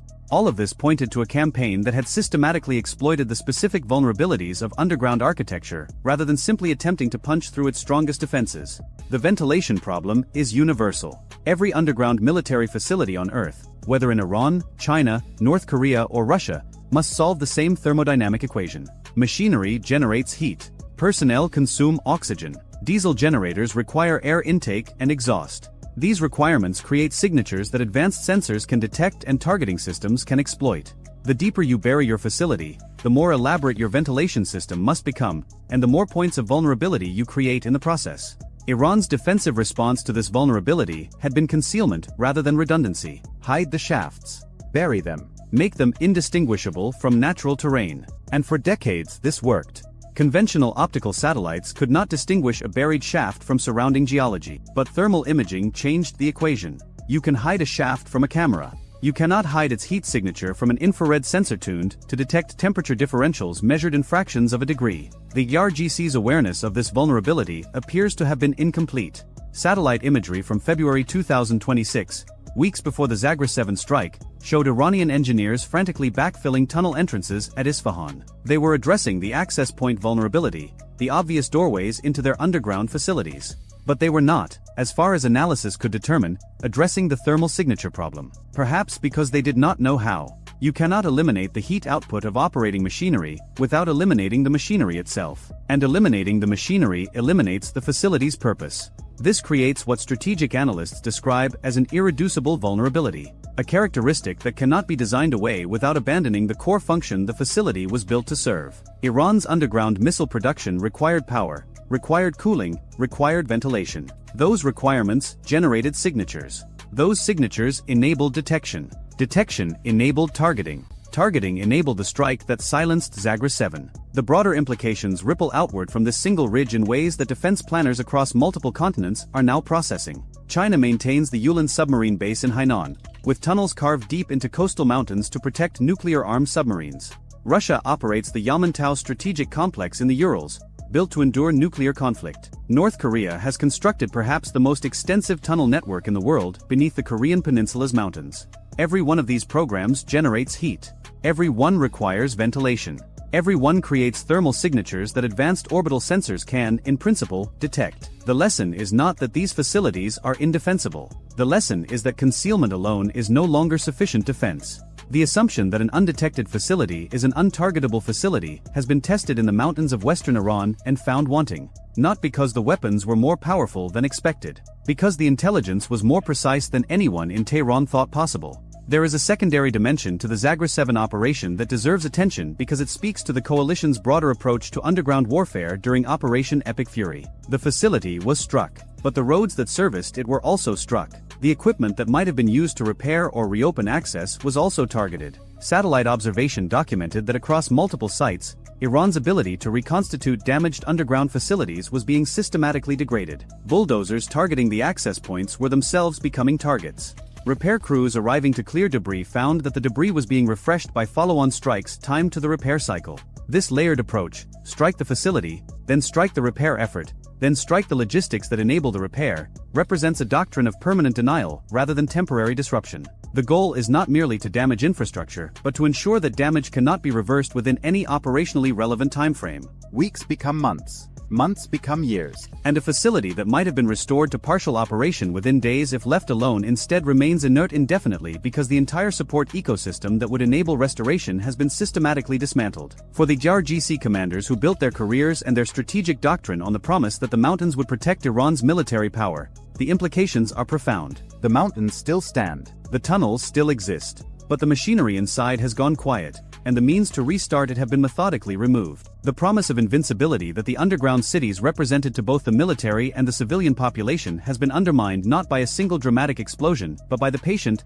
systematic application of intelligence and precision that turned the mountain's own thermal physics into a betrayal. As the ceasefire holds and negotiations continue, the question that Iran's military planners must answer is not whether to rebuild. It is whether rebuilding is even possible in an environment where the sensors that found Zagros 7 continue to orbit overhead, where thermal signatures cannot be eliminated without eliminating function, and where the coalition has demonstrated both the capability and the willingness to strike what it finds with precision that exploits the very infrastructure designed to keep underground facilities alive. The ridge in the western Zagros looks the same as it did before. Unremarkable limestone, a natural fold in the terrain, indistinguishable from 10,000 other ridges across the range. But beneath its surface, where machinery once hummed and rocket motors once cured in temperature-controlled chambers, there is now silence. 2 degrees of thermal difference revealed what 40 years of concealment had hidden, and 2 30,000-pound weapons ensured that what was revealed could not continue. The mountain keeps its silence now, but it is a different silence than before. Before, it was the silence of concealment, of something hidden and operating and waiting. Now it is the silence of conclusion, of a calculation that was tested and found insufficient, of a doctrine that met its counter and could not adapt in time. Whether Iran attempts to rebuild this capability, whether it seeks new methods of concealment, whether it accepts the strategic reality that has been imposed upon it or finds novel ways to circumvent it, these are questions whose answers will unfold across months and years. But the precedent has been established. The thermal signature of underground industry is a physical law that no amount of engineering can fully suppress. And the coalition has demonstrated that it possesses both the sensors to detect that signature and the weapons to exploit it. That combination, detection and precision delivered together, is the new reality of underground warfare. And it extends far beyond one ridge in one mountain range in one country. It reaches anywhere that military power has been buried beneath the earth with the expectation that depth alone provides security. That expectation has now been tested under operational conditions. The results speak through the silence of a mountain that once held an empire's most guarded capability and now holds only the evidence of what happens when concealment meets a sensor that measures the world in fractions of a degree. At 0347 local time, a single NOR anti-ship cruise missile dropped off the rail of a mobile coastal defense launcher hidden inside a warehouse on the southern Iranian coastline and turned south toward the Strait of Hormuz. The missile was a Chinese-designed C-802 built under Iranian license, a sea-skimming weapon carrying a 365-pound warhead at roughly 660 miles per hour, just under the speed of sound. It cost the Islamic Revolutionary Guard Corps Navy approximately $120,000 to produce. The target it was aimed at sat 38 nautical miles to the southwest, a gray silhouette barely visible on radar against the commercial clutter of one of the busiest shipping lanes on Earth. Iranian intelligence had classified the contact as a logistic support vessel, a slow-moving, lightly armed supply ship operating ahead of a carrier strike group transiting east through the strait. They had classified it wrong. The ship sitting at the end of that missile's flight path was the USS Robert Smalls, an Arleigh Burke-class Flight 3 guided missile destroyer carrying 96 vertical launch cells, the SPY-6 air and missile defense radar, 2 independent fire control channels, and a crew that had spent the last 11 months deployed in the 5th Fleet area of operations. Her combat systems alone were worth more than $900 million. The Nor missile racing toward her had been built for roughly the price of a mid-range sedan. That math was about to matter in a way nobody in Tehran had planned for. 12 miles north of the destroyer, aboard a 47-foot Paycap-class fast attack craft designated Bandar 1, a crew of 6 Iranian sailors watched a handheld GPS track update and believed the night was going exactly as briefed. Their mission was straightforward. 3 fast attack craft would close from spread positions under emissions control, while the shore-based missile battery initiated the strike. The missile would force the target into defensive confusion. The boats would exploit the confusion to press inside 8 nautical miles and release their own weapons, a coordinated saturation attack against a vessel they expected to have no meaningful ability to fight back. 900 meters to port, Bandar 2 held formation in the dark. A third craft, Bandar 3, ran wider to the east, tasked with cutting off any escape route toward Omani waters 22 miles to the south. The plan was built on speed, darkness, and the assumption that the target could not see them coming. In the Combat Information Center of the Robert Smalls, 24 feet below the waterline, an operations specialist second class was the first to see the anomaly. A brief radar return appeared and vanished near the Iranian coast, inconsistent with the established shipping tracks her team had been monitoring for the previous 6 hours. She flagged it without drama. The symbol was tentative, possibly a fishing vessel launching late, possibly sea clutter bouncing off a dow's metal hull. But the bearing was wrong for either explanation, and the operator knew it. The tactical action officer leaned in. He studied the contact for 4 seconds, then keyed the net. All stations, new track of interest bearing 028, classification pending. Increase sensor sweep rate sectors 2 and 3. Nobody in CIC raised their voice. The ship had been at a heightened readiness condition since entering the strait 90 minutes earlier. Every console was manned. Every system was warmed and calibrated. The SPY-6 radar, the most advanced shipboard sensor the United States Navy had ever put to sea, was already scanning a volume of airspace and surface territory that covered more than 2 million cubic miles of the surrounding environment. If something moved within 200 nautical miles in any direction, the Robert Smalls could find it, name it, and assign it a track number before the object had traveled its own length twice. The Nor missile was now 30 nautical miles out and descending toward its terminal approach altitude, roughly 15 feet above the water. At that height, the weapon was designed to hide inside sea clutter, invisible to older radars until the final seconds before impact. Against the SPY-6, the tactic bought the missile approximately 9 additional seconds of concealment. That was all. Track 7021 now classified as cruise missile threat, the Air Defense Coordinator announced. Inbound, single body, sea skimmer, speed 570 knots. Bearing constant. The captain arrived in CIC the way captains always arrive in CIC during a real event, already informed, already calm, already reading the room before the room had time to brief him. He absorbed the display in a single sweep. 1 inbound missile. 3 surface contacts now firming in the northern arc emission patterns consistent with IRGC naval coordination frequencies. He looked at his tactical action officer and asked the only question that mattered right then. What's our best intercept layer for this profile? The answer came back clean. SM-2 block IIC at range. Yes, SM block 2 at medium. CRAM as terminal backstop. We have 3 layers before it gets within a mile. An SM-2 block IIC interceptor cost the United States Navy approximately $2.1 million per round. The missile it was about to kill had cost Iran $120,000. Somewhere in a Pentagon procurement office, someone was going to read this report and feel their budget request write itself. Weapons free on track 7021, the captain ordered. The forward vertical launch system answered 3 seconds later. A standard missile, 2 punched out of its cell in an eruption of white smoke and orange flame, cleared the ship's superstructure and pitched over hard toward the northeast. The missile accelerated to over 2,300 miles per hour inside 6 seconds, riding a continuous wave illumination beam that the ship's fire control director held on the inbound Nor with surgical steadiness. The intercept geometry was textbook. The SM-2 met the NOR 14 nautical miles from the ship at an altitude of 22 feet. The Iranian missile ceased to exist. Debris scattered across a quarter-mile of dark water.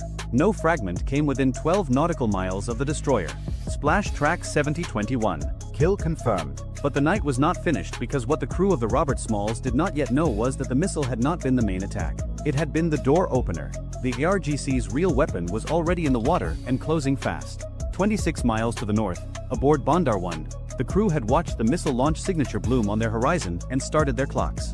The plan called for 90 seconds of confusion aboard the target following missile impact. 90 seconds during which the target's crew would be fighting fire, assessing damage, redirecting sensors inward rather than outward. That was the window. The 3 attack craft were supposed to use it to cover the final distance and launch their own ordnance, a combined salvo of 6 Nasser 1 short-range anti-ship missiles at a defenseless, burning ship. Instead, the NOR had died 14 miles from the target, and the confusion window had never opened. Bandar 1's commander made a decision in the dark that would define the rest of the engagement. He ordered full speed ahead. All 3 craft surged to maximum power, their twin diesels pushing 47-foot hulls to 52 knots across black water, throwing rooster tails of white spray into the moonless air behind them. The sound alone would have been audible from miles away if anyone had been listening above the surface. Below the surface, in the acoustic quiet of the Robert Smalls sonar room, the sudden bloom of high-speed propeller cavitation lit up the display like someone had switched on a flashlight in a dark hallway. 3 high-speed surface contacts, bearing 015 through 042, converging, speed 52 knots and accelerating. The tactical picture in CIC updated itself in a cascade. The missile had been one problem. This was a different kind of problem entirely. Fast attack craft operating in a swarm profile were not engaged the same way as a single inbound cruise missile. They were closer, faster to maneuver, harder to track individually in sea clutter, and capable of launching independently from multiple angles. If even one of those boats reached effective Nasser 1 range, roughly 22 miles, the destroyer would face a new inbound salvo with less reaction time and a more complex engagement geometry. The captain studied the converging tracks for 2 seconds. Launch the Hello. I want eyes on every one of those contacts before they cross 20 miles. On the flight deck, the MH-60R Seahawk had been turning rotors at idle for the past 9 minutes, held back during the missile engagement, ready for exactly this order. Chocks pulled, ties released. The aircraft lifted into black air and banked hard to the north, climbing to 200 feet before leveling off and pushing toward the threat sector with its APS-153 multimode radar already painting the sea ahead. The helicopter crew acquired Bandar 1 inside 40 seconds.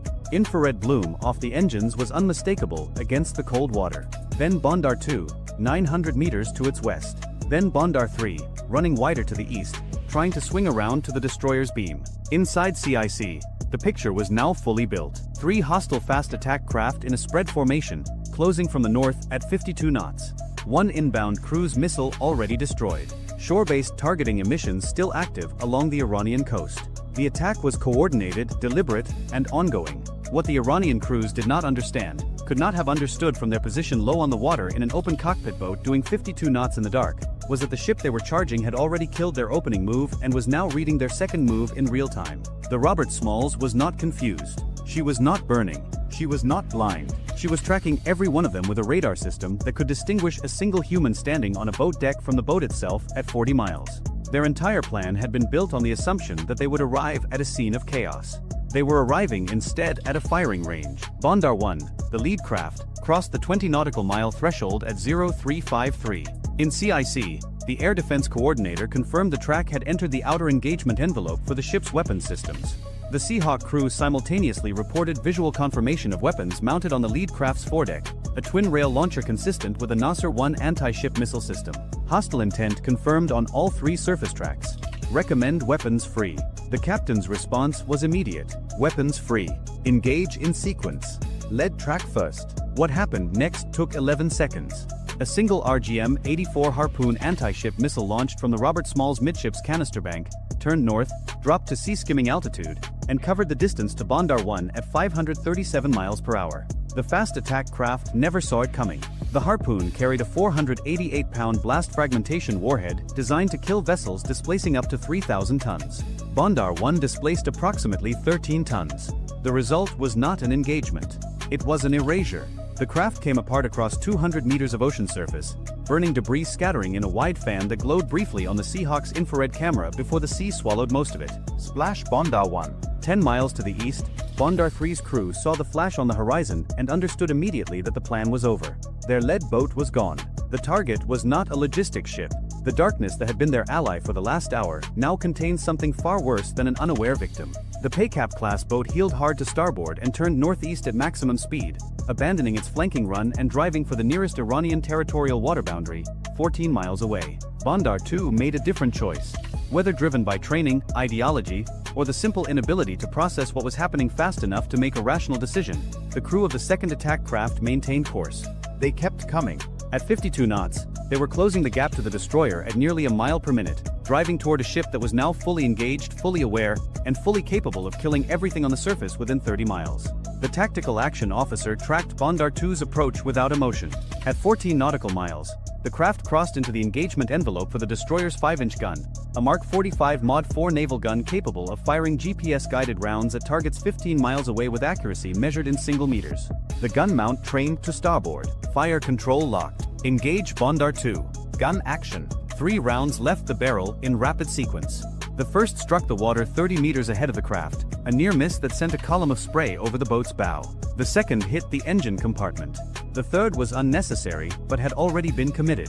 Bondar 2's forward momentum carried the shattered hull another 200 meters before it settled and began taking water. The Seahawk orbited overhead, recording everything. 2 fast attack craft destroyed or disabled, 1 fleeing northeast toward Iranian waters. Shore-based emissions along the coast had gone silent at 0355, 2 minutes after Bondar 1 died. Whether the coastal battery crews had been ordered to cease or had simply decided discretion was the better option, the effect was the same. The attack was over.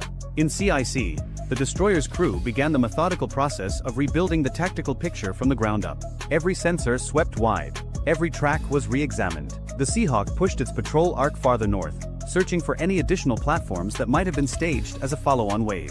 Nothing appeared. The strait settled into the uneasy quiet that follows violence at sea, disturbed water, floating debris, and the steady electronic hum of a warship still scanning the dark for anything else that wanted to try. At 0401 local time, the captain authorized a return to modified transit posture. The ship maintained combat readiness across all systems but resumed her eastward track through the strait. The mission had not changed. The Robert Smalls was still headed to her assigned station. The only difference was the ammunition expenditure report that would be filed in the morning and the intelligence harvest that was already being packaged for transmission to 5th Fleet headquarters in Bahrain, 380 nautical miles to the northwest. The crew secured from general quarters in stages over the next 45 minutes. Damage control teams confirmed 0 structural damage, 0 casualties, 0 system degradation. The ship had absorbed a coordinated multi-axis attack involving a shore-launched cruise missile and 3 fast attack craft, and emerged from it without a scratch on her paint. Iran had spent months positioning assets, coordinating intelligence, and rehearsing a strike package designed to destroy what they believed was a vulnerable American supply ship caught alone in the narrowest choke point on Earth. The total cost of their attack, 1 Nor missile, 3 Paycap-class fast attack craft, fuel, crew training, coastal radar support, and coordination infrastructure, came to roughly $14 million. The Robert Smalls had answered with 1 SM-2 interceptor, 1 harpoon, and 3 5-inch gun rounds. Total expenditure, approximately $3.8 million. The United States Navy had spent less defending itself than Iran had spent attacking it. That was the kind of math that made defense ministers lose sleep. Bondar 3, the surviving craft, reached Iranian territorial waters at 0409 and disappeared into the coastal traffic northeast of Bandar Abbas. Its crew had the unique distinction of being the only Iranians involved in the operation who would be available to explain what had happened. Their debrief would contain a single, unavoidable conclusion. They had been told the target was soft. They had been told darkness would cover them. They had been told the missile would open the door.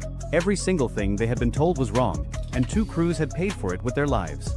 On the bridge of the Robert Smalls, the officer of the deck watched the first pale edge of dawn begin to separate the sky from the water to the east. The ship cut through calm seas at 18 knots, her wake straight and undisturbed, as if the previous 22 minutes had been an inconvenience rather than a battle. Below, in CIC, the watch had already rotated. Fresh operators sat at consoles still warm from the crew who had just fought the ship through the most compressed surface engagement in the 5th Fleet's recent operational history. The new watch picked up exactly where the last one left off, scanning, tracking, sorting, because the strait never stopped being dangerous and neither did the ship's attention. Iran had gone looking for a supply ship and found a destroyer.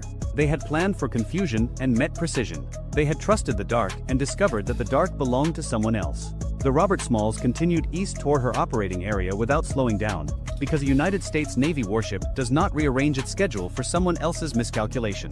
If you enjoyed this video, check out our other video on how the US Navy's SM-3 interceptor was designed to kill ballistic missiles in space. Bye for now. The aircraft carrier was already on fire. That is not how this story starts, but it is the kind of sentence the Pentagon feared they would hear on the morning of April 11, somewhere in the waters east of Lyric Island, when the Strait of Hormuz became something other than a shipping lane. This is how it actually begins. A sonar operator aboard a US guided missile destroyer is running passive diagnostics on what should be a dead quiet Tuesday watch. The strait is busy on the surface, as it always is.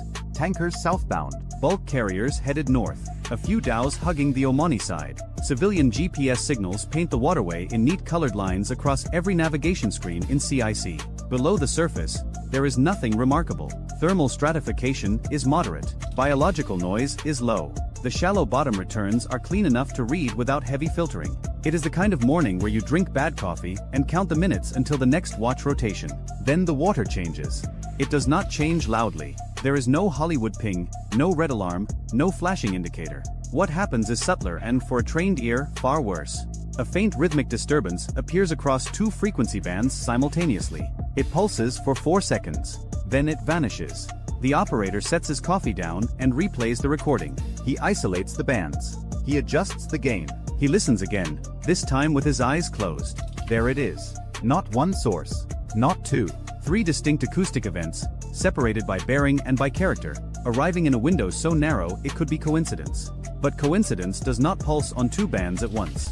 Coincidence does not arrive from bearings that form a triangle around a moving warship. Coincidence does not have rhythm. Con sonar. I have 3 anomalous transients. Bearing 074, 142, and 219.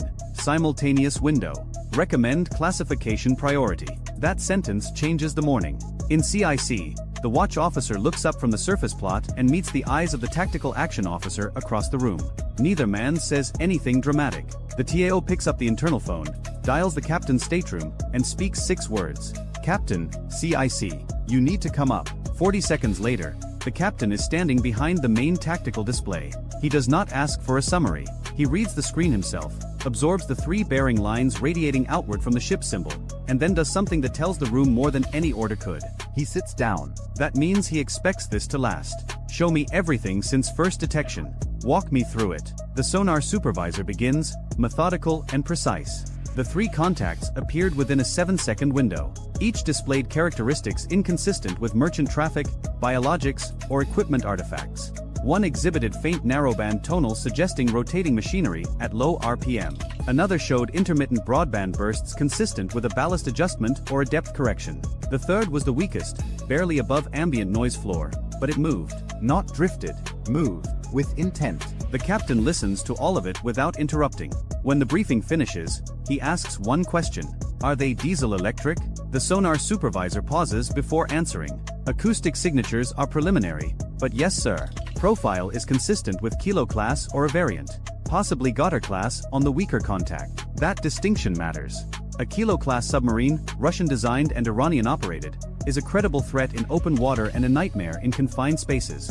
It is quiet on battery. It carries wake-homing torpedoes. It was built to do exactly one thing well: sit in a choke point and wait for something worth killing to pass overhead. The Goddard is smaller, shallower rated, more limited in range, but in the Strait of Hormuz, range is not the problem. Everything is close in Hormuz. That is the entire point. The captain stands. Set modified, general quarters. No alarm. Phone talker only. I want the Seahawk spotted and ready in 10 minutes. And get me a link to 5th Fleet. Now. The ship does not sound an alarm. Instead, a quiet cascade of phone calls moves through the vessel, like electricity through wire. Compartment by compartment, sailors shift from routine watch to combat posture. Watertight doors that had been propped open for ventilation are sealed. Damage control teams assemble at their stations. The engineering officer of the watch brings the plant to a higher readiness state without being told, because he has been listening to the same internal net and he can feel the ship tightening around him like a fist. On the bridge, the officer of the deck adjusts course by 2 degrees. Not a dramatic maneuver. A whisper of helm. Enough to begin complicating the geometry below without signaling to anyone watching from the surface that the ship knows it is being stalked. Because that is what this is. Stalking. The 3 contacts have not moved aggressively. They have not pinged. They have not opened torpedo doors or increased speed or done anything that would cross a bright legal or tactical line. They are simply there, arranged in a pattern that a submariner would recognize immediately and a civilian would never notice at all. One forward of the ship's track, one off the port beam, displaced slightly south, one trailing, offset to starboard, hanging in the acoustic shadow of a northbound tanker. It is a kill box, Unfinished, unsigned, undeclared, but unmistakable. At 5:23 local time, the MH-60R Seahawk lifts off the flight deck. The pilot keeps the departure low and fast, braking left over the water and accelerating east before curving back toward the ship's forward sector. To anyone watching on radar, it looks like a routine patrol launch. The Iranian submarines, if they are listening, will hear the helicopters dipping sonar the moment it enters the water. The question is what they do when they realize the Americans are no longer guessing. The first sonobuoy hits the surface at 5:24. Inside the helicopter, the sensor operator begins building a picture the way a photographer develops film, one layer at a time, each exposure adding clarity to something that was already there but not yet visible. The first buoy returns ambient noise. The second picks up a merchant vessel's screw signature. The third catches something else. Romeo 1 CIC. buoy 3 has a contact. Narrowband lines present. Bearing correlates with your 074 track. That is confirmation, not classification, not identification, not a legal justification for anything, but confirmation that the thing sonar heard from inside the ship is real, that it exists in the water as a physical object with machinery and a crew and a purpose. The captain receives the report without visible reaction. He is watching the display, thinking 3 moves ahead, the way a chess player does when the board has shifted from opening to mid-game and the pieces are no longer where he expected them to be. Here is the problem he is solving. He commands a single surface combatant in one of the most constrained waterways on Earth. His ship is fast, well-armed, and crewed by professionals. But it is alone. The nearest friendly warship is 90 nautical miles southeast, too far to matter in the next hour. Air support from Bahrain could arrive in 40 minutes if launched immediately, but launching requires a request, a decision chain, and a political calculation that extends far beyond his authority. He has one helicopter with a limited fuel state, a towed array that works best at moderate speed, a hull-mounted sonar that struggles in shallow water, and a crew that has trained for this exact scenario but has never lived it. Against him, potentially, are 3 submarines operating in their home water, pre-positioned on a transit route they have studied for decades, crewed by sailors who know the thermal layers and bottom contours and ambient noise patterns of the Strait of Hormuz the way a hunter knows the trails of his own land. If this is an exercise, a provocation, a test of American reaction time, then patience is the correct response. Watch. Report.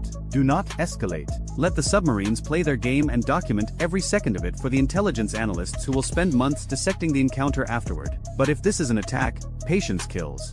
The captain decides to do something unusual. He does both. Bridge. Come to new course 095. Increase speed to 14 knots. Make it look like a routine adjustment. On the surface, the ship angles slightly deeper into the strait, as if adjusting for traffic. Below, the course change does something more important.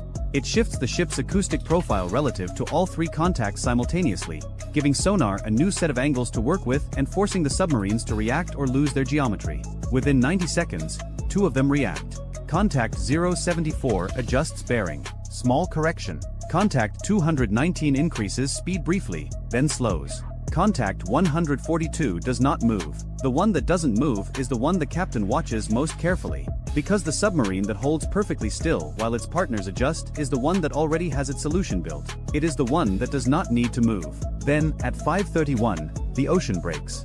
It does not break with a torpedo. It breaks with a sound. A hard mechanical transient from bearing 142, south-southeast. The contact that had been silent, the one sitting in perfect stillness while the other 2 danced. Con sonar. Transient bearing 142. Classify as possible torpedo tube event. The room contracts. Not physically, but in every way that matters. Sound compresses. Time stretches. The distance between hearing the words and understanding them collapses to 0, and then every trained reflex aboard the ship fires at once. The captain does not hesitate. He does not ask for confirmation. He does not wait for a second opinion. All ahead flank. Hard right rudder. Deploy countermeasures. Launch the weapon on contact 142 if we get a firing solution within 60 seconds. The ship lurches. Not gracefully. Warships at flank speed in shallow water do not move with elegance. They move with violence. The stern digs. The bow rises. The wake behind the ship turns from a smooth V into a churning white scar across the surface. Inside CIC, sailors grab console edges as the deck tilts. On the bridge, the helmsman puts the rudder over hard and holds it there, feeling the ship fight its own momentum as it tries to swing 40,000 tons of steel through a turn that the laws of physics would prefer to take more slowly. The Nixie deploys. The towed acoustic decoy hits the water behind the ship and begins broadcasting, throwing out a signal louder and more attractive than the ship's own propellers, begging any inbound weapon to chase the wrong target. Then sonar confirms the nightmare. Con sonar. Torpedo in the water. Bearing 142. Inbound. High speed. The officer of the deck repeats the helm order with a voice that has gone flat as concrete. Maintaining hard right rudder. All engines ahead flank. Speed answering 28 knots. 28 knots in the Strait of Hormuz is reckless by peacetime standards. The channel is narrow. Traffic is dense. The margins are thin. But peacetime standards stopped applying the moment a torpedo entered the water, and now the only margin that matters is the one between the weapon and the hull. The MH-60R gets the call. Romeo 1, we have torpedo inbound. Prosecute contact 142 immediately. You are weapons free. The helicopter banks so hard the sensor operator's shoulder presses against the airframe. The pilot drops altitude, racing toward the southern sector where the shooting submarine has just revealed itself with the loudest possible announcement. A torpedo launch is an acoustic scream. The submarine that fired is no longer hidden. It is naked. Above and below, the geometry begins to unravel. The inbound torpedo tracks toward the ship's former position, adjusting as its seeker head acquires noise. But the ship is no longer there. The hard right turn has opened the bearing. The Nixie is streaming behind the ship, offering a fat, juicy acoustic target where the warship used to be. The torpedo has a decision to make, and unlike the humans above it, the torpedo cannot weigh consequences.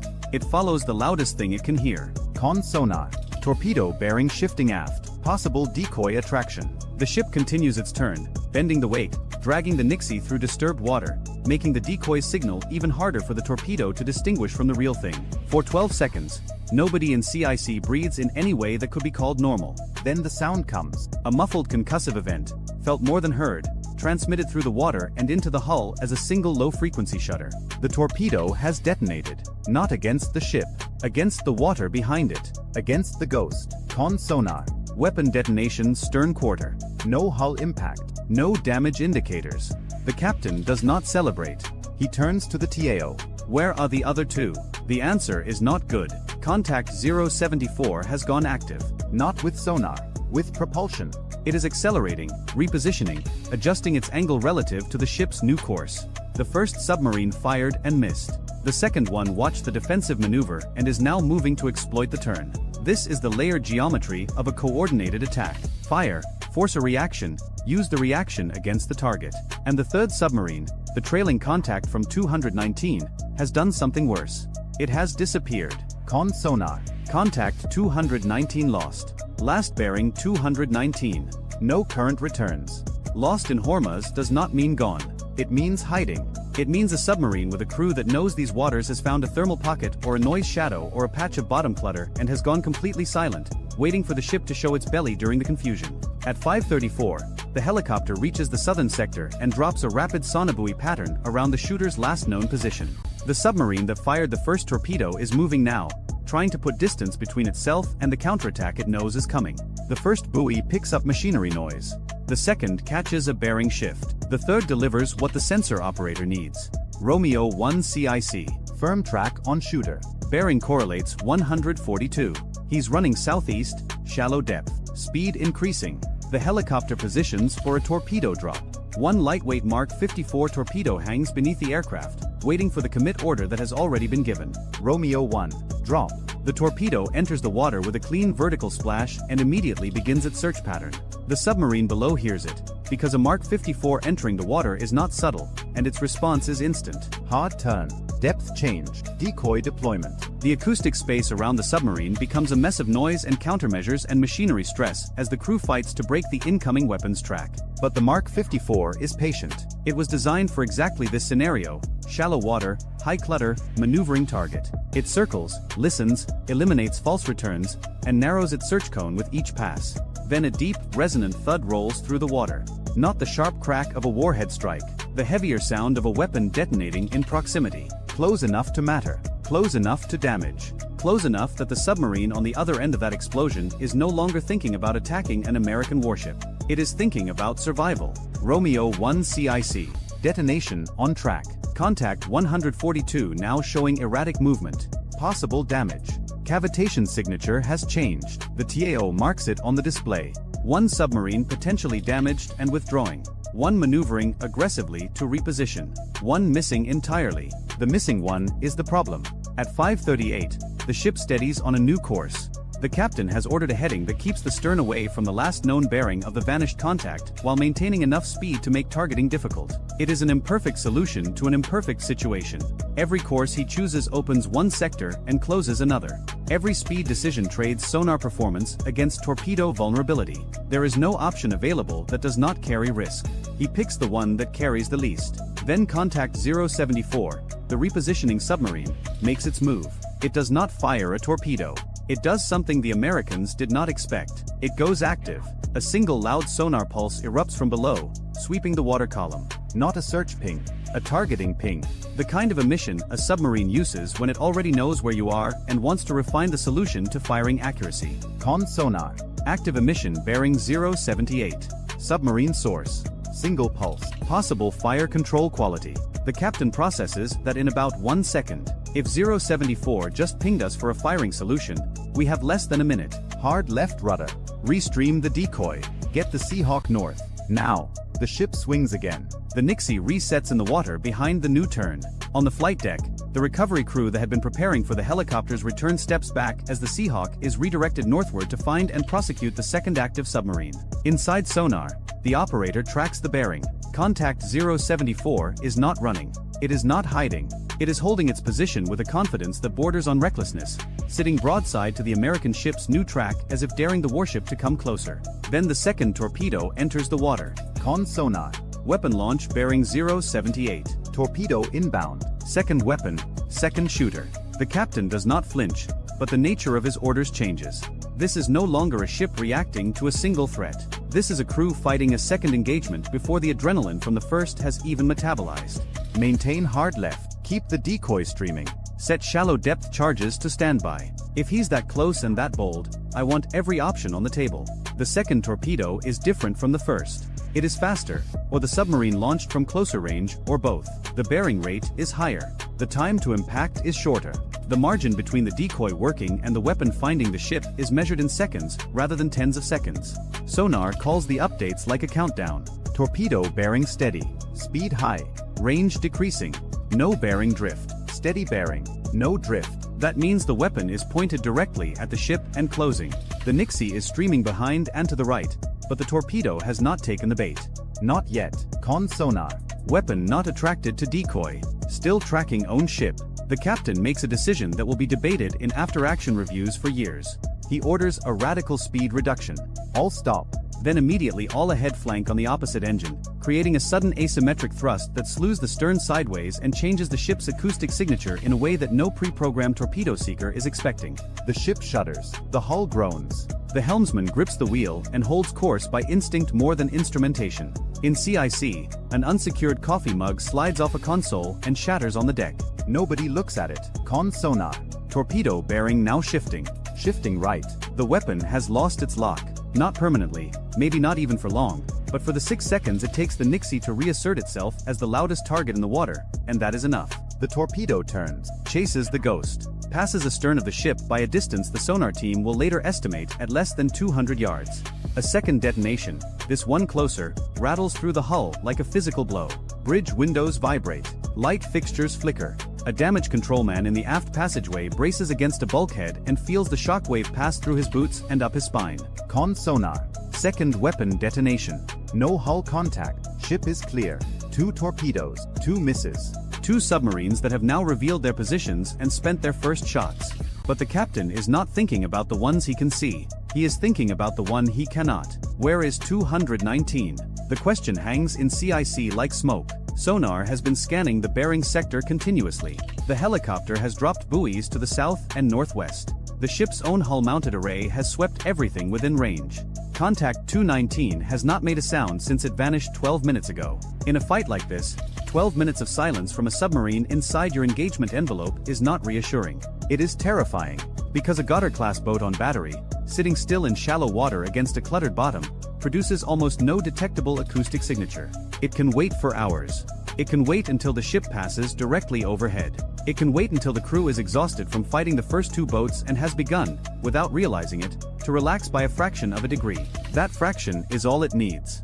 At 5:47, the helicopter finishes its northern prosecution run. Contact 074 is withdrawing, moving east at increasing speed, its screw noise sloppy and undisciplined in a way that suggests a crew more concerned with escape than stealth. The sensor operator tracks it for 2 more minutes, confirms the disengagement, and then redirects south. Romeo 1 CIC 074 is leaving the area, redirecting to search for missing contact 219. The buoy field expands. One by one, new sonobuoys splash into the water along the last known bearing of the vanished submarine, forming a net of listening posts across the shallow water south-southwest of the ship's track. 4 minutes, nothing.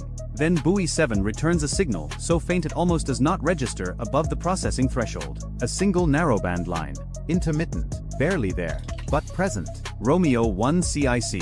Possible contact. Buoy 7, very weak. Could be bottom reflection, could be biological, could be the contact. The helicopter drops 3 more buoys in a tight triangle around the detection. 2 return nothing.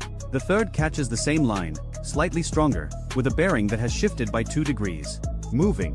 Whatever it is moving. The captain orders the ship to slow. Slower speed means better passive sonar performance. Better passive sonar performance means a better chance of hearing a submarine that has spent the last quarter hour pretending to be a rock on the ocean floor. And then the ship's sonar, the big hull-mounted array that struggles in shallow water but still has the raw power advantage over any sonobuoy, catches it. Con sonar. Regain on contact 219, bearing 227. Very quiet, very slow. Closing, not withdrawing, not holding, closing. The third submarine has watched its 2 partners attack and fail and withdraw. It has watched the American ship survive 2 torpedoes, launch a counterattack, and reorient its defenses toward the north and south. And it has decided, with the cold patience of a crew that has been waiting in silence for the better part of 20 minutes, to continue the mission alone. The captain understands this instantly. The geometry is different now. The ship is slower. The helicopter is repositioning. The Nixie has been recovered and must be redeployed. The crew is running on adrenaline that is beginning to curdle into fatigue. This is the most dangerous moment of the entire engagement, not because the submarine is more capable than the others, but because the ship is less ready than it was 30 minutes ago. Go active. Maximum power. I want that boat lit up like daylight. The sonar dome erupts.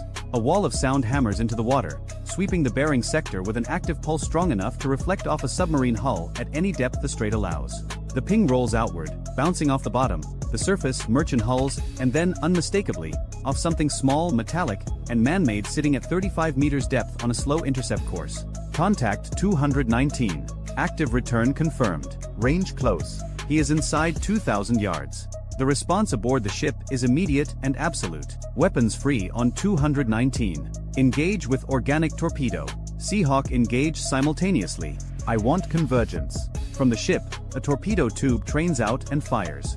The Mark 54 hits the water off the port side and begins its search. From the helicopter, a second torpedo drops, splashing in 300 yards north of the ship's weapon. 2 torpedoes, converging from different angles, boxing the submarine the same way the submarines had tried to box the ship. Below, the Goddard crew hears both weapons enter the water. The submarine turns hard. Its electric motor screams to full power, throwing the kind of cavitation noise that a submarine on battery should never make, the sound of desperation, the sound of a boat that has run out of stealth and is now running on nothing but speed and luck. Neither is enough. The ship's torpedo acquires first. The helicopter's weapon adjusts seconds later.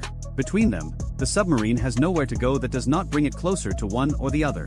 A deep, heavy detonation shakes the water column. Then a second, overlapping the first. The acoustic returns from the contact scatter, break apart, and do not reform. Con sonar. 2 detonations on contact 219. Contact has ceased maneuvering, breaking up noises present. The captain closes his eyes for exactly 1 second. When he opens them, he gives the only order left. Search the datum for survivors. Then resume transit. No one in CIC speaks for a long moment. The tactical display still shows the fading track of the third submarine, the bearing lines of the other 2 retreating into the eastern clutter, the scattered sonobuoy field stretched across miles of shallow water. The ship's own track zigzags across the screen like the path of an animal that has been chased through a maze and come out the other side bleeding but alive. At 6:14 local time, the Strait of Hormuz looks the same as it does every morning. Tankers southbound, bulk carriers northbound. Heat haze rising from flat water. The channel is crowded and indifferent and relentless in its commerce, as if nothing happened below it at all. Inside the ship, the evidence is everywhere. Shattered coffee mugs swept into corners. Console screens still locked in combat display mode. A damaged controlman's helmet sitting on the deck where it was dropped during the third torpedo run. The faint chemical smell of countermeasure deployment lingering in the aft passageway. The data recorders have captured everything. Every sonar trace, every helm order, every weapon launch and detonation. The intelligence teams will spend months with this material, reconstructing the attack geometry, analyzing the Iranian tactics, measuring the gap between what the submarines planned and what actually happened. What they will find is not complicated. 3 submarines entered the Strait of Hormuz with a coordinated ambush plan. They positioned themselves in a kill box around a single American warship transiting a choke point they had studied for decades. They timed their attacks to exploit defensive reactions. They used civilian traffic as cover and shallow water as camouflage. On paper, the geometry was sound. In execution, it nearly worked. It did not work because a sonar operator set down his coffee and listened to something that did not sound right. Because a captain sat down instead of standing up, signaling to his crew that he expected a long fight and intended to think his way through it. Because a helicopter crew dropped buoys into confused water and found patterns in the noise. Because a helmsman held a hard turn while a torpedo closed at 40 knots and did not let go of the wheel. Because a damage controlman checked every compartment even after the shooting stopped. The Strait does not care about any of this. It moves the same oil, carries the same ships, reflects the same sunlight it did before the first torpedo entered the water. By afternoon, the commercial traffic will have closed the gap where the warship maneuvered, filling the space with ordinary hulls and ordinary noise, erasing the acoustic memory of the morning. But somewhere east of Larak Island, 2 Iranian submarines are limping home with empty torpedo tubes and damaged pride. A third is not coming home at all. And 1 American warship is still on course, still on mission, still moving through the throat of the world's most dangerous choke point as if it has every right to be there. Because it does. The signal was already there, had been there for 11 minutes. The petty officer watching the passive sonar suite in the Combat Information Center of USS Mason hadn't flagged it yet, not because he missed it, but because it didn't match the profile of anything threatening. It was faint, directionally ambiguous, and rhythmically inconsistent, which, as any experienced ASW operator will tell you, is exactly what a diesel-electric submarine sounds like when it's running on battery power and its crew is trying very hard not to exist. The date was a Tuesday. That matters only because Tuesdays in the Strait of Hormuz don't look different from Wednesdays or Saturdays. The water is murky and hot near the surface, cold and dense lower down. The thermoclines, those invisible boundaries where water temperature shifts abruptly, scatter sound in ways that make acoustic tracking feel less like science and more like weather forecasting. Traffic is relentless. Every hour, tankers, dhows, container ships, and patrol craft move through a corridor that's barely 21 miles wide at its narrowest point. Roughly a third of the world's seaborne oil flows through that channel. Vessels crossing it are tracked by 3 or 4 different nations simultaneously. Radar returns bloom and fade. Radio frequencies are busy. The electronic environment is so saturated that distinguishing a genuine threat signature from background noise requires the kind of patience and experience that doesn't come from a manual. It is simultaneously one of the most strategically vital and tactically miserable operating environments on Earth. Submarines hate it. Surface ships hate it more, because they can't hide. USS Mason, DDG-87, an Arleigh Burke-class guided missile destroyer, was threading that corridor as the trailing escort in a 2-ship formation. Ahead of her by roughly 4 nautical miles was USS Truxtun, DDG-103. Both ships were assigned to escort a military Sea-Lift Command vessel outbound through the strait and into the Gulf of Oman. Routine. The kind of transit that gets logged, forgotten, and repeated the following week. Except nothing about the next 6 hours would be either routine or forgettable. To understand what happened, you have to understand what the Strait of Hormuz does to naval tactics. Every doctrine the U.S. Navy has developed over decades of blue water operations gets compressed and partially broken in those 21 miles. There is almost no room to maneuver. The shallow, cluttered water column degrades sonar performance significantly. Hostile shore-based systems, anti-ship missile batteries, fast attack boats, coastal radar networks sit close enough on both sides that engagement timescales collapse. A missile fired from the Iranian coast can reach the center of the shipping lane in under 90 seconds. The crews know this. They operate knowing this. Every watch rotation, every system check, every decision about emissions control happens inside that knowledge. The U.S. Fifth Fleet had received intelligence in the 72 hours before this transit suggesting elevated activity among Iranian Revolutionary Guard Corps naval forces, the IRGCN. Not a specific threat. Not actionable targeting data. Just the kind of background elevation in signal and movement traffic that analysts describe as increased operational tempo. The ships were briefed. Commanders acknowledged. The transit was deemed necessary and proceeded as scheduled. What the intelligence picture hadn't fully resolved was the submarine. Iran operates a small fleet of conventional submarines, Kilo-class boats acquired from Russia in the 1990s, and a number of domestically produced midget submarines under the Goddard-class designation. The Kilos are genuinely capable platforms in shallow water, quiet, patient, equipped with wake-homing torpedoes, and crewed by personnel who have been running exercises in the Strait for decades. They know every thermocline layer, every acoustic dead zone, every current that can carry a sound signature toward a passive array or away from it. The contact Mason's sonar operator was quietly wrestling with was almost certainly one of them. At roughly the same time Mason's CIC was beginning to take that faint contact more seriously, something else was developing on the surface. 3 IRGCN fast attack craft, Bagamar-type speedboats, each carrying heavy machine guns and rocket-propelled grenade launchers, had sortied from a small patrol base along the Iranian coast and were now converging toward the shipping lane at roughly 35 knots. They weren't on an intercept heading yet. They were running parallel to the formation, maybe 5 miles off, staying just close enough to be visible on radar and just far enough to be legally ambiguous. This is a tactic the IRGCN has used for years. It's not subtle. The boats come out, they run alongside, they do aggressive maneuvers, they create radio traffic, and they probe for reactions. Sometimes it escalates. More often it doesn't. The purpose is partly psychological, to remind any passing warship that it is being watched and that the people watching it are not nervous about proximity. It is also a test. An escalation algorithm run in real time to see how the other side responds, how quickly they react, how tightly they follow their own rules of engagement. Every response gives information. Every non-response gives more. But it also serves a practical function. Surface harassment pulls attention, pulls sensors, pulls communications bandwidth. It creates noise in the decision-making process.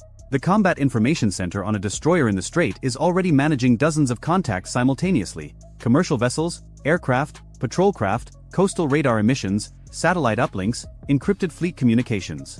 Add 3 fast-moving inbound surface threats and the bandwidth consumed by tracking, classifying and broadcasting warnings for those boats is bandwidth pulled directly away from everything else, including whatever might be happening 40 meters below the waterline. That's the design. It's not accidental. The IRGCN has been running operations in the Strait for long enough that its commanders understand how American warships allocate their attention. They know where the seams are. And while attention is pulled outward toward the fast boats, things happening below the surface may receive fractionally less focus than they deserve. Truxton's bridge team had the fast attack craft on radar. The tactical action officer in Truxton's CIC was monitoring them, running them through the Maritime Safety Communications Framework, logging the contacts. Standard protocol. Mason was informed. Both ships adjusted their anti-surface warfare watch posture and notified 5th Fleet's Combined Maritime Forces headquarters. The formation did not slow down. 14 minutes after the sonar operator on Mason first registered that anomalous contact, the signature shifted. Just slightly.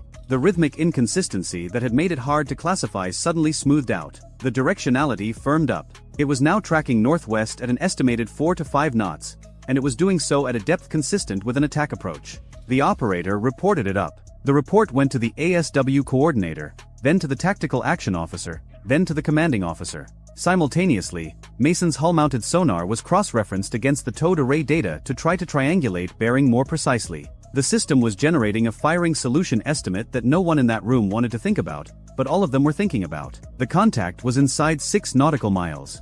It was between Mason and the MSC vessel she was escorting, and the 3 fast attack boats on the surface had just turned. Not parallel anymore. Inbound. The geometry had changed. That's the clinical way to describe what the TAO on Truxton saw on his display at that moment. The geometry had changed. The boats, the submerged contact, and the 2 destroyers plus their charge were no longer in a configuration that could be described as ambiguous. Whatever was happening, it was coordinated. Whether it had crossed a threshold that justified lethal response was a different question, one that would be answered in the next several minutes whether anyone was ready or not. Truxton's commanding officer had been in the Navy for over 20 years. He'd done multiple Gulf deployments. He'd seen IRGCN harassment operations up close. He also knew, with the clarity that comes from having studied every engagement in this waterway for his entire career, that the scenario now developing on his screens was more compressed and more complex than anything the standard harassment template usually produced. He ordered Truxton to increase speed and move to close the gap between her and the MSC vessel. If something was coming from below, he wanted a surface combatant directly overhead. He also ordered his anti-submarine warfare helicopter, an MH-60R Seahawk, to launch immediately. The helicopter was already manned. The crew had been at standby status since the fast attack boats first appeared. In 90 seconds from the order, it was airborne, turning toward the bearing Mason had reported, dipping its sonar buoys and preparing to drop a pattern that would either confirm the contact or tell them the water was playing tricks.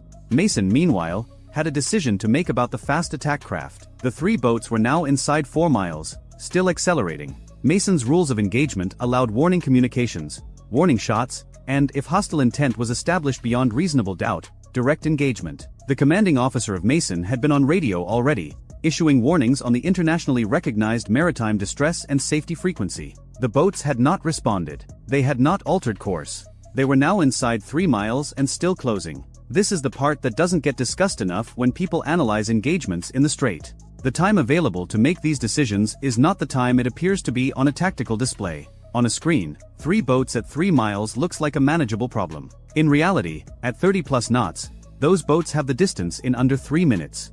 A decision that seems like it can wait cannot wait. Every second spent on an additional radio call, every moment spent waiting for higher authority to confirm, every hesitation born of wanting to be absolutely certain before acting, all of that burns margin that doesn't come back. The captain of a destroyer in that situation is not just making a tactical decision. He is making a legal and political decision simultaneously, in real time, without the benefit of any review. If he acts and the boats were going to stop on their own, he will answer for it. If he waits and they don't stop, his ship absorbs the attack and he answers for that instead, except from a hospital, or not at all. There is no path through the decision that doesn't carry consequences. Mason's CO made it now. He ordered a 5-inch gun mount to train on the lead boat and broadcast a final warning on bridge-to-bridge radio, channel 16, in both English and Farsi. He also ordered 2 Mark 46 torpedoes to be made ready for immediate deployment against the submerged contact. The words went out. Bridge to bridge. Multiple transmissions. The boats heard it. They had to have heard it. Whether they were going to listen was another matter. Overhead, the MH-60R from Truxton was getting something solid. The first sonar buoy dropped had come back with an inconclusive return. The second had a contact, faint, moving slowly. The third buoy, dropped slightly ahead of the projected track, gave them a clean return. Bearing, range, depth, all within parameters. This was a real platform, real propulsion signature, real torpedoes, presumably loaded, in real tubes pointed somewhere in the general direction of the formation below. The helicopter crew reported back to Truxton. Truxton relayed to Mason. The sonar supervisor on Mason, listening to the same buoy audio feed, confirmed. The contact was now inside 3 miles of the MSC vessel and had altered course slightly toward it. That alteration was not innocent navigation. That was a firing setup. There is a threshold in maritime warfare called hostile act. Below that threshold, you issue warnings, you posture, you attempt de-escalation. Once a submarine begins an overt firing setup against a vessel you are protecting, you are no longer obligated to wait for the torpedo in the water before responding. The argument can be made, has been made in the doctrine manuals, that the firing setup itself is the hostile act. Mason's commanding officer made that call. He authorized the helicopter to attack. The MH-60R carries the Mark 54 lightweight torpedo. It's the current production anti-submarine weapon for U.S. surface and air forces. A 50-inch, 500-pound homing torpedo designed specifically for the cluttered, shallow, thermocline-heavy environments where modern diesel submarines like to operate. Its homing system is actively acoustic, meaning once it hits the water, it searches on its own. It doesn't need further guidance from the platform that dropped it. The crew of the helicopter had 2 torpedoes aboard. They prepared for a single weapon drop with a second held in reserve. The drop happened. The weapon hit the water approximately 800 meters ahead of the contact's projected track. For 12 seconds, nothing happened that the sonar buoys could pick up. Then the torpedo's active sonar began pinging. Short, sharp, directional pulses, searching. The contact reacted. The submarine's speed increased sharply. Its bearing changed. It was maneuvering. It was trying to break the acquisition. The torpedo turned with it. What happened in the next 40 seconds is a sequence that sonar operators describe in terms of audio signatures. The torpedo's pings getting faster as it closed range. The submarine's propulsion noise spiking as the crew drove every amp of battery power through the motor trying to run. A sudden cavitation spike. The sound of a propeller driven past its quiet operating limit into the noise floor, because the crew was desperate. And then contact. And then the sound that no one in that business ever wants to hear through headphones and no one who hears it ever fully forgets. The submarine did not surface. The fast attack boats had watched this happen. Or more precisely, they had been close enough to hear the explosion. Maritime sound travels very well, and their radar returns, which Mason CIC was watching in real time, showed an immediate and significant change in behavior. The 3 boats slowed, then they turned. Within 2 minutes of the detonation, all 3 were running back toward the Iranian coast at full speed. There would be no more warnings needed on bridge-to-bridge radio. The MSC vessel, which had spent the last 8 minutes under the direction of Truxton's bridge team to increase speed and stay within the protective envelope of both destroyers, continued its transit. Its crew knew something significant had just happened. The sound was audible from their deck. The radio traffic, even encrypted, gave the general shape of events. They kept moving. The formation cleared the narrowest point of the strait 40 minutes later. In the hours and days that followed, the incident was processed through the layers of military bureaucracy that exist for exactly this purpose.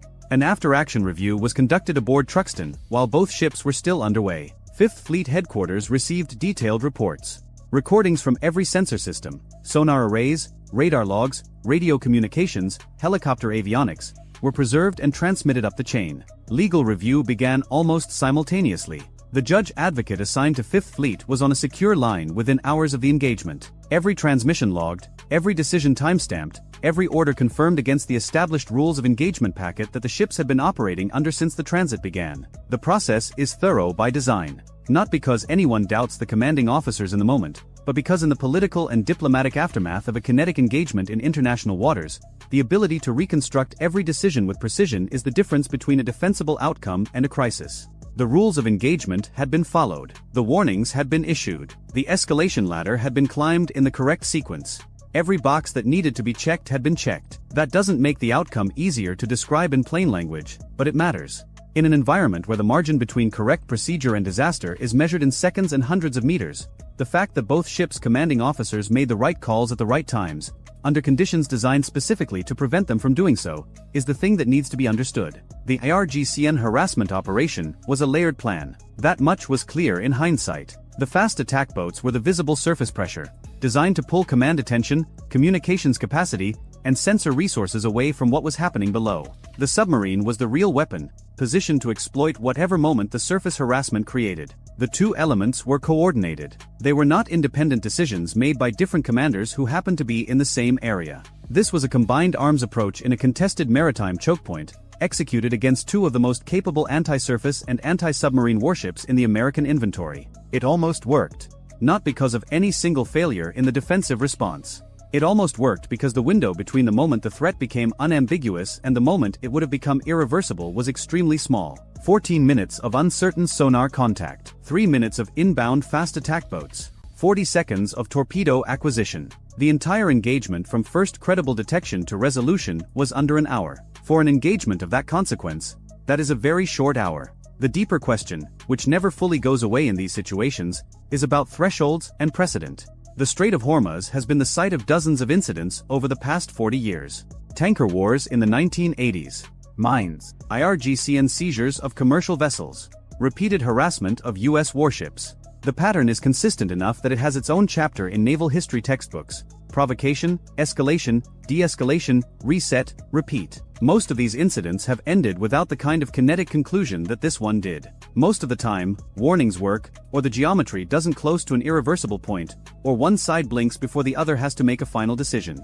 This time, the geometry closed. The warnings were ignored. And the commanding officers of two American destroyers found themselves at the point where the decision to not act would have been its own kind of action. The choice to absorb a torpedo strike rather than fire first. Neither of them made that choice. There is something worth holding on to in the way both ships operated throughout this engagement. Truxton pushed forward toward the MSC vessel, accepting greater personal risk to place herself between the threat and the ship she was protecting. Mason held the rear, absorbed the surface pressure, tracked the submarine contact, and made the call to authorize the weapon strike. Neither commanding officer hesitated in a way that created additional danger. Neither acted impulsively in a way that would have short-circuited the escalation procedure. The coordination between two ships operating in a degraded communications environment, under simultaneous pressure from above and below, with a third vessel depending on them, was exactly what training is supposed to produce and rarely gets the opportunity to demonstrate. The MSC vessel reached the Gulf of Oman. Its crew filed their reports. They were debriefed. They went home.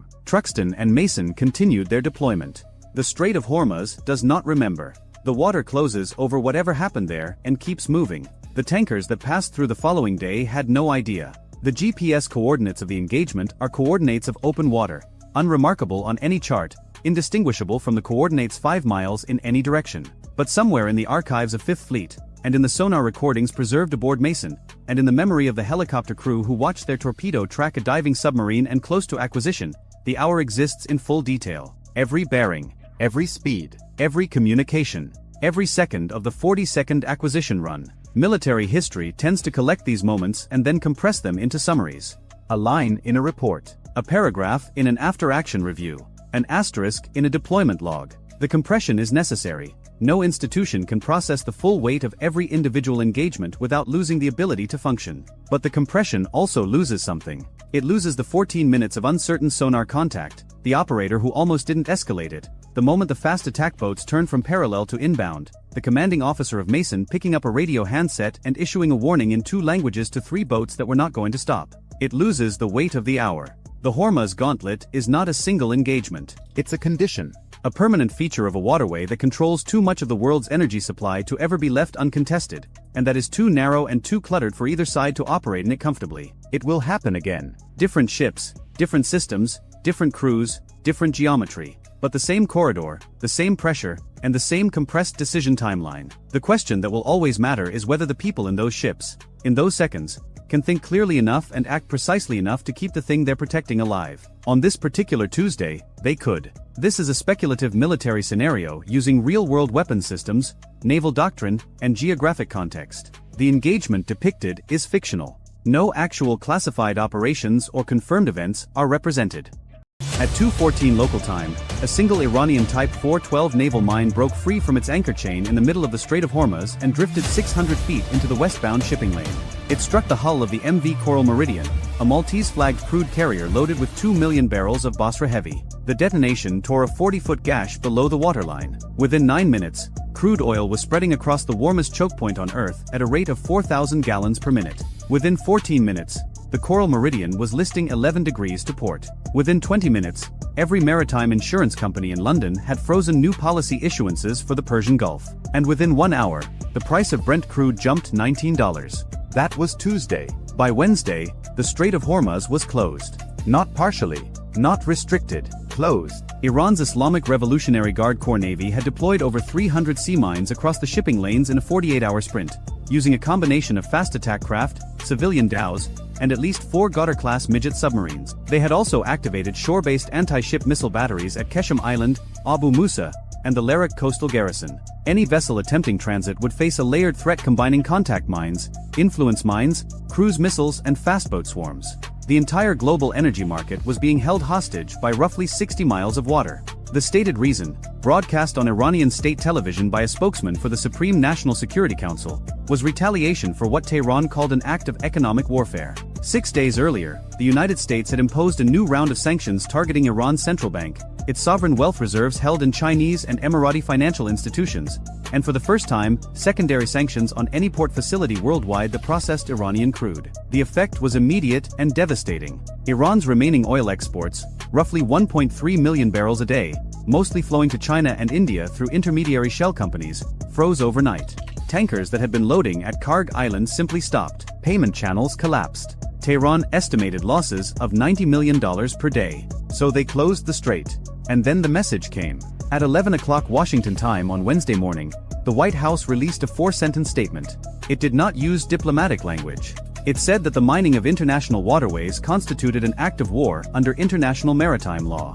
It said that the United States would guarantee freedom of navigation through the Strait of Hormuz.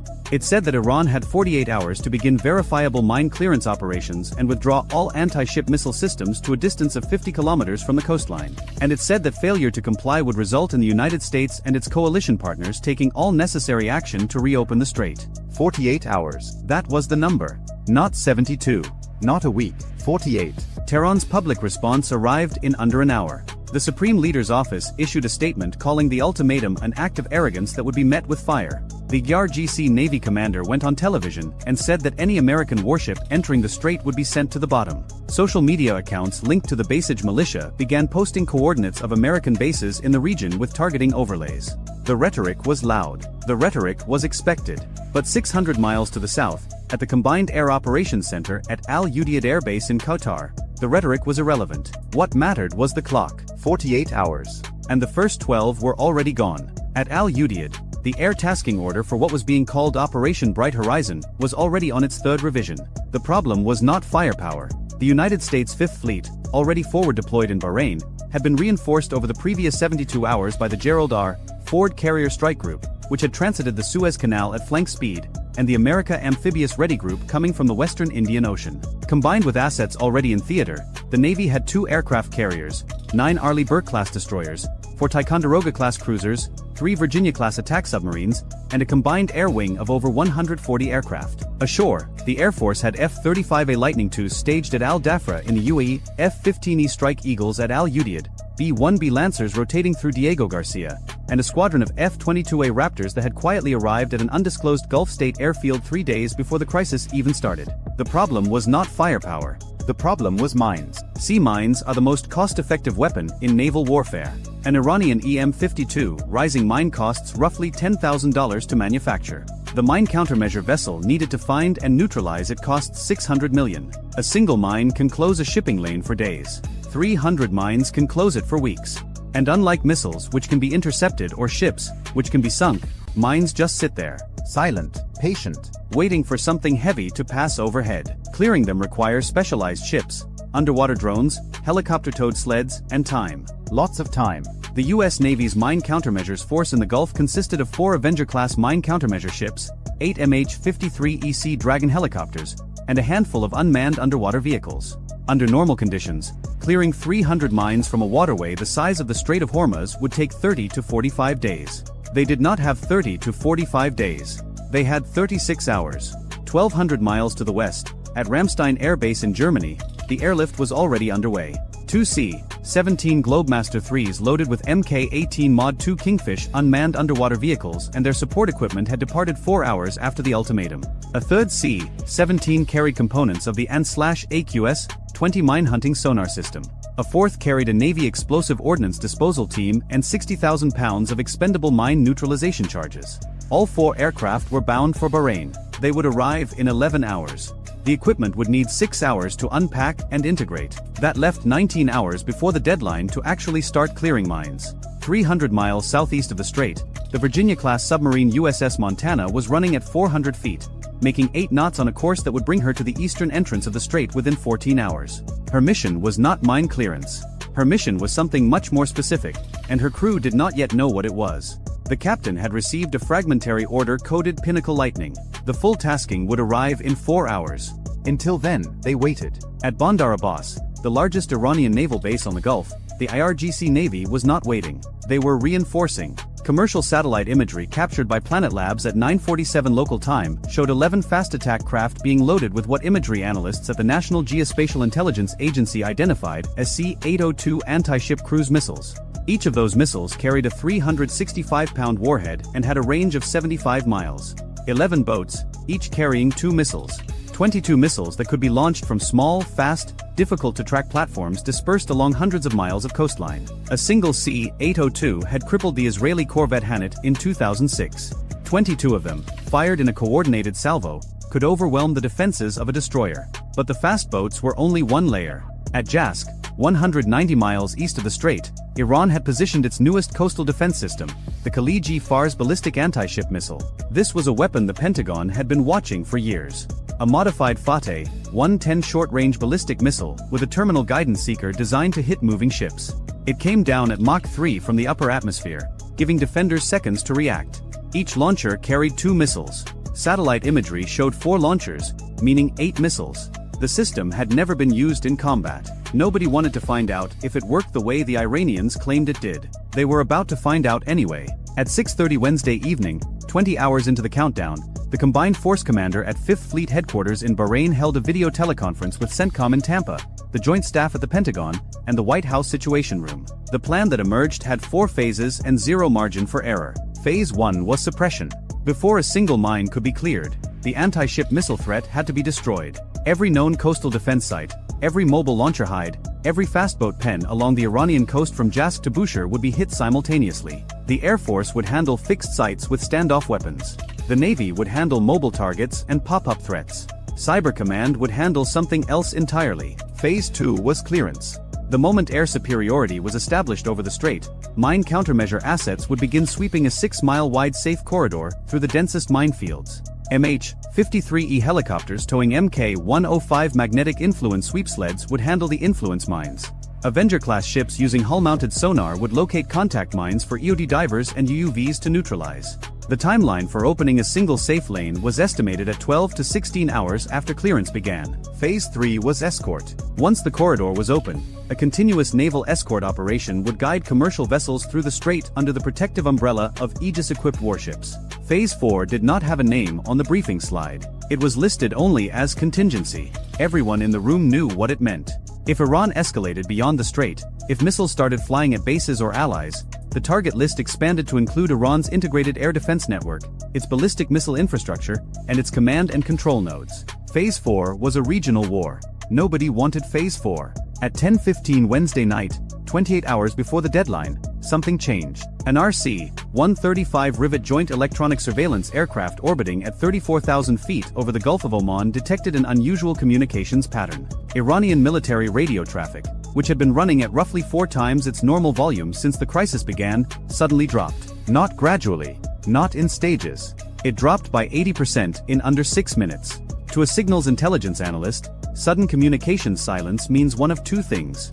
Either the network has been destroyed, or the network has switched to a pre-planned wartime mode that relies on landlines, fiber optics and couriers instead of radio. The network had not been destroyed. Iran was going to wartime communications posture, 28 hours before the deadline expired. This mattered. It mattered because wartime comm switching is not something you do to bluff. It takes hours to coordinate. It disrupts normal operations. You only do it when you believe combat is imminent and you want to deny the enemy signals intelligence.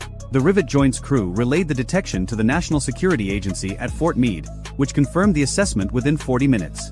Iran was not preparing to comply.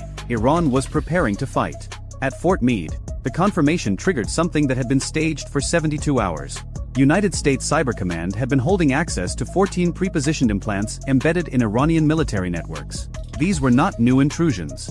Some of them had been placed years earlier, maintained through patient, invisible persistence, updated quietly during routine Iranian software patches, tested through careful signals that mimicked normal network noise.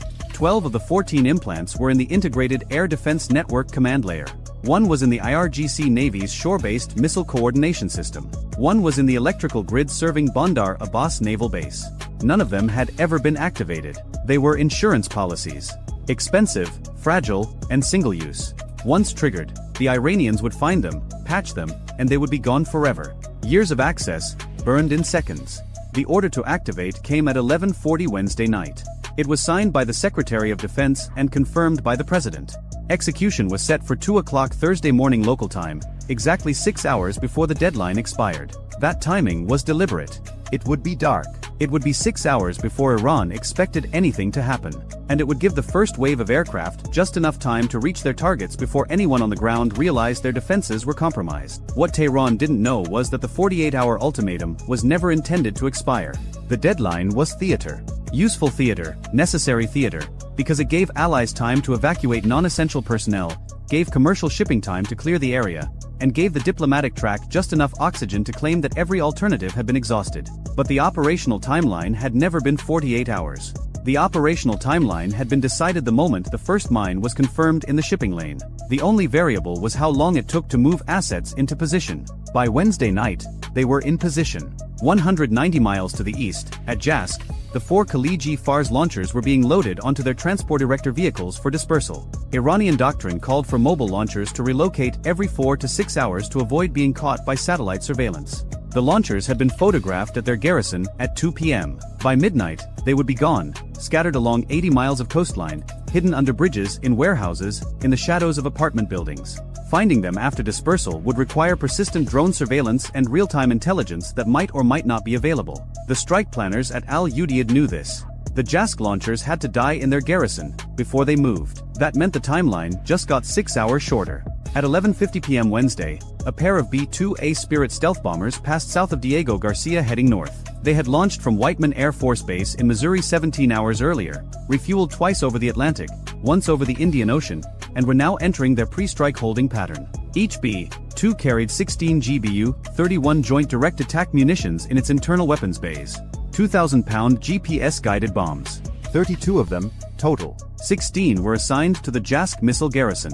16 were assigned to the underground command bunker at Bandar Abbas that served as the IRGC Navy's operational headquarters. The B-2s were not alone. 400 miles to the west, 8 F-35A Lightning IIs from the 421st Fighter Squadron had launched from Al Dhafra Air Base in the UAE at 11:30 p.m. under the cover of what was listed on the air traffic control log as a routine night training sortie. They were not carrying training weapons. Each aircraft carried 2 AGM-154 joint standoff weapons and 2 AGM-120D AMRAAM air-to-air missiles. Their targets were the anti-ship missile batteries on Keshim Island and Abu Musa Island, the two positions that most directly threatened mine clearance operations in the strait itself. The F-35s would strike from standoff range, roughly 40 miles from the targets, using their low observable profiles to avoid detection until weapons release. Simultaneously, the destroyer USS Nitsa, positioned 110 miles south of the strait in the Gulf of Oman, began programming 96 Tomahawk land attack missiles in her vertical launch cells. 96 missiles from a single ship. Her targets included radar sites, communication nodes, fastboat pens at 3 different harbors, and the Noor anti-ship missile battery near Sirik. The Tomahawks would fly circuitous routes, approaching their targets from unexpected directions, timed to arrive within a 60-second window starting at 2:04 a.m. But the Nitsa was not the only ship launching Tomahawks. The cruiser USS Gettysburg, sailing with the Ford Carrier Group now positioned 240 miles south of the strait, had another 64 Tomahawks programmed and ready. The destroyer USS Halsey, forward deployed from Bahrain, had 47. Combined with the Nitsa, that was 207 Tomahawk cruise missiles that would be in the air before a single Iranian radar operator noticed anything unusual. 207 Tomahawks cost roughly $400 million. The coastal defense systems they were targeting had cost Iran approximately $90 million to acquire. That math looks bad until you consider that a single day of the strait being closed cost the global economy an estimated $1.2 billion. At 1:47 a.m. Thursday local time, 13 minutes before H-hour, the cyber weapons activated. The first effect was subtle. The primary radar at Iran's Kish Island air defense sector, a Chinese-supplied JY-14 medium-range surveillance radar, began receiving false returns. Not many. Not enough to trigger an alert. Just enough to place Phantom aircraft tracks 80 miles south of their actual position. The radar operators saw what they expected to see: American aircraft flying patrol patterns in international airspace. They did not see the 8 F-35s that were now 70 miles closer than any Iranian sensor indicated. The second effect was less subtle. At Bandar Abbas Naval Base, the electrical grid serving the port facility and the adjacent IRGC Navy headquarters experienced a cascading voltage irregularity. It lasted 9 seconds. When power returned, the shore-based missile coordination network needed 4 minutes to reboot. 4 minutes during which no launch order could be transmitted to the fast attack boats already dispersed along the coast. 4 minutes was a long time. The third effect was invisible. Deep inside the Integrated Air Defense Command Network, the software that managed threat prioritization and engagement sequencing had been modified. Iranian surface-to-air missile batteries would still function. They would still track targets. They would still fire. But the fire control solution would contain a tiny error, a 6-degree azimuth offset in the targeting data passed from the surveillance radars to the engagement radars. 6 degrees does not sound like much. At 40 miles, 6 degrees translates to a missed distance of over 4 miles. Every missile fired using corrupted data would miss by 4 miles. And the operators would not know why. At 2 a.m. exactly, the B-2s opened their bomb bay doors. 32,000 feet above the Jask missile garrison, the first B-2 released 8 GBU-31s in a 4-second sequence. Each bomb separated cleanly, its GPS-aided inertial navigation system locking onto coordinates that had been updated 17 minutes earlier by a Global Hawk surveillance drone orbiting at 58,000 feet. The bombs fell for 41 seconds. In those 41 seconds, the 4 Khaliji-Fars launchers sat on their transport vehicles, engines warming, preparing to disperse. The drivers had been told to move at 2:15 a.m. They were 15 minutes from safety. The first bomb struck the vehicle maintenance building adjacent to the launcher parking area. The blast wave knocked 2 of the transport vehicles onto their sides. The second and third bombs hit the road leading out of the garrison, cratering it in 2 places and blocking the only exit. The 4th through 8th bombs walked across the launcher positions themselves. The Khaliji-Fars missiles carried solid rocket fuel. When the 2,000-pound warheads detonated among them, the secondary explosions were visible from 20 miles away. In 11 seconds, Iran's most advanced anti-ship ballistic missile capabilities ceased to exist. The second B-2 hit the Bandar Abbas command bunker 90 seconds later. The bunker was hardened, built into a hillside with reinforced concrete rated to withstand conventional munitions. The B-2 dropped its 16 bombs in 2 waves of 8, walking them across the same impact point. The first 8 cratered the surface and stripped away the overburden. The second 8 penetrated into the compromised structure. Post-strike assessment would later show that the command center was not destroyed, but it was knocked offline for over 9 hours. During those 9 hours, the IRGC Navy fought without centralized command and control. Every boat, every battery, every unit was on its own. And then the Tomahawks arrived. At 2:04 a.m., the first wave of cruise missiles crossed the Iranian coastline at 480 miles per hour, flying at altitudes between 50 and 100 feet. They came from 3 directions. From the south, the Nitz's missiles hit Keshem Island and the eastern approaches. From the southwest, the Gettysburg's missiles struck targets along the coast between Bandar Lenja and Sirik. From the southeast, the Halsey's missiles came in over the Gulf of Oman and struck Jask's remaining infrastructure and the early warning radar at Shabahar. On Keshem Island, the C-802 battery positions that the F-35s had not already destroyed received 12 Tomahawks in a single minute. The missiles arrived in pairs, 2 per target, with the second missile timed 30 seconds after the first. The first missile destroyed or suppressed the target. The second missile ensured it. Iranian soldiers who survived the strikes later described the sound as continuous thunder that did not stop. At Abu Musa Island, the garrison received 8 Tomahawks and 4 AGM-154 joint standoff weapons from the F-35s. The island's anti-ship capability consisted of 2 C-802 launchers and a single Chinese-made HQ-7 short-range air defense system. The HQ-7 actually fired. It launched 2 missiles at incoming Tomahawks and hit one out of 207. The launcher was destroyed 19 seconds later by a GBU-39 small-diameter bomb dropped by an F-35 that the HQ-7's radar never detected. One Tomahawk destroyed costs $1.9 million. The HQ-7 missile that killed it cost about $80,000. For Iran, that was the best exchange rate of the entire night. 40 miles north of the strait, at the IRGC fastboat base at Bandar Lenja, 11 missile-armed fast attack craft were attempting to get underway. They had received dispersal orders at 1:55 a.m., 5 minutes before H-hour, from a local commander who had noticed the communications disruption and guessed what was coming. It was good instinct. 5 of the boats made it out of the harbor before the Tomahawks hit. The remaining 6 were caught in their pens. The concrete piers, the fuel storage, the ammunition bunkers, everything within 400 meters of the waterfront was destroyed in 60 seconds. The 5 boats that escaped scattered east along the coast at 45 knots, 220 miles south of the strait, aboard the aircraft carrier USS Gerald R. Ford. The air wing went to full combat operations at 2:10 a.m. The first aircraft to launch were not fighters. They were EA-18G Growlers from VAQ-129, electronic warfare aircraft. Their job was to find, jam, and if necessary destroy any Iranian radar system that was still functioning after the cyber attack and the Tomahawk strikes. Within 30 minutes, 6 Growlers were orbiting at 28,000 feet along a north-south line running parallel to the Iranian coast, flooding the electromagnetic spectrum with noise. Iranian radar operators who had survived the strikes and were attempting to bring backup systems online found nothing but static. Behind the Growlers came the fighters.